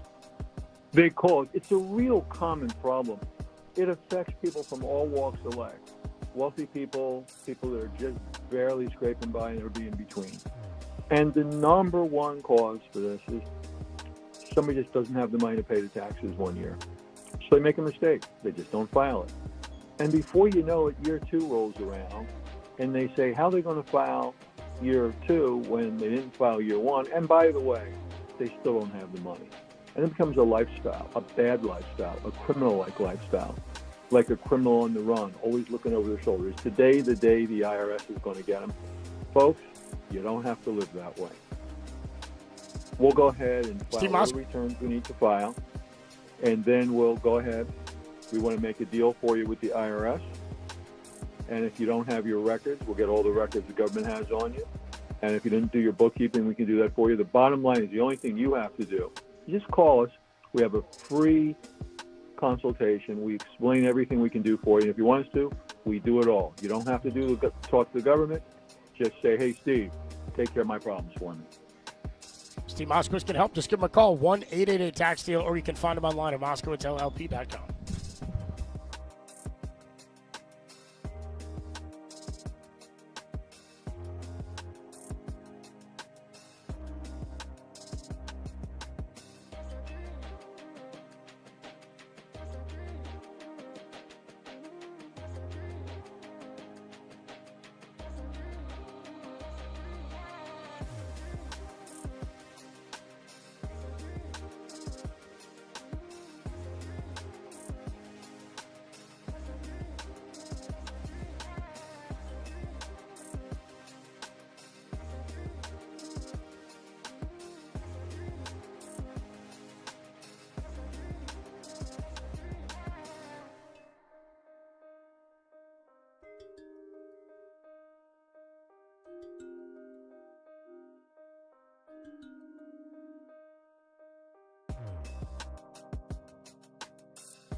Now, back to dirty work.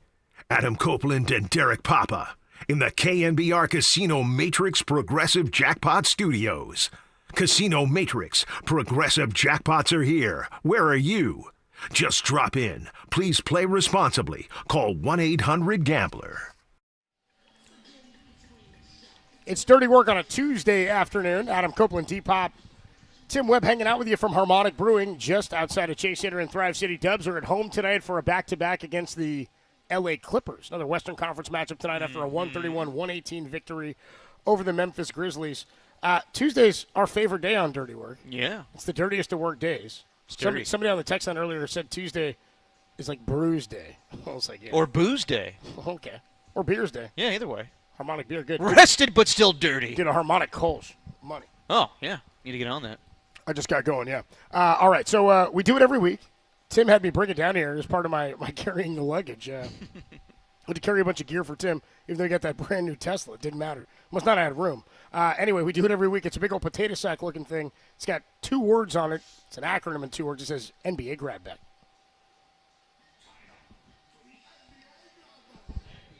Oh, it's the NBA Grab Bag, my friends, and it's right here at Harmonic Brewing, right outside Chase Center. And let's start off with the NBA. Hold on. Come on, dude. Listen to the entire story. Okay. After being released by the Chicago Bulls just 3 hours after being signed, the Indiana Pacers have signed Mac McClung to a multi-year contract. Of course, the corresponding move was waiving former Warriors first-round pick James Wiseman. NBA grab bag. I can't believe you. I like, dude, more grab bag hits is good. Whenever you feel good. The Wiseman, you skimmed off the top of the grab bag. I guess you peeked into it yesterday because you revealed this earlier, that Wiseman was released. I knew we were going to bring it up, yeah. You revealed it. It was like in the news. Yeah. I didn't know about it. Yeah. Wiseman. It was a secret. Yeah, poor guy, dude. The way his career has gone. I mean, Wiseman? Yeah. Yeah, he was a top. He was viewed as one of the top freshmen in the country when he goes to Memphis. Mm-hmm. And then after a couple of games, due to NCAA violations, like he's 2 years or 3 years too young for the NIL. Yeah. Because of violations or whatever happened, he can't play anymore. He has to stop playing for Memphis, and then he gets picked number 2 overall anyway. Mm-hmm. And they end up trading him. He gets hurt here, he gets hurt there. A couple of bad knee injuries, right? Or did he tore his knee last year? Didn't he? Yes, that sounds vaguely familiar. But yeah, he was traded to the Detroit Pistons and then went to the Indiana Pacers. So he has not panned out, and it's not what his career's become. Yeah, poor. I mean, it's rough, dude. He's like 19 years old. He comes to the league, and you have high hopes. And I mean, not all guys make it for a variety of reasons, but that's when you just, due to injury and maybe bad circumstance, just a tough break for James Wiseman. I hope he finds his way back to some form of basketball. But still the funniest part of this to me is that Mac McClung was signed for 3 hours by the Bulls, and then they cut him. I mean, that's got to be like a hell of a day where you're 3 hours. You're like you're calling your parents. You're like, guys, I'm going to be on the Bulls this season. Nice. And then it's like, hey, remember earlier when we told you that you're going to be part of the Bulls this year? Yeah, we lied. Not enough room for you, kid. Maybe we'll see you at the slam dunk contest, but you're not going to be playing for the Bulls this year. Something you're like not Bulls material. Does it show up on his basketball reference as a member of the Bulls if you were there for 3 hours? I don't think Probably so. not. I don't think so. If you never play a game, it doesn't register. Yeah. Just because a team had your rights doesn't mean. Right. At one point, I feel like we'd have to look this up. This is a name that maybe only Tim would know or inside baseball field. Do you remember Desi Relaford? Yeah. I think the Giants owned his rights one time for a Red for a little long bit time, in the was offseason. Yeah, because there was like one baseball video game in the early 2000s where he was on the roster in the video game for the Giants, and I was like, these guys never put on a hat. You know what I mean? This guy never got a photo of him. Never sniffed Oracle Park. What are you talking about? So you're saying both Mac McClung and Desi, what's his last name? Relaford. Neither you can use an immaculate grid. No, I don't think so, because I think owning that's where I was going with this. I think that's the point. Is I do not think you can use Mac McClung in immaculate grid. No, you can't. Because he never really played. Never for really the a Bulls. Bull, but now he'll be an Indiana Pacer. Unlike Mike Piazza, who played, what did he play for? 3 games, 5 games for the Marlins. Yeah, it happened. It counts. Demanded a trade again. Then he gets to the Mets, and then he took out a full-page ad for the Marlins. God, what are you doing? Moving on in the NBA grab bag. Moving on the NBA grab bag. Hey, NBA grab bag. Again, Jake. There we go. Yeah, that a boy. Can you bear with me here? Another NBA story. According to multiple sources, despite Terry Rozier's arrest in connection to illegal sports gambling, Rozier will still be paid the $26 million owed to him for this season. What do you think about that? Well, he's not suspended. Not yet. No, he's not suspended by the league. So I think per whatever the agreement is, and I'm sure this is a players union thing and how they go about the language of this, he's on a disciplinary. What are they calling it? He's on a leave. He's on leave. He's not suspended, and whatever this ruling is means they can't totally suspend him because he's just being accused of something. If he's found guilty and he's unable to play, then they can void his contract. I think. Yeah. But I don't think they're in a place where they can actually void his contract and not pay him. All these situations are different, but they use certain language. I remember the Trevor Bauer one was different. He was suspended, I think, without pay for a portion of it. But at first he wasn't. They just kept putting him on administrative leave. No, I remember that. And so they kept extending it because you can only do it by a certain amount of time. Yeah. So they kept being okay, we'll do another 2 weeks. Now it's 2 more, whatever it was. And then at some point officially, I think he was handed a suspension and some money came off or whatever happened. Okay, that makes sense. Yeah. So anyway. All right, moving on to the NBA grab bag. Yeah. NBA grab bag. Yeah, after losing to Texas A&M at home 49-25, LSU fired head coach Brian Kelly after 4 seasons and a 34-14 record. I'm here with my family. My family. My family. The school is working with Kelly on his $54 million buyout. It is reported that before his firing, Kelly tried to get into the LSU facility on Sunday morning, and his fingerprints did not work. Had to have security let him in and be like, here's the situation. You are not head coach anymore. Kelly was seen yesterday at a local Baton Rouge restaurant dining by himself. And some people are like, man, that takes balls. No, he's just hungry. Why does that take balls? Dude, okay, a couple of things here. First of all, how about the coaches that have been fired this season? Oh, God, yeah. What's his name at Florida? Billy Napier. Yeah, you got James Franklin at Penn State. Mike Gundy, I'm a man. Mike Gundy at Oak State, and now Trent Dilfer at UAB. That's a big one. Thank you. Now you got Brian Kelly at LSU. The most incredible thing to me was I saw a report the other day saying, yeah, they're negotiating his $54 million buyout, and I was like, if I'm Brian Kelly, there ain't nothing to negotiate. No. Yeah. It's that dude, money is mine. Think about how much money LSU has spent on coaches who they have fired or watched walk out the door in the last decade. Because before this, it was Ed Orgeron, and they paid his ass so much money. Go Tigers. That famous quote of his is one of my favorite lines any coach has ever said. He's got the best quotes ever. Hasn't come back. No. And he shouldn't ever come back. He's made for life now. He might now. I mean, he said do you remember his line? He said, they told me how much it was buying me out for. I said, well, what time do you want me to leave and which door you want me to leave through? Yeah. And then he laughed at the end. They paid him something crazy. You pay me $54 million to go away, I will live happily. I'll do whatever you want. But Brian Kelly's going to walk away $54 million richer and can still go take another job elsewhere if he wants. I don't know if anyone's going to hire him now. I don't know. He doesn't need it. And here's the other thing. The Baton Rouge restaurant thing, that was such a funny photo. Somebody snapped a picture of Brian Kelly just sitting in shorts in a collar in a Baton Rouge restaurant by himself. And, they were like, look at this steak. This steak's stones. To do this in the town after you were fired. I'm like, bro, he still lives there. Yeah, right. Like, he's still got to eat a meal. Doesn't cease to exist. But he is also like the highest paid government employee in the state. You know what I mean? Yeah, but it's different. Like I remember a week ago, I don't think we even played this sound where Joe Flacco was talking about how now that he's in his 40s, he's fine just like going to a restaurant by himself. And people are like, wow, that's good for Joe Flacco to do that. And people yesterday are like, what if Brian Kelly's a creep? Just going to a restaurant by himself? Yeah. What a weirdo. He's not Urban Meyer. I mean, no. I don't think he's weird. Here's one more thing, dude. Bro, you need fingerprints to get into the facility at LSU? Yeah. What are we doing? What is this? Did you hear how I guess they're paying a coach $54 million. Well, you know what? That's a thing now. Like to go into 24-hour fitness, you have to like give your fingerprint to go in. Yeah. So LSU with 24-hour fitness. And people are clicking like, no, dude, don't save my cookies. Like, don't. You know what I mean? I don't want them to track me. Exactly. People are so ridiculous. Yeah. Anyway, moving on here in the NBA grab bag. NBA grab bag. Cam Scattaboo unfortunately suffered a dislocated ankle on Sunday, and Philadelphia will miss the remainder of the season. God damn, poor guy. Yeah, poor guy. But Eagles consigliere Tom DeSandro, a.k.a. Big Dom, showed up to the hospital and dropped off some pizzas and cheesesteaks. You know why? Like that, yeah. You know why?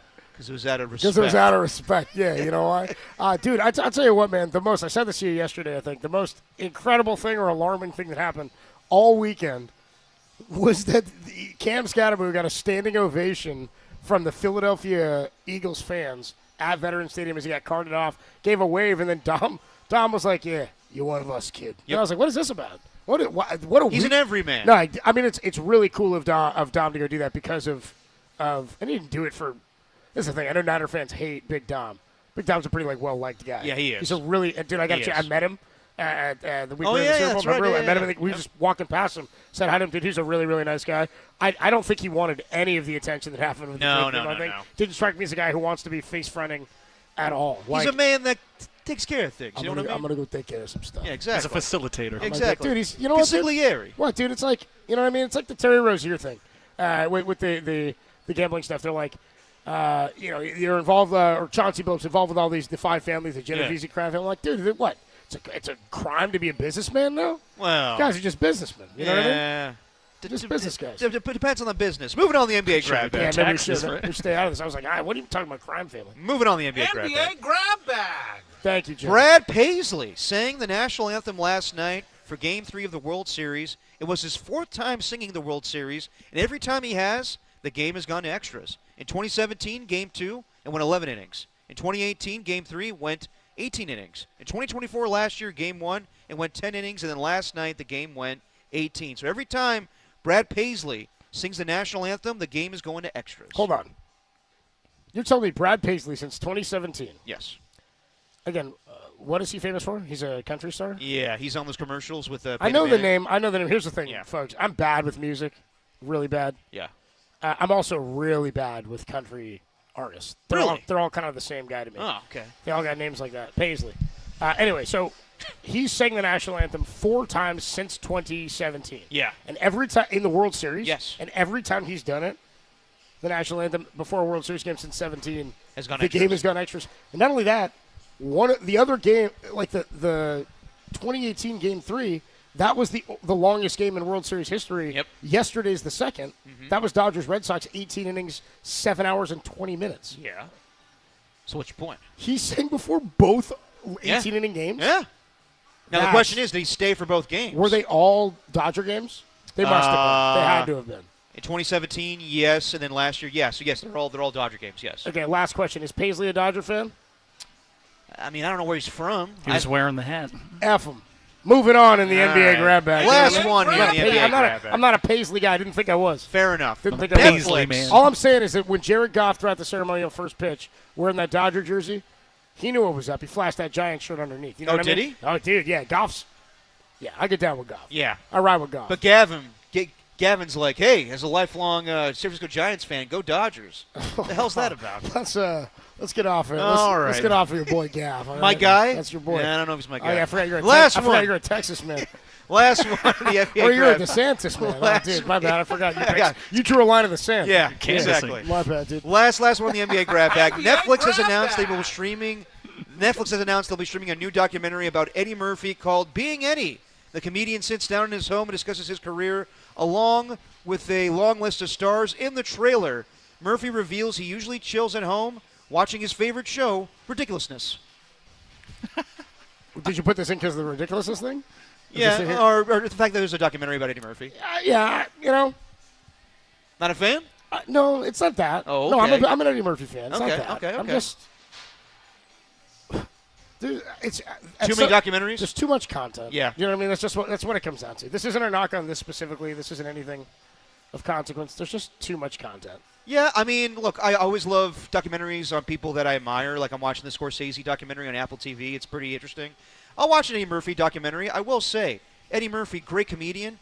I always thought he was kind of too full of himself. He was. No, I mean he was. That was like the thing. It was like he didn't even. I work love for a while. Raw. I love Delirious, those old stand-up specials. But the fact that Eddie Murphy was like, oh, SNL's going to make fun of me, like David Spade's going to make fun of my movie career, Yeah. so I'm gone for 20 years. Well, I always thought that's kind of lame. He was very arrogant. I mean, that was kind of it.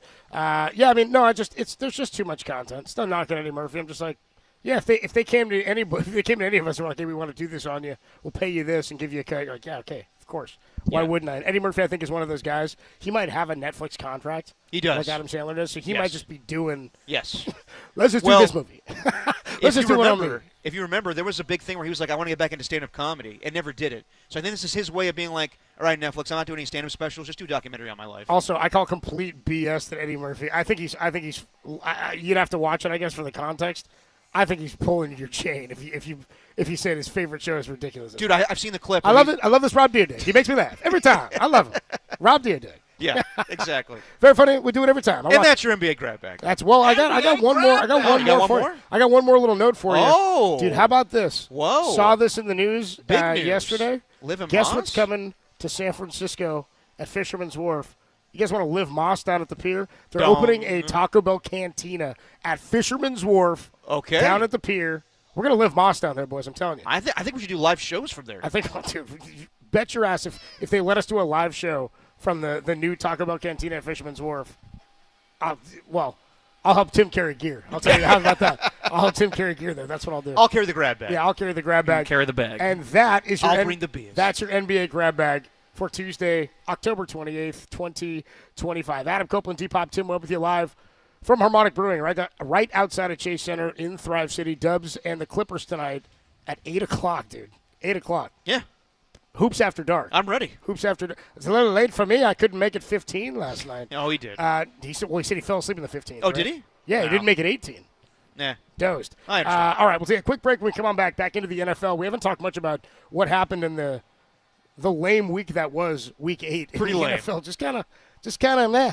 Yeah. It's kind of a blah week. Some pretty big games, but most of it was blah.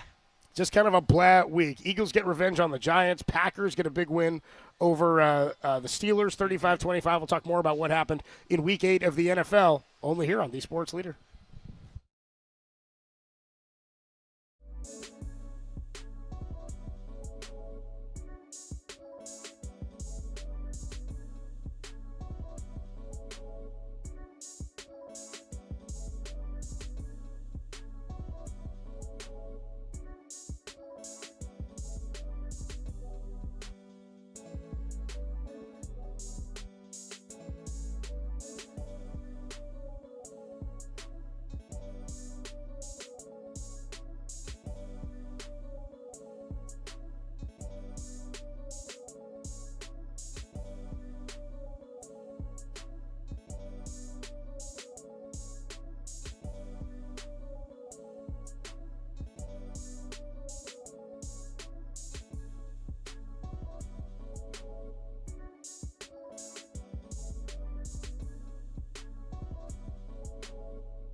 Now, back to dirty work. Adam Copeland and Derek Papa on KNBR 104.5 and 680 AM. The sports leader. Ruckert motions right. The lone set back, Brees Hall. Toss sweep to the right. Brees Hall, he's going to throw the ball. Pumps once, throws back in the end zone. It's caught! Mason Taylor! The option pass right by Brees Hall for a touchdown. And the Jets are a point after away from the lead. Barkley, the single setback. Hurts to Barkley, off left tackle. He's across the 45-50, 45-40. He's going to go. Saquon Barkley finally explodes. 65 yards. Hello. Here comes a four-man rush. He looks left. Now flush from the pocket. Line drive, end zone, caught. Touchdown. A two-handed helmet. I grab Kelsey. A yard deep in the end zone. Touchdown. And that is his 80th of his career. His Hall of Fame career. Dirty work from Harmonic Brewing outside of Chase Center. Into some NFL from Week 8. It was kind of a blah week. Yeah. There was nothing. There weren't any huge matchups. We kind of talked about it going in. There were a couple of fun. Well, it was a fun finish with the Jets. We can get into that game and talk more about that as Derek's Jets finally pick up their first win of the season. Have you adopted them, by the way? Is that your? It's not my team. I'm just saying that they're going to go over on the 2.5 wins we put down there. Are you a football fan who has? I find this doesn't happen much in football. I find with my baseball loving friends, because baseball is just such a war of attrition sport in a different way. Yeah. That people have pet teams because you just like certain players on other teams and whatnot. You know, the NBA is such a superstar league. You watch 4 players. Yeah. But in baseball, like me and my brother, every year we'll watch random teams and you fall in love with certain teams and watch one. The Rays for you, right? Well, a few years ago I was watching a lot of Rays. A handful of years back I was watching a lot of O's. It's big on the O's because I like listening to Joe Angel. Okay, fair enough. Anyway, every once in a while I listen to. I used to listen to a lot of Yankee games. That was fun. Anyway, getting what's his name, our guy, John Sterling. John Sterling and Susan Waldron. Anyway, it doesn't really happen in football, but now that you're Raiders, you claim to not be a diehard Raider fan. I'm not. Have you? I'm not. Okay. All right, sure. I follow the team, but I'm not going to act like I live and die with every victory now. But would you say you follow them more than any other team? No. Do you think you follow them? You must follow the Niners more than anybody. It's part of my job now. Yeah, right, of course. Yeah. Do you have a team that you have an affinity for at all? Are you like a free agent for fandom? No. Will you ever fall in love with an NFL team? Dude, again? I'm like that picture of Rob Lowe at an NFL game wearing an NFL hat. That's me. That's me. I just love all 32 teams. That was a really good. Okay, all right, I got you. You like that? Yeah. Dude. Now you understand, and now the filth can get off my ass. By the way, what was he doing? What was Rob Lowe doing? He was just rocking an NFL hat. That's one of the funniest things that's ever happened in terms of just a straight photo meme. He loves Goodell. They needed Rob Lowe there to promote some stupid show he was doing, and he wasn't a fan of either team, so they gave him an NFL hat. But you know what? But he didn't wear a Fox hat. He wore the shield. Yeah, you know what I mean? Just so aggressively neutral. He wore the shield hat. He was tight with the late, great Jim Irsay because back in the day he did a guest spot. Or no, not a guest spot. Andrew Luck actually was on Parks and Rec back in the day. Yeah, I remember because it takes place in Indiana. Yeah. They do a couple of things. I think at one point Andy Bernard catches a pass from Andrew Luck. Yes. In Parks and Rec. And he wants to name his baby Reggie Wayne. Andrew Luck, by the way, joins us today, 3:50. We should talk to him about it. We will. I remember that, dude. Yeah, I was especially after Stanford, the way they lost. Let's bring up some other topics. Yeah, maybe we should get into some of that. Yeah. Get into some of that other stuff. But no, I'm watching all the teams, but I will say, people say that I love Jordan Love a little bit too much. The dude looked incredible on Sunday night. Did he not? Like, no, what was it, 20 straight completions? That was a fantastic performance. And that makes me think differently about them. Like I thought the Steelers were going to win that game. I really did. Yeah, I thought that if they go win, and it may be because the Steelers' defense is so bad right now, and they have older players and Jalen Ramsey, and who else they got? Darius Slay. Yeah. But the fact that they went into Pittsburgh and won that game and like did it with ease, like in the second half, I think they were losing 16-7 at halftime, and then they just kicked their ass like over and over again. Tucker Kraft. Kraft's legit, maybe dude. next to George Kittle might be the best tight end in all of football. I tell you what, this season he has been the best tight end in football to this point. Now, there's been George Kittle's been out for what, 4 games? Yeah. Again, it's just about what are you doing for me lately, or what have you done? He's playing better than any tight end in football right now. He's producing at a higher level. He's had tons of downfield catches and yards after the catch, which have become a specialty for him, and that's Kittle-like. Like, he runs ferocious when he has the ball in his hands. Like, you don't want to have to tackle that guy when he's in the open field. He has tons of yards after catch. I think his largest or longest reception of the season was in this game. Yeah. I think both of them went to Iowa, if I'm not mistaken. You go to Iowa? I believe so. I could be wrong on that one, but I'll double check that. Tight end you? Tight end you. Kind of just putting guys in. No, Tucker Kraft's been really good. Nobody's going to deny that George Kittle's a top tight end in the league, but he had no playoff. South Dakota State. Never mind. There you go. He played last year. Kittle did, like he was still the top tight end in the league. Right. Brock Bowers proved that he was a force to be reckoned with. Yeah, but he's injured. But he's now. been injured. So again, it's just there's a series of guys, and some guys are banged up. But Tucker Kraft has played great. What other games stood out to you this week? Because I really nothing was huge to me. Myles Garrett, we talked about briefly yesterday. Yeah, I mean 5 sacks in a losing effort. Myles Garrett's unbelievable, but as we said yesterday, he has no grounds to be upset because you could be upset with the loss, but you can't be upset that you're still a Cleveland Brown. So it is what it is. You wanted to get traded. You put out a whole press release, and it was well crafted, and you had your reasons, and you went on the Rich Eisen show and said nothing's going to change my mind, no contract's going to make me stay here, and it did. You got paid $40 million, and now you're a Cleveland Brown. So I'd say yes, you're going to have 5 sacks, but you're going to lose. Suck it up, Myles Garrett. Yeah, did he complain? No, but you can tell he's upset. Well, yeah, he doesn't want to lose. Yeah, he could still want to not lose. Right. No, you just had to stay there. You can still be pissed about losing because they're not playing well, and he's playing out of his mind. Let me ask you this. Yeah. Patriots and Drake May. I'm starting to become a believer. I really didn't see it. I wasn't super into it. I'm starting to get impressed with them. They're a team that's up and coming. They're going to be a well-coached team. They're going to be a disciplined team and a team that's focused on defense and are going to try to keep points off the board while not having to do all that much. But he's explosive. They've got some downfield threats with Booty, like that guy. Boutte. He can go deep. They can run the ball fairly effectively. Yeah. With a variety of different guys giving you different looks, very Belichick-like with the way they run the ball. No, I mean, in my mind, with the way they've played and a quarterback who can just operate the offense, they're not asking Drake May to do too much, and yet he's beating teams frequently. I don't know what his ceiling is, but it feels to me like if I were going to pick, everybody knows the Colts didn't make the playoffs last year. Everybody knows that's a team. If you're going to go an easy team that didn't make the playoffs last year, that's going this year, feel really good about the Patriots. Yeah. That's a team that didn't go last year that's going to go this year. They're 6-2. They beat up on the Browns. They're playing a schedule that's favorable for a team that is young and developing. But Vrabel might have been the perfect guy to take over that situation and to inherit a quarterback that's playing well now in his second year, as well as he has. Yeah, they're dangerous.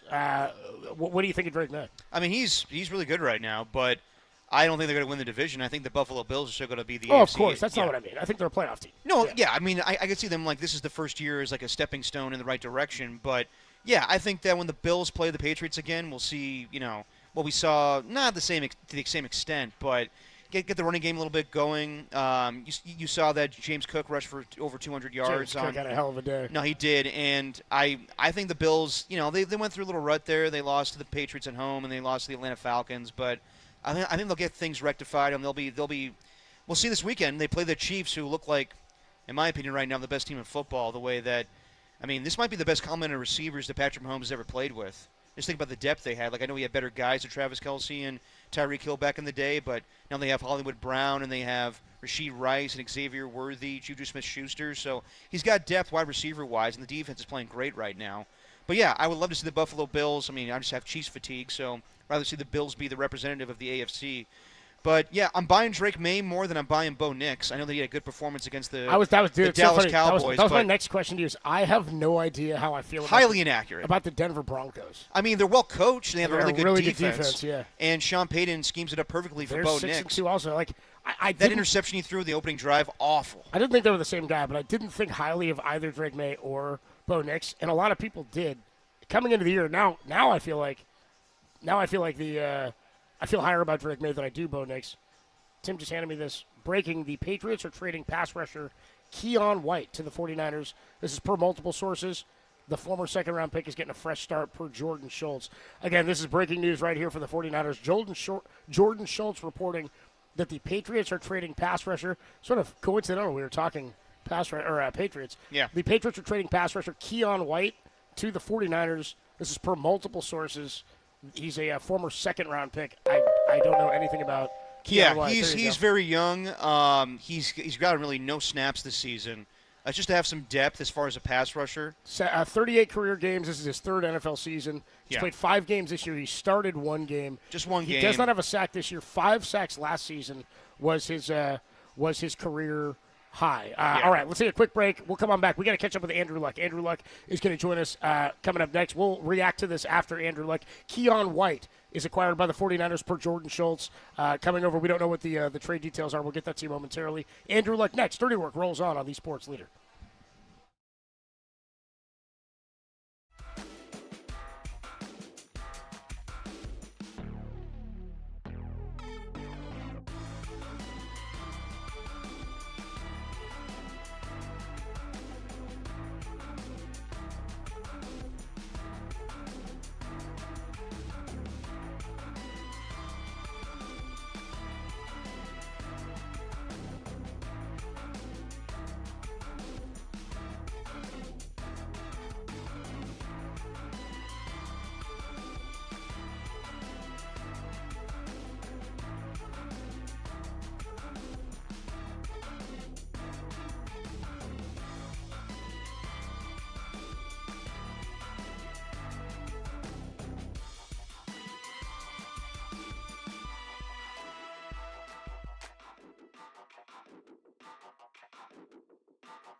The Sports Leader presents a two-time Heisman Trophy finalist. Luck takes a snap, sprints right, pressure coming. He throws on the move, and it's caught in the end zone. Zach Ertz, touchdown. What a pass by Andrew Luck. And a four-time Pro Bowler. Luck steps up, throwing over the middle for T.Y. Hilton. He's open at the 20, to the 10, to the 5, and Indianapolis has come all the way back 64 yards from Luck. Who has come back to where it all started. Here is the general manager of Stanford football, Andrew Luck, on The Sports Leader. Always a pleasure to catch up on Tuesday afternoons with Stanford General Manager Andrew Luck, who joins us on the UMA guest line. What's up, Andrew? How you doing, man? Hey, Andrew. I'm doing well. Happy Tuesday to you guys. I get excited to talk to you because I know that means practice is coming up, and it's like my happy place during the week. Yeah, I like to do. I like that we're in the routine and in the rhythm. This time of the year, man, is that what it's all about? Finding rhythm for a team. I mean, you got road games, you got home games, school's back in session, everybody's back on campus. Rhythm and consistency kind of build success. Is that where we are right now? Yes, it's a part of it, and everybody feels it now. What I think what we can do as a team, and what I felt when I was playing, the teams that I was a part of that had success, they got better as the season went on, right? And you took advantage of the rhythm, the consistency, but you got better at practice. You did not let an intensity wane at this point of the season. In fact, this is where you almost have to double down on intensity and physicality. No matter how beat up you are, we protect our guys, but you got to go. You got to maintain that edge because you live on the edge, in football, and you win with an edge. So I'm excited, for the challenge for our guys, and a big one versus Pitt, a conference opponent at home. So not the outcome you wanted on Saturday against Miami. You guys score on the opening possession and have a tie game and a half. The second half was where Miami dominated. Just what were your takeaways from the game on Saturday? Yeah, look, none of us are here, including our players, staff, anybody, for a participation trophy. We're here to have a championship culture that ends up in championships and winning, and so our guys were bummed, disappointed, and it, like our head coach told them, it was no fluke that we were tied at halftime, and we had a chance to be up 2 scores, which we didn't take advantage of. But our guys played their butts off, and you know what, as that third quarter wore on and into the fourth quarter, I handed it to Miami. They came out and gave it to us. But there's in every game there's something to learn, win or lose, and our guys got back into the process. It's what Coach Reich does so well, is getting our guys focused on getting better. Getting better in the details, getting better as a unit, getting better individually. And so we extracted what we could from that film and then started our pit prep.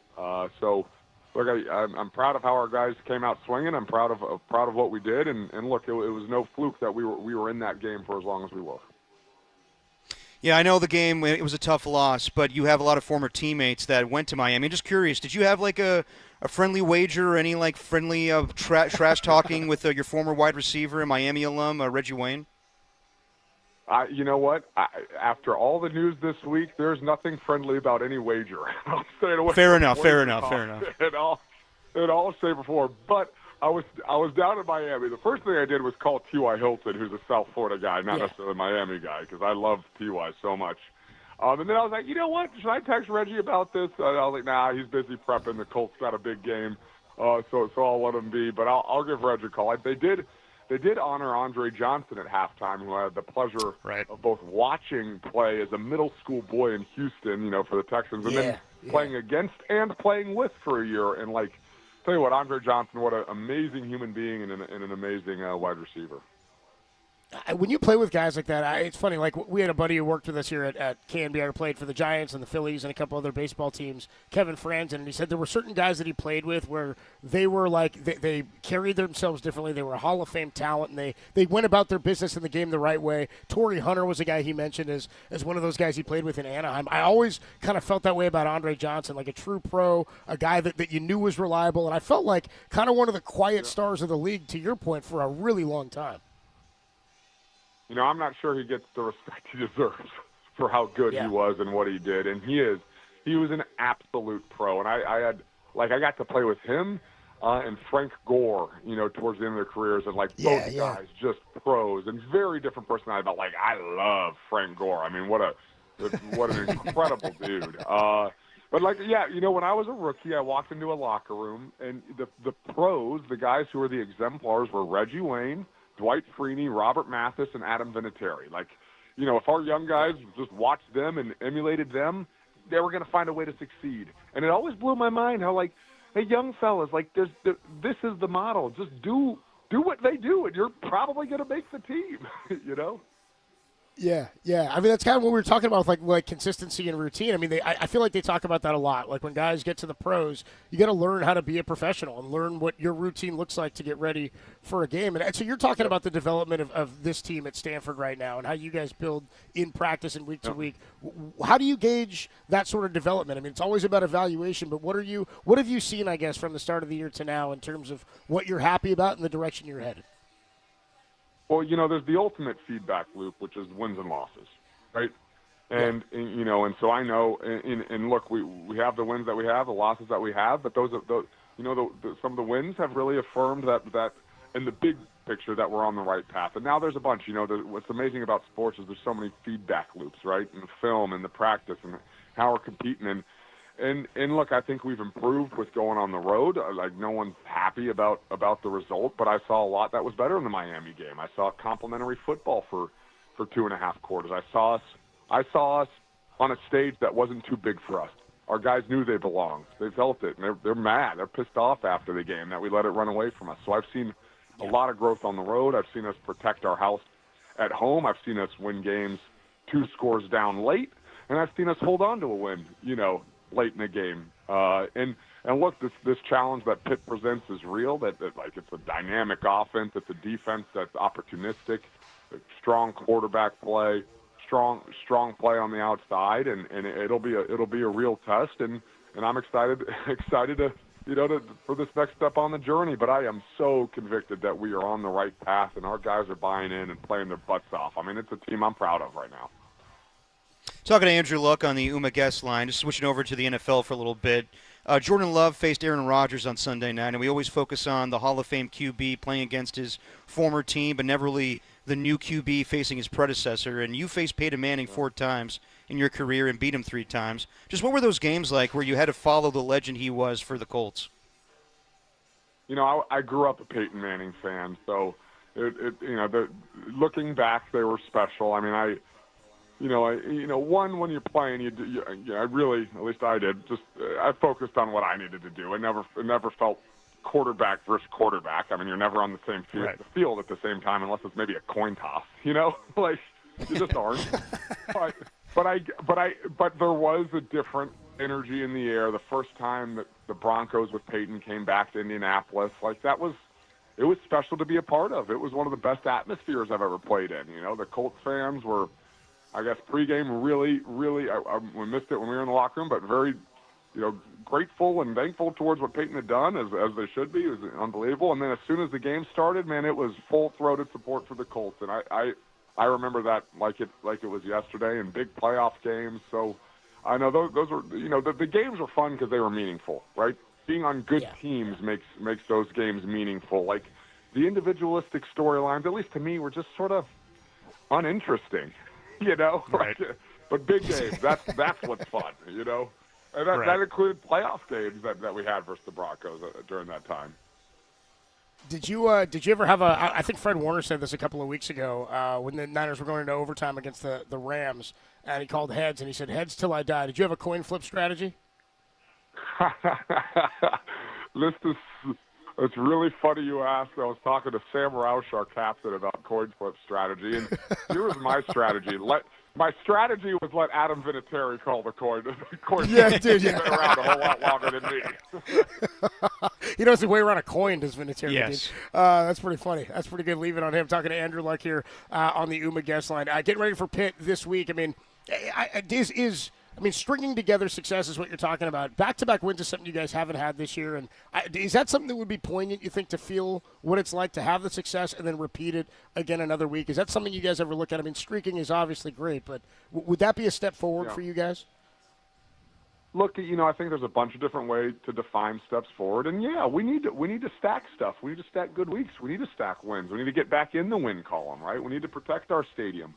And certainly an opportunity versus, like, a really quality conference opponent. I mean, I think we played – the last time we played Pitt was in the Sun Bowl down in El Paso, and then there was maybe another – we played them like 4 times, and it spans like 100 years. There was a Pop Warner game. I think, Pitt and Stanford both share the Pop Warner history. So, like, this is cool to me. Like, I get fired up about this stuff. But it's a great – look, it's a conference opponent. We're at home. It's a 12:30 an afternoon kick, 12:30 at Stanford Stadium. We need the community out there. We need the vocal support. I've been so fired up by how much support we're getting from our students and student section in our school. It's been a lot of fun, and yeah, we got a chance. We got a chance to get back in the win column, and we need to. Talking to Andrew Luck on the UMA guest line. Earlier in the show, me and Adam were talking about Rob Lowe, just like years ago he was wearing an NFL hat. He was like sitting at a game. There's like that meme. He's just sitting in an NFL game, but he's wearing a hat that's just the NFL shield, not for any team. We just thought it was hilarious. But that triggered a memory where he was obviously on Parks and Rec, and you did a cameo spot with Reggie Wine. Just you mind just talking about that opportunity to be on that show back in the day? Yeah. Don't sell me short. I was on 2 different episodes now, all right? And he's on a couple, yeah. Yeah, it's in Indiana. Yeah. Okay. In Indiana, those were pitch me moments. I mean, I watched a lot of my roommates in college. Sam Schwartzstein, who's the Thursday Night Football data analytics expert for Amazon on the games, and Griff Whalen and David DeCastro, who had all incredible NFL. We watched a lot of Parks and Rec junior and senior year. So when I got to Indy and the opportunity showed up, it was, I was like, yeah, of course I'm going to say yes to go do this. And these are like, that had a great run as a show. Pawnee, Indiana is a fictional town, to be clear. It does not exist on a map.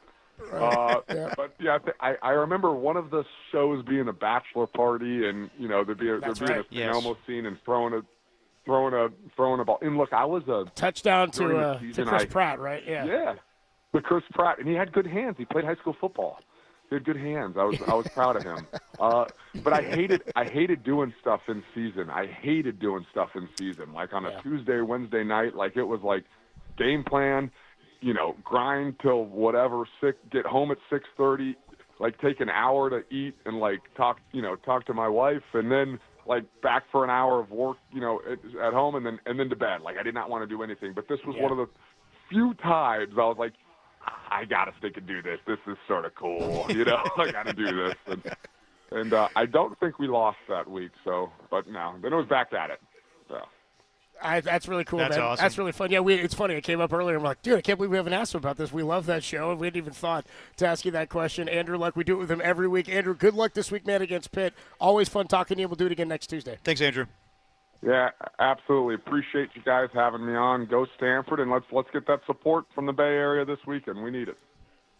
Get after it. Get another win this weekend. The great Andrew Luck, Stanford and Pitt this weekend over on KNBR 1050 is they big ACC opponent looking to bounce back after the loss to the Miami Hurricanes. There you go. Adam Copeland, Depop, Tim Webb with you live from Harmonic Brewing as we are right outside of Chase Center. The Dubs play tonight. By the way, I keep saying that. Give a little bit of love too to the San Jose Sharks who are playing tonight, coming home off that big overtime win. Who we got? You know who we got.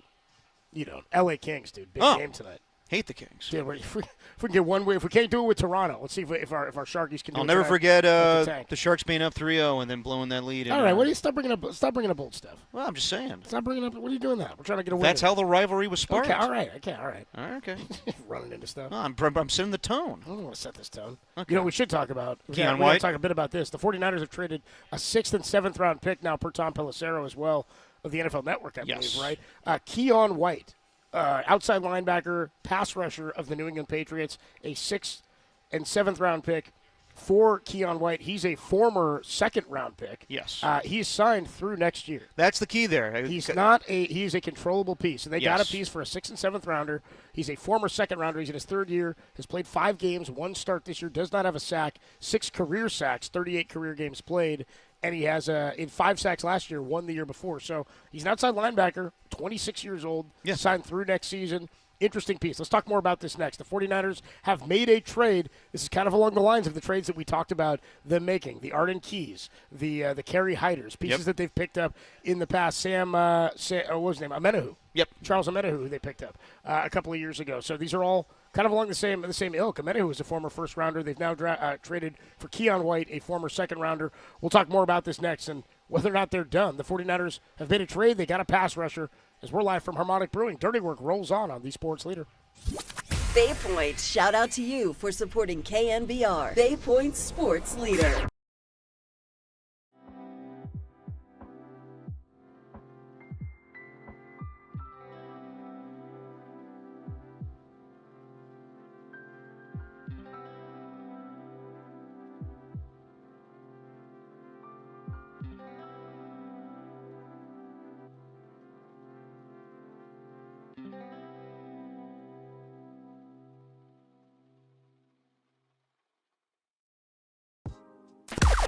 Now, from the O'Donnell Financial Group Sports Desk. Learn more at odfigroup.com. O'Donnell Financial Group, because planning is a process, not a product. Don't look now, but your beloved San Jose Sharks have won 2 of 3, and they are a problem in the Western Conference, and they have the stupid, hated LA Kings coming. I almost said Sacramento Kings coming into town tonight at SAP The Tank. Puck drop at 8 p.m. Damn, the games are getting so much later these days, but we always love our Sharks here on The Sports Leader. Keep it locked in here for your teal updates on The Sports Leader. Go Sharks.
You're listening to Dirty Work. Adam Copeland and Derek Papa. On your home for all things 49ers for the last 20 years. KNBR, the sports leader. Dirty Work with you from Harmonic Brewing in Thrive City, just outside of Chase Center.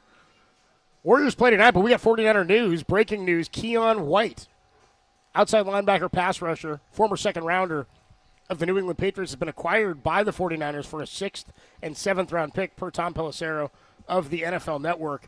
Niners have acquired a pass rusher, and we were talking yesterday with Matt Mayoko about this very thing. The key part about this deal is not just that they gave up a 6th and 7th, it's that he's a former second-round pick, hasn't had a ton of success or tons of playing time this year. He has played in 5 games. No sacks recorded. It has only started once this year. He did record 5 sacks last year, but he is a controllable piece through next season. So they did not give up assets for something that's going to be an expiring piece. This is an investment also into next year, and it's the kind of piece we kind of anticipated if they were going to trade for something that they would get. Yeah, it's a trade based on potential. It's a project piece, too. Yeah, they see somebody that, that they like, but hasn't really thrived yet in the NFL. He had 5 sacks a year ago and didn't find a place in Mike Vrabel's new scheme that features Harold Landry and Kayson, the former pass rusher from the Raiders. So, this is really a move that the Patriots can make where, they're successful right now. Their defense is playing well, and they don't have a place for this guy anymore. So the 49ers are desperate for pass rush right now. I don't think this changes really anything as far as they're back in it and they're going to be a formidable defense. It's just like you get more depth, and when you have so many injuries, when you got Bryce Huff out there and Yatir Gross-Matos. So this guy comes in, he can help you out, and they definitely need the pass rush after you saw last week where C.J. Stroud had all day to throw. So it's a good move. I don't think it's a fantastic move. I don't think it's a move that puts them over the edge in any aspect, but it's a solid move to get a player that they need at a position they need. I kind of like it because, for me, this fits the mold of what they've done in the past and found success. Right, like we need to go through the list of the pass rushers they've acquired in season or even out of season, but it hasn't been through the draft. It's been guys like we just mentioned, Arden Key or Kerry Hyder, guys they've acquired for low-level draft picks. Charles Omenihu is the one I mentioned. I think they got Omenihu. We have to go back and look. I think they got Omenihu for like a 6th or 7th round pick. Makes sense. And he was a former first-round pick, right? So this is a similar situation that Keon White is a guy who was drafted in the 2nd round 3 years ago. Has had 6 career sacks in 38 games. Hasn't played a ton. He has talent. He has some talent, but also the 49ers have done a good job at sort of reclaiming talent from players like that when it comes to veteran depth. 6th-round pick for Charles Omenihu in November of 2021. There you go. Yeah. So Charles Omenihu acquired for a 6th-rounder. He was a former 1st-rounder, found good success, and has found a newfound successful career because he was in, where was he, Houston? He was in Houston so before, Omenihu was in Houston. The Niners get him for a 6th-rounder, and then he sort of turns into a valuable piece. Yeah. So he hits free agency and became a good piece. Now he's with the Chiefs. Yeah. He's got a good career. No. I'd kill for Charles Omenihu right now. No, I mean. If Charles Omenihu was a Niner, I'd be like, hell yeah. Look, I mean, what would it cost to acquire him now? More than a 6th? Omenihu? Probably like a 4th. There you go. It's the guts of the draft. It's an important pick. No, so this is to me, it's a reclamation project. Yeah. Something where you think we can get value out of this. We think we can coach him to a point where he's the right piece for us. We saw this before when they acquired Bryce Huff. Bryce Huff did not find success in the system he was in under Vic Fangio in Philadelphia. Mm-hmm. He played under Robert Saleh in the same defense in New York and was much better with the Jets. He's already, and again, he didn't play this past week, but through the first 7 games of the season that he played, he'd already had the 2nd most sacks of his career. It was at 4, but he was the lone successful pass rusher, sans Nick Bosa. So, right. I like this. I know you said it's not something that moves the needle a whole lot. I just have faith in what they've been able to do with pieces like this in the past. So, yeah, they've got to prove it. They've got to show that they can do the same thing with him and that he's a fit.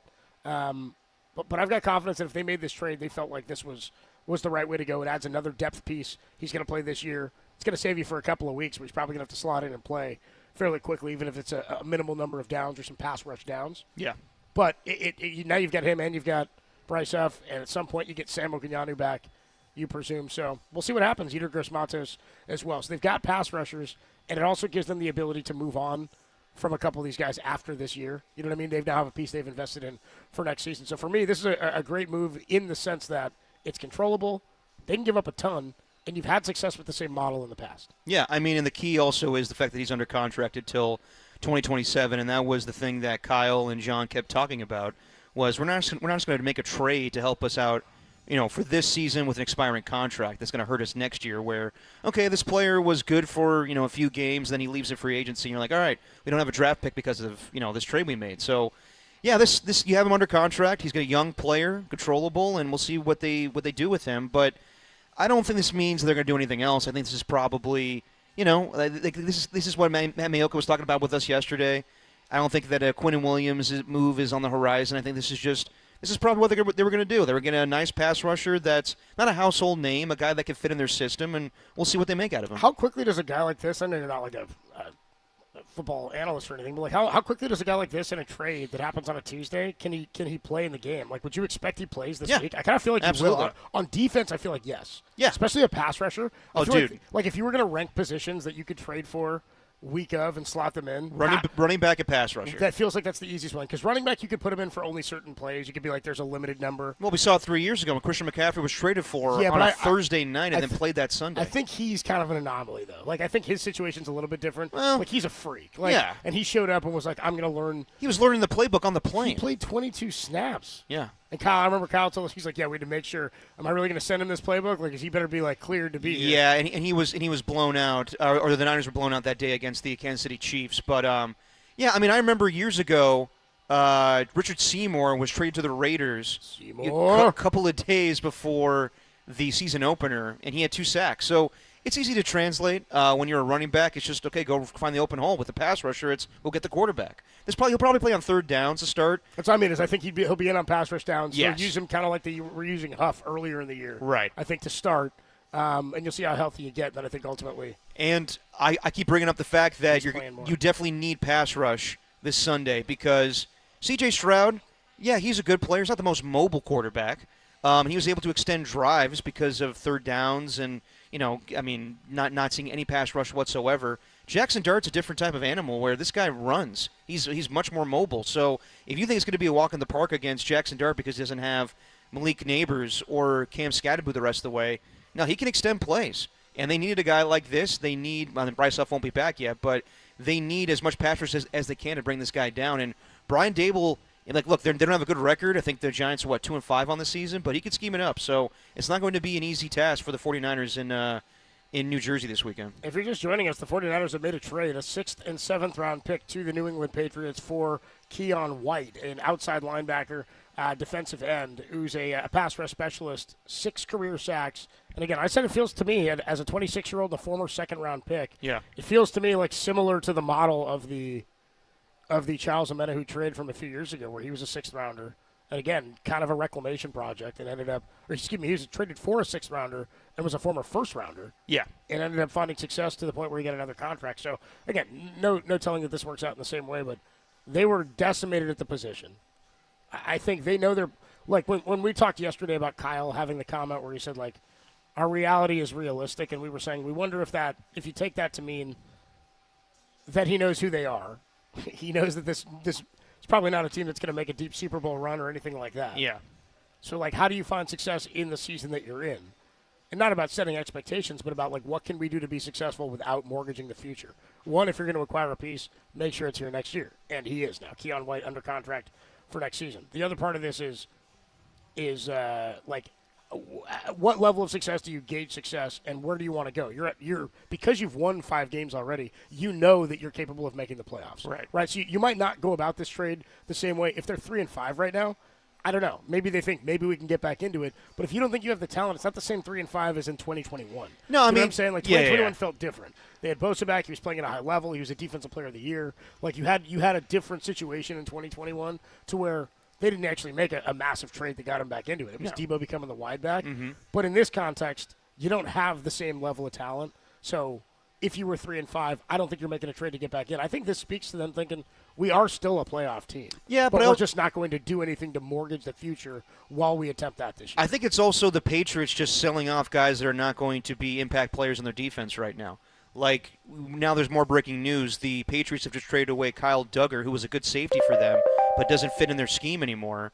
He got traded to the Pittsburgh Steelers. Is there more breaking news? Or No, that was the breaking news. Okay, never mind. So there you go. So you just told us, yeah. Yeah, so that's just, well, I don't know if we were thinking that. That was like good Bay Area breaking news. But regardless, I think it's just more that Mike Vrabel or whoever the GM, I think it's Elliot Wolf. I can't remember who exactly is the GM for the Patriots at the moment, but they're contacting, the 49ers, being like, would you be interested in this guy? He has no use for us right now, but we know you guys need pass rush.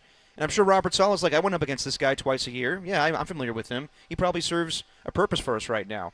But, yeah, I never thought they were going to be crazy at the deadline, trading for a Quinnen Williams or a Max Crosby or a Trey Hendrickson. This fits a need, and this also kind of tells us that, all right, we're still in it. We're 5-3, but we're not going to go crazy because – I don't know. We're not one player away. We don't think we're Super Bowl contenders this season. So it's a good move. I like getting Keon White, but I don't think it really changes the grand scheme of things. Nick Wagner covers the 49ers for ESPN. He's tweeted out here, the 49ers currently have these healthy defensive ends. Okay, here's the healthy DNs for the Niners. Michael Williams, the rookie who they drafted. He's more of also a run-stop specialist and has played well, I think, to this point. Keon White, who they just acquired today. He's not even on a plane yet, I'm sure. Robert Beal Jr., who was elevated from the practice squad last week due to the injuries, and we saw the lack of pass rush there, so needed some help. And then William Bradley King. He's on the practice squad. 3 names. I don't know, William Bradley King, WBK. Sam Okenyanu with his ankle is day-to-day and could still be available on Sunday. Also, Bryce Huff probably the following week or soon after, unclear on Yetur Gross-Matos. This is per Nick Wagner of ESPN. So this is out of desperation. At the very least, you had 2 healthy defensive ends that weren't on the practice squad, and one of them was 2 weeks ago. Yeah, you know what I mean? I totally get it. I mean, so you needed a body for this week, and you needed pass rushers, and it's a piece that maybe is something you can do with exactly and build with for next year as a depth piece. Adam Copeland, Depop, Tim Webb with you. We are live from Harmonic Brewing outside of Chase Center, where the Warriors are taking on the LA Clippers tonight at 8 o'clock, 8 p.m. I'm all for it. Yeah. I know our guy Danny Enterman. It's a long night for him, but I don't know. I remember a couple weeks ago, or when the schedule was announced a few months ago, Marcus Thompson was like, "Man, Steph Curry better get to the podium quickly after these games." And last night he did. He was still stinky from his performance, but well, that wasn't an 8 p.m. tip though. I know, but I think going forward now, I think Raymond Ritter's one of the best PR guys in all of basketball. I think he's going to tell these guys, look, we can't keep these journalists waiting for too long. We're going well into the night here. I don't know. You putting words in Raymond Ritter's mouth. I don't know. I'm just assuming here. Going on the radio. He may not care altogether then. What are you saying? What are you doing? I didn't say that, Ray. You make the journalists wait if that's what you think they need. Well, Steph Curry has made people wait in the past, but I don't know. You're not going to be here. What do you care? I don't really care. You're going to be in bed. I'm thinking about Danny. You're going to be knee-deep in your blanket, dude. Yeah, that's pretty all right, well, are we catch up with Danny next? Let's do it. Danny Emmerman joins us here live from Harmonic Brewing. Game tips at 8, but Danny's already here. He's already down to the nitty-gritty, getting some work in. We'll talk to Danny Emmerman of the SF Standard about the 3-1 Golden State Warriors next, only here on the Sports Leader.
Now back to Dirty Work with Copes and Depop on 104.5 FM and 680 AM, the Sports Leader.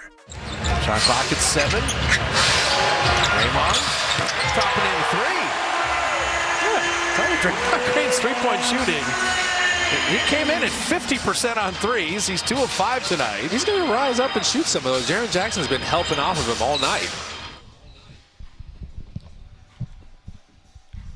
Dirty Work on a Tuesday afternoon. Adam Copeland, Depop, Tim Webb with you, joined now by Danny Emmerman, our good friend, former KNBR. He's not a former alum. He is a KNBR alum, and he's a current beat writer for the SF Standard covering the Golden State Warriors. He joins us here at Harmonic Brewing. What's going on, dude?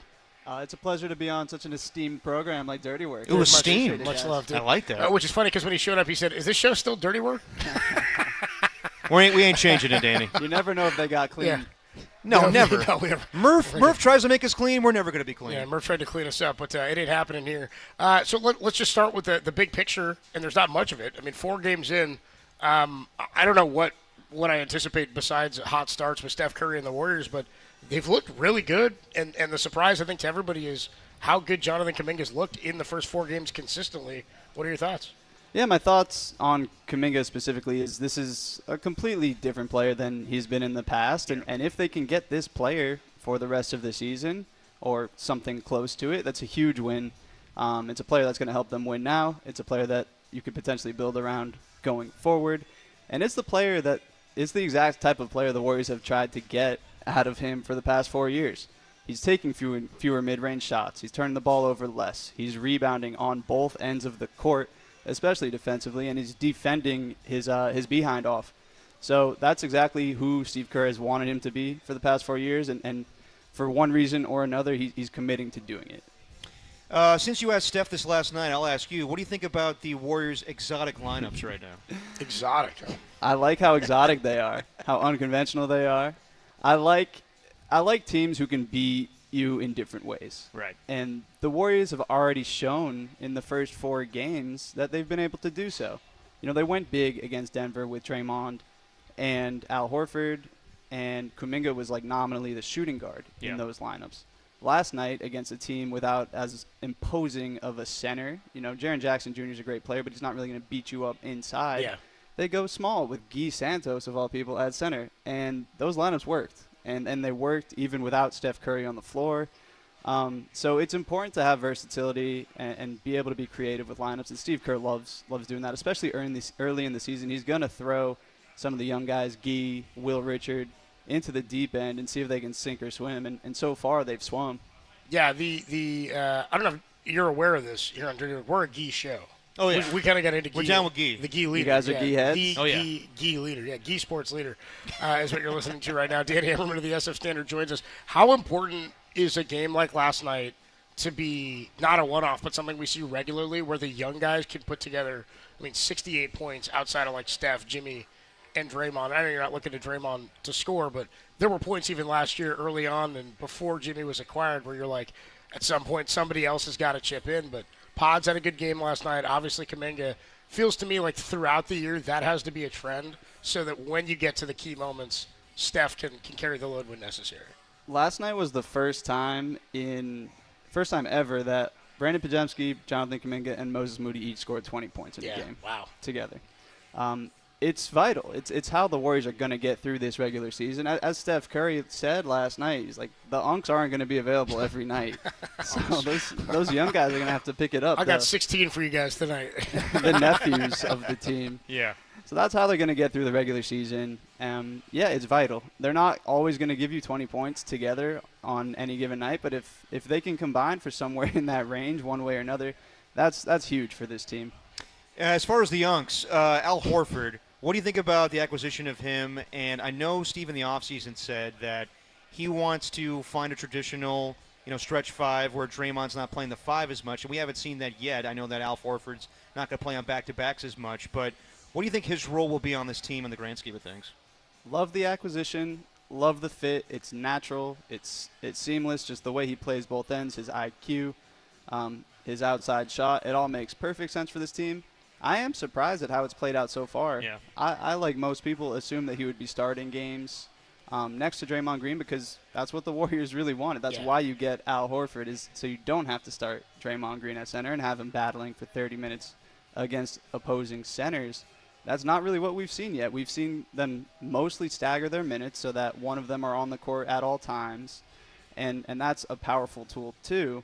But I've been surprised at the way that they've deployed him, and a lot of it has to do with that they want to keep him at 20 minutes, and it's hard to start someone and then only play him 20 minutes. But yeah, I love the fit with Al. He's going to be a hugely impactful player in those 20 minutes a night. Like that's what I thought would happen when they signed him. He's still good. He's still going to give you 20 great minutes a night. He's not going to be available all the time, but when you get him, you're going to love to have him. Yep. Circling back to Jonathan Kuminga, you said it's a completely different player than we've seen. One, specifically, what have you seen that is so different? And what we were asking callers and listeners earlier, nobody called to tell us, but we did ask it. Did you think that this was something that was in there all along, or is it a completely evolved part of Kuminga that we didn't know was going to be there?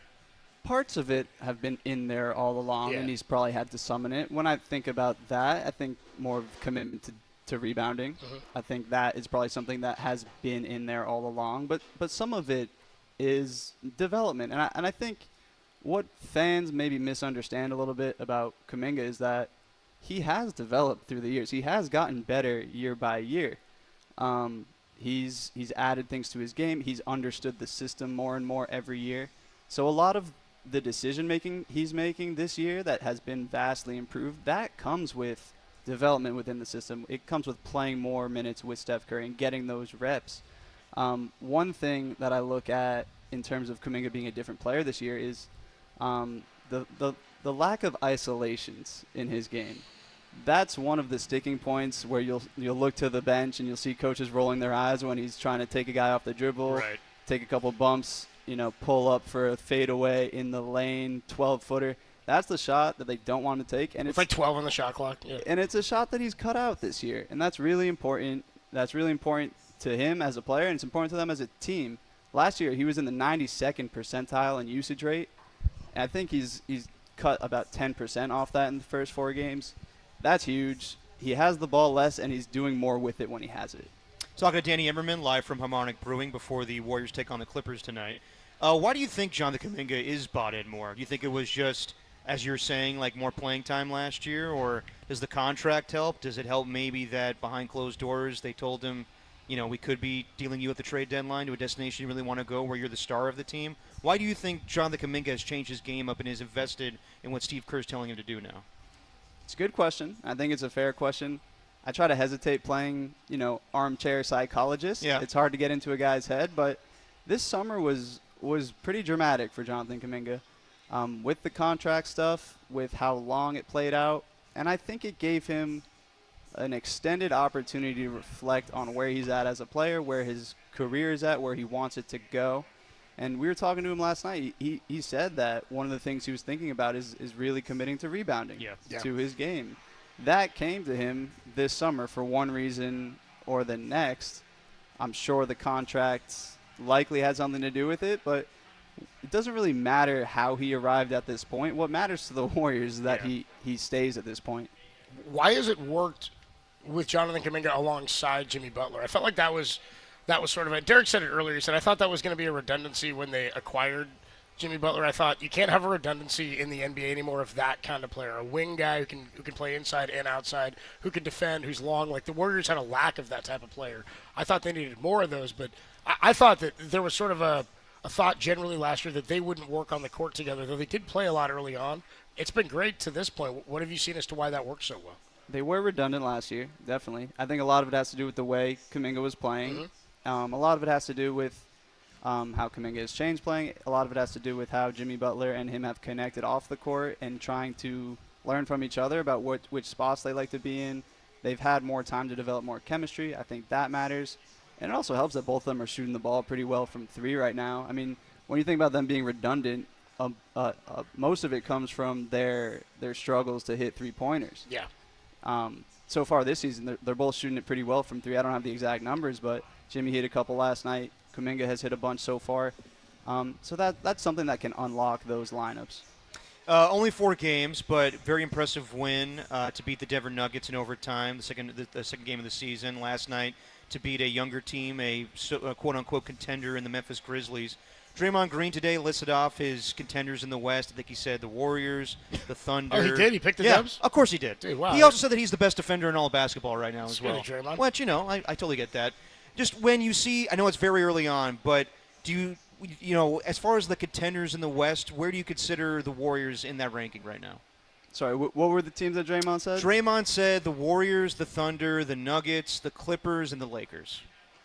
From what I've seen of the Lakers, I'm not certain we can include them in that group. I don't think so either. I think they deserve a certain modicum of respect and the benefit of the doubt, but I don't know how much LeBron James are going to get this season. I agree. Luka's already hurt. Their defense is a mess. Their front court is still kind of a disaster. But, yeah, I mean, I don't need to quibble with Draymond there. The one team I would add. I wouldn't, no. I would add, the Spurs are 4-0. Yeah. And Wemby looks like an MVP contender. He looks incredible. They have a ton of backcourt depth. I like their roster. And they have a move to make, too, if they want to. So that's a team in the West that, I think everyone has their eye on. And if the Wembanyama, MVP season is already here and it's early. Dude, yeah. I mean, the Warriors included, the Thunder, the Nuggets, every team should be scared of that. Yeah, definitely. Yeah, that's a problem. And once they get in and get some experience, that's a team that could be coming as the Thunder think they're building a dynasty. Talking to Danny Emmerman here, the SF Standard, covers the Warriors. There's a lot of questions, I think, to be asked about a lot of teams in the West who made changes. Houston obviously acquiring Kevin Durant. What do you make of the Clippers? I mean, the Warriors, we talk about being an aging team. We were running through some of the players in the Clippers roster. We got Chris Paul back. You know what I mean? Like we're getting as old as we can get. What do you make of this matchup tonight? Back-to-back for the Warriors, but again, a lot of it shouldered in a blowout by a young group of guys last night. Yeah, Clippers are actually the oldest team in the NBA. Oh, yeah. They're older than the Warriors. Yeah. Warriors are second oldest. So hats off to them for silver medal there. It's like what was the game, the Unk Bowl we had last week? Was that with Joe Flacco and Rodgers? Yeah, right. We got it again tonight. Yeah. It's just like that. This matchup's going to be great. The Clippers have won 8 of the last 9 meetings. So this is a team that's given the Warriors trouble. I think back to last April, the regular season finale went to overtime at Chase Center with a ton on the line. Both teams were playing for playoff positioning, and that might have been the best the Warriors have played all year. And there's a whole new dimension now. If you remember that game, Kuminga was a DNP. Yep. And now he's playing probably the best basketball of his career. So that's going to be interesting. I'm looking at Ivica Zubac tonight. That's the reason that Al Horford sat last night. They want him to defend him. He crushed the Warriors last year. I feel like he just owns the Warriors all the time. He averaged 18 and 17 against them last year in 4 games. When he was a Laker, he killed him. I remember one time on Christmas Day, like without LeBron. Yeah. Just went off. Yeah. Zubats. As far as Steph Curry, like we were talking about before we hopped on here, how crisp and fluid the offense looks right now, and this might be an idiotic statement, but like I think it's amazing how good Steph Curry looks to start the season already. Like I know, he's amazing, but already that 42-point game against the Denver Nuggets. We keep talking about the 2 years remaining on his contract. How long do you think he really has as a player in the NBA and as a member of the Golden State Warriors? With a player of his stature, it completely depends on what they want and how they want the end of their career to look like. He could play forever if he wanted to. It just depends on how down the line, how comfortable he is, eventually not being the best player on his team, on the floor at all times, whatever. That day's not here. He is still that. He's still going to be the best player on the court, 75, 80% of the time now. So he's incredible. He's fresh. He's inspired. I think he really senses that this team has a shot. And when he senses his team has a legitimate shot, that's when you usually get the best out of him. Yeah. So I think that is what we're seeing now in the first 4 games, and there's no reason to doubt that we'll see it for the rest of the season as long as he's healthy. Well, fresh is an interesting word, too, because I remember thinking last year, once they were eliminated, being like, damn, they're out of it. Like, we had so much more free time. You know what I mean? When they have early exits, there's such a long run there where you're expecting to be in the finals. It is added time off for the Warriors being eliminated at the time they were. Okay, last one from me here, talking to Danny Emmerman from the SF Standard. Look, it's getting big. Friday it starts. What do you give them? What do you think their chances are of winning the NBA Cup? Gets going Friday. It's funny, man. Like, it is funny, isn't it? They really wanted to win last year. Yeah, well, dude, it's cash, dude. As they should, man. Like, wait, who wanted to win? The Warriors wanted to win? The Warriors did. Okay, so let me ask you this. Here's how I think about it. Like, I feel like, were they talking about it before it started? Yeah. Okay, so they were trying to do it early on, because the way I would think about it is these are games that matter anyway, because they're season games that count towards your record. Yeah. My thought is you're trying to win these games anyway. If you're playing and I don't think they do them on back-to-backs like the group stage ones. I think they're played with a different form of schedule. When you play them, you try to win them, but you're like, if we end up in the quarterfinal or a chance out of this group play, like, yeah, sure, let's go all in. But I feel like, for me, it's just kind of see what happens. Then if you're in, you're trying to win these games anyway, right? Because you're not adding money for the group games or whatever. You are, of course, trying to win every game. So I'm like, how much changes They did take it really seriously last year. They looked at it as an opportunity to get, like, real important competitive reps for their young guys. Yeah. In addition to, hey, let's go to Vegas, let's get the money. Like, they really took it seriously, and it didn't work out for them. I think it kind of backfired in a way. They took a few games really seriously. They chased a couple wins. They put some mileage on some of their players that they might have regretted, honestly. What are we doing, Silver? You know, it's October. That was their choice. That's how they pursued it. Yeah, I mean, that happened simultaneously with them starting 12-3 and just, like, sliding after that. There's Dennis Schroeder era, which did not pan out. Just last question. Era, whatever. It was short-lived. As far as the Warriors and expectations for this season, if they do not win a championship, and the standard has been set the last 10 years of winning 4 championships, if they do not win one this season, do you see this season as a failure? No, that's a good question, though. I think that's fair framing. That is the standard that they've set here at the Chase Center and over across the bay in Oakland. But if they won a championship this year, it would be one of the most miraculous, surprising championships ever. No player, Steph Curry's age has led a team to a title. They would be the oldest title team ever.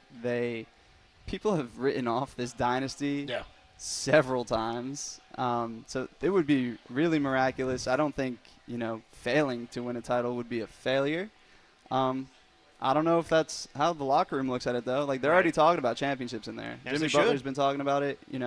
It's what they're playing for. Right. So they might view it as a failure if they don't end up with the Larry O'Brien. Give me an Emirates Cup first. You know what I mean? And by the way, NBA, have they upped the prize money for that? Because this pissed me off last year. I'm like, NBA Cup was year 1. Then they got a sponsor that was Emirates, but the prize money stayed the same. I was like, really? Okay, so we're... Oh, you want to talk oil money, Coach? Yeah, I'm talking oil money. I'm talking Emirates oil money. I'm more talking NBA money. I'm going, dude, you guys took a sponsor on it, and now you didn't up the prize money? Hey, man, it's not about the money. It's as long as they get that banner.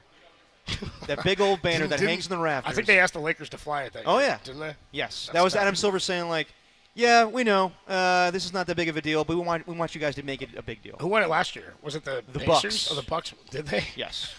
I think. I'll never the Bucks know. won it. Yeah. Did the Pacers go to one? The Pacers Did faced they lost the Bucks. the Lakers, or they faced the Bucks? Yeah. So we got to see somebody who wins a Emirates. Who's going to be the first team to win an Emirates NBA Pacers Cup? almost had a perfect season. Yeah, Emirates NBA Cup and an NBA title. That's true. Tough Perfect deal. They're one game away. And now they're a whole Halliburton. And then Halliburton. Away. Yeah. Danny Emmerman, you read him in the SF Standard, covers the Golden State Warriors. Thanks for coming by, bro. Good to see you. Thank you, guys. Thank you, Danny. All right, we got more to come. We put it off earlier, much like we do Tim's takes, Tuesday takes and trivia. Tim hosts trivia at the bitter end, and he gives us his takes on Tuesdays. He blew it off today, so we blew him off. Our guy Jake back at the studio, we blew him off too. He was supposed to do it. He was supposed to do it earlier. We'll get you Jake's takes next on the Sports Leader.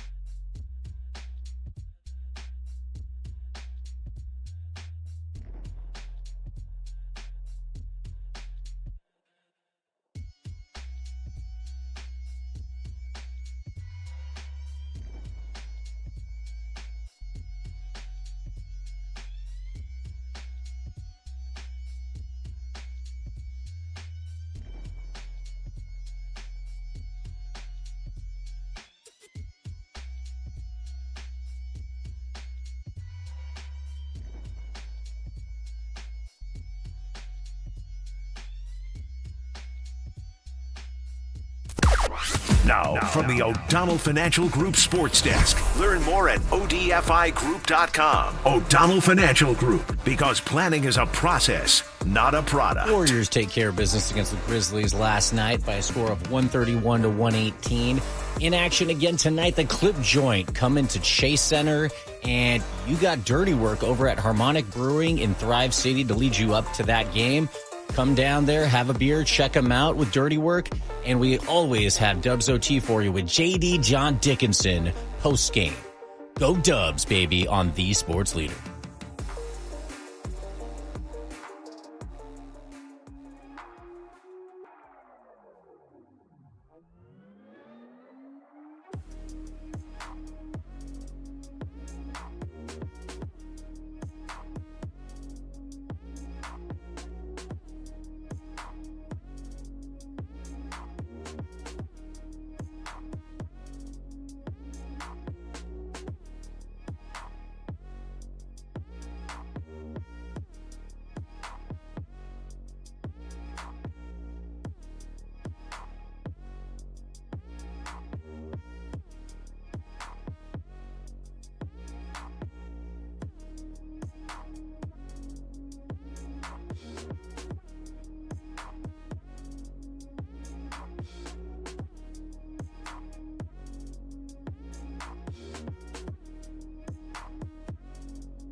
Now back to dirty work. Adam Copeland and Derek Papa in the KNBR Casino Matrix Progressive Jackpot Studios. Casino Matrix Progressive Jackpots are here. Where are you? Just drop in. Please play responsibly. Call 1-800-GAMBLER. Oh, dude, you hear music like that, it means one of two things. Well, it definitely means one thing. It means Tim is not on the board. It means also means that Jacob is. Jacob back at the studio today. Jacob the Vigilante. Jacob Violantes. We're live at Harmonic Brewing outside of Chase. Only 3 hours away from the Dubs and the Clippers. Let's go.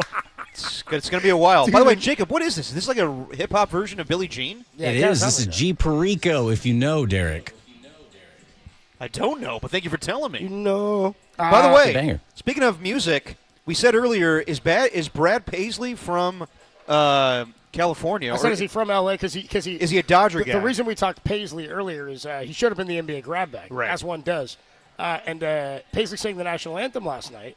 He sang the national anthem at 3 previous World Series games since 2017. All featuring the Dodgers. In all 4 games, including last night, they've gone to extra innings, including the 18-inning World Series game 3 back in 2018. Red Sox and Dodgers, 7 hours and 20 minutes. Paisley sings the anthem. The games go in extras. It might be the top 2 longest games ever. And I said, is Paisley a Dodger fan? Well, I got some information from a listener on Twitter. Tony Tallman says...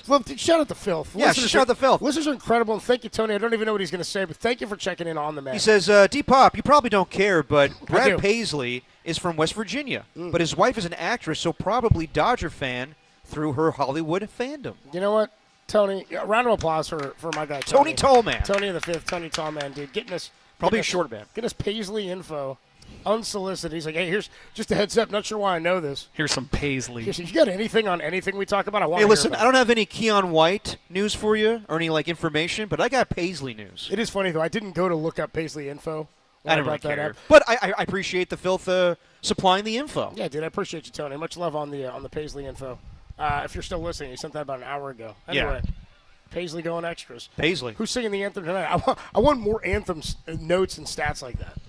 Whoever figured that out. It's like punting stats. Whoever figured that out is a psychopath. It's definitely not even Canadian. Whoever realized that. Dude, I heard the Canadian anthem. My friend up in Canada said it was a nightmare. Last night? Said that it was a butcher job. Was it Paisley did the Canadian anthem? Did he, or just the national national anthem? I doubt he did that. No, I think it was the national anthem. He didn't. Who was it? Who'd they have? Paul Shaver? No, I'm riffing, dude. Come on. Dude, it was some guy named J.P. Sakes. I've never heard of this guy before in my life. Huh. J.P. Sakes. Dude, if you're a Toronto Blue Jays fan, you're hot. You know, dude, Fox got paid. Unless Sakes is like a big star that we don't know. He might be. Maybe he is. Maybe I'm crapping on him. Maybe we should get off this. All right. I don't want to offend our friendly friends. Hey, let's get on to Jacob. I don't want to offend our friends to the north, you know. Anyway, every Tuesday, well, most Tuesdays, I guess whenever he says it's okay, we do Tim's Tuesday Takes and Trivia.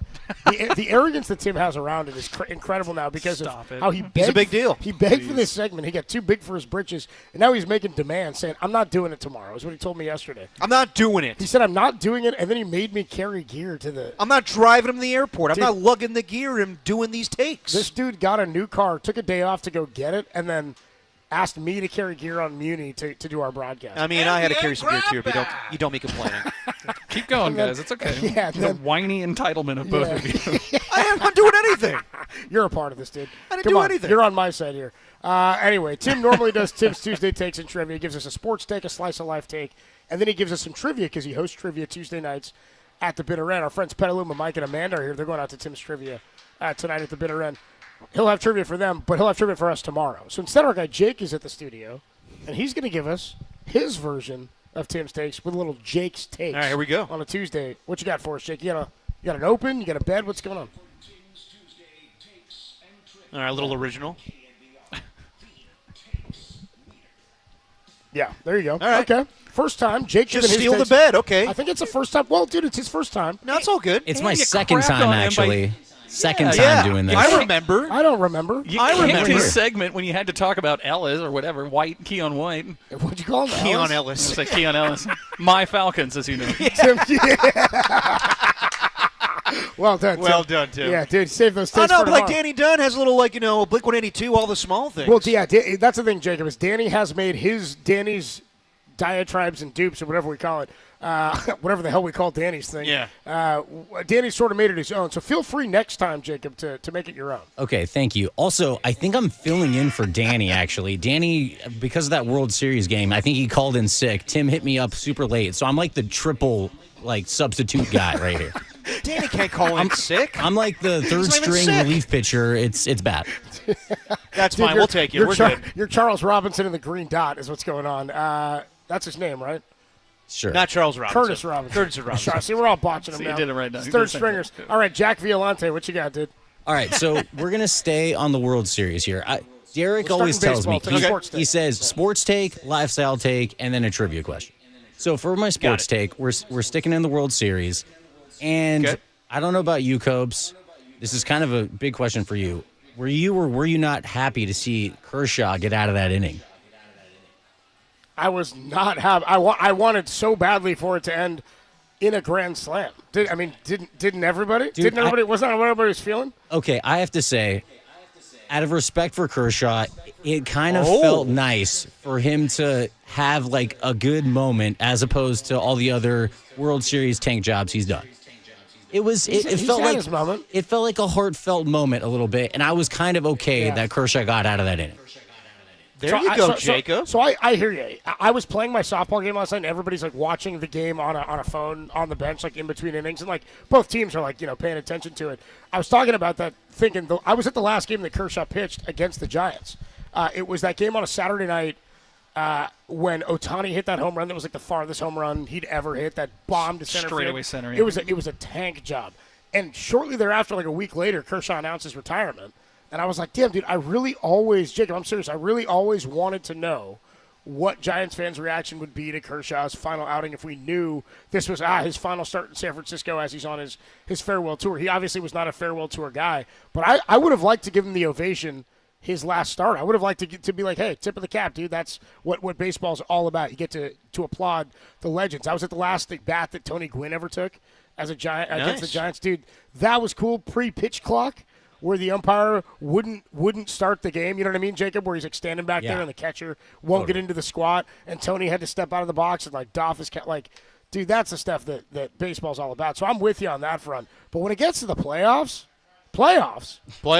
World Series. I'm ready to dude, pump that World Series ER up and then send your ass home. You know what I mean? No, you know what? I'm ready to go. I like that Jacob's reasonable. He's a diehard Giants fan. He's a big Giants fan, Jacob. But at the same time, he was like, all right, Kershaw, have your moment. I'm not gonna crap on that. You know what? That's growth. I don't know. That's John the Kaminga maturity right there, Jacob. I like that. Jacob, I don't know, man. Takes like this, or we get Tim in trouble when it comes to the takes. Tim, do you want to tell Jacob about how volatile the reaction can be? Oh, the filth will turn on you, man. Well, you do a Jacob. bad take. They call me the Tim Reaper because every time I mention any player, if they have any injury or anything that happens to them, it's my fault. But there is evidence, though, Tim. Every time you do mention a player and somehow, some way, they get run over by a car. My favorite was the Kevon Looney. Man, what a great guy. He's off the team. He's gone. Tim said Looney was a good guy. And then Tim Webb, before the trade goes down a year ago, says, I don't want Jimmy Butler. I want no part of that. Sure enough, he's there. It was false pretenses, okay? That's not my fault. 925 checks and says, happy for Kershaw. Hit the road, Jake. All right. You can call me a Kershaw sympathizer, but I don't stand with the Dodgers. You know this very well. Okay. I have 707 says, F that, let Kershaw burn. You know what I mean? See? Let him burn. I'm with you. 510 checks and says, burn him. 510 says, F Tim and his wannabe Darren Chan life. Jake, what the hell? Jake forever is what he said. That's too aggressive. Let me counter. Tacky says Jake's takes one and done. It's the second time. All right, keep it moving, Jake. Was that your sports take? You done with that one? Or I have a couple more World Series takes that could be quick. Okay. Okay, here we go. Again, Copes, I don't know about you, but that umpire last night he can burn with Kershaw. This guy was calling it up, calling it down, calling it left, calling it right. I am firmly, and this I was all in on the umpires, but now, dude, I'm kind of a automatic balls and strikes guy. Ooh. No. I'm not. The Blue Jays got hosed so many times by that strike zone, man. I'm a challenge system guy. Yeah. And I'm in favor of, if we're doing the challenge system, Because Jake, do you like the idea of that? Where like, I don't think you should just have it automatic by a robot every time. I do think I like the human element of it, but if we can go hybrid of that, if we can get like the Terminator, Cyborg, whatever, of like of umpiring like we have in the NFL, where it's like the NFL they still have to make the call, but they now have virtual assist. They're not doing it every play. Like I don't want every pitch. What I want is what they're proposing that's going to come soon, which is you get like 2 challenges a game, right? Where if you're right, I think you get to keep it. If you're wrong, it goes away. And you can challenge it as a pitcher or you can challenge it as a hitter. And you only get 2 a game. I'm also in favor of if you go extras, like in overtime in football, you get another challenge or whatever, right? Because then there's a strategy around the challenge. And you can have more than one challenge if this umpire is terrible and you're right and challenge at the right time. Because then it's about, like, when do you do it? Is it late in the game? Right situation? Veteran player versus a super young guy? Like, I like that idea, but I don't want to go – you never go full robot. You never go full robot, Jake. All right. I guess I'll allow that. And another one, I have to say. Well, hold on. Real quick, Jake. I just say it's a slippery slope when we start using robots in our officiating. Because I heard Roger Goodell wants to use some AI when it comes to officiating in the NFL. I don't want any of that. Hold on. Keep robots away. We don't need Skynet. We don't need an apocalyptic end to our society because of officiating. Don't they already do that with the chain gang? Like with the measurement they have on the sky close view to first thing, downs? But yeah, but video assist, replay. Yeah, video assist. But that was in the preseason. Hasn't come to the regular season yet. I'm not in favor of robots taking over. That's just my 2 cents. Bring back Gene Steratore and that note card, Derek. I know. No, Jacob. You know I hate that. All right. The index card. What was he doing? What was he doing with that card? It's $1 billion industry. We're doing it by the index card. Well, dude, card in your pocket. Here's the thing, though. You guys can bitch about the card, but we until like this year had guys running to Jacob's point with 2 sticks with a chain between it. I was like, dude, I kind of like that. We put a man on the moon and we're using chains, and a referee is like, but that's traditional football. And a referee who's like 20 years older than anybody on the field, running behind them, being like, I eyeballed it and I threw my hat where he might have stepped out. Dude, all I'm saying is, like, what are we doing? Let's give refs full-time jobs in the NFL, and maybe they'll give a damn. Don't forget that's part of reffing in the NFL, throwing your hat sometimes. Yeah. Just throw your hat. Or throwing a bean bag. Or not knowing if a field goal goes goes fumble. through. Let me throw this bag. There's 2 guys looking to see if a field goal is good, and you look at each other going, well, did you see it? I didn't. Dude, 2 jacks, yeah. How many jacks can I pick up before this bean bag hits the ground after that fumble? The hell are we doing? Yeah. Here's my hat. What are we doing? What else you got, Jake? Slice of life? Any more World Series, or you want to go slice of life? Let's go first. Alleged man on the moon, by the way. Alleged man on the moon. Okay, don't. Okay. Jake takes one. What are we doing here? Jake takes one and done. We're not getting into this. All right. We're not getting into this. We can switch to I had another World Series. Why do you think it's fake, Jake? Why do you think? Dude, because the video's too good. The video's too good. I don't trust it. I don't buy it. I'm with you on that one. You know why it's good? You might be right, Jake. So hold on. So in your mind, they couldn't have got to the moon and had good video evidence? You're telling me that the video is the smoking gun? Back in that day. If they had the tech to go to the moon, wouldn't they have the tech to record it? I mean, I guess, but that's the whole. Yeah, you know what? Just move it once again. I want you to move on here. I like this. You know what? No, hold on. I like these conspiracy theories, Jake. Just going back to early in the show. Who do you think shot Kennedy? Oh, definitely Was there another a second shooter. Yeah. Back and to the left. Definitely, there was a grassy knoll guy for sure. Yeah, dude. Thank you. I say LBJ, dude, but let's move on. I'm totally with you, dude. I'm totally with you. All right, moving on here. What do you got, Jake? All right, lifestyle, baby. In a couple days, we have Halloween. Okay, we got Halloween coming up. A great holiday for all children, adults, or is it for adults? Dude, I'm getting to the age where I don't know what to do on Halloween anymore. Am I still allowed to go to costume up and go to a house party, like where there's beer pong, where there's beer dye, where there's flip club? Or do I have to am I now in the age where I need to sit in front of my patio, pass out candy, and maybe drink a cold one or two? I'm confused right now. Well, knowing you, Jacob, you'll probably still go party, but I'm with you. It becomes weird now where we're getting older and we're dressing up and we're like, man, are we the old people at this party now?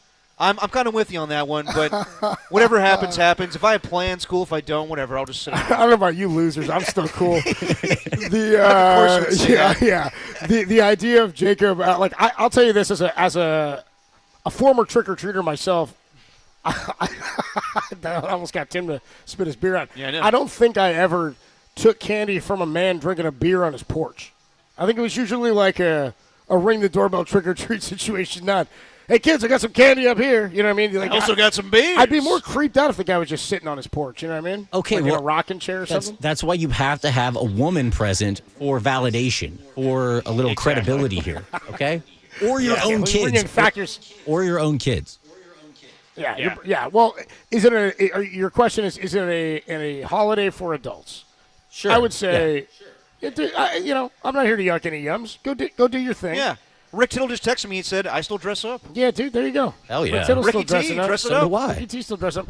I'm down to get festive. People want to, like, there's creative costumes. You want to go have a party, do all that. That's fine and good. I think there's an age that's too old for trick-or-treating, like Larry David, you know?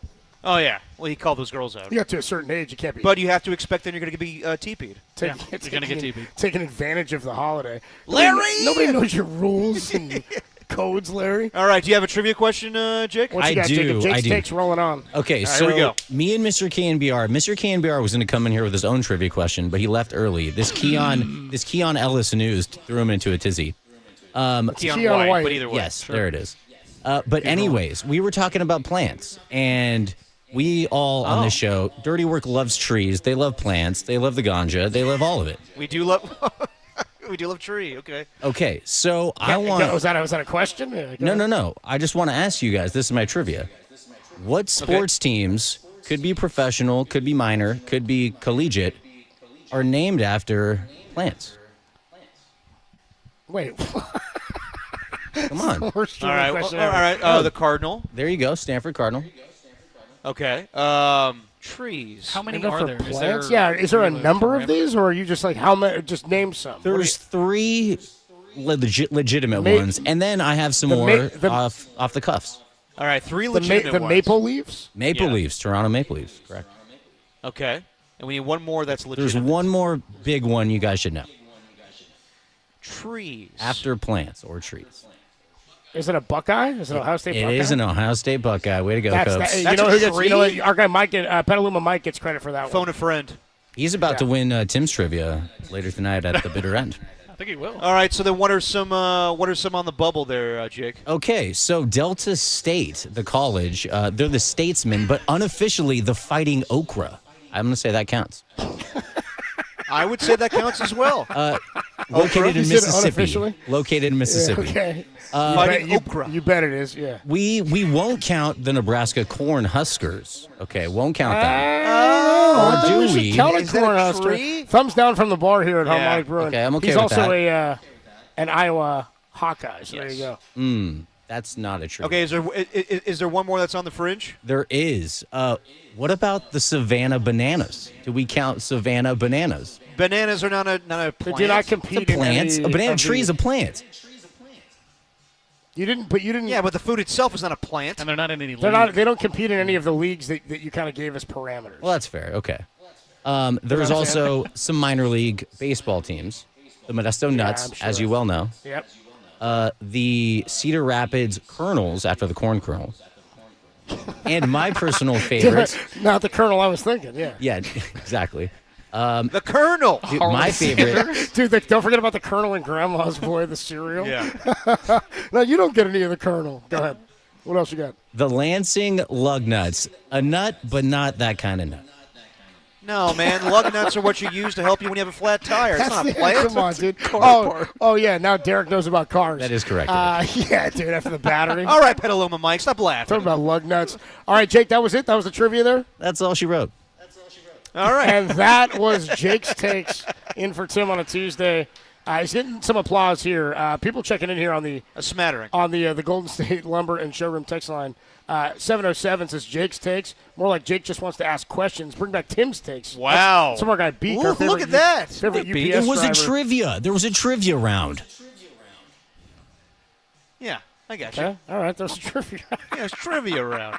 Somebody says don't. That's our guy Van says don't sleep on the KNBR Ficus. That's right. We used to have the 1050 Ficus all there. 415 says just lost all respect for Jake. I imagine that was about his moon comment. No. The Kershaw. Oh, the Kershaw. That's right. 916 says did Cubs drop a hard R on robots? I did. I said you never go full robot. A hard R on 925 a fan of the Tropic Thunder reference. 650 says Jake has a great voice. Ooh. How about that?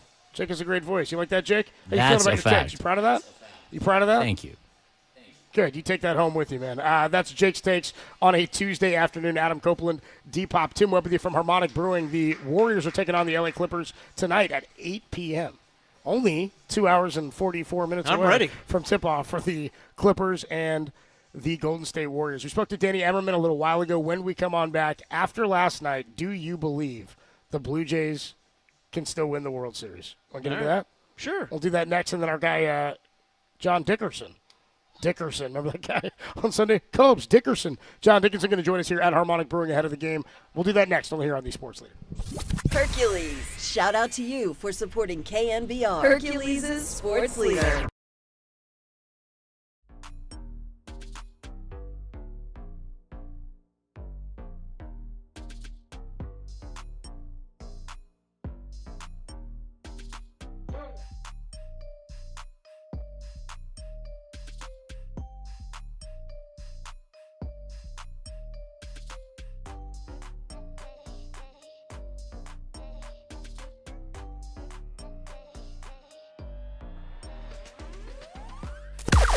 Now, from the O'Donnell Financial Group Sports Desk. Learn more at odfigroup.com. O'Donnell Financial Group, because planning is a process, not a product. All right. The damn Dodgers win Game 3. 18 innings. Walk-off jack by Freddie Freeman. Damn it, I hate those guys. But if you still think the Blue Jays have a chance, or if you just want to see the World Series, you can tune in to Mike Holler's 1050 tonight, 5 p.m. Check it out. Game 4. I guess the series technically isn't over. Keep it locked in here on the Sports Leader if you hate the Dodgers.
Now back to Dirty Work with Copes and Depop on 104.5 FM and 680 AM, the sports leader.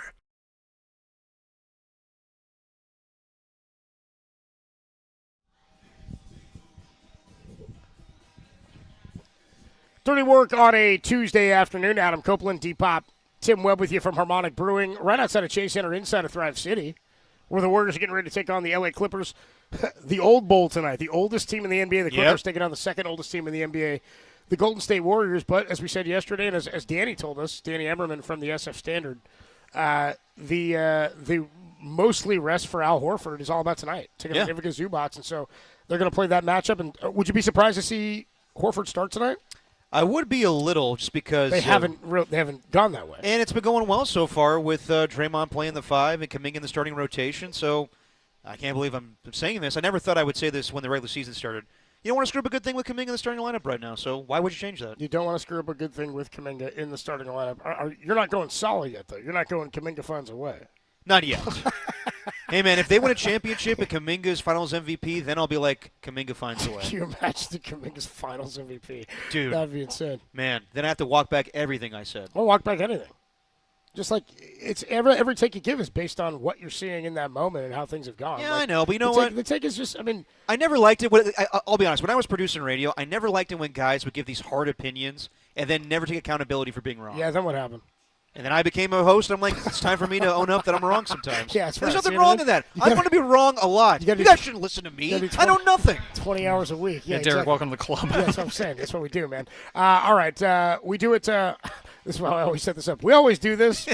We always do this sometimes when we got enough stuff for it. Yep. It's our sound soiree. Why don't you open up, Jacob, some of the best sounds in the sports world you might have missed. This is Dirty Works. Sound Soiree. No, I've whipped up this nasty little soiree.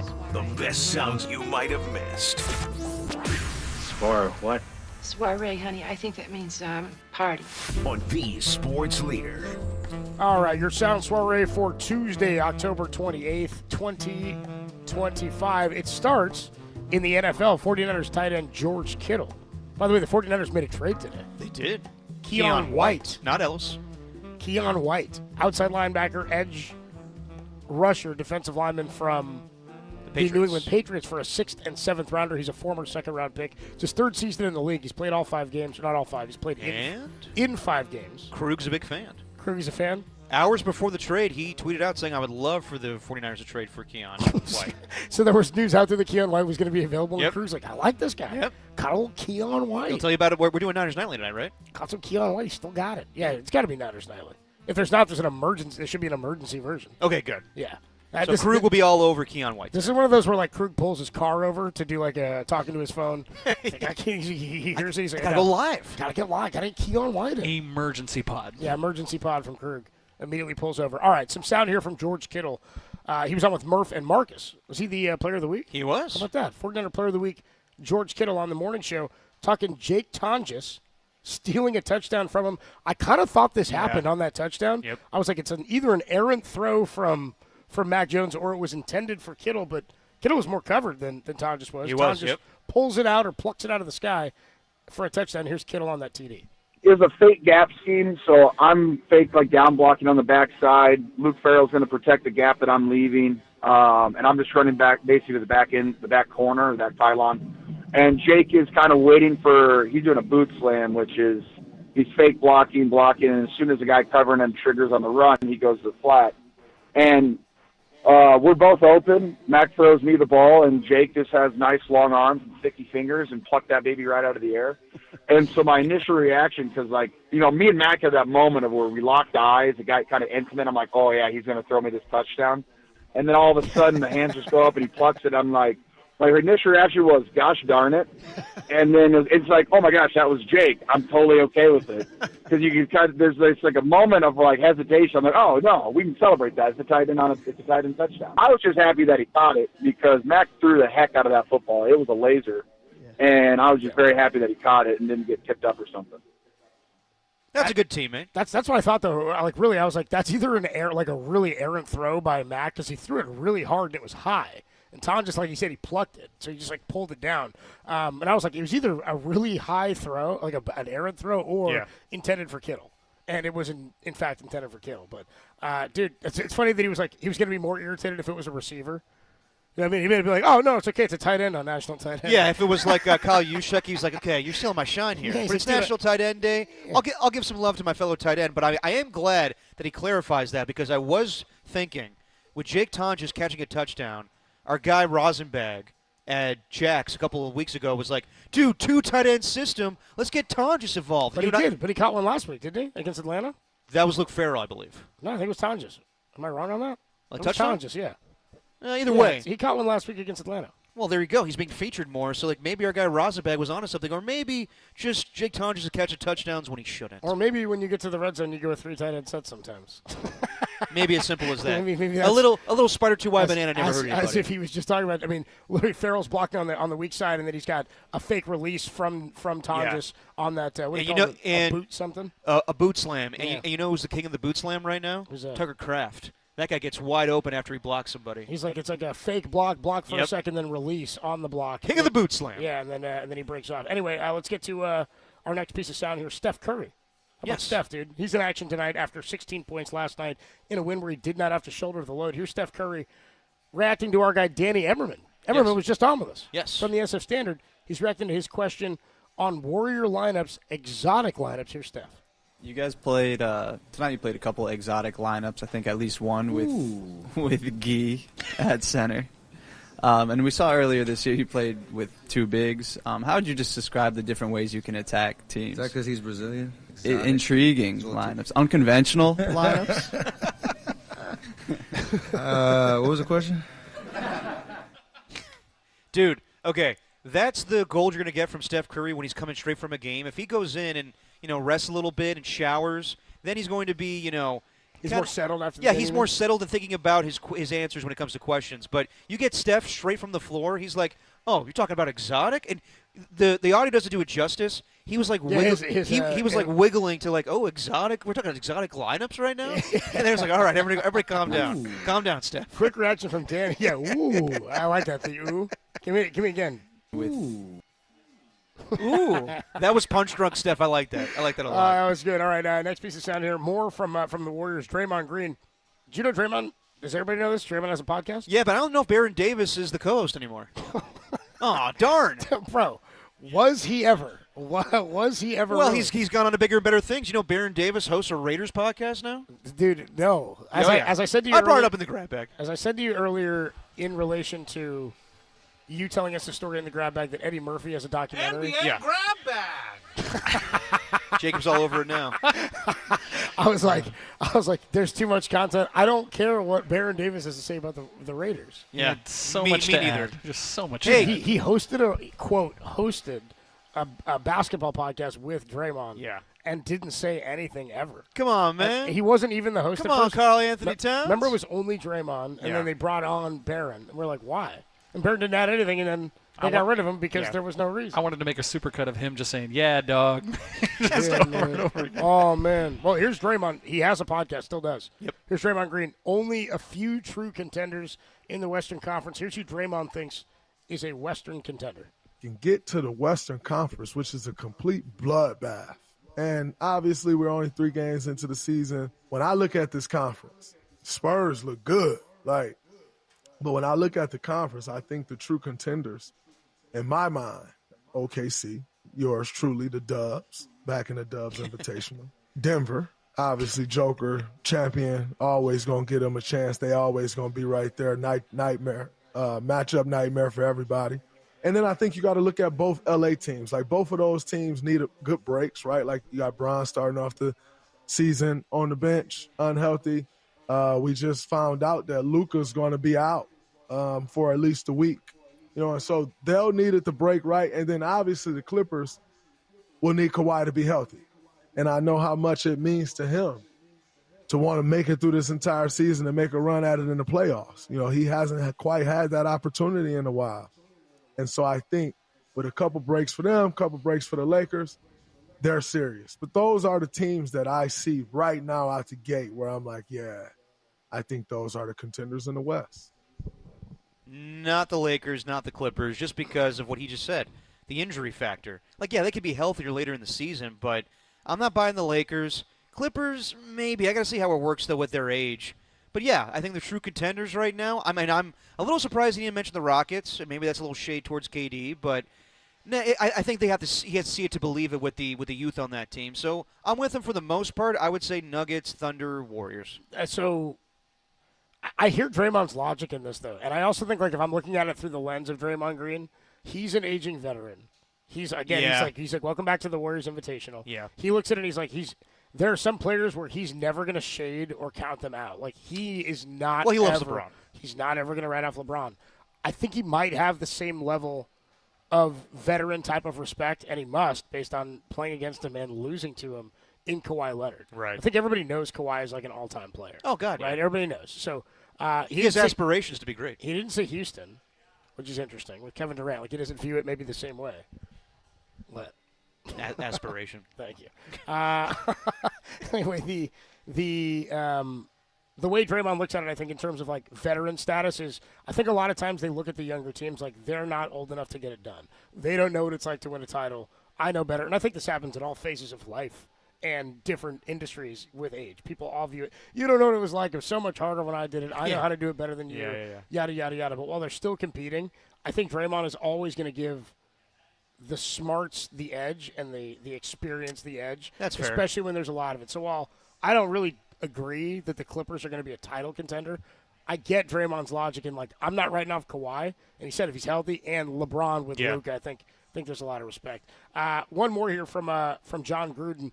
It's his latest Nicey video. Okay, do we want to save this for Coach Speak tomorrow, or do we want to play this now? I think we should do it now. All right, let's I do think it. we should end on a good All right, one. let's do it. Here's John Gruden, his latest Nicey video. Who did he love from Week 8 in the NFL? I like when players pick apart a defense. I really like it when they tear apart the defense. And I love it when they shred a defense. Guys like Jonathan Taylor of the Indianapolis Colts. You know, the Colts are 7-1 with the best record in the NFL. That's because they have the best back in the NFL. He leads the league in rushing, and he had another 153 yards yesterday against the Tennessee Titans. Did you see that 80-yard touchdown run? 13 yards a carry! The Titans, remember? Ho! Guys like James Cook of the Buffalo Bills. You know, the Bills needed a wake-up call yesterday at Carolina. 6-3, 7 minutes left in the second quarter, and Cook takes off on a 64-yard touchdown run.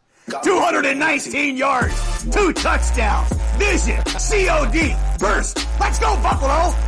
Ho! Like Breece Hall of the New York Jets. You know, the Jets needed a win in the worst way yesterday, and they went out and got one for their rookie head coach, Aaron Glenn. And Breece Hall is the biggest reason why. How about 18 for 133 and 2 touchdowns? And he threw the game winner. Hall can do it all. Ho! Guys like Drake May of the New England Patriots. You know, the Patriots are back. They're 6-2, largely because of their young quarterback, Drake May.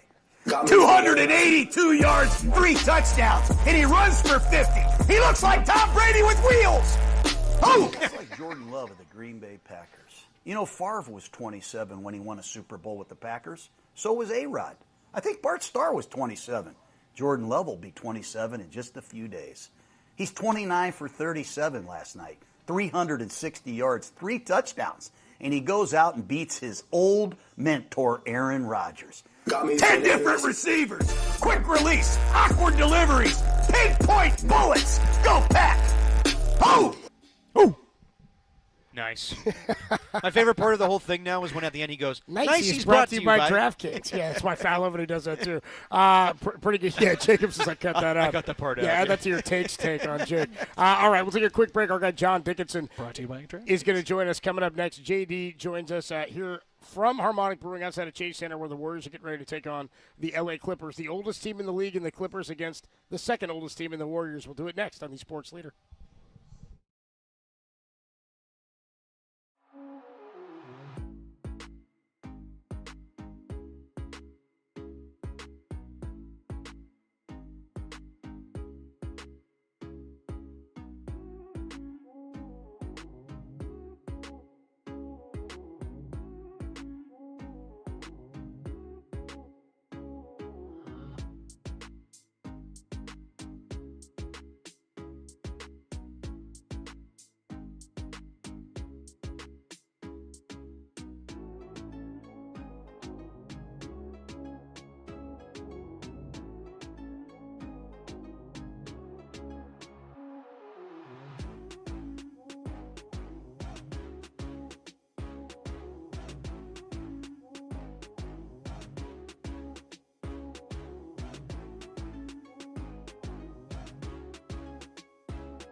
Now back to dirty work.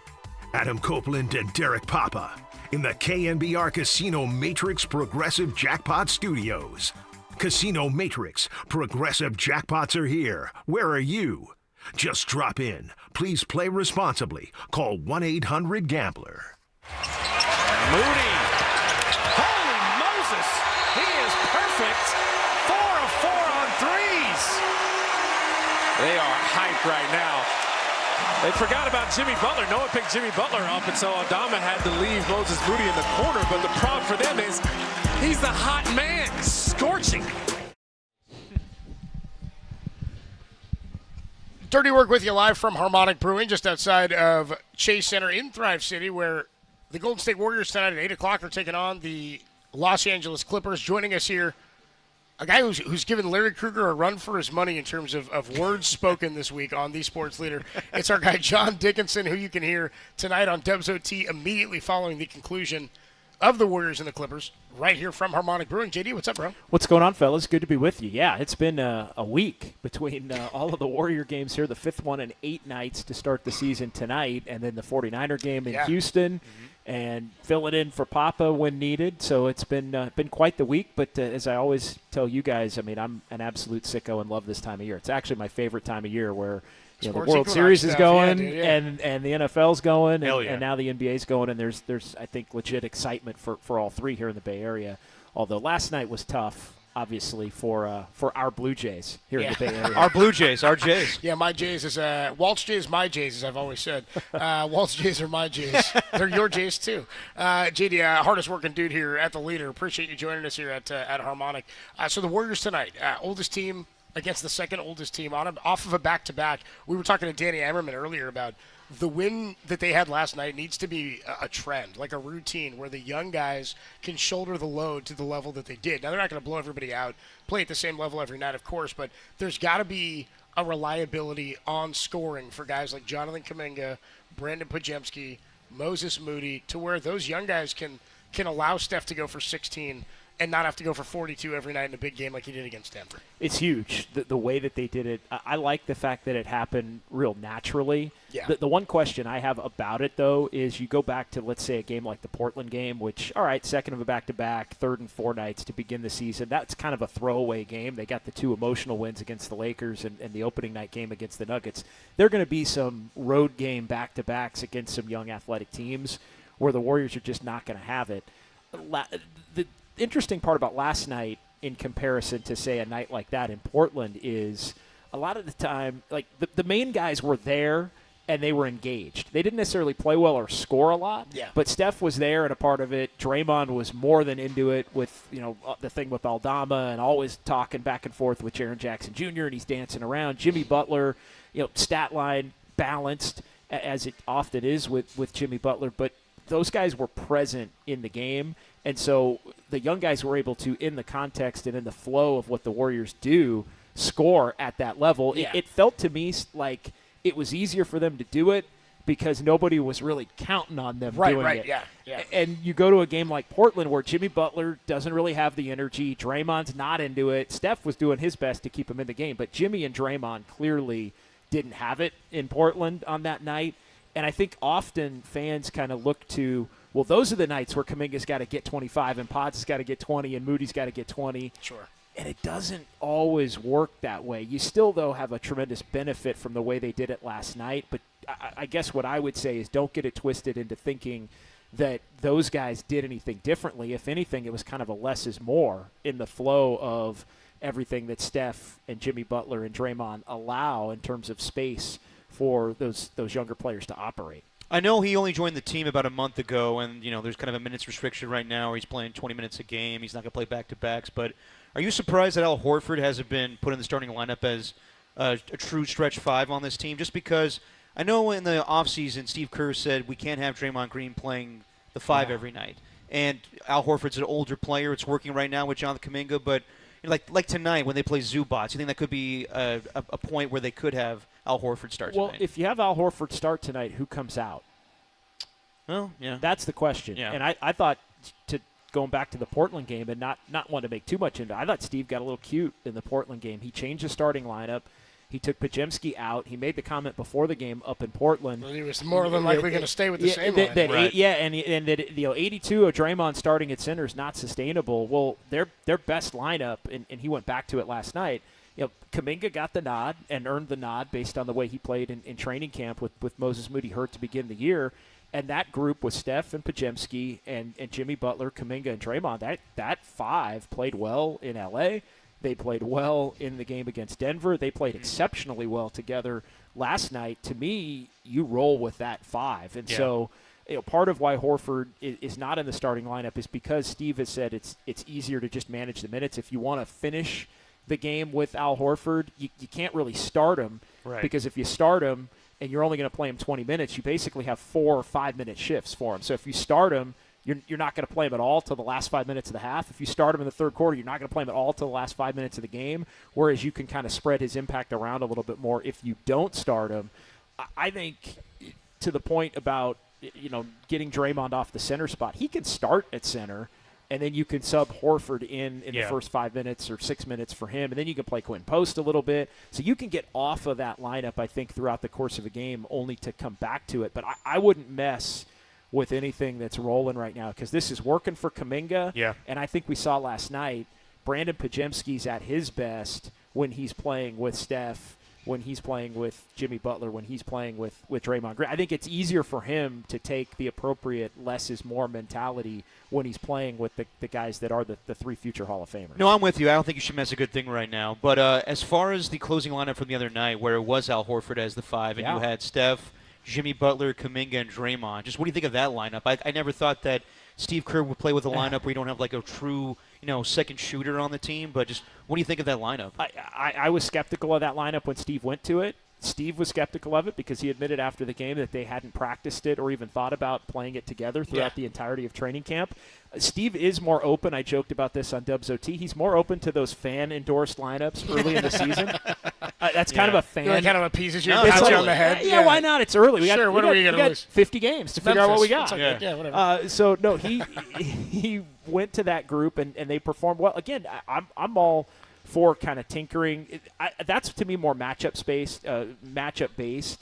And, Chris DeMarco was one who suggested it. Terry Stotts was one who suggested, hey, go to this group. I give Steve credit for listening to his assistants when it was something that they hadn't practiced at all, and really he wasn't on his bingo card basically in terms of things he would want to go to. So I think that's a group because they played so well, and I asked him about that before the game in Portland.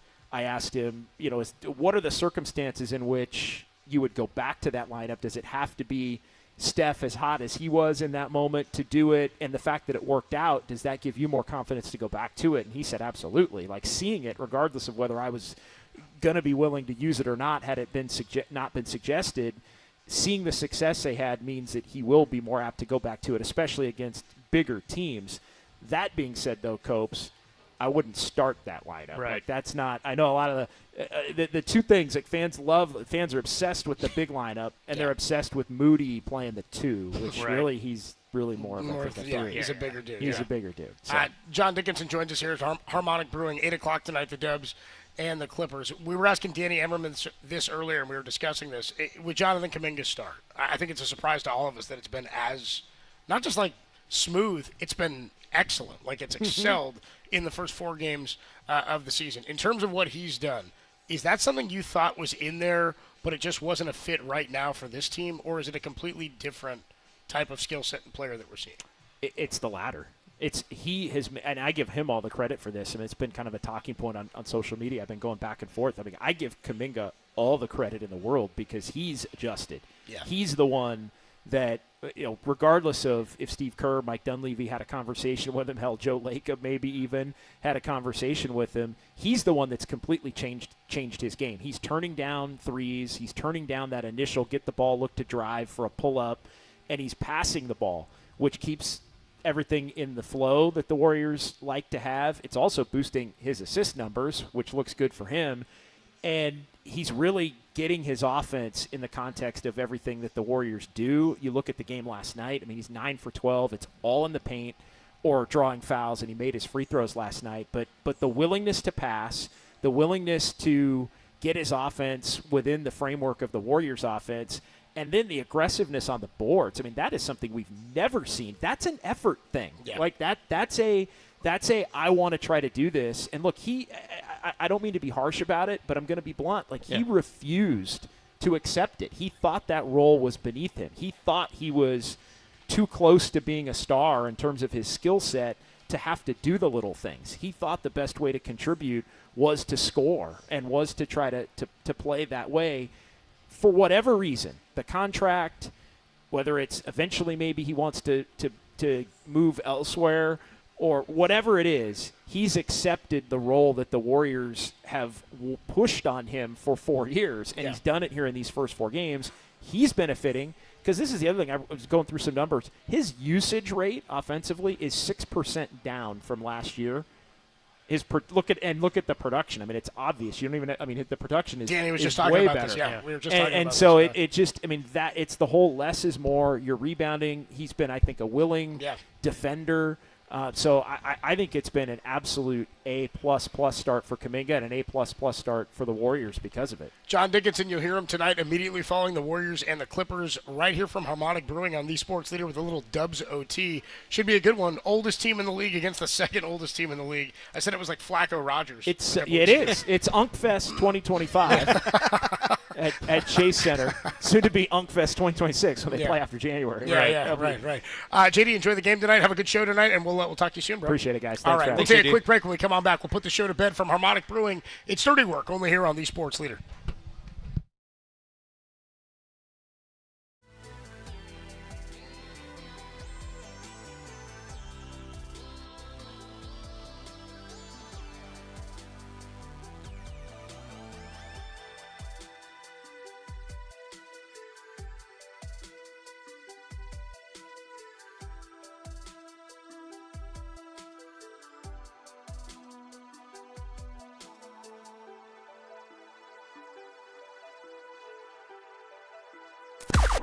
Now, from the O'Donnell Financial Group Sports Desk. Learn more at odfigroup.com. O'Donnell Financial Group, because planning is a process, not a product. Look now, but your beloved San Jose Sharks have won 2 of 3, and they are a problem in the Western Conference, and they have the stupid, hated LA Kings coming. I almost said Sacramento Kings coming into town tonight at SAP The Tank.